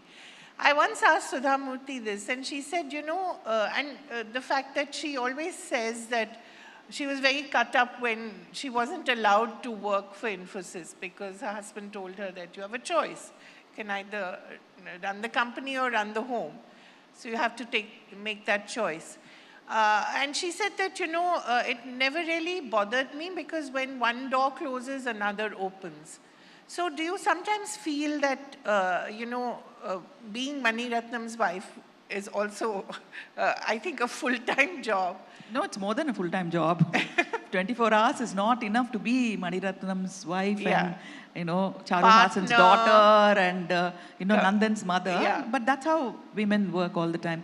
See, when I was young, the hormones, young, 20 years old, the hormones work differently. I wanted to stay in an apartment with some of my girlfriends and not get into family issues and all that, not even get married. I wanted a career and I wanted my freedom. But then slowly when you get into a family setup, something happens within you which takes over. Nobody needs to tell you that give up this, give up that. You know, you don't have to be ambitious. You know, you are in charge of so many people's health, their well-being, and their, you know, being fed every day, and their travel. You know, it kind of completely takes over, which is a very, very unexpected change in my life too. I cannot believe that I'm the same woman today who was 20 years ago. I'm completely different. I am Florence Nightingale, Mother Teresa, everything bundled into one, but it's my own wish. Yeah, I don't it's think your own anybody choice. forced me to do it. I think it's a kind of a feminism or a women's liberation where you choose to do this, you know, because you want to do this. And you're good at it and there is no one better than you to do this. I often wonder what you and Mani talk about on the dinner table. It must be the most exciting dinner table in Chennai. Oh my goodness. Okay, let me explain this to you. We eat outdoor. We don't eat indoor. So there is no AC there. So right now we have a lovely courtyard and we live in a house which is 45 years old. And the bathrooms were built 45 years ago, so you can imagine how it is. But we are really having such a good time. We have the moonlight and we have the breeze from Besant Nagar beach. And we have the best food available on earth. South Indian food, you know how it is. And then we have a Bihari cook. So we have best of both worlds. And then we sit opposite each other and we enjoy the food and say, how lucky we are. We love the food. We love each other's company. We like the breeze around us and we like where we live. Very few people do that, I think, you know. I mean, Grateful in the moment. Yeah, we are very happy with each other's company and what the world has given us. Sometimes, mostly it's good food, hot food, and yeah, you know, it's lovely. It's really lovely, and we are not bored of each other yet. That's what, 45 years? No, 35 years. 35 years. We've been married for 35 years. 35 years, wow. And 40 years with Ponniyin Selvan. I think Mani has been thinking about this movie. Yes. Planning it in his mind. When we thinking met, about he it. gave me 5 volumes of Ponniyin Selvan and asked me to make a script out of it. And I was so much in awe of him. I don't want to use the 4-letter word. I was so much in awe of him. I was shooting in a village in Andhra Pradesh. So I started making a short synopsis of the whole book. And he saw this and he said, this is not a script. You've just shot a version of Ponniyin Selvan. I said, no, I mean, I thought I was doing the script. You know, I forgot whatever I learned in the film institute because I was so much in awe of him. That is the film he was supposed to make even 35 years ago. He said Kamal Haasan is going to act as Vandiyathevan, which Karthi did, and Ilayaraja is doing the music, and we are thinking of so-and-so, so-and-so, so-and-so for other roles. And after 35 years, he actually made the film. But what and I think we can applaud that epic. What a film. And it's not just a movie, right? I mean, I think it restores a sense of pride, but not in a culturally regressive way, but in a very progressive and in a very substantial way. It asserts the identity and where the Tamils come from. I think that is its beauty. I think all the credit goes to writer Kalki because I think it's 90% is from the book only and the 10% is from how you interpret the book. So I think most of the credit will have to go to Kalki. Whatever compliments you're giving, this time has to go to the writer Kalki. You've seen Mani living with this epic in his mind. How, apart from just the casting of it, how did you see it evolving? Actually, I've been the hurdle for him. From the beginning, I've been telling him, don't do it. Why? In fact, in Saima, he said, thank you for the award for making Ponniyin Selvan. But I have to tell you one thing. My wife said, don't make this film. So I said, why do you do it in public? Because I was a little disappointed with the result of Iruvar that we made on history and politics of our state. And why is that? It's one of my favorite films. yes, I was disappointed with the result, how people received the film. I was very disappointed. I was the writer for the film. Yeah, I wrote the but dialogue. What a film! So because I think I was also artistically involved in the film. I was the writer. The lines were written by me. So I was very disappointed that some youngsters, even people I knew, came back and said, we didn't follow the language. It was too grammatic and it was too ancient. We were making a film about 1940s. They couldn't speak, hey dude, what's up, you know? Obviously they couldn't, yeah, they couldn't speak like that, but you know, all that disappointed me, and I said, I think our people don't want tradition. They don't want history. You know, give them love stories and forget it. You know, that was my attitude. I mean, I know I was being very silly, but every time he tried to do it, I said, leave me out of it. I don't want to be part of it because I'm scared that I didn't want to see the same reaction that was there for Iruvar. But they proved me wrong. Kind. Yeah, they proved me wrong. I was completely wrong. Yeah. What do you think it touched in so many people? And not just here, across the world. I think it's more a success for the Tamils. I mean, it's the biggest success that Tamil cinema has ever seen in terms of number of people who saw, number of people who liked, number of people who were really looking forward to it. It was like a celebration. It was not like a movie. I don't think it was like a film. It was like a celebration because I keep telling this, every Tamil family, any family in the world, you just ask them, is there anybody who read Ponniyin Selvan in your family? There will be at least 1 or 2 or 3 people. 100%. Every Tamilian family, one person at least has read the entire. So they have been narrating these stories to the children, to the siblings, to the friends, to the relatives, and people have been listening to it for years.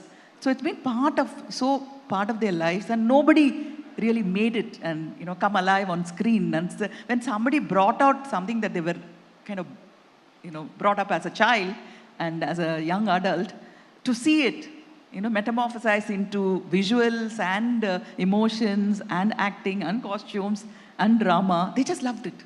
They loved it even before they started watching it. Yeah. You know what I mean? Yeah. Because it had the biggest advance booking for any Tamil film ever. It broke all the records even before the film release, which means that some kind applause. of thing. You guys haven't watched it. At least it has my favorite song, which is of course named after me. Thank you. Yeah. Yes, of course. So, yeah, that's a film that they loved even before watching it. So, I think the credit goes to the people. And the idea of releasing it in 2 parts, that was interesting. Why didn't Mani take that call? See, originally when he wanted to do it, it was one film. Right. With Kamal. And later on when he wanted to do it with Vijay and Mahesh Babu, it was again one film.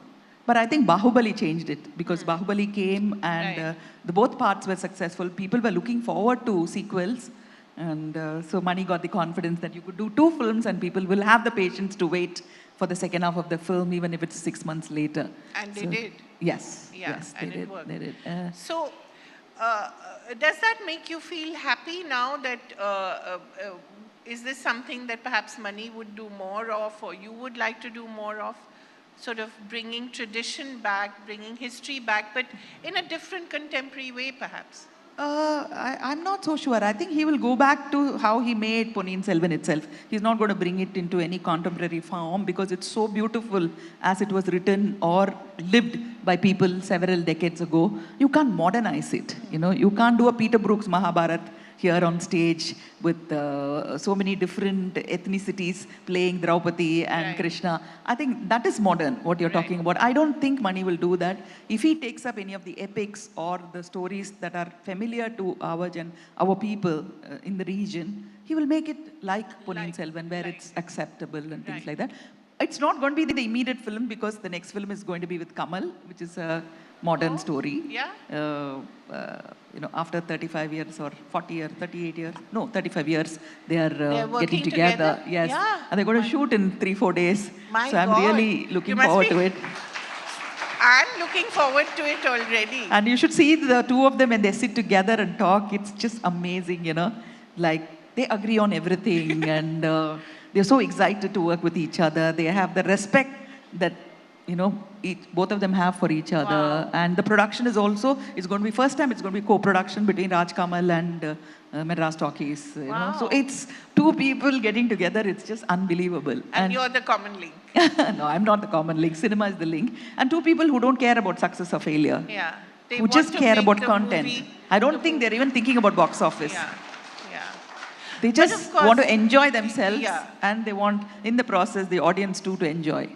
But of course, these days, box office seems to matter a lot. 100 crore, 500 crore, 1,000 crore. Is there something a little vulgar about these figures? It's disgusting. It's not just vulgar. It's disgusting. You can just call a film success, moderate success, or not so successful. In my days, when I was doing lead roles, it was average, above average, and success. We never even heard of a term called flop. We didn't, because most of our films did well.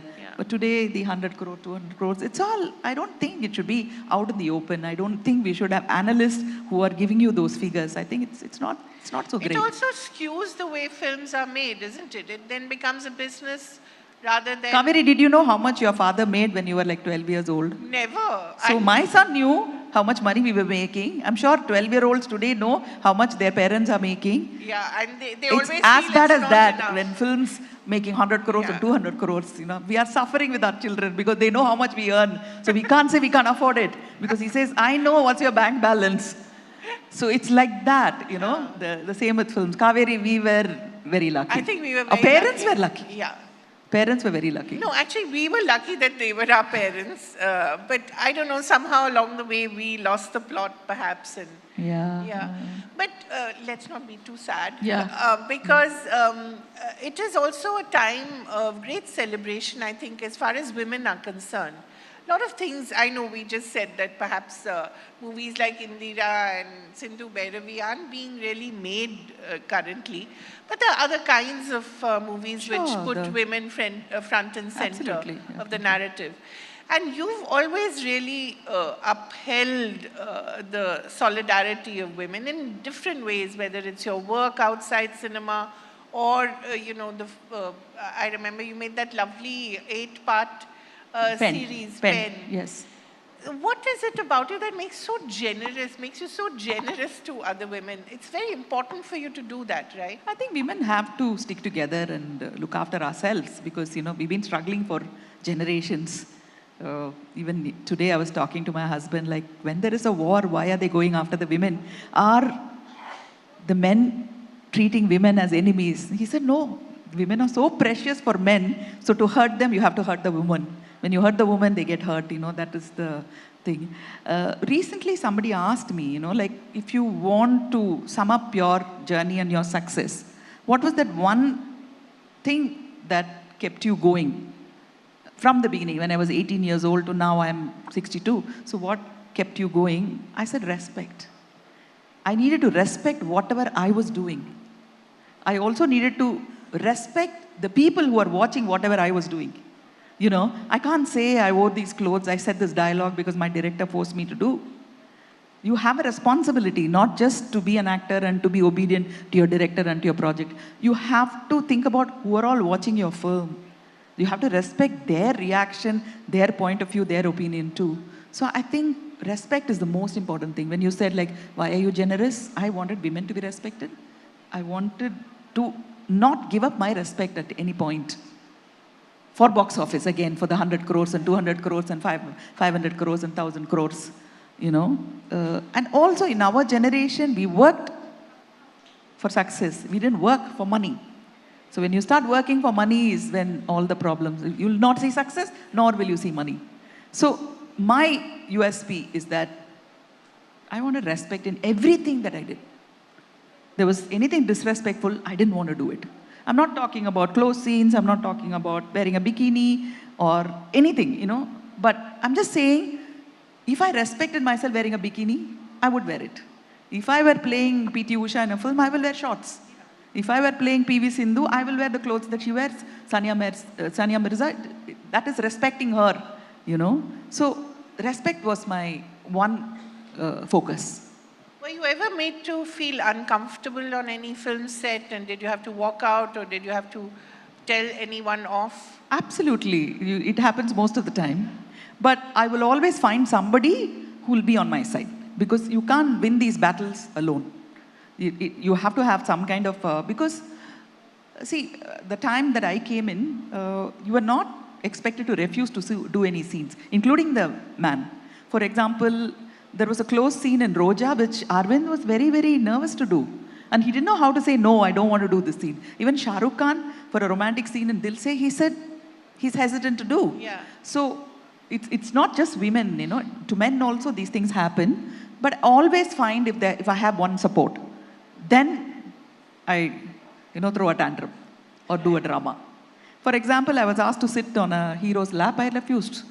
I said, it's in the park in India in 1981. No woman sits in a man's lap in a park, so I won't sit there. Sit. There was a shot where he was licking an ice cream and he was giving to me. I said, no, I'm not having the same ice cream. No, change the scene. Get me another ice cream. And my dance director was surprised. You're not supposed to refuse. I said, of course I can refuse an ice cream. In Tamil we say echil. I said, no, echil, I won't touch it. Ingli. I said, I won't touch it. So were you seen as, because when women do all this, they're seen as being difficult or being problematic. Yeah. When men do it, it's fine. It's just men being men. When women do all this, then they're, she's very difficult to work with. I still remember Shobana went for a shoot and refused to do a scene. So the director said, who do you think you are? Are you Suhasini? So she came and said, what's so special about you? The director said, who do you think you are, Suhasini? I said, yes, we should be there. Should be more Suhasinis and more Shobanas so that people get used to people Some refusing applause there. We need more of you, really.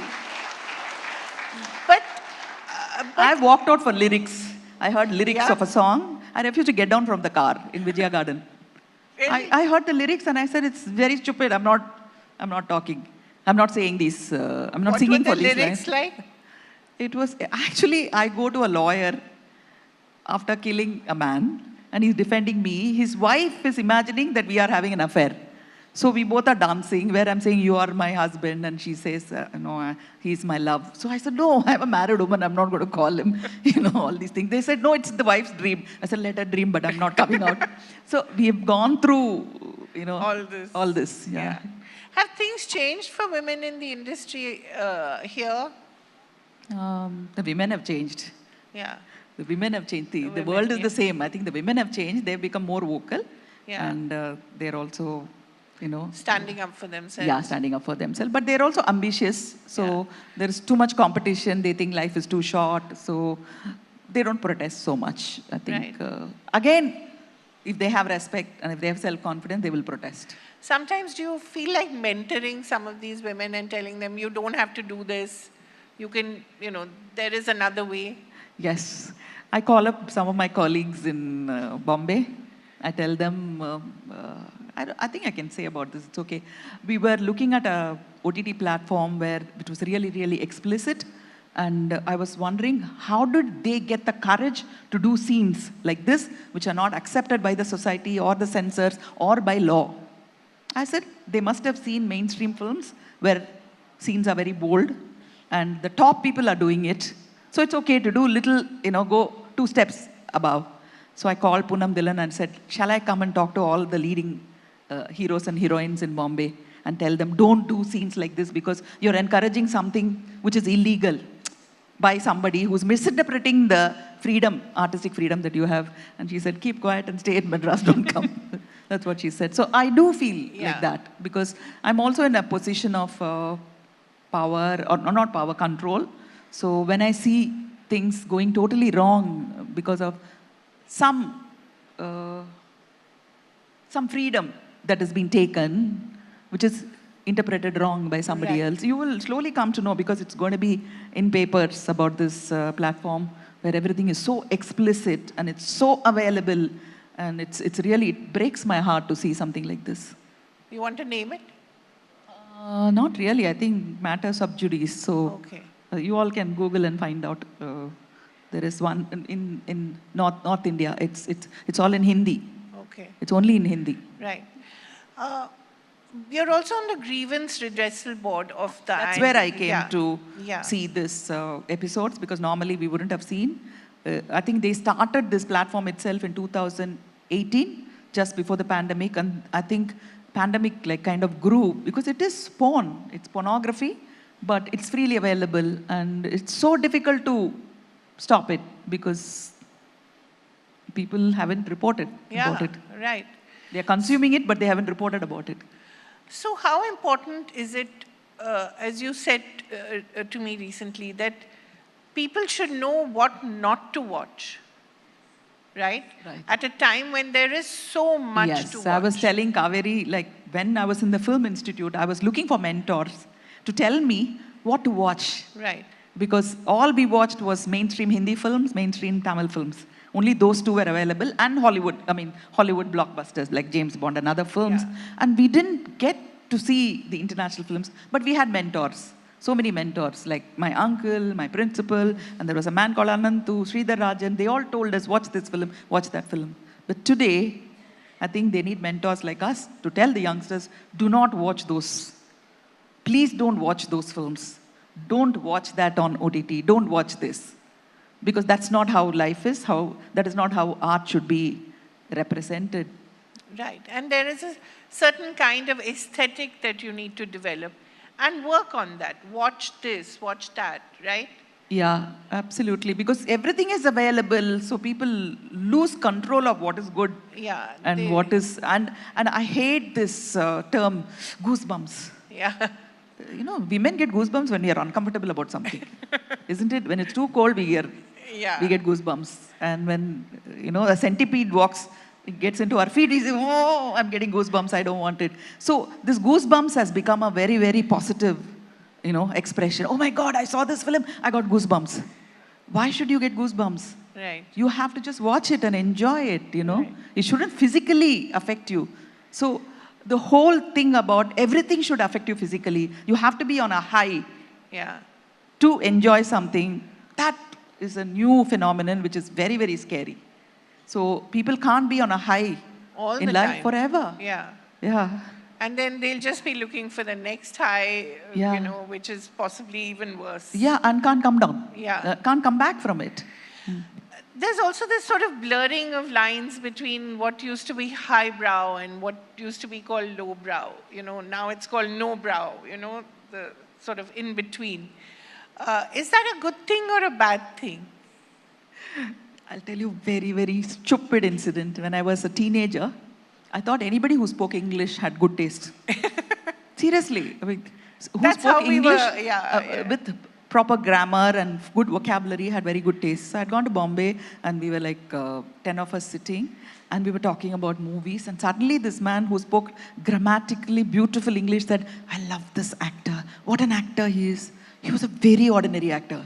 I was thinking, what the hell is wrong with this man? He speaks such good English, he can't differentiate between good acting and bad acting. You know, that's how naive we were. I mean, that's what I'm saying. Between the highbrow and the lowbrow, it's all, You're also co-chair of CII. Yes. And there again, I think you're trying to sort of work in a way for the next generation. I think you're trying to leave Actually, some last 2 legacy. years, we've been asking people to look at us in the South. We are here, kind of a thing, you know. I think people now have seen the reality. Yes. Our tagline itself was think local and win global. And the second edition was breaking barriers. Right. So I think we were like, literally, we were seeing what was going to happen in the future. And the second year, we didn't even have to tell people, like, look at us, you know, from the film industry, we are here, because all eyes were already on South Indian cinema. But I would like it if the smaller films and the meaningful films also reach all over India, instead of just the blockbusters that you see. I don't want to name all of them because most of them are nice. Some of them I don't really appreciate, but that doesn't matter. But I want the good content to go all over India, and also it should not affect the aesthetic, you know, whatever combination or proportion or the, of the Hindi films. I think it's affecting that. The Hindi films also have become like the blockbusters which are made in the South. So that part is a little worrisome for me. How important is politics of the art to you? That, you know, the politics should be right. And what for you is the right politics? Today, I think there is no Indian film without politics. Yeah. Because most of the film, the villain is a politician. Isn't it? I mean, at least there are 4 or 5 villains who are all politicians. The local MLA is the first villain, you know. So I think that is not a real politics that I want to see in films. You know what I mean? That's not, yeah, a film like Wednesday or like Bombay or, you know, Roja or Irvar is the kind of politics that I want to see in films, not really films that milk out of politics and make money. So there is no difference between, you know, the politicians you're trying to say they're all wrong. So for me, that's not a good politics in my cinema. But also it's difficult to make a political film in India. I mean, money Right has now, tried yes. so much. Right now, yes, it is difficult. Sorry, no more. Today, it's impossible to make a political film. I wonder if money would even make Dil Se now. Or Bombay, no. Or Bombay. Shabana said even Sholay you can't make today because there were so many scenes which will not be accepted today because I think everybody has a right to their opinion. Right. So they will have their own opinions which is debatable. So earlier on you just saw something and accepted it. Today everybody has an argument. And politics is the easiest thing to argue about.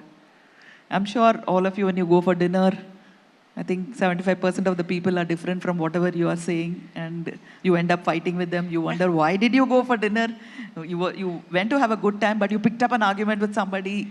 You know, it happens. It happens. Do you and Mani go and watch movies in halls? Yes. Yeah. Mani does. He does it on the sly. He doesn't take me because when he goes with me, he gets mobbed. So when he goes alone, he doesn't get mobbed. That was the scenario before Ponniyin Selvan. Right. But after Ponniyin Selvan, he gets recognized more than I do because of the social media and all the interviews, the promotions. He's become world famous.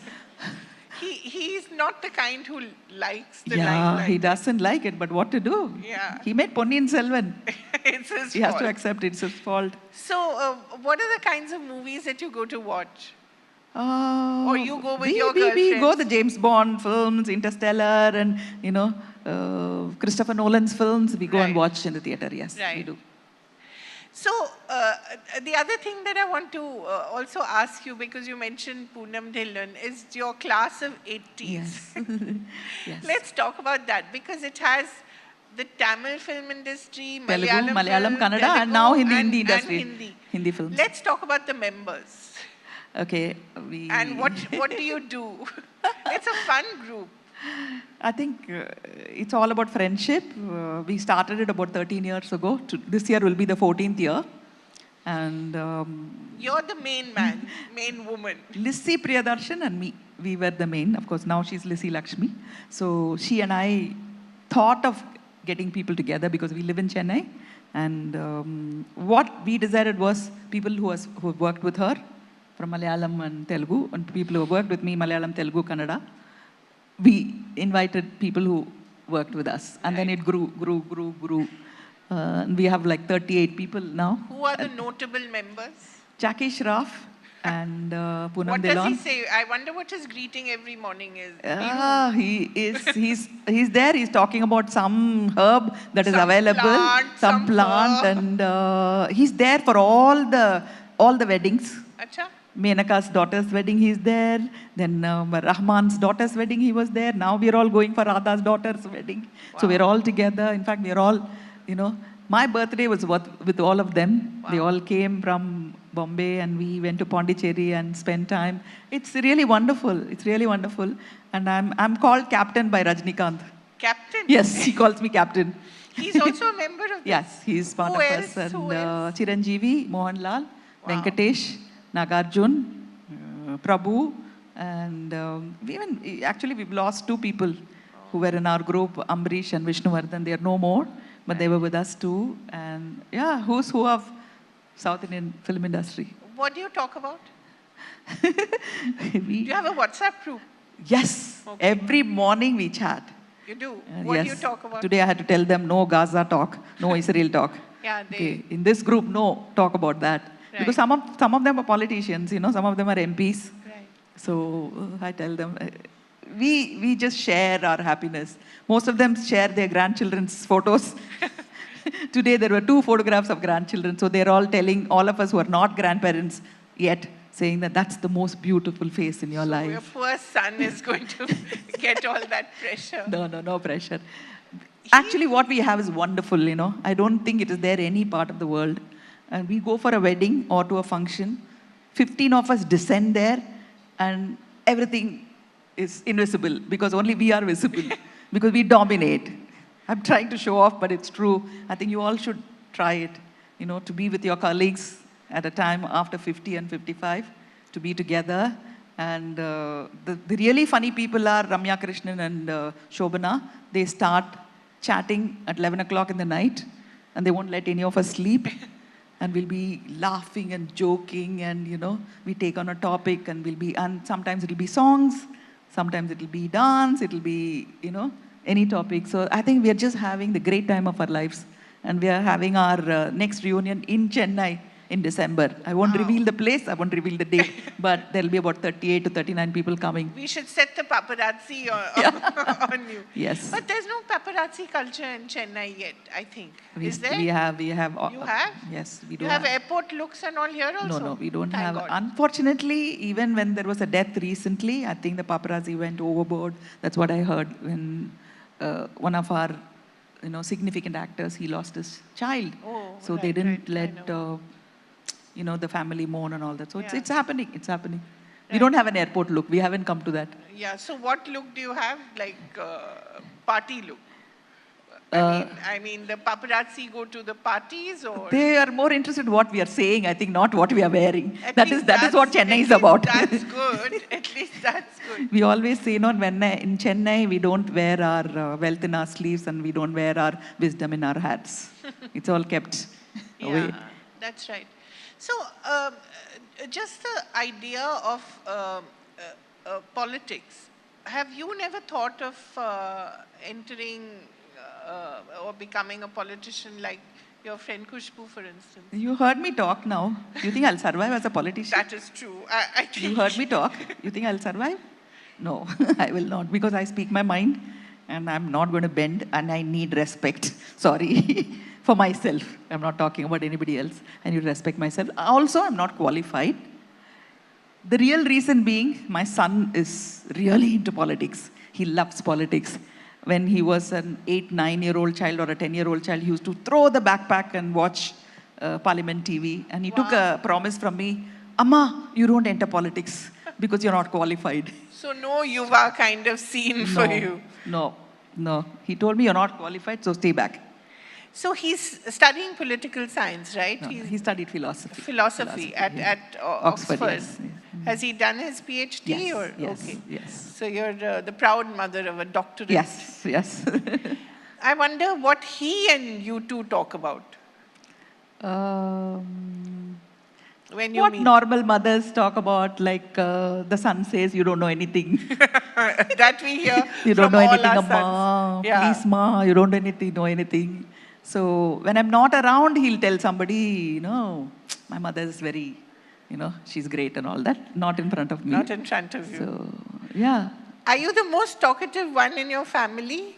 No, I think my son is more talkative. Really? Because I just heard from someone, like when I was coming, I spent an hour with your son. I spoke for 10 minutes, he spoke for 50 minutes. So, but Mani is not. Mani is very reticent. He talks when opening there up is a to- relevant topic. Yes. Yeah. He'll never give up an argument. Never? Yeah, no. Oh. What, do you ever have an argument with him? Not with him, no. No. Because he's going to win it. He knows everything. Yeah, absolutely. What when I go for these, guru, to meet the guru, to have like 3-day meditation and, You do that? I do that. Who's Because your guru? Many gurus. I follow all, I'm very fond of all the gurus because they think about people. They're not thinking about themselves, which is nice. So I go, he says, what did he say? So I tell him, he said this, he said this.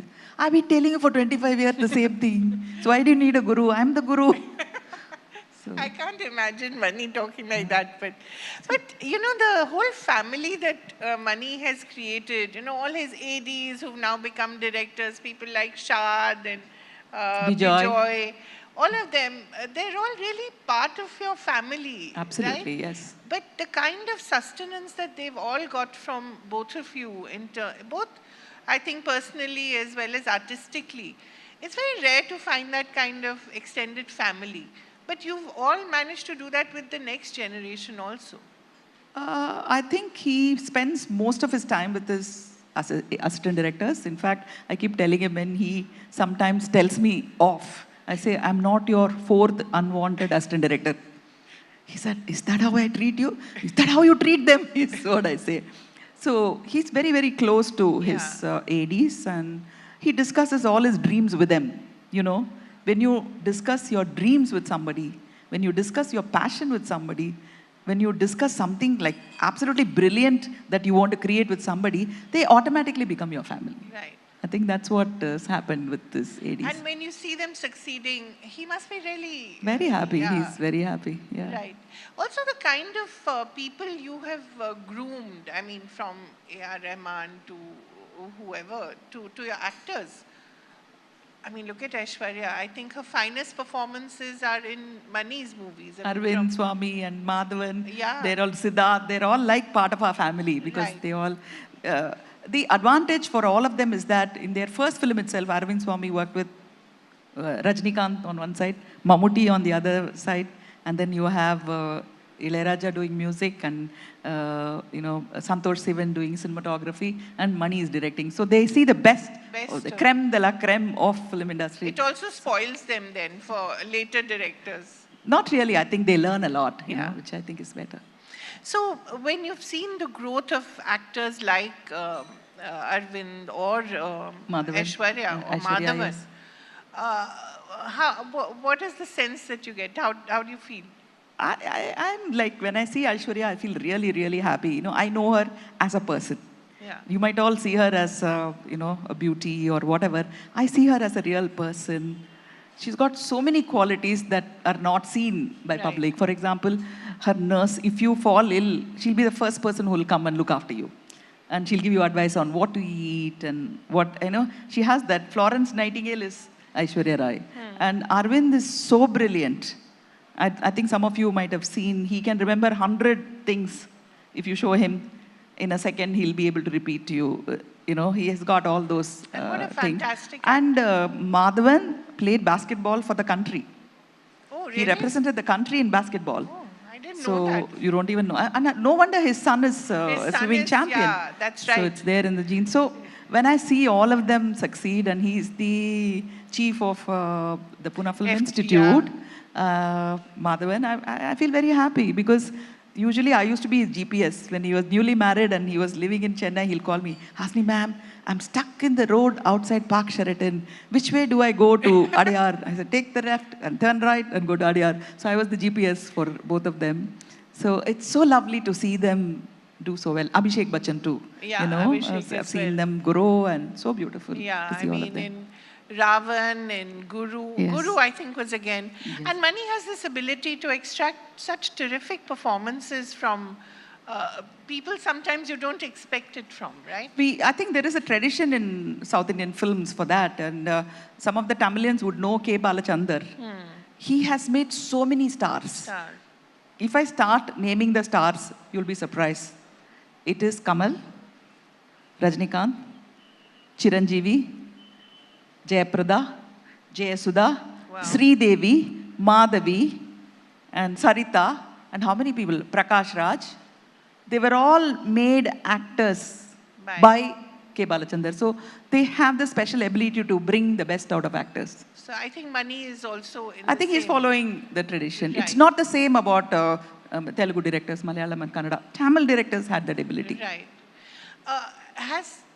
When you look at the Malayalam film industry, some of the work that's being done on these, women-oriented films like The Great Indian Kitchen or Jaya Jaya Jaya Hey, it's amazing. Does that excite you? Sorry, I'm going to make a very wrong political statement. The state definitely needs films like that. That's true. The state definitely needs films. And the film industry definitely needs that. The state is also the film industry. Yeah. Why does that happen? Because It's women such are a very powerful. progressive- The more powerful women are, they are going to be targeted. Earlier on, we thought women were in the kitchen, so they were treated badly. If they're in the offices also, they will be treated badly because the more powerful women become, they're going to be targeted. Women have to get stronger. That's all. They have to get stronger. The onus is always on the woman, though. Yeah, That's the and then only bring up the boys to respect the women in their generation. Right. So you're a Chennai girl through and through? This is a city that has... I am not a city girl at all. I am a proper village girl. I grew up in a small town near Rameshwaram called Paramakudi. I studied in a municipality school. I keep telling this. There were 28 people in my class. Only 2 people came for studies. The other 26 came only for the midday meals. So that kind of a demographic background is where I studied. I studied there till my 8th standard. Only for my 9th standard, I came to the city. Right. 9th, 10th, 11th, and college, I was here. So I can't, of course, I lived many years in the city, so So you're a very village much. girl who became a Chennai girl. Yes. and I just wonder about your days in the Film Institute. What, one girl and 150 boys? Yes. And to lug around that heavy camera in those days, people must have thought you're slightly nutty. Yeah. So every boy would make me come and sit down and say, like, you've chosen a wrong path. You're not going to succeed. You're going to be a failure. All 150 of them told me that I'll be a failure, you know. I wonder Maybe they where were right. they are. I wonder where they are now. No, they said the woman's place is to get married and have children. They were all, I mean, out of love and affection is what they said.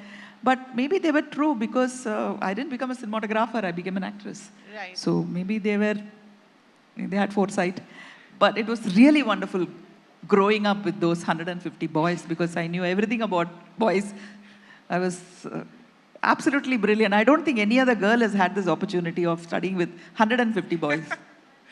Yeah, I told Nelson, you know, when I saw Jailer, one exam, 25 boys had to write the exam with me. All of them had disappeared. I couldn't find them. And my examiner was saying, without 5 students, we can't have the exam. So I said, I don't know where they've gone. So I went to the men's hostel. I don't want to go into details what they were doing. They were watching something. 25 of them are watching something. I opened the door and I saw that 8mm projector. And I said, what the hell are you doing? Come and write the exam. You know? And then I looked at what they were watching. I said, you were watching this. You're all supposed to be filmmakers. Come. You know? And they wrote the exam. So I told Nelson, watching your film was like walking into men's hostel, boys' hostel suddenly, you know. So I grew up like that. But I'm grateful to all of them. Yeah. Do you, are you in touch with We do. Today, Really? I'm going to one of my friend's son's birthday party tonight. Wow.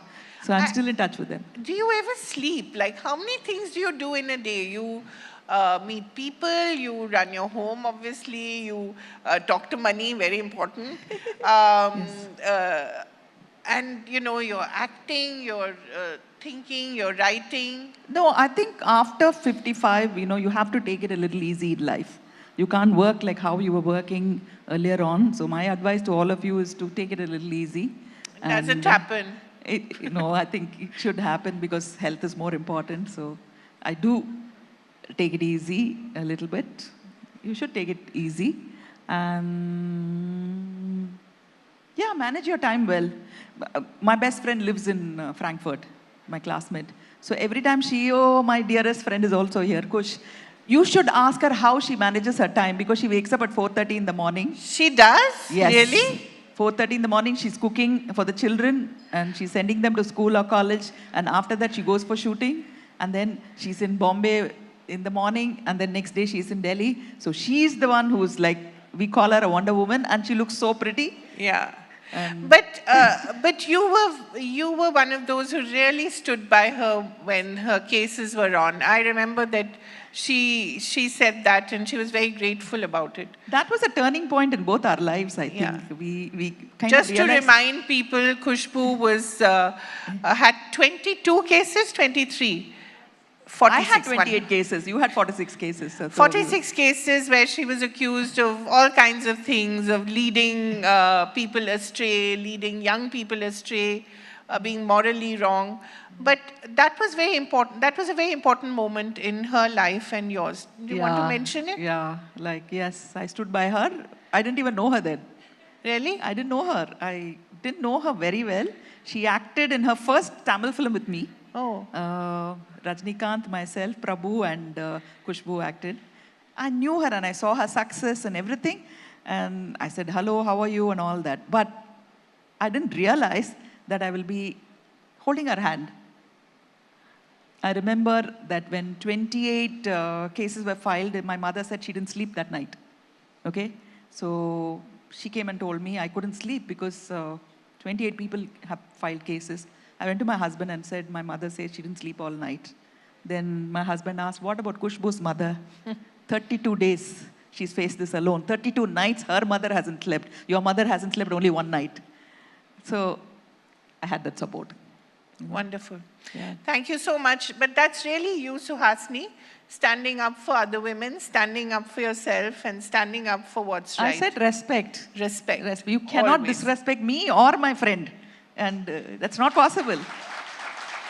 And again, we can't thank Mani because he does very few interviews. So thank you to Mani for making Ponniyin Selvan and for really brightening up our lives. Thank you so much. And thank you, Suhasini, for being you. Thank you, Kaveri, and thank you so much for listening till now. What a pleasure to watch this conversation. Of course, ladies and gentlemen, as we draw this particular session to a close, it is my pleasure to invite onto the stage Mr. Anupam Ashish, Chief Manager, Marketing, ABP Network, to present ma'am with a memento and extend our thanks. I think all of us love the fact that, true to what we've always heard and known about Suhasini ma'am, we've seen things shared exactly as they are, keeping it real with every word. Thank you so much, ma'am. Thank you so much, ma'am. We appreciate your time, and of course, we appreciate the lovely stories and behind the scenes as well. Ladies and gentlemen, with that, I'm happy to say that, you know what, the next session, we have our speaker all set, we have our session chair all set, but I do have to take a quick minute to set the stage a little bit. Showbiz is an unpredictable realm. This is something that we've all heard, right? We have...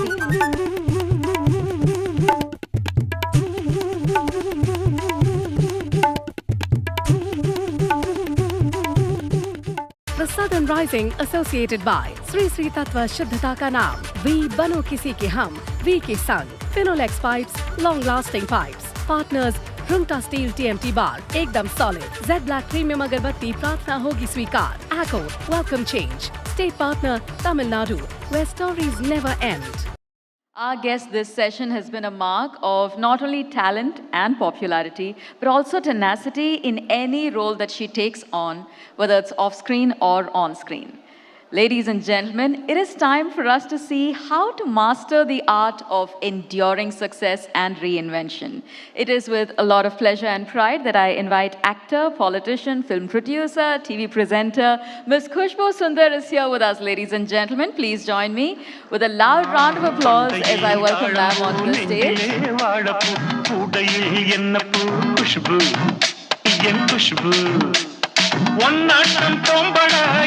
ma'am.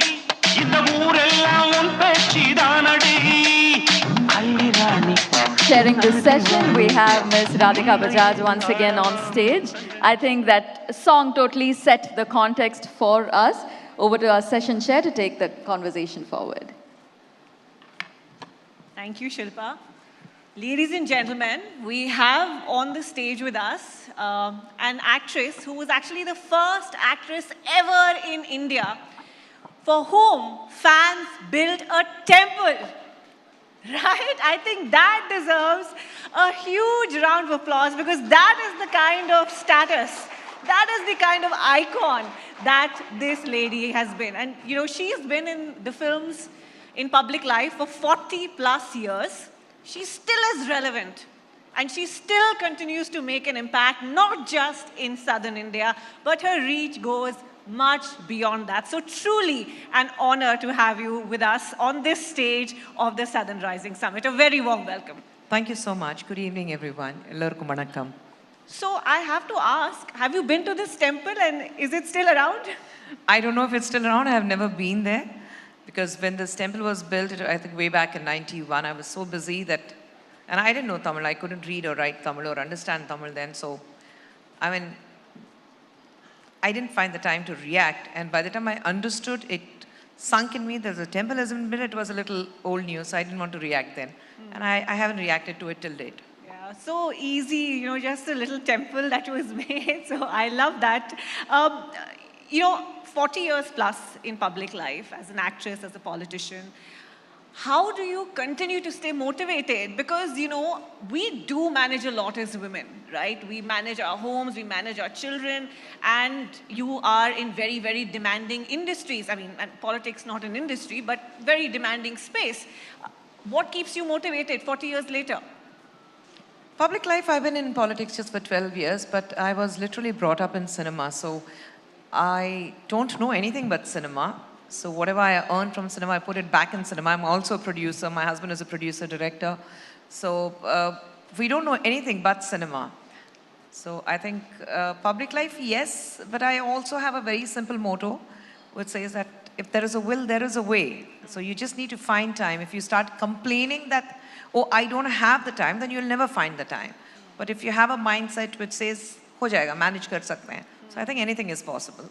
Where there is a will, there is a way. But it still sounds like it takes a lot of effort. So could you explain to us what your everyday life is about? Like, what is the schedule on a daily basis?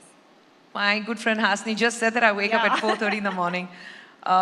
They know I wake up that early, my close circle of friends, because we have this WhatsApp group, what we have. We've heard some secrets today. No secrets, but then we have these lot of WhatsApp groups, the family group, only the school friends, only our 80s gang, and there are a couple of other friends. So it's a compulsion where we wake up in the morning and we have to send good morning message.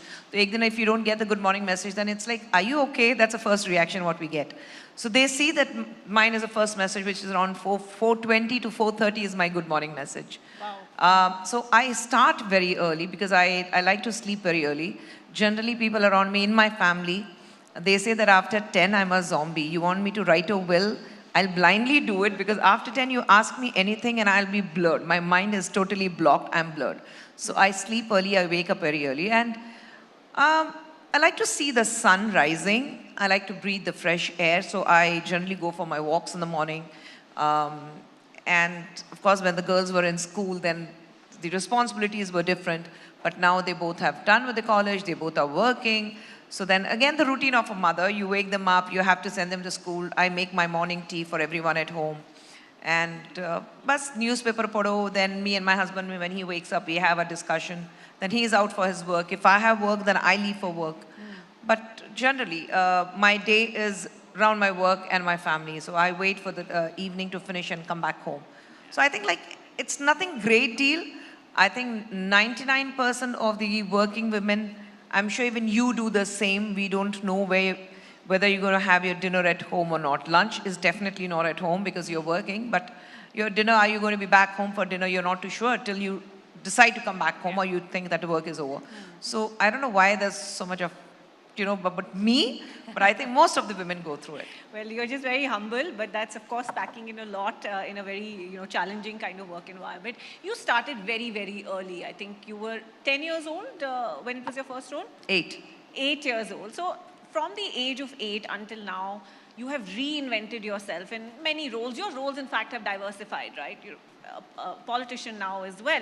What role are you enjoying the most? I mean, of course, motherhood is something we all enjoy, but beyond that, you're an actress, you're part of the NCW, you're also with the BJP. So what role are you enjoying the most right now and why? I think the best role what I like is being a human because it comes with a lot of responsibility. It's not about which party you belong to, which organization you belong to, which industry you belong to. I think what is extremely important, thank you. I think what is extremely important is you understand your purpose of being in this world. Why were you born? And if you understand that, I think, and I feel that you evolve. I mean, if people would have asked me something 10 years back, I would have said, chance, no way. But then you evolve, you grow, your thinking changes, your mind changes. You learn to adapt to these surroundings. You learn to understand things in a much more better way as you age, as you grow older.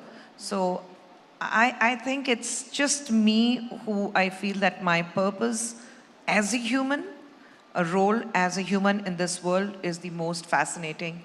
And that is a role I love the most. But when you start that young in an industry like the film industry, do you look back now and say that, hey, if somebody behaved with me like this today, I wouldn't stand for it. Or, oh, I did this kind of a role back then. But hey, I wouldn't do something like that today because times have changed, moral compass has changed. So what do you, I mean, do you look back and say, Acha, you know, this is perhaps something I may not have done? No, I think we all go through that. Like what I said just before that, I think we all grow wiser, and our thinking, our mentality, everything, the capability of understanding the situation, understanding a particular role. I mean, at the age of 14, you're playing a wife and a mother to someone where you wouldn't even know you're a kid yourself at the age of 14, and you're like, okay, you're playing a mother, you're playing a wife. You do not know what that role of a mother comes with, what kind of a responsibility. So I think you just understand more. But there's nothing which I would say that I regret doing, because everything, even things which I have done which I may not appreciate today, I think it all has been a great learning experience, because if I had not done that then, I wouldn't realize that, okay, there's something to learn from what I have made a mistake. So I think then there are no regrets Do you at all. remember saying no to someone when you were young, something that you felt uncomfortable with? Yes, of course. I think I've always been a very strong person, and I've been very clear of my yes and no's. And I have never thought twice before saying no or turning around and giving it back if I feel that you're crossing the line of decency. I have always turned around, and people do vouch that I've turned around and even slapped people for trying to be a little indecent with me. We need to know more about the slapping incident. What happened? No. I mean, everywhere. I mean, I remember I was new in Chennai and I was walking down Anna Saleh, our main road here, and my mom and my aunt were with me, and this guy just walked in. Literally, he saw my mom and aunt, and he literally walked into them, brushing them and moving aside. So I had to chase him and break his nose, because you don't do that to any woman, and especially when it comes to my mother and my aunt, you don't do it. So, and like I was for a campaign in Bangalore, for an election campaign, and there somebody tried to misbehave with me. I could feel a hand going up my waist, and I caught the hand, I turned around and I slapped that guy in that rally. Because just because it's a political rally, I'm not going to stay quiet if somebody is trying to misbehave with me. So there have been many incidents. There have been incidents where I've been shooting somewhere in the interiors of Tamil Nadu, somebody misbehaved with me. I've literally chased that man and hit him. So I'm known for that. Well, you know, I have to say, in a situation like that, a lot of us just shut down, right? So I think that's why people, and especially young girls, are inspired by you. They idolize you because you take a stand. Now, the problem with that is that sometimes when you take a stand, you're alone because the world is coming at you. How have you managed those instances? Like, you know, it was heartening to hear Suhasini ji earlier, where she said that, you know, she stood by you. She didn't know you then, but you were a woman taking a stand. So has that happened often enough, or have there been times when you've taken a stand and said something and felt like, should I really have done that? I've always stood up and I've always spoken my mind. Yes, I may not be politically correct. I may not speak the language what others would want to hear, because now unfortunately, we tend to live in a society which is not opinionated but very judgmental. Yeah. And I'm not here to please anyone. So politically, non-politically, personally, I speak what I have to say. I may not be at par with my political ideologies at times. I may go overboard at times where I go against my party lines and I speak, but then I do what I have to say. And yes, most of the times I have found myself alone, but I've never let that bother me, because I don't expect others to come and stand up for me. I think you have your disappointments only when the expectations are high. So you don't do it with a thought, with an idea, okay, I'm going to say this today. Even if I have a problem tomorrow, I will have 10 other people coming and supporting me. No, you do it because this is what your mind says to do it. And this is what you think is right at that moment to do it. So you just do it. So I don't say or do things looking for a support or expecting a support. What happened in 2005, I had this huge support from Suhasini. Like she said, my very first film in Tamil, I started with her, and I thought she was a teacher because she was so strict and she reminded me of my school principal. So I used to be in awe of her. And she didn't even tell me. In fact, she was at an event where she stood up and said that shame on the people of the men in the industry who don't stand up when a woman is hounded like this. And she stood up for me. And since then, we have been like, we bonded for life. But do enough women speak up? Did you get enough support from actresses in the industry? Not then, but I'm sure today if there is a problem, we all will stand up because we have come out of that cocoon where we were a little more worried whether we can voice our opinion or not. We were hiding behind false walls. We were building these walls around ourselves that a problem is not ours, so let's not get involved. You still have those kind of people, yes. But like I said, I'm not even expecting a support. I have to say what I do say. I have to say, and I just keep going with it. If somebody wants to say yes, thank you very much. If you think that I'm not in the lines as what you want to hear, I said, I'm sorry, but this is my opinion. So it's as simple. You also spoke about something which would be incredibly difficult rather, sexual harassment in the confines of your own home. What made you do that? Speak about it? Speak about it. You know, I had spoken about this much earlier actually. And when I was in Jaipur, I was addressing children who were between 15 to 18. And we were talking about, there were other people on the floor where they were discussing about sexual harassment. And I think this has been with me for a long time. It didn't come as a rude shock to my family, my children or my husband. They knew about it. I have been very honest about what has happened to me. And I think I just had to address the issue to the students there, that you don't have to keep quiet, you have to speak. And as an NCW member, the first thing we tell them, every woman is, please speak up against any kind of assault you face, whether it's sexual, mental, emotional, physical. Please speak up is what we tell them. And I would have failed if I wouldn't have spoken up being a member myself. And it's very important in today's times. I mean, gone are the days where you think that you'll be shamed, you have a mental health problem, you have been sexually abused, or you have been through troubled times. So it's like, oh, you have to live in the society. So let's, there will be a stigma attached to it. So let's confine to ourselves. But trust me, when I spoke about it, the kind of relief it was in me that I slept like a log after a very, very long time. My shoulders were lighter. I was feeling a little lighter because I was carrying it with me for many years now. And that's it, it's done with it. So I'm not ashamed of what I've been through. The person who was to be shamed is gone and buried, so I'm not even bothered about it. That's such a powerful message that it's nothing that you have to be ashamed of if you've been ill-treated or harassed. It is on the person. You are the survivor. So that's a very brave and inspiring thing to say. Let's talk about Southern cinema some more before I talk about your role at the NCW. Southern cinema has been making waves at the Oscars, isn't it? Yes? We have I think that deserves a huge round of applause. Come on. I want to ask you what you feel has attracted the global audience towards Southern cinema, because, they are not used to the chaos of our movies or the colors or the sounds or sometimes the over-the-top portrayal of emotions. So why do you think it's so attractive to them? We are deeply rooted. We are connected to the people. Whichever film you take, it's all about human emotions. It is never, you might feel certain emotions are over the top, but that is how we are. We South Indians love to wear our heart on our sleeves, and we are not ashamed of it.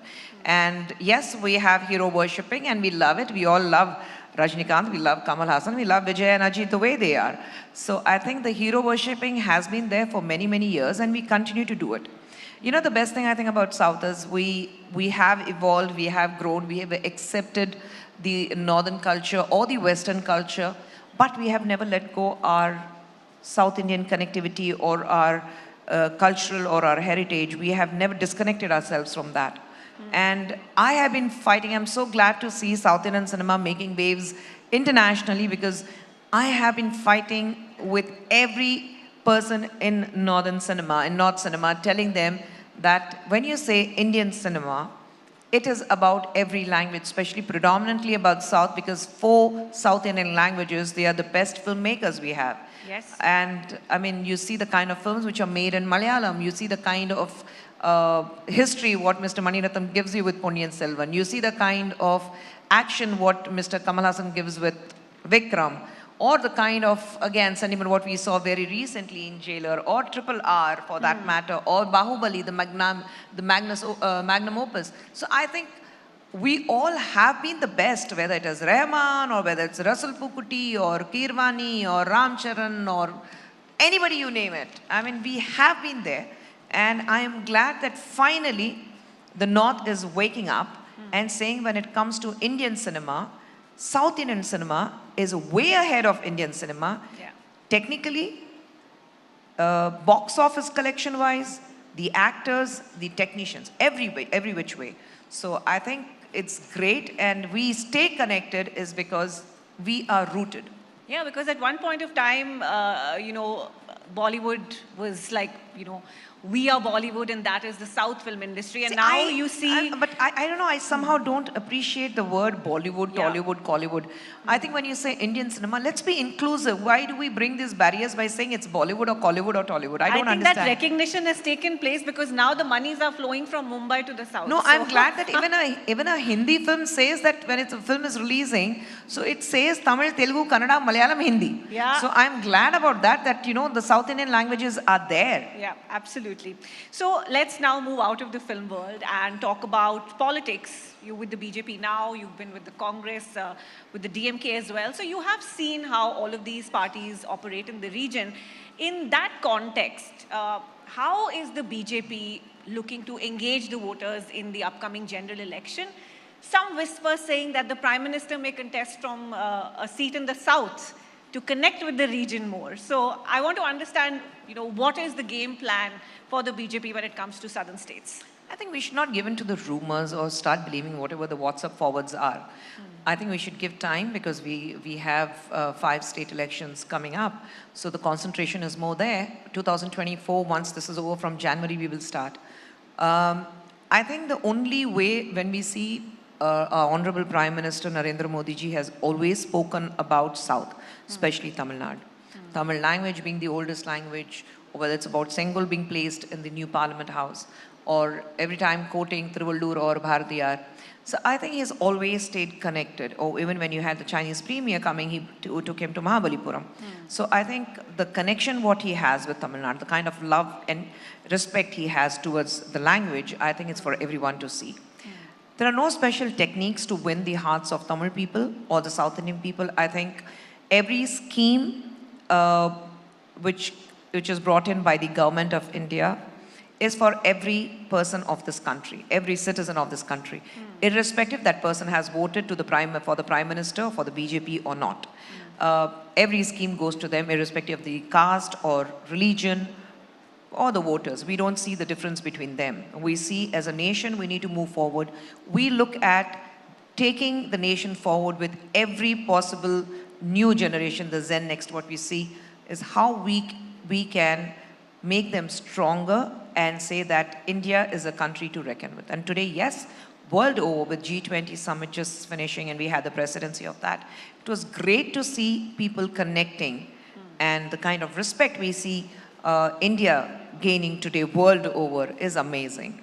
So, you know, we've had speakers from other parties earlier on in sessions and they say that the South is BJP mukt and it's going to remain like that. I wouldn't want to comment on that. I would say that everybody have their freedom to speak, the democracy, and I would like to allow them to say what they want to say. But I would just say that don't be in a rush. We are yet to arrive, but when we arrive, we are going to be here for longer. We are not looking at, we are here for 5 years, then it's okay. 5 years, you rule, you loot, and then you disappear. No, we are not here. We are not here to rule and loot. We are here to rule. We are here to provide with all the provisions to make every citizen of this country stronger, independent, and take them forward, financially stronger, emotionally stronger. And we have seen that even during COVID, how we all stood by each other and, you know, we fought it, where people ridiculed as to why there was a sudden shutdown and this and that, and, you know, everywhere there were the front page news. The opposition, unfortunately, was glorifying as to what was happening in our country. But what eventually happened is what the world couldn't do it, we were able to come out with a vaccination, and we were able to give it to 186 countries world over. So we were the first pioneers of that, of bringing out 2 vaccinations, not 1, but 2 of them, and providing relief to the world. And I didn't see any opposition literally coming up and congratulating BJP or the Prime Minister for doing that. The world did it, but the opposition didn't. So all I would like to tell the opposition is, have your freedom. It's a democracy, and we respect democracy. I have 2 quick questions because our time is wrapping up. So whether it's political parties or commentators who've written, they say that the BJP is using things like the G20, etc., to actually ignore the key issues that the country is facing. For example, unemployment, and the fact that after the pandemic, the recovery has been very unequal. It's a K-shaped recovery. So what is your response to that? That are the real issues actually been brushed under the carpet? That's why I said opposition is free to say whatever they want. I would appreciate if they would come up and say that today the country has the largest growing GDP growth in the world. We are at the 5th place, and we are going to overtake some other countries very soon. By 2030, we'll be 3 trillion GDP economy is what we are looking at. So what is that they're complaining about? Economy? No, we are growing.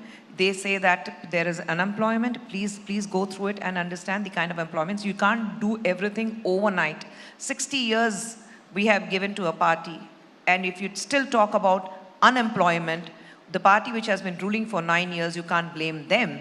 You have to blame it for the party which has been ruling for 60 long years. Why is that? They were not able to provide the same kind of employment to every person of this country, every citizen of this country, every youth of this country when you were ruling for 60 years. If you couldn't do it for 60 years, how do you expect us to do damage control in just 9 years for what you have done in 60 long years? So give us some time. We are working towards it. We are not claiming that it will be done overnight. We are working towards it. Today, our students who were traveling abroad, who wanted to work in overseas, they all are coming back and they're becoming entrepreneurs. They are not working under someone. They are having a startup and they're becoming independent and entrepreneurs in their own right. I think that shows that India is on the right path and moving ahead. Okay, final question, and to end on a lighter note, the world is a fan of you, South India is a fan of you, India is a fan of you. Who are you a fan of? And I'm not asking about political leaders, but who are you a fan of? I grew up on Mr. Amitabh Bachchan. I still have his posters in my bedrooms. And on my wardrobe, I have a nice poster of Mr. Amitabh Bachchan. And I compensate with one poster of my husband because I don't want him to feel low. So I also have a poster of my husband. So like he looks at Amitabh Bachchan, he said, okay, I know this is for compensation, but it's okay, I can manage. But I'm a huge Kamal Hassan fan. I'm a die-hard Kamal Hassan fan, and I'm a Karthik fan. All right, wonderful. Thank you so much for sharing all the insights into your personal journey and what we can expect from the BJP in the coming general election. Thank you so much. Such a pleasure to really have you with us over here. Thank you so much. Wonderful to be here. Thank you. Ladies and gentlemen, a loud round of applause for our speaker, Ms. Khushbu Sundar. May I please call upon Mr. Shailendra Shetty, National Sales Director, Digital Sales, ABP Network, to present ma'am with a memento. I do have to say, ma'am, from politics to film, I think this session, we witnessed the challenges, the triumphs, everything in between. And of course, as a very special thanks, I'd like to request Mr. Shailendra Shetty to do the honors.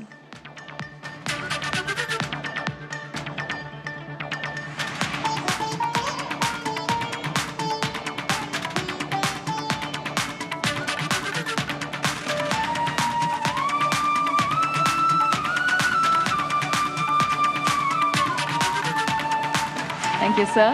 Thank you so much, ma'am. Thank you, Ms. Radhika. Ladies and gentlemen, all right, we've got a quick chance for everybody in the audience to be part of an epic picture. We've got a selfie happening right here on stage, Ms. Radhika, Ms. Khushbu, and anybody who is putting up their hand. All right, I expected a lot of hands up in the air, but of course, we look forward to seeing that picture. A very special thanks, Ms. Khushbu, once again. Elections, ladies and gentlemen, the epicenter of change. Today, we find ourselves on the precipice of a momentous event in the life of any democracy, right? The general election of 2024. Elections stand as a grand stage of democracy. This is where the scripts of politics collide. This is where the dreams of a nation, they take center stage. The age-old query of who emerges victorious, who gracefully steps aside, this resounds with far-reaching consequences for our shared destiny. It transcends the boundaries of parties, of ideologies, encapsulating the very soul of our democratic principles. Like I said, it is the epicenter of change. Coming up in this session is the topic, General Election 2024, who wins, who loses. It's my pleasure to invite onto the stage our speakers with a loud round of applause from everybody in the audience. Ladies and gentlemen, Ms. Kavita Kalvakuntla, MLC, Kamareddy and Nizamabad, former MP and worker, BRS Party. We're also today in the presence of Mr. Karthi P. Chidambaram, Member of Parliament for Shivagangai. And of course, joining us on stage, we also have Mr. K. Annamalai, State President, BJP, Tamil Nadu. We have our speakers making their way to the stage. It's been an exciting day so far, ladies and gentlemen. A lot of thought-provoking conversations, a lot of interesting anecdotes being shared right here on this very stage. When we started off, we said it was going to be an exciting day of conversations, and I think the Southern Rising Summit 2023 has consistently delivered with every session. We've seen speakers sharing candidly their experiences, and of course, I think this session is going to be just the same. I'm happy to let you know that for everybody who's in the hall, we'd love to feature you on abplive.com. Your stories, if you can feature them with a hashtag ABP Southern Rising. We'd love to see your experiences. We'd love to share them. And for anyone who's unable to make it in person, I hope they've all caught this particular conclave of the Southern Rising Summit, the very first edition, 2023 online. We've got 3 YouTube channels. We've got ABP Live, ABP Nadu, ABP Desam. Ladies and gentlemen, truly an exciting day for the South, I have to say, as the states come together.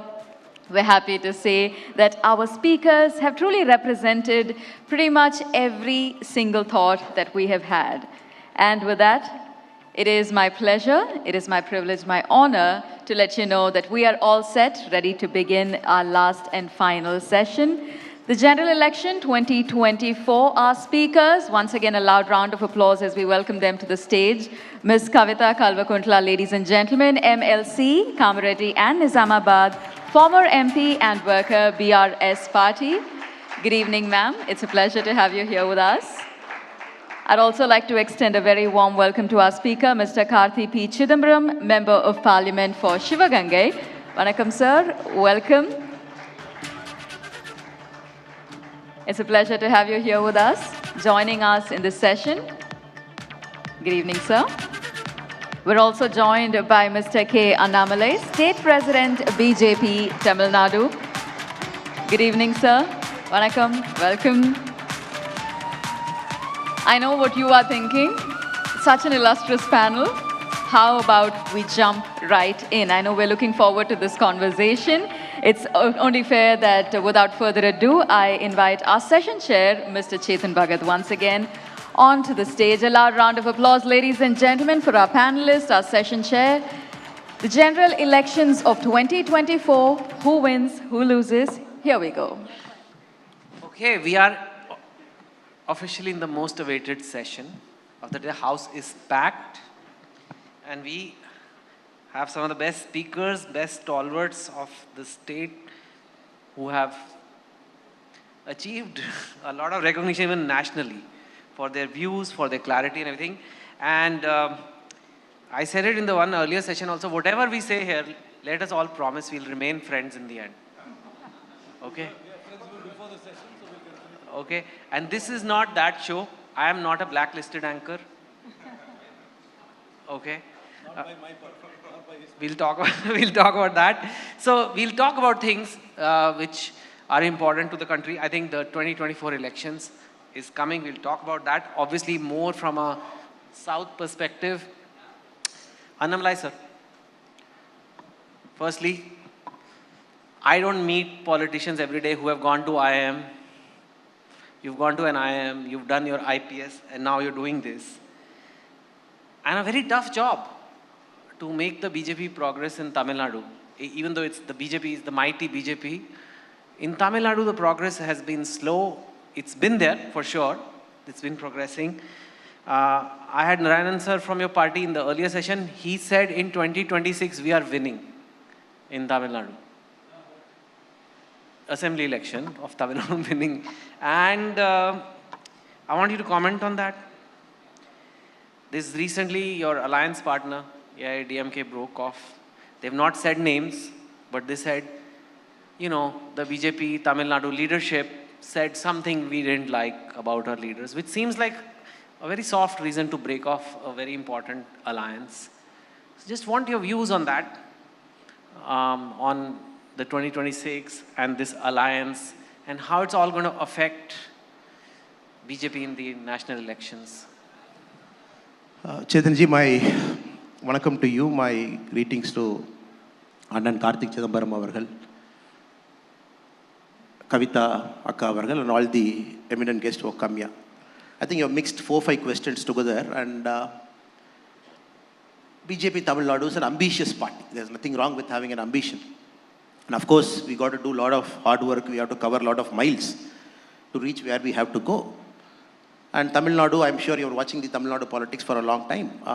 It is always a nationalistic state. Congress was in power till 1967. We had a lot of national stalwarts in Tamil Nadu who made a mark, who added a lot of quality to Tamil Nadu politics. I'm sure the days are coming, but for that, BJP has to do a lot of things in the right way to reach the destination, but we are fairly confident in the coming time we should reach where we intend to go and what is the ambition we have for the party in Tamil Nadu.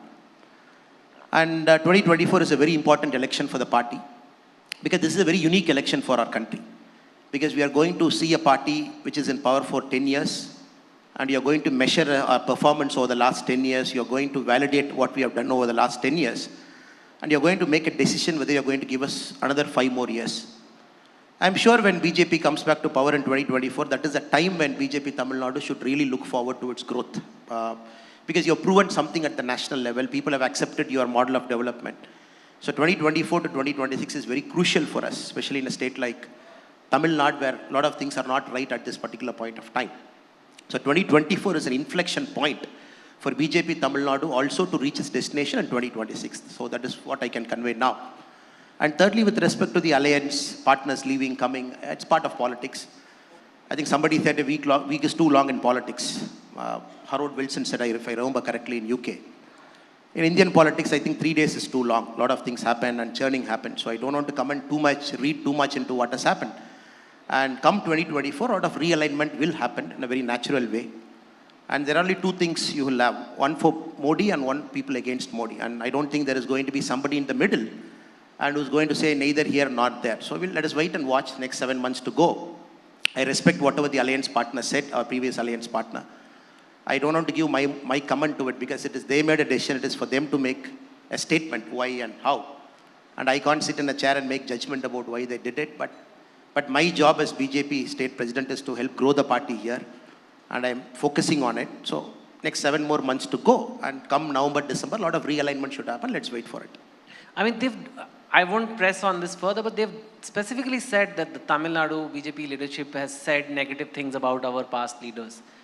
I can't imagine you saying that. And well, so why are they saying, why are they making such... It's okay. Perceptions differ, the way people look at things differ.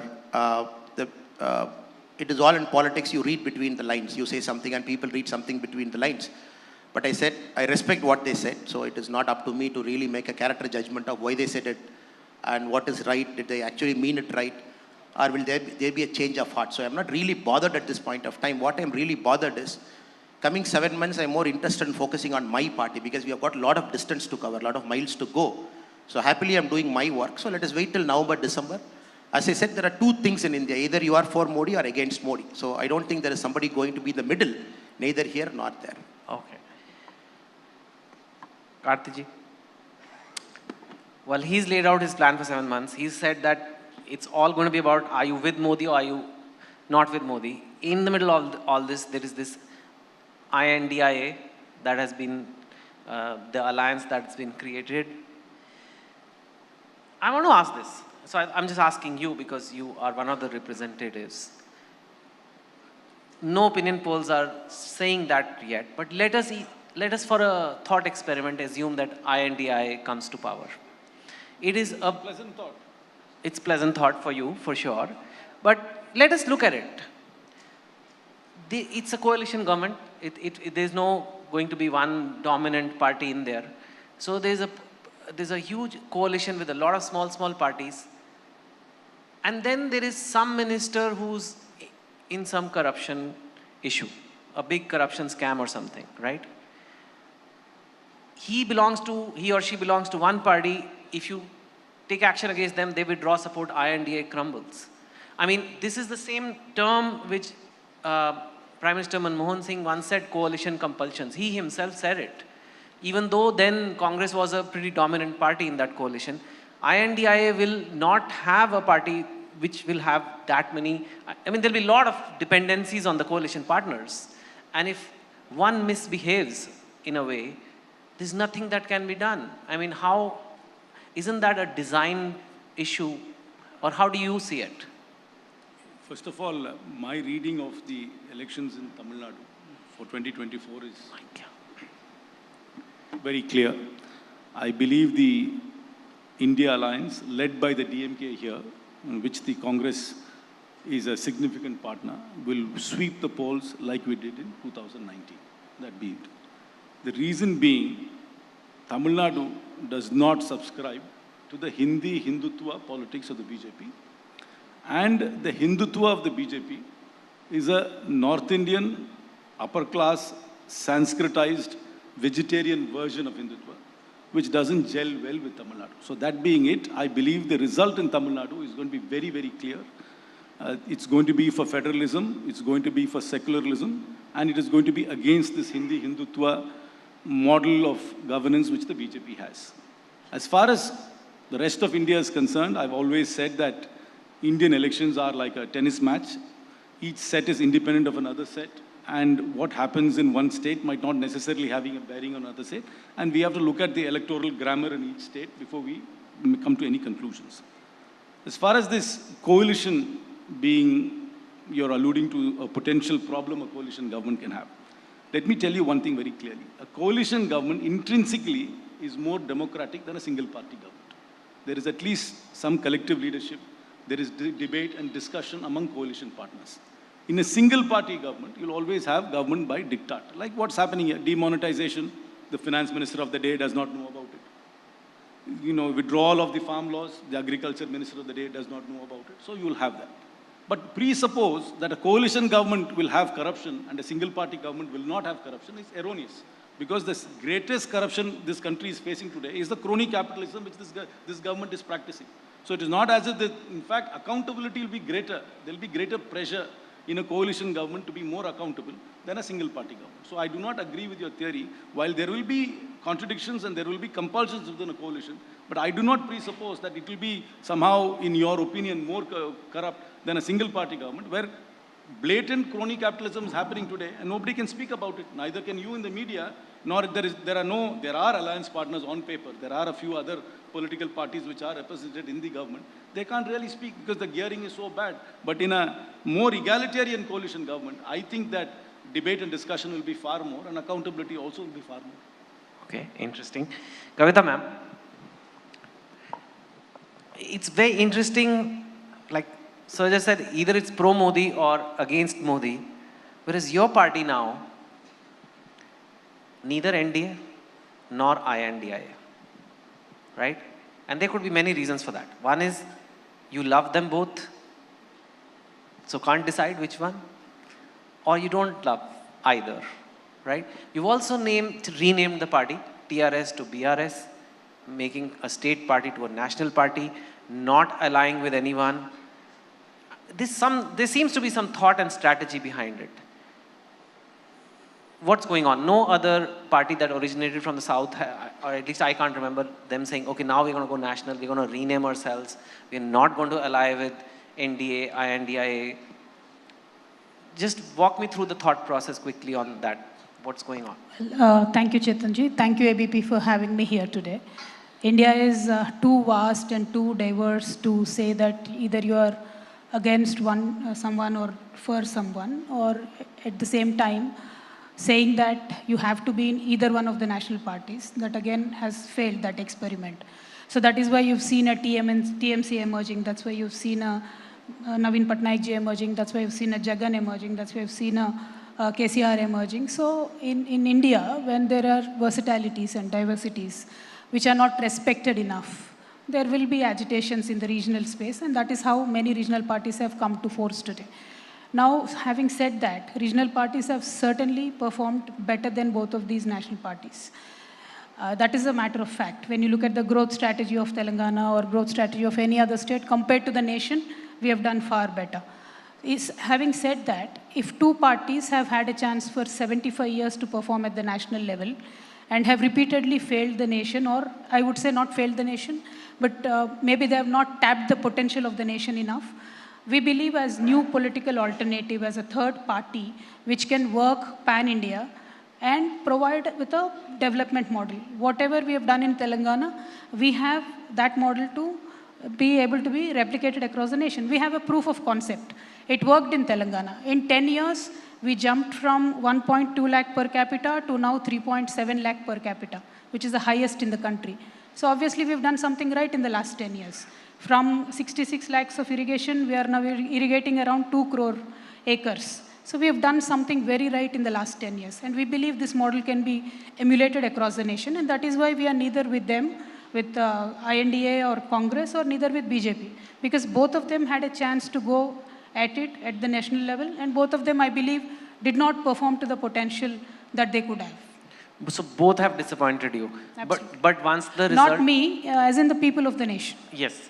And once the results come, though, of the elections, and let us say BRS is in a position to, there's a word called game changer, kingmaker, or like just a contributor. Are you then open to alliance with someone, or Well, it's not only BRS. The game changers will be leaders like Mamata Banerjee, Naveen Patnaik, Jagan Mohan Reddy, KCR, all of these leaders who independently can garner many, many seats. Anyone could emerge as a game changer, not BRS. And I strongly believe that after the election of these 5 states, INDIA might crumble down. There is a possibility that various discussions might emerge. The results might change the opinion of many parties within INDIA. NDA per se does not have many parties which have a greater vote share as of now, except the BJP. So it might stay intact, but INDIA might crumble. So in this nation, we've seen post-poll alliances have worked and formed government and ran a stable government, like PV Narasimha Rao, etc. So pre-poll alliances historically have not been very successful.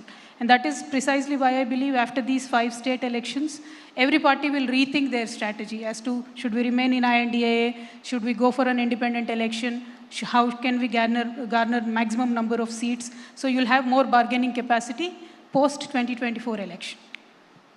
Karthi, you think? She said India, not India, INDIA might crumble because of these assembly elections.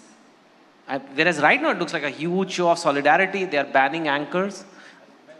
Sorry, I think, can we have a new mic for him, or maybe borrow, or this BJP person has given the Congress person the mic. It's not, that this does not Maybe the symbolic passing of the baton. I think this is the Sengol moment. This is a real, but that's very, very... The Sengol moment, as you said.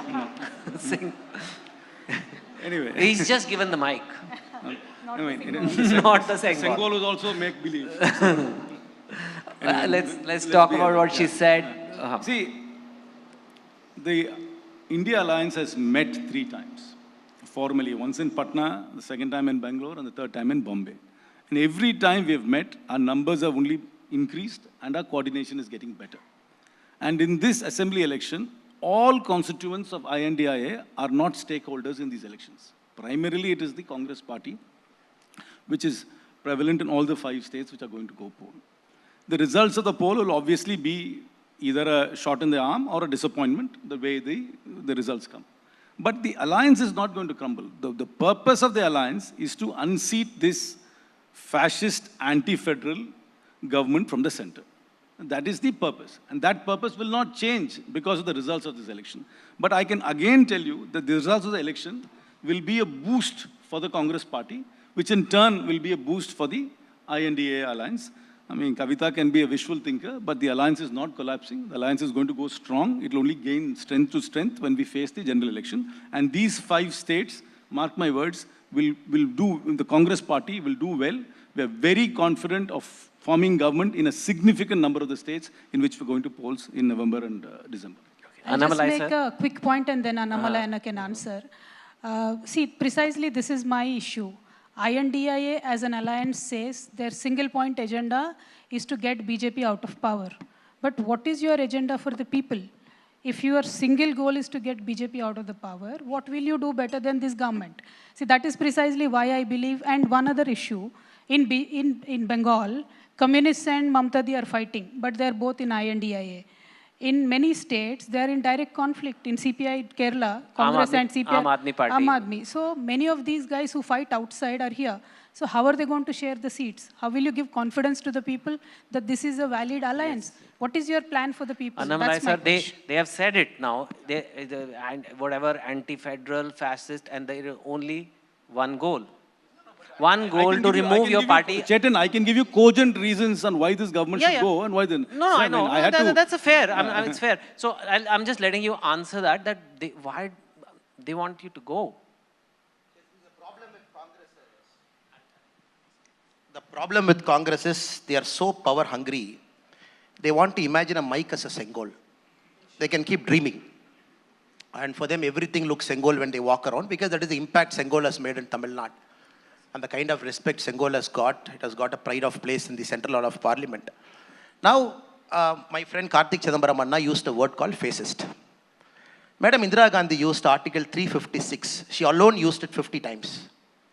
Congress party used it 91 times. Madam Indira Gandhi used it 50 times. Congress party alone used it 91 times. Flimsy reasons. Rajiv Gandhi ji will be in Bangalore airport. By the time he boards a plane, before he lands in Delhi, the Karnataka CM is gone. Now, if there is a classic definition for fascism, it is the Congress party which was there. Now, we also mentioned a point, a coalition arrangement by its very nature is very accommodative. Like a true democracy, you can have different voices. The GDP of our country till 2014, when we took over, sir, when Modi ji came, it was $1.87 trillion. You had the Harvard economists, you had some of the best minds, allegedly best minds. Now we doubled it in about 9 years. It's about 3.75 trillion now. The growth rate we have seen whenever a coalition government has come, where nobody dictates anything. When Manmohan Singh was the Prime Minister, what did our A. Raja Anna do? He was making his own policy. The Prime Minister writes a letter who's against the first come, first serve policy. He overrules the Prime Minister and brings that first come, first serve. That's the whole 2G scam allegation. Now the people of India are very clear. They want a very decisive government over the last 10 years they have seen. You want a decisive government. Across the world, this is the lesson democracy is teaching us. We need a decisive government. The growth rate now, IMF says, India is about 6.3%. Next 10 years, we'll be the #1 country in terms of growth rate. So people are very clear. There is going to be a continuity of government. People don't want power-hungry politicians who are fighting among themselves till now. Just assembling in a room for the convenience of power, they come to a common broad agreement. I'm very sure 2024 we will see Modi ji coming back to power for the simple reason we have delivered. And also with respect to Kavita madam's allegation. Now, if you look at BJP on all fronts, somebody has to tell me in what front we have failed. Did we fail in internal security? Did we fail in controlling external aggression? Did we fail in uplifting the number of people who are poor? Did we fail in maintaining a proper foreign policy? What did we fail? BJP and Modi ji has shown when people place their trust and respect on a party by giving a decisive mandate, we can deliver. Coming 5 elections results on December 3, we will see. 2018, it was a different scenario where we lost the big 3 states. 2019 was a big sweep. This time we are going into 2019 by having a decisive mandate in all the 5 states and thereby gaining a very significant momentum. And 2024, I'm very sure, Congress has that record in 1984 where they have crossed 400. This time we are going to do that. I'm very confident and very, very clear about making that happen. More than 400? Yes, it's going to happen, sir. In the Lok Sabha 2023? Agan Bharat will happen. When the time is right, it will 100% happen. Just give a mic happen. to him. Can you get another mic for him? We are missing the best punchlines. Anyway, this is all wishful thinking of this 400 seats. Anyway, you wanted to tell me, ask you, where has the BJP failed? The BJP is tremendously anti-federal. They want to take away the rights of the states. They want to centralize all power of the central government. They believe that uniformity is equal to unity, whereas we believe in diversity is equal to unity. They want to have this, one that. Want to destroy the multifaceted culture, linguistic differences of India, which we don't want to. And most importantly, to keep on throwing this that, you are a fascist government, you are emergency, 356. I mean, aren't you supposed to be better than us? Didn't you come into government saying that you're going to give us a better government? I mean, here you're stifling every independent voice in this country, going after institutions, going after political opponents. You have weaponized the law. I mean, the journalist fraternity, I mean, I'm sorry to say, you hardly stand up for your own clan. I mean, you're one of the most vilified class of people in this country. I mean, I could have a huge laundry list of why this government should go. I mean, while he's stating that the economy is grown, why can't you state the fact that we're 124 in per capita income in the world? Why can't you state that 200 high net worth individuals gave up the Indian citizenship? Why did they leave the country? And look at the inflation. Look at a gas cylinder price. You're giving us what the economy was when we left government. Naturally, the world's largest population will have a natural growth in size of GDP. What was the price of a cylinder when we left government? What is the price of a cylinder today? How much are the average man hurting in the street? How much is small business getting hurt? Where is the credit for the small business? And where is this huge crony capitalism which has crept into this country? No other country in the world can one business conglomerate be in airports, be in power transmission, be in mining, be in data centers, in everything else. The Glass-Steagall Act in America will prohibit that. This kind of complete monopolistic oligarchs, you're creating that. I mean, if this is not corruption, I don't know what corruption is. I could have a huge laundry list of why this government should go. And what are we proposing in an alternative? We are proposing an inclusive, a democratic growth for everybody else. That is why we are insisting on a caste census, to show where the power matrix of this country is, to show how concentrated power and wealth is within only a small class of people which are at the helm of the BJP. And that is why the BJP is opposing it. And that is what real social justice is. That is what real economic growth is. That is what will be an egalitarian society. And that's exactly what the Congress is going to usher in along with its alliance partners. Okay. To continue to what Kartiji is saying, when this government came in, when Modi ji came in, he talked about 56 inch ka seena hai, we will not let anybody come into the nation, etc. China is just making inroads, roads, etc. inside the country. They named 23 villages from Arunachal Pradesh suddenly in their list, and we can't do anything about it. What are we doing is we are making movies. We are making various movies trying to, circulate that we are doing a good job. When we talk about local issues, per se, what has BJP done for Telangana? Zero. What has BJP done for Tamil Nadu? Zero. Where is Madurai AIMS? Madurai AIMS has been pending for 8 years. And whenever we talk to anybody, any BJP person who's coming into the state, the Honorable Stalinji had raised a lot of questions. They don't answer. They simply divert the topic and say, we gave this, we gave that. And when you look at them, threadbare numbers, there is nothing. So issues like this, diversion politics, polarization politics, have worked for some time. But we truly hope they won't work again, because South India especially talks about numbers. And I have one question to Annamalai Anna. Annamalai Anna, in 2026, there will be delimitation. South India will lose majorly in terms of seats. What will be BJP's stand? That you have to clearly tell the people of Tamil Nadu, tell the people of Telangana, tell the entire South India. We cannot lose our political representation at the national level. There is a fear among the people. What is BJP's solution for that? What is BJP's solution? Why do you give a national project status for Uttar Pradesh and not for Tamil Nadu or Telangana? When there is election, when there is BJP in power in Karnataka, you give a national project status to Upper Bhadra, and there are demands from every state. You don't give that. So your development is selective, your allocation of funds is selective, your failures are many, many. In fact, you have bought in 100 lakh crores of debt upon this country, where all the prime ministers put together bought 50 lakh crore debt to this country. Modi ji alone contributed for 100 lakh crores of debt to this country.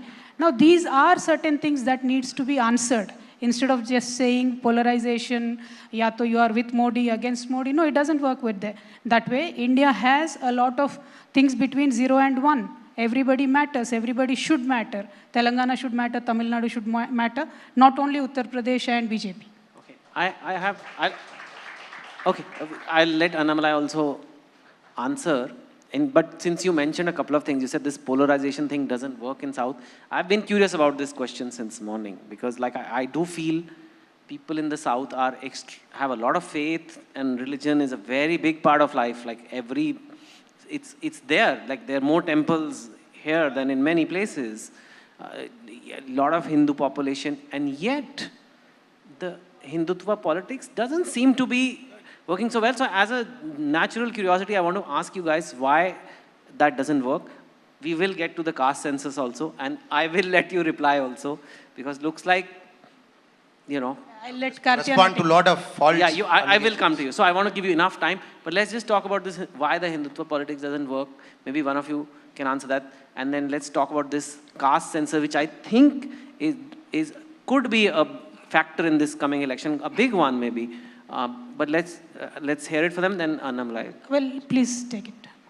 See, as I told you earlier, the BJP's construct of Hindutva is a North Indian Sanskritized upper class vegetarian construct. So that is very different from the day-to-day practice. I mean, I am a tremendously temple-going, you know, ritualistic, superstitious, astrology-believing person. But their version of the faith and their version of the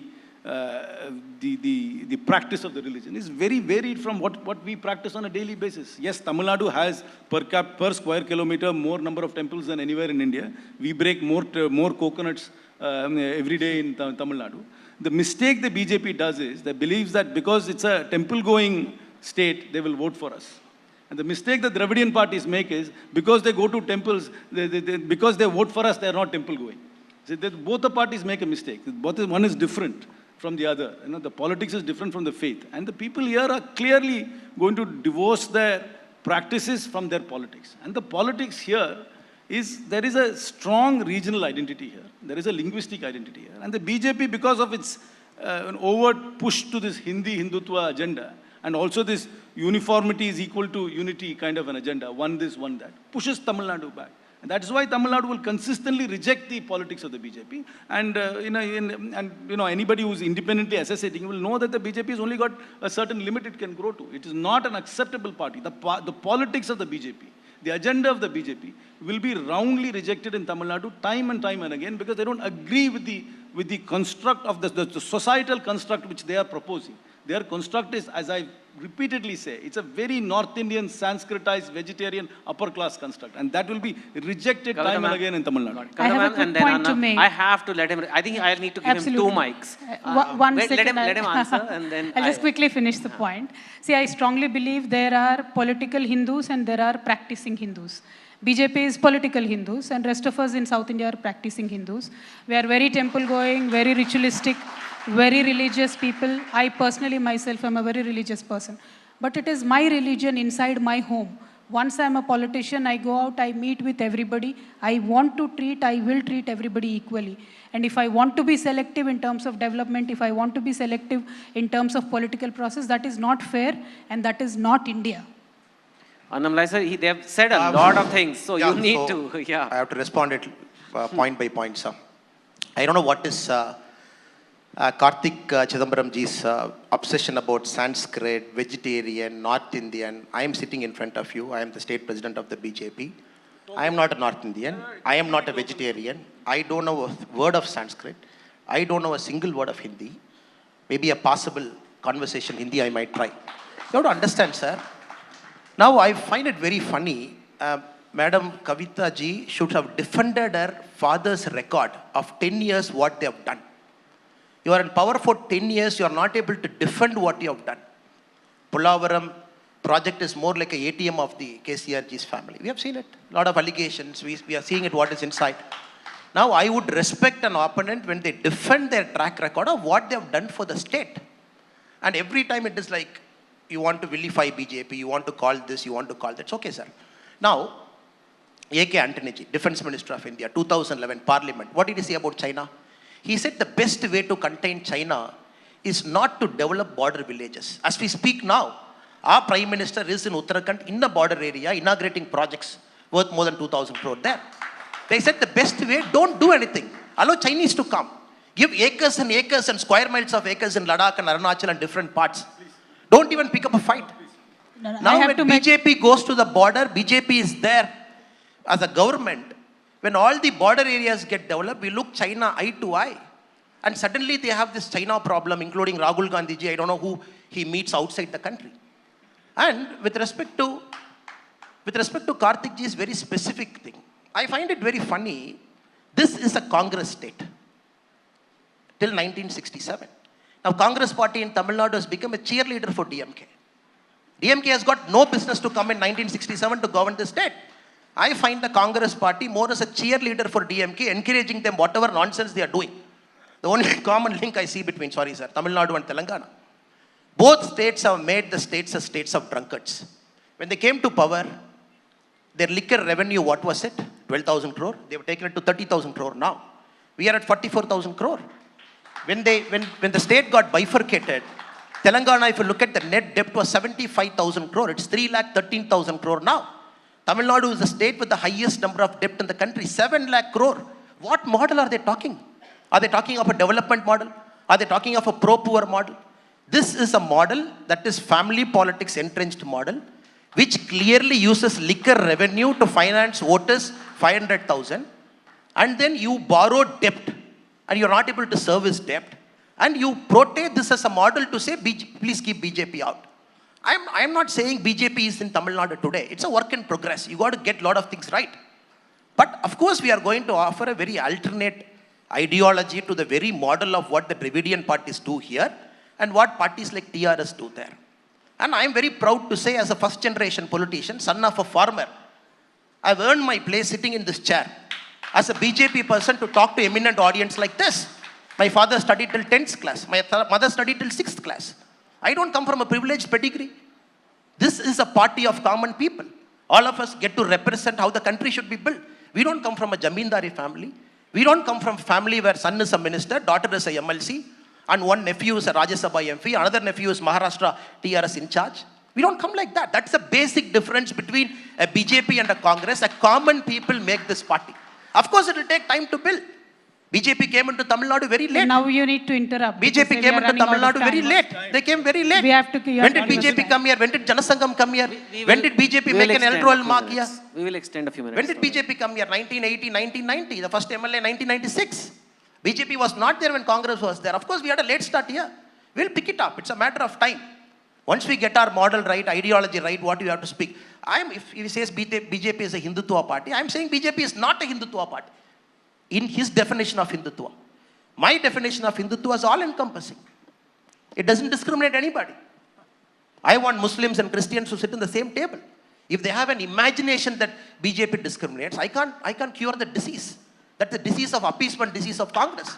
1976, during emergency, you bring a word called secular into preamble of the Constitution. Suddenly, Congress says we are secular champions. No, that is appeasement. That has taken India backwards. What Rajiv Gandhi ji did in Parliament is a terrible crime, Shabanu case. You completely altered the social fabric of this country.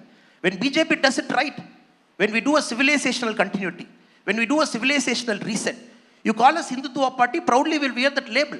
But BJP's definition of Hindutva is all-encompassing, non-discriminatory, take everybody along.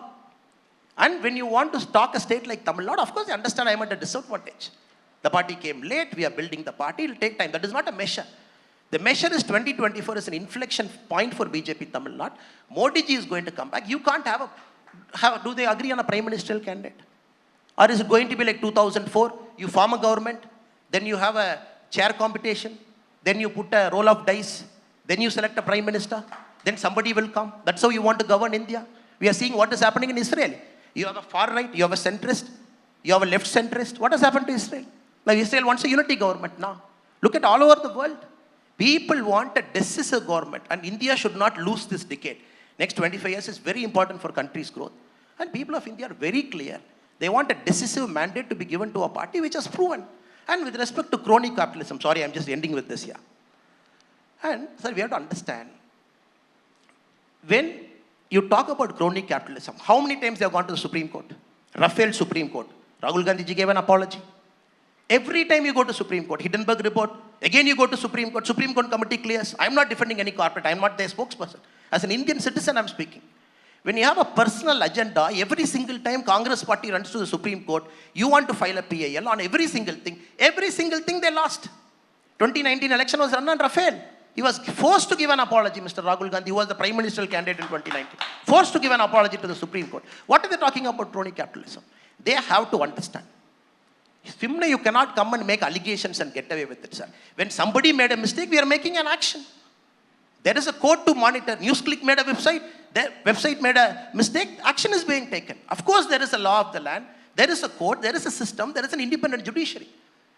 And simply everything, whatever is wrong in the country, you put it on BJP. So what were you doing for 67 years? We are trying to correct what you have done in 67 years over the last 9 years. We need more time to go ahead. Very Exactly, quickly, that's Kavita what we are saying. Just two lines because we do want to discuss. No, we asked you for time. You said you are giving us time. Yeah. That's But we not also fair. have to discuss. I think categorically, the government, because I believe that he has got access to the government, must categorically state, perhaps in the floor of the parliament, or the prime minister must come and say, there's been no incursions by China into Indian territory. We've been repeatedly asking this question in parliament. It has been stalled.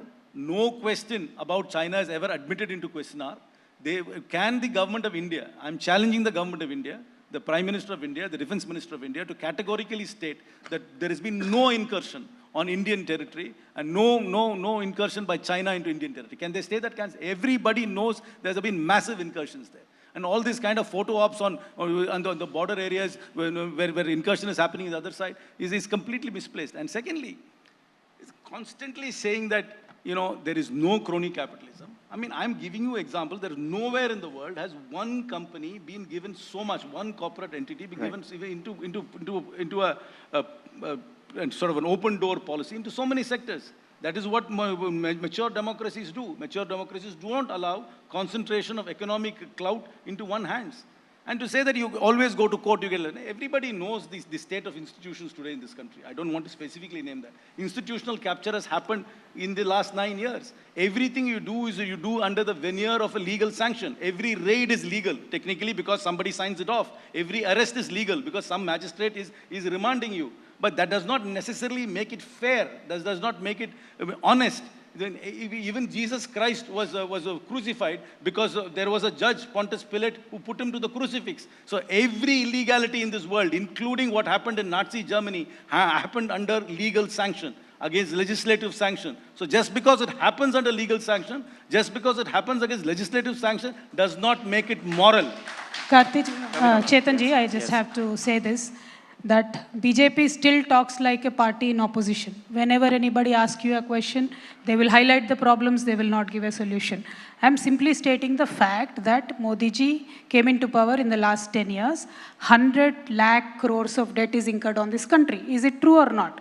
AIMS Madurai is not made yet. Is it true or not? We did not get any special project. Is it true or not? And you are saying that we are corrupt. Polavaram is not in Telangana, it's in Andhra, but our particular project was completed in 3.5 years.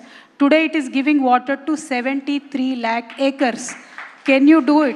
And I'll tell you this categorically, my leader, my father, what he has done for my state, Telangana, your party can never do that too in India in 100 Janams also. Because we worked categorically, we worked honestly. That is why people elected us twice. And we are going back for the third term. We will certainly get elected again. And I'll just leave the audience with simple thought that if it is not crony capitalism, how did you waive off 12 lakh crores debt of corporates, whereas you will not even speak about farm loan waiver? Why can't you waive off the farmer's loan? But why will you waive off the corporate loans? And then how can you say that it is And you tell me today, did you not capture the Cricket Association of India today? Is it just because one person is a cricketer? No, one person belongs to a certain party who's of a powerful leader's son. So what are you talking about family rule? You have just taken Scindia ji into your party. You have broken the Madhya Pradesh government. You were here in alliance with DMK. That time you don't remember DMK was a family rule party. You were in alliance with Uddhav Thackeray. That time you don't remember it is.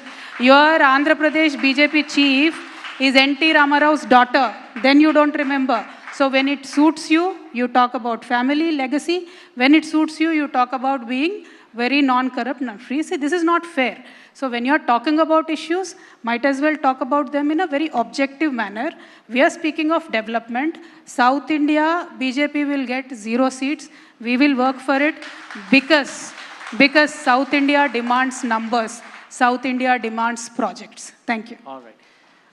There are so many topics and to discuss on such a complex national election. Let's talk about this one thing though, because we were having discussions backstage that what could the INDI alliance do that can prove to be a factor in actual voting. And I think the caste census is worth discussing. I mainly to educate myself. I want to understand this better because technically if it divides up the Hindu vote even a little bit, it could like affect the BJP, but at the same time, the BJP, I mean, the Prime Minister Modi himself is an OBC. I mean, I want to know your views on the caste census very quickly. What do you think views are? Maybe we'll start with Kartiji. And is it a big deal, or see, our agenda is not to divide society. Our agenda to have inclusive growth and egalitarian growth. And for that, you need to have data. I am not a believer in caste. I believe caste is the curse of India. But it is a reality. But the fact is, we need to collect data to see which sections of society are in which wealth is concentrated, landholding is concentrated, political power is concentrated, positions of authority is concentrated. In order to do that, you need to have a proper data collection. What you do with the data, how you act on it can be different. But you can't prevent data collection. For example, in Tamil Nadu, we give 7.5% reservation in college, in schools, in medical and in engineering for government school students, which I think is a very, very good initiative. That could also be a model which could be replicated throughout India. Instead of only relying purely on a caste matrix, you could rely on the kind of school you went to and start giving a leg up. But you can't prevent collection of data because it's inconvenient to you. The truth which is coming out of the data is inconvenient to you, so you can't prevent it. You see, the BJP is, again, I mean, I don't want to repeat what is inconvenient to the BJP? It is inconvenient because the power structure of the BJP will clearly show that it is concentrated only in certain communities and certain other communities are left behind. You know the psyche of the North Indian better than me. You've written, you are a good reflector of society there, especially your term of HMT, Hindi medium types. For them, the greatest aspiration is to get into a government job. If this data shows that they should have greater access to government jobs, they should have greater access to education institutions, it could be a game changer. I don't know. But you can't prevent the collection of data. Why are you preventing the collection of data? Why are you opposing the release of that data? Because it's inconvenient to your power structures and inconvenient to the societal view you have. That is why the BJP is opposing it. We have a OBC Prime Minister. I find it very, flabbergasted when Karthi Chidambaram talks about caste census. Did they not do it in 2004 to 14? They have numbers. But Sonia Gandhi madam said, we are not releasing the numbers because there is no unanimity in the cabinet. It is not that we don't have numbers. We have numbers. On record, Madam Sonia Gandhi said, we are not releasing the numbers because there is no unanimity. Congress government in Karnataka, before BJP was there, caste census was done. It was never released. Now we have to understand sudden fascination we see with Rahul Gandhi ji and other Congress leaders about caste. We believe the class of people who will have the first right over India's resources are the poor people. The poor people have the first right over India's resources. We are very clear. And BJP as a party, I don't know what social structure we talk. If you look at our chief ministers, look at our cabinet ministers, look at the women, look at the SC representation in the cabinet, look at the ST representation in the cabinet. Nobody in Indian history has given this kind of representation what BJP has given. So let us not fool ourselves and fool the audience to say, oh, there is no caste census available. UPA have the data. They never released it. Sonia Gandhi ji said there is no unanimity on it. Now, secondly, with respect to Kartik Chidambaram ji, I'm sure he's a very well-educated, erudite person. Please don't tell me that is doubting the Indian judiciary. Now, they have gone to Supreme Court. You got defeated. Supreme Court made you to make an apology for Rafale allegation, all single allegation. Now, suddenly you want to doubt the court itself. You say, no, that is the basic problem of Congress over the last 9 years. Nothing goes in their way. Then you make everybody a party to the crime. Now, this is unfortunate. I'm very sure he didn't mean it, because a person of this reputation and political stature in an Indian democracy, if you start doubting the courts, then there's no end to how the democracy, it will become the Republican Party of American Congress. You're trying to elect a speaker and you're not able to come to agreement on a speaker. Unfortunately, it's reflecting the mindset of Congress, how Congress is internally thinking. Now, with respect to Madam Kavita, because I have to respond to some of the issues that Madam raised also. The basic complaint that BJP Telangana is making over TRSS. Now, this is a government that is stubbornly refusing to let central government schemes enter into Telangana. Stubborn refusal. Stubborn refusal. Find every single way to create an obstacle. Every single way to create an obstacle. Now, conveniently, in the last 10 years, when they say the growth has improved, of course, the per capita income of our country has improved. When Kartik ji says it's a country of 142 crore people, that is why India is progressing. 2004, when UPA 1 came to power, in the Global Committee of Nations, India was ranked 12th in terms of economy. 10 years they were in power, same population of 130 crore. From 12, they took it to 11. 2014, when we took over, the 11th largest economy, we took it to 5. The same population, when you have the internal structure going, per capita income. This is conveniently playing with statistics. When you're talking about GDP, I'm talking about per capita income. I hope I'm per capita income, I'm coming to the per capita income. Without per capita income increasing, without per capita income increasing, how will the GDP increase? 2014, the per capita income was about 98 lakh rupees. Income ranking. Our GDP ranking might be 5. Our per capita income ranking is 124. That is because in the Congress rule, India was growing at 2.5% for 67 years. Right. You call that the Hindu rate of growth. Now, when you grow a country for 2% for 67 years, you are growing at 7% over the last 9 years. What was the growth rate in 2014? I think if the Congress BJP discussions... the inflation along with the growth rate. What was the inflation? Inflation about 6.6%. I think if the day Congress BJP discussions end in India is the day masala ends in our food. So that will but I just have a direct question, Chetanji. I just have a direct question. And so, Kavita ji, I'm going to give you, because we are over time, and you're the lady in the panel, I'll give you the last word. Absolutely. Very quickly. But yeah, I mean... See, I just want to ask Annamalai one thing. Forget about the caste census. Why could the BJP not do the regular census? 2020, COVID was there, but what did you do in 21? What did you do in 22? Now you are again saying that you can't do it. When our state was formed, in one single day, we did the caste census of the whole state. And now all of our schemes are designed to cater to those castes. See, caste can be used positively, caste can be used negatively. We have used it positively. We have empowered each and every caste. That can be very well done across the nation.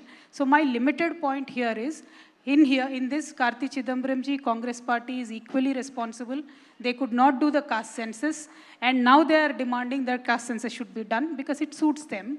And BJP is not doing it because they could not do the census itself. So that is my limited point, but it has to be done because unless you know the domain or the number of people that they are, you cannot design any schemes, you cannot give the budget accordingly. That is my point. See, you can't fault us for changing our mind about issues after deep thought.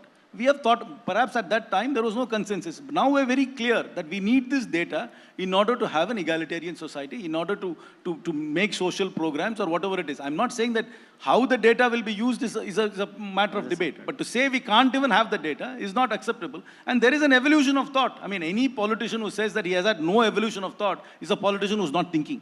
Okay. Evolution of thought in Indian politics is Rahul Gandhi ji, one day Amar, one day Akbar, one day Antony. That is evolution of thought for Congress party.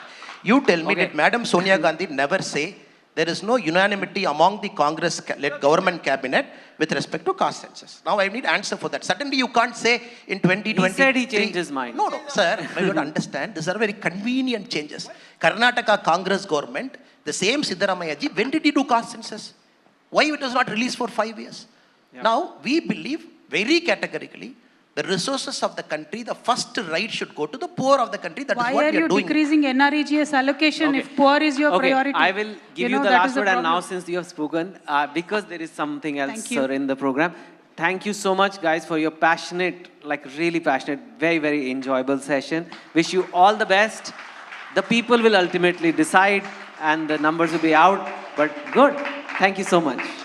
Very special thanks to our speakers. Of course, before we do in fact draw the session to a close, it is my pleasure to invite onto the stage Mr. Mohit Roy Sharma, Executive Editor, Outreach and Corporate Communications, ABP Network, to present our speakers and our session chair with a memento extending our thanks.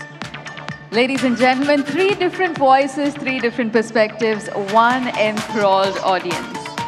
I think it's safe to say that the general elections of 2024 is definitely on our minds, and how. I'd like to extend a very special thanks on behalf of ABP Network to all our speakers. This session, thank you so much for joining us, for sharing your expertise, for sharing your insights.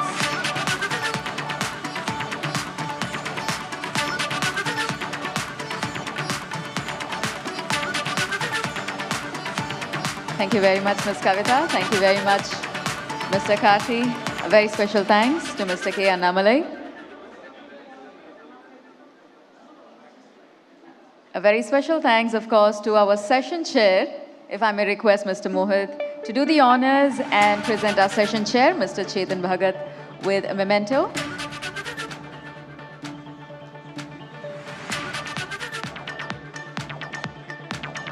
Thank you, ma'am. All right, ladies and gentlemen, of course, we've got the much anticipated, much awaited formal keynote address coming our way shortly. But before that, let me take a minute to note that the Southern Rising Summit of 2023, it's been truly a vibrant day as we put the spotlight on the southern states. We were represented by thought leaders, by experts, creators. It's been an exciting journey to watch this day unfold.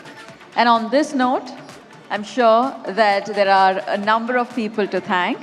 At this juncture, I'd like to invite Mr. Avinash Pandey, CEO, ABP Network, for a formal vote of thanks. Good evening, sir. Welcome. We do have a lot of pictures being taken. I want to just remind everybody to please do remain seated. We've got our keynote address coming up shortly. We've got Mr. Avinash taking to the stage with a formal vote of thanks. Welcome, sir.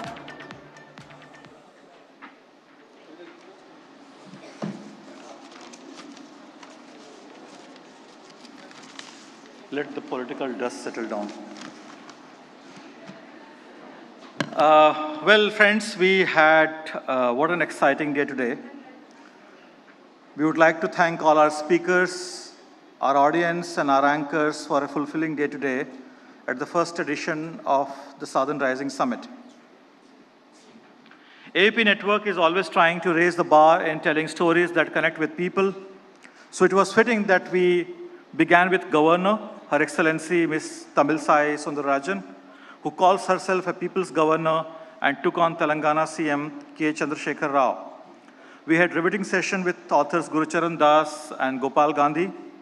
While Das said true independence happened in 1991 with economic liberalization, Gandhi spoke about Mahatma's connect to South India in his struggle in South Africa. Actor Rana Dugabati talked about the fame being a job and the rise of AI in the entertainment industry, while Revati talked of the legend she has seen grown around her. Such as Dilip turned Araman. Suhasini Maniratnam gave us a glimpse of her acting and directing career as well as her life with the Ponniyin Selvan director, if I'm pronouncing it right. Musician Ricky Cage, sorry for my spelling. Musician Ricky Cage and Mahesh Raghavan and Nandini Shankar brought energy to the stage with their talk and composition. The political sessions were firecrackers with John Brittas, MP, talking about the BJP strategy to destabilize, devastate, disrupt, and defame. We heard from the brilliant P. Tyagarajan on how India's desperate problems need desperate solutions. Politicians and actor Khushbu Sundar talked about speaking up and standing up for the truth. Kavitaji, Karthi, and Karthi P. Chidambaram and K. Annamalai were in a heated and passionate discussion just now on who will vote and how, which was a taste of thing to come. It has been a great day of diversity, of opinion and thought, of learning and lesson, what a brilliant thought and vision that everybody spoke about. Thank you so much, Chennai. You guys have been a great audience sitting throughout the day. Amazing audience, amazing city. Good reception from my South team to organize such a beautiful event here today. Please keep watching ABP Nadu and ABP Desam on ABP Live and stay tuned to the ABP Network. Thank you very much.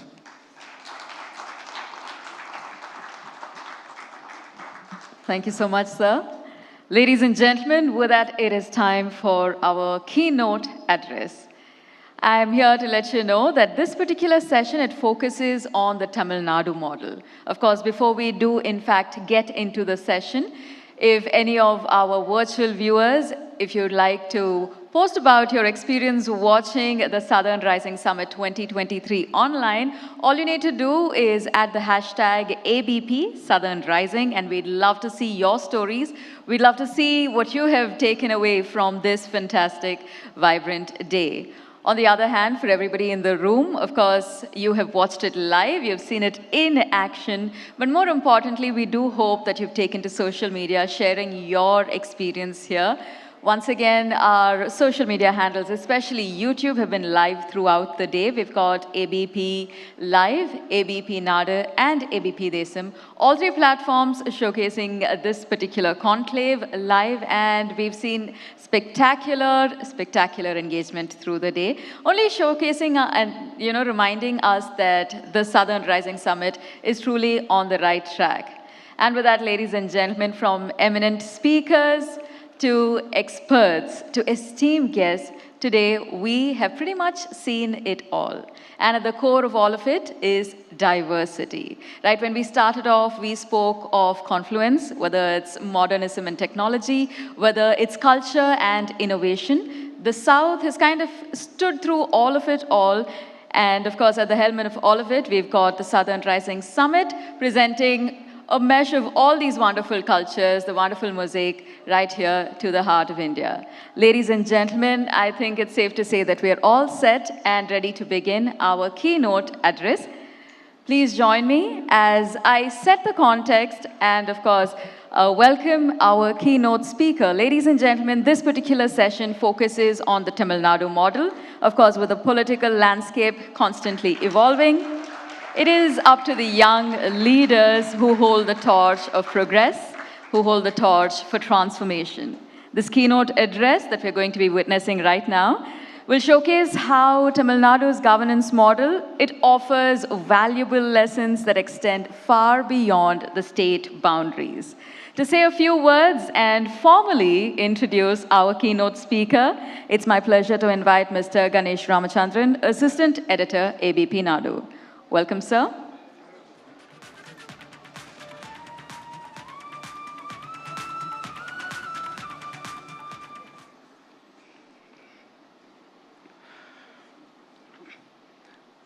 அனைவருக்கும் வணக்கம்.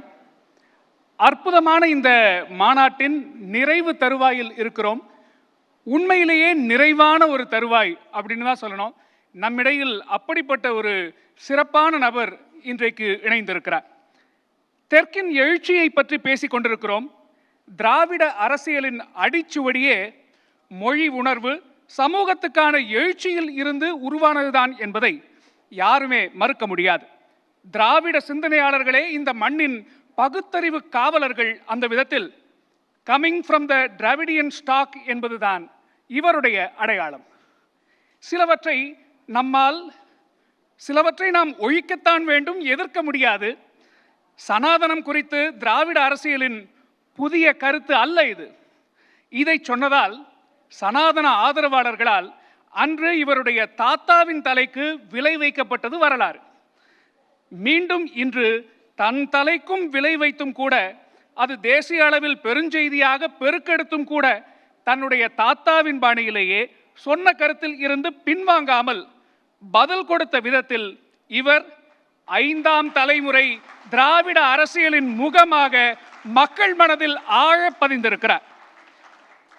திராவிட கொள்கையின் பரப்புரையை தற்போதைய தேசிய அரசியல் களத்திலும் தவிர்க்க முடியாத அரசியல் ஆளுமையாக இத்தனை விரைவில் உருவாக்கி பல நல்ல அரசியல் விமர்சனங்களையும் நம்பிக்கையையும் கவனத்தையும் ஈர்த்து வருகிறார் இவர். திமுகவின் சட்டமன்ற உறுப்பினர், தமிழக அரசின் இளைஞர் நலன் மற்றும் விளையாட்டு மேம்பாட்டுத்துறை அமைச்சர், திமுக இளைஞரணி இதயங்களின் மாமன்னன் திரு உதயநிதி ஸ்டாலின் அவர்களை பேசுவதற்காக அழைக்கின்றோம்.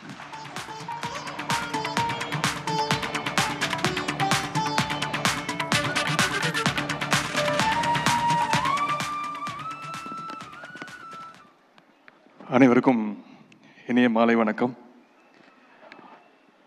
Ladies and gentlemen, I'm very happy to be a part of this conclave and deliver this address.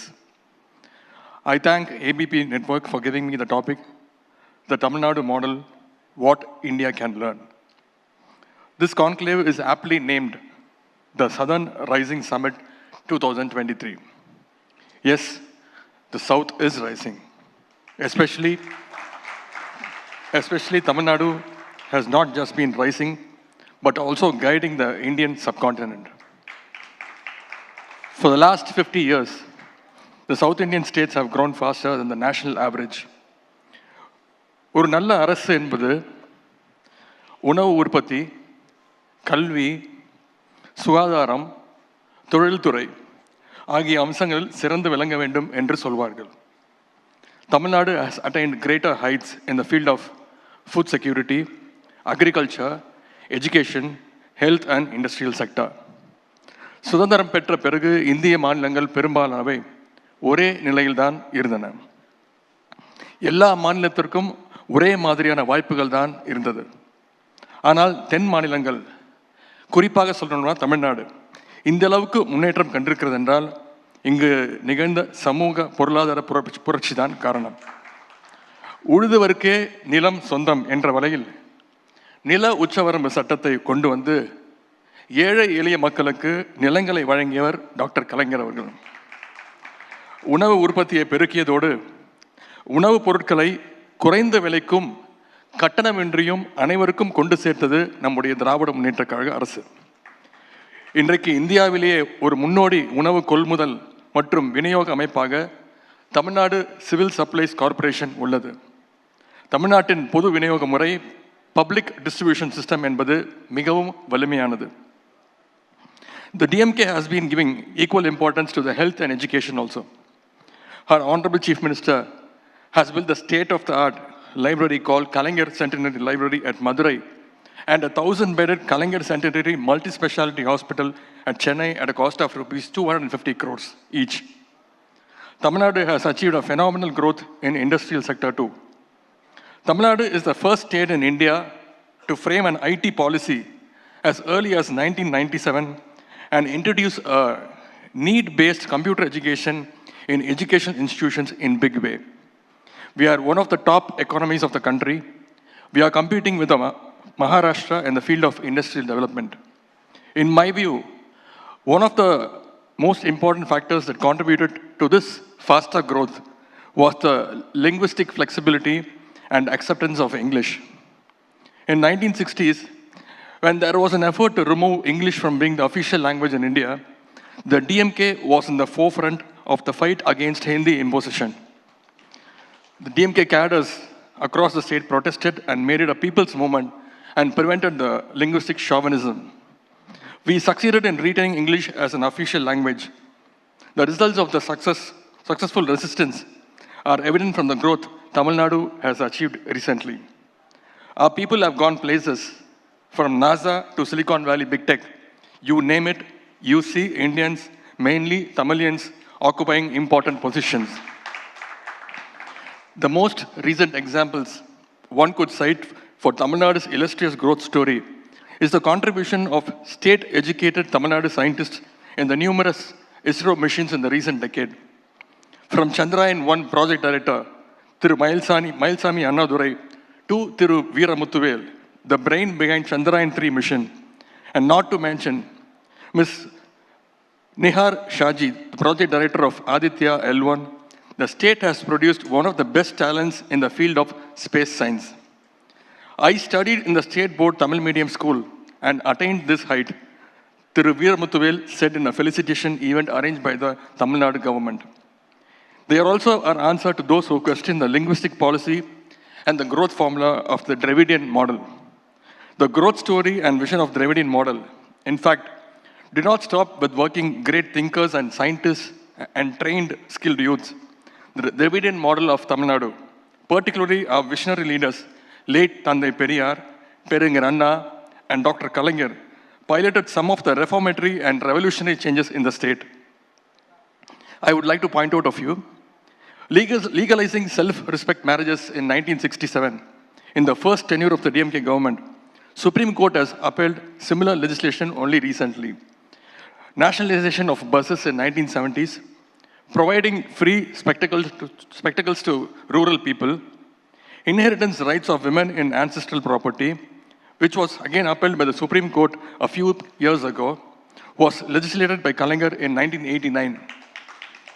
In the same year, Kalaignar also formed the self-help groups for women. These two schemes of the DMK ushered in a remarkable change in the social fabric of the state. Kalaignar abolished common entrance tests and produced lakhs of first-generation engineers and doctors from the oppressed and subaltern section of the society by waiving the fees completely. Taking over from our Kalaignar, our beloved Chief Minister has now taken welfare governance to a whole new level by launching schemes never ever thought about in the entire Indian subcontinent. The Chief Minister's breakfast scheme, benefiting almost 17 lakh government school students. The Nan Mudalvan scheme, turning 13 lakh college students as industry-ready, and Vidiyal Payanam, offering costless bus travel for women, have turned the Dravidian model government a role model government for other states to emulate.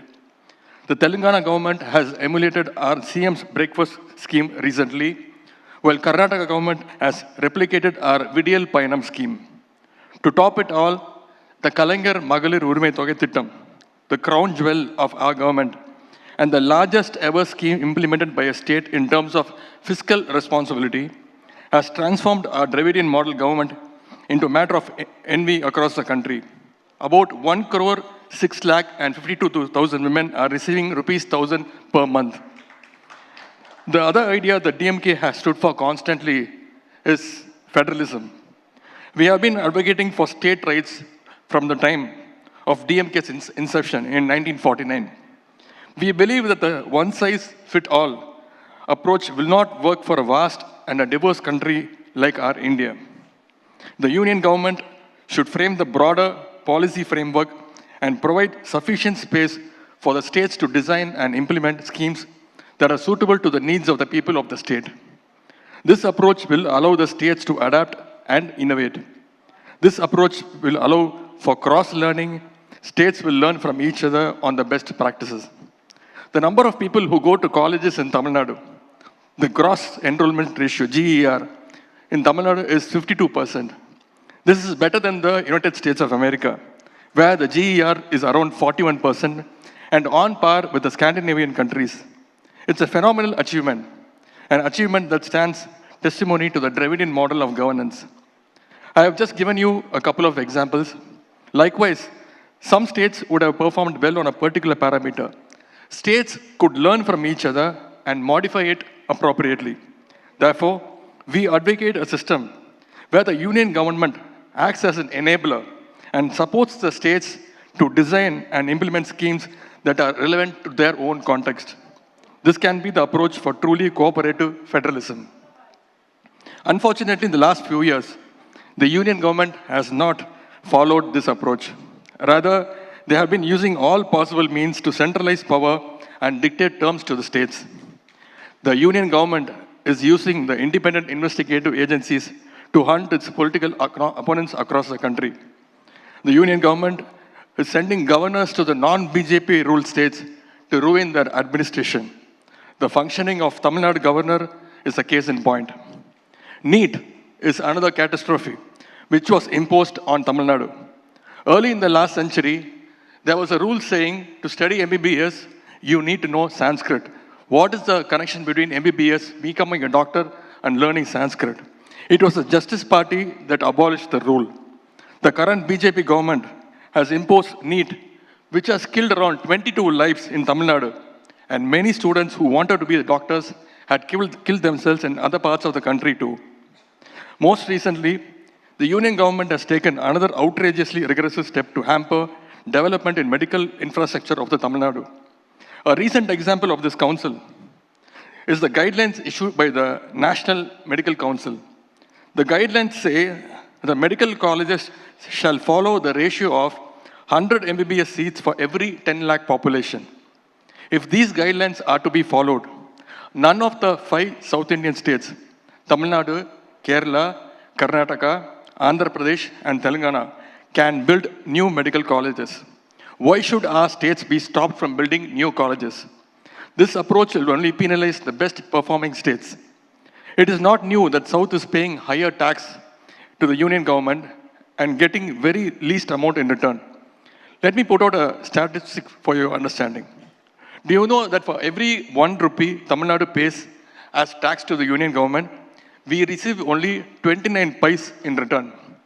Our Honorable Finance Minister, Thiru Thangam Thennarasu Avargal, even pointed out this injustice in our State Assembly yesterday.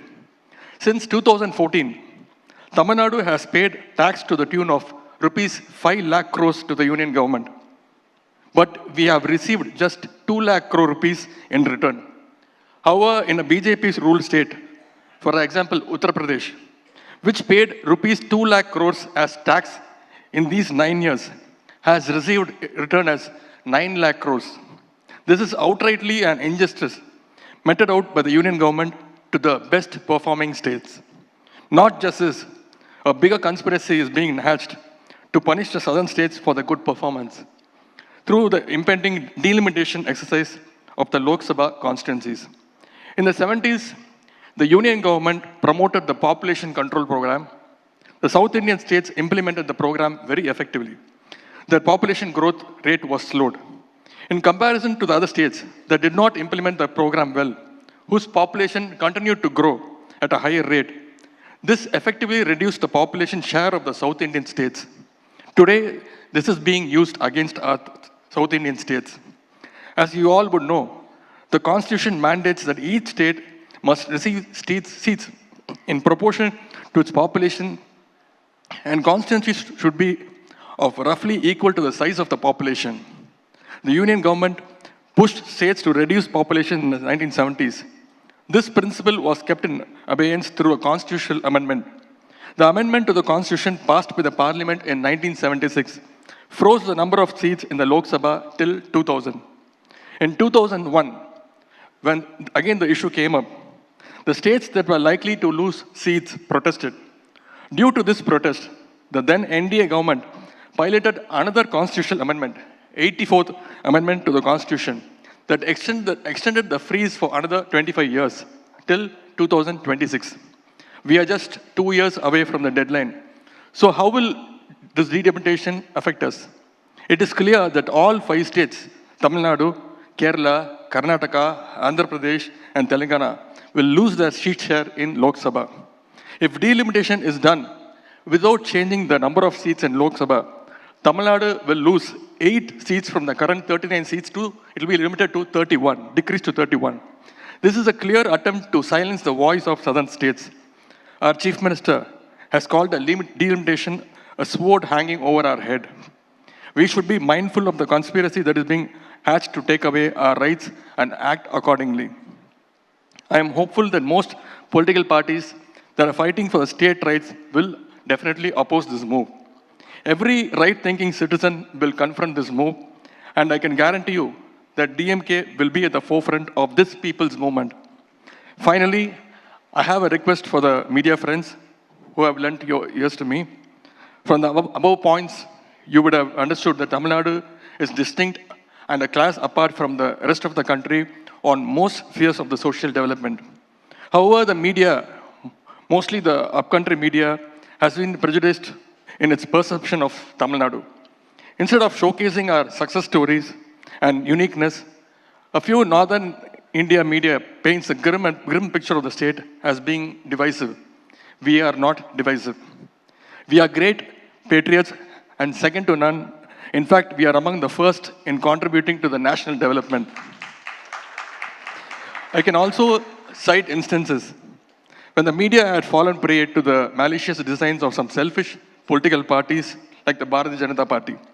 Recently, I spoke about the importance of creating an equal society without caste discrimination.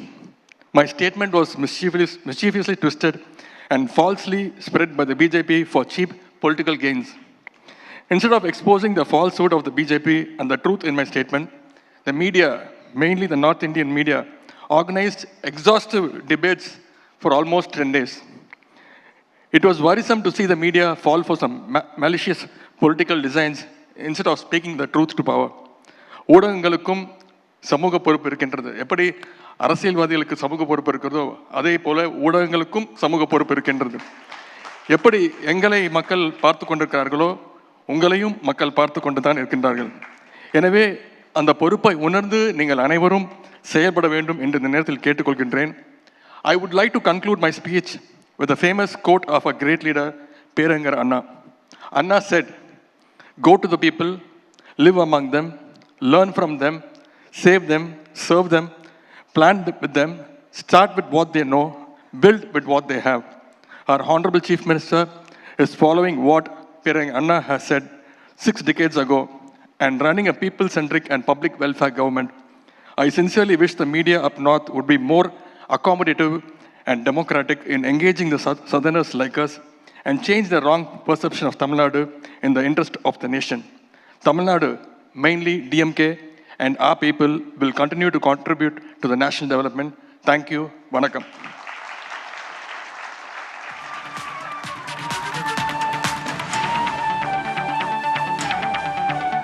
Thank you so much, sir.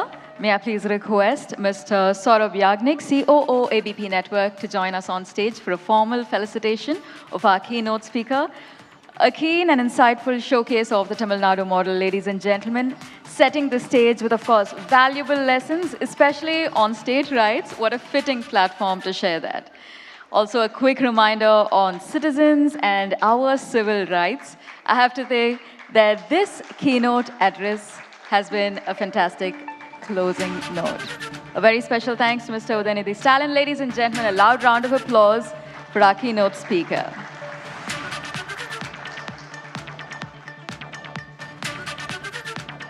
Thank you so much, sir.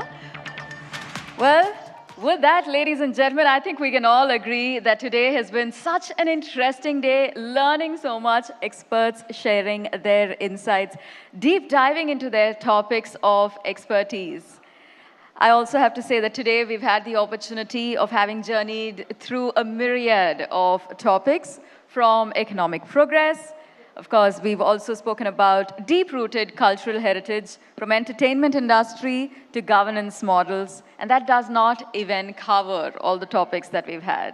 I have to say that as we draw the curtains on ABP Network's remarkable Southern Rising Summit, I'd like to express our heartfelt gratitude to each and every one of you, our distinguished guests, our esteemed experts, participants, viewers who've joined us not just physically but also virtually. It's been an amazing day. A very special thanks to our supporters of ABP Network, ABP Desam, and ABP Nadu. Ladies and gentlemen, here's taking a quick minute to thank every single person for being part of the very first edition of the Southern Rising Summit 2023. Thank you so much for being part of this journey. We look forward to the possibilities that, of course, lie ahead. We hope to see you again at the second edition of the Southern Rising.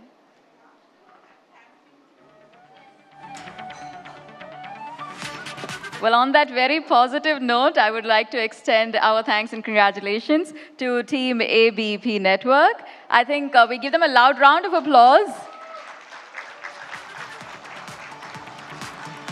And it's only fair that we invite the team to join us on stage. I think the first edition of the Southern Rising Summit demands a team picture. So I would like to take the opportunity to invite all the members from ABP Network to join us on stage.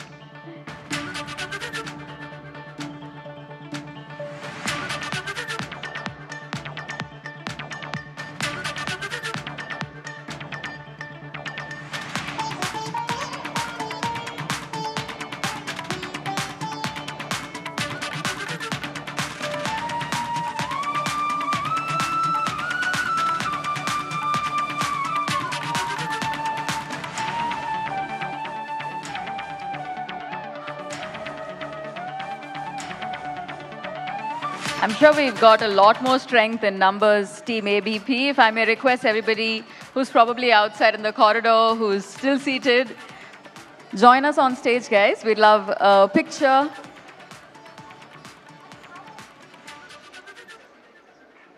Also, if you're not seeing your friends here, now's a good time to give them a call and let them know. Everyone from ABP Network, can we please have you guys on stage? Come in. ABP. ABP.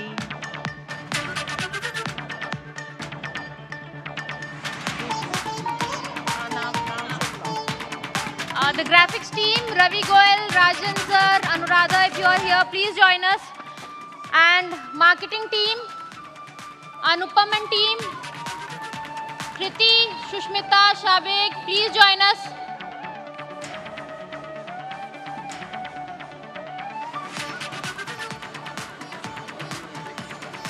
ABP Nadu team, please join us.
The Southern Rising associated by Sri Sri Tattva Shuddhata Ka Naam, We Bano Kisi Ke Hum, We Ke Sang, Finolex Pipes, Long Lasting Pipes, Partners, Rumta Steel TMT Bar, Ekdam Solid, Z Black Premium Agarbatti, Pratna Hogi Swikar, Acco, Welcome Change, State Partner, Tamil Nadu, where stories never end.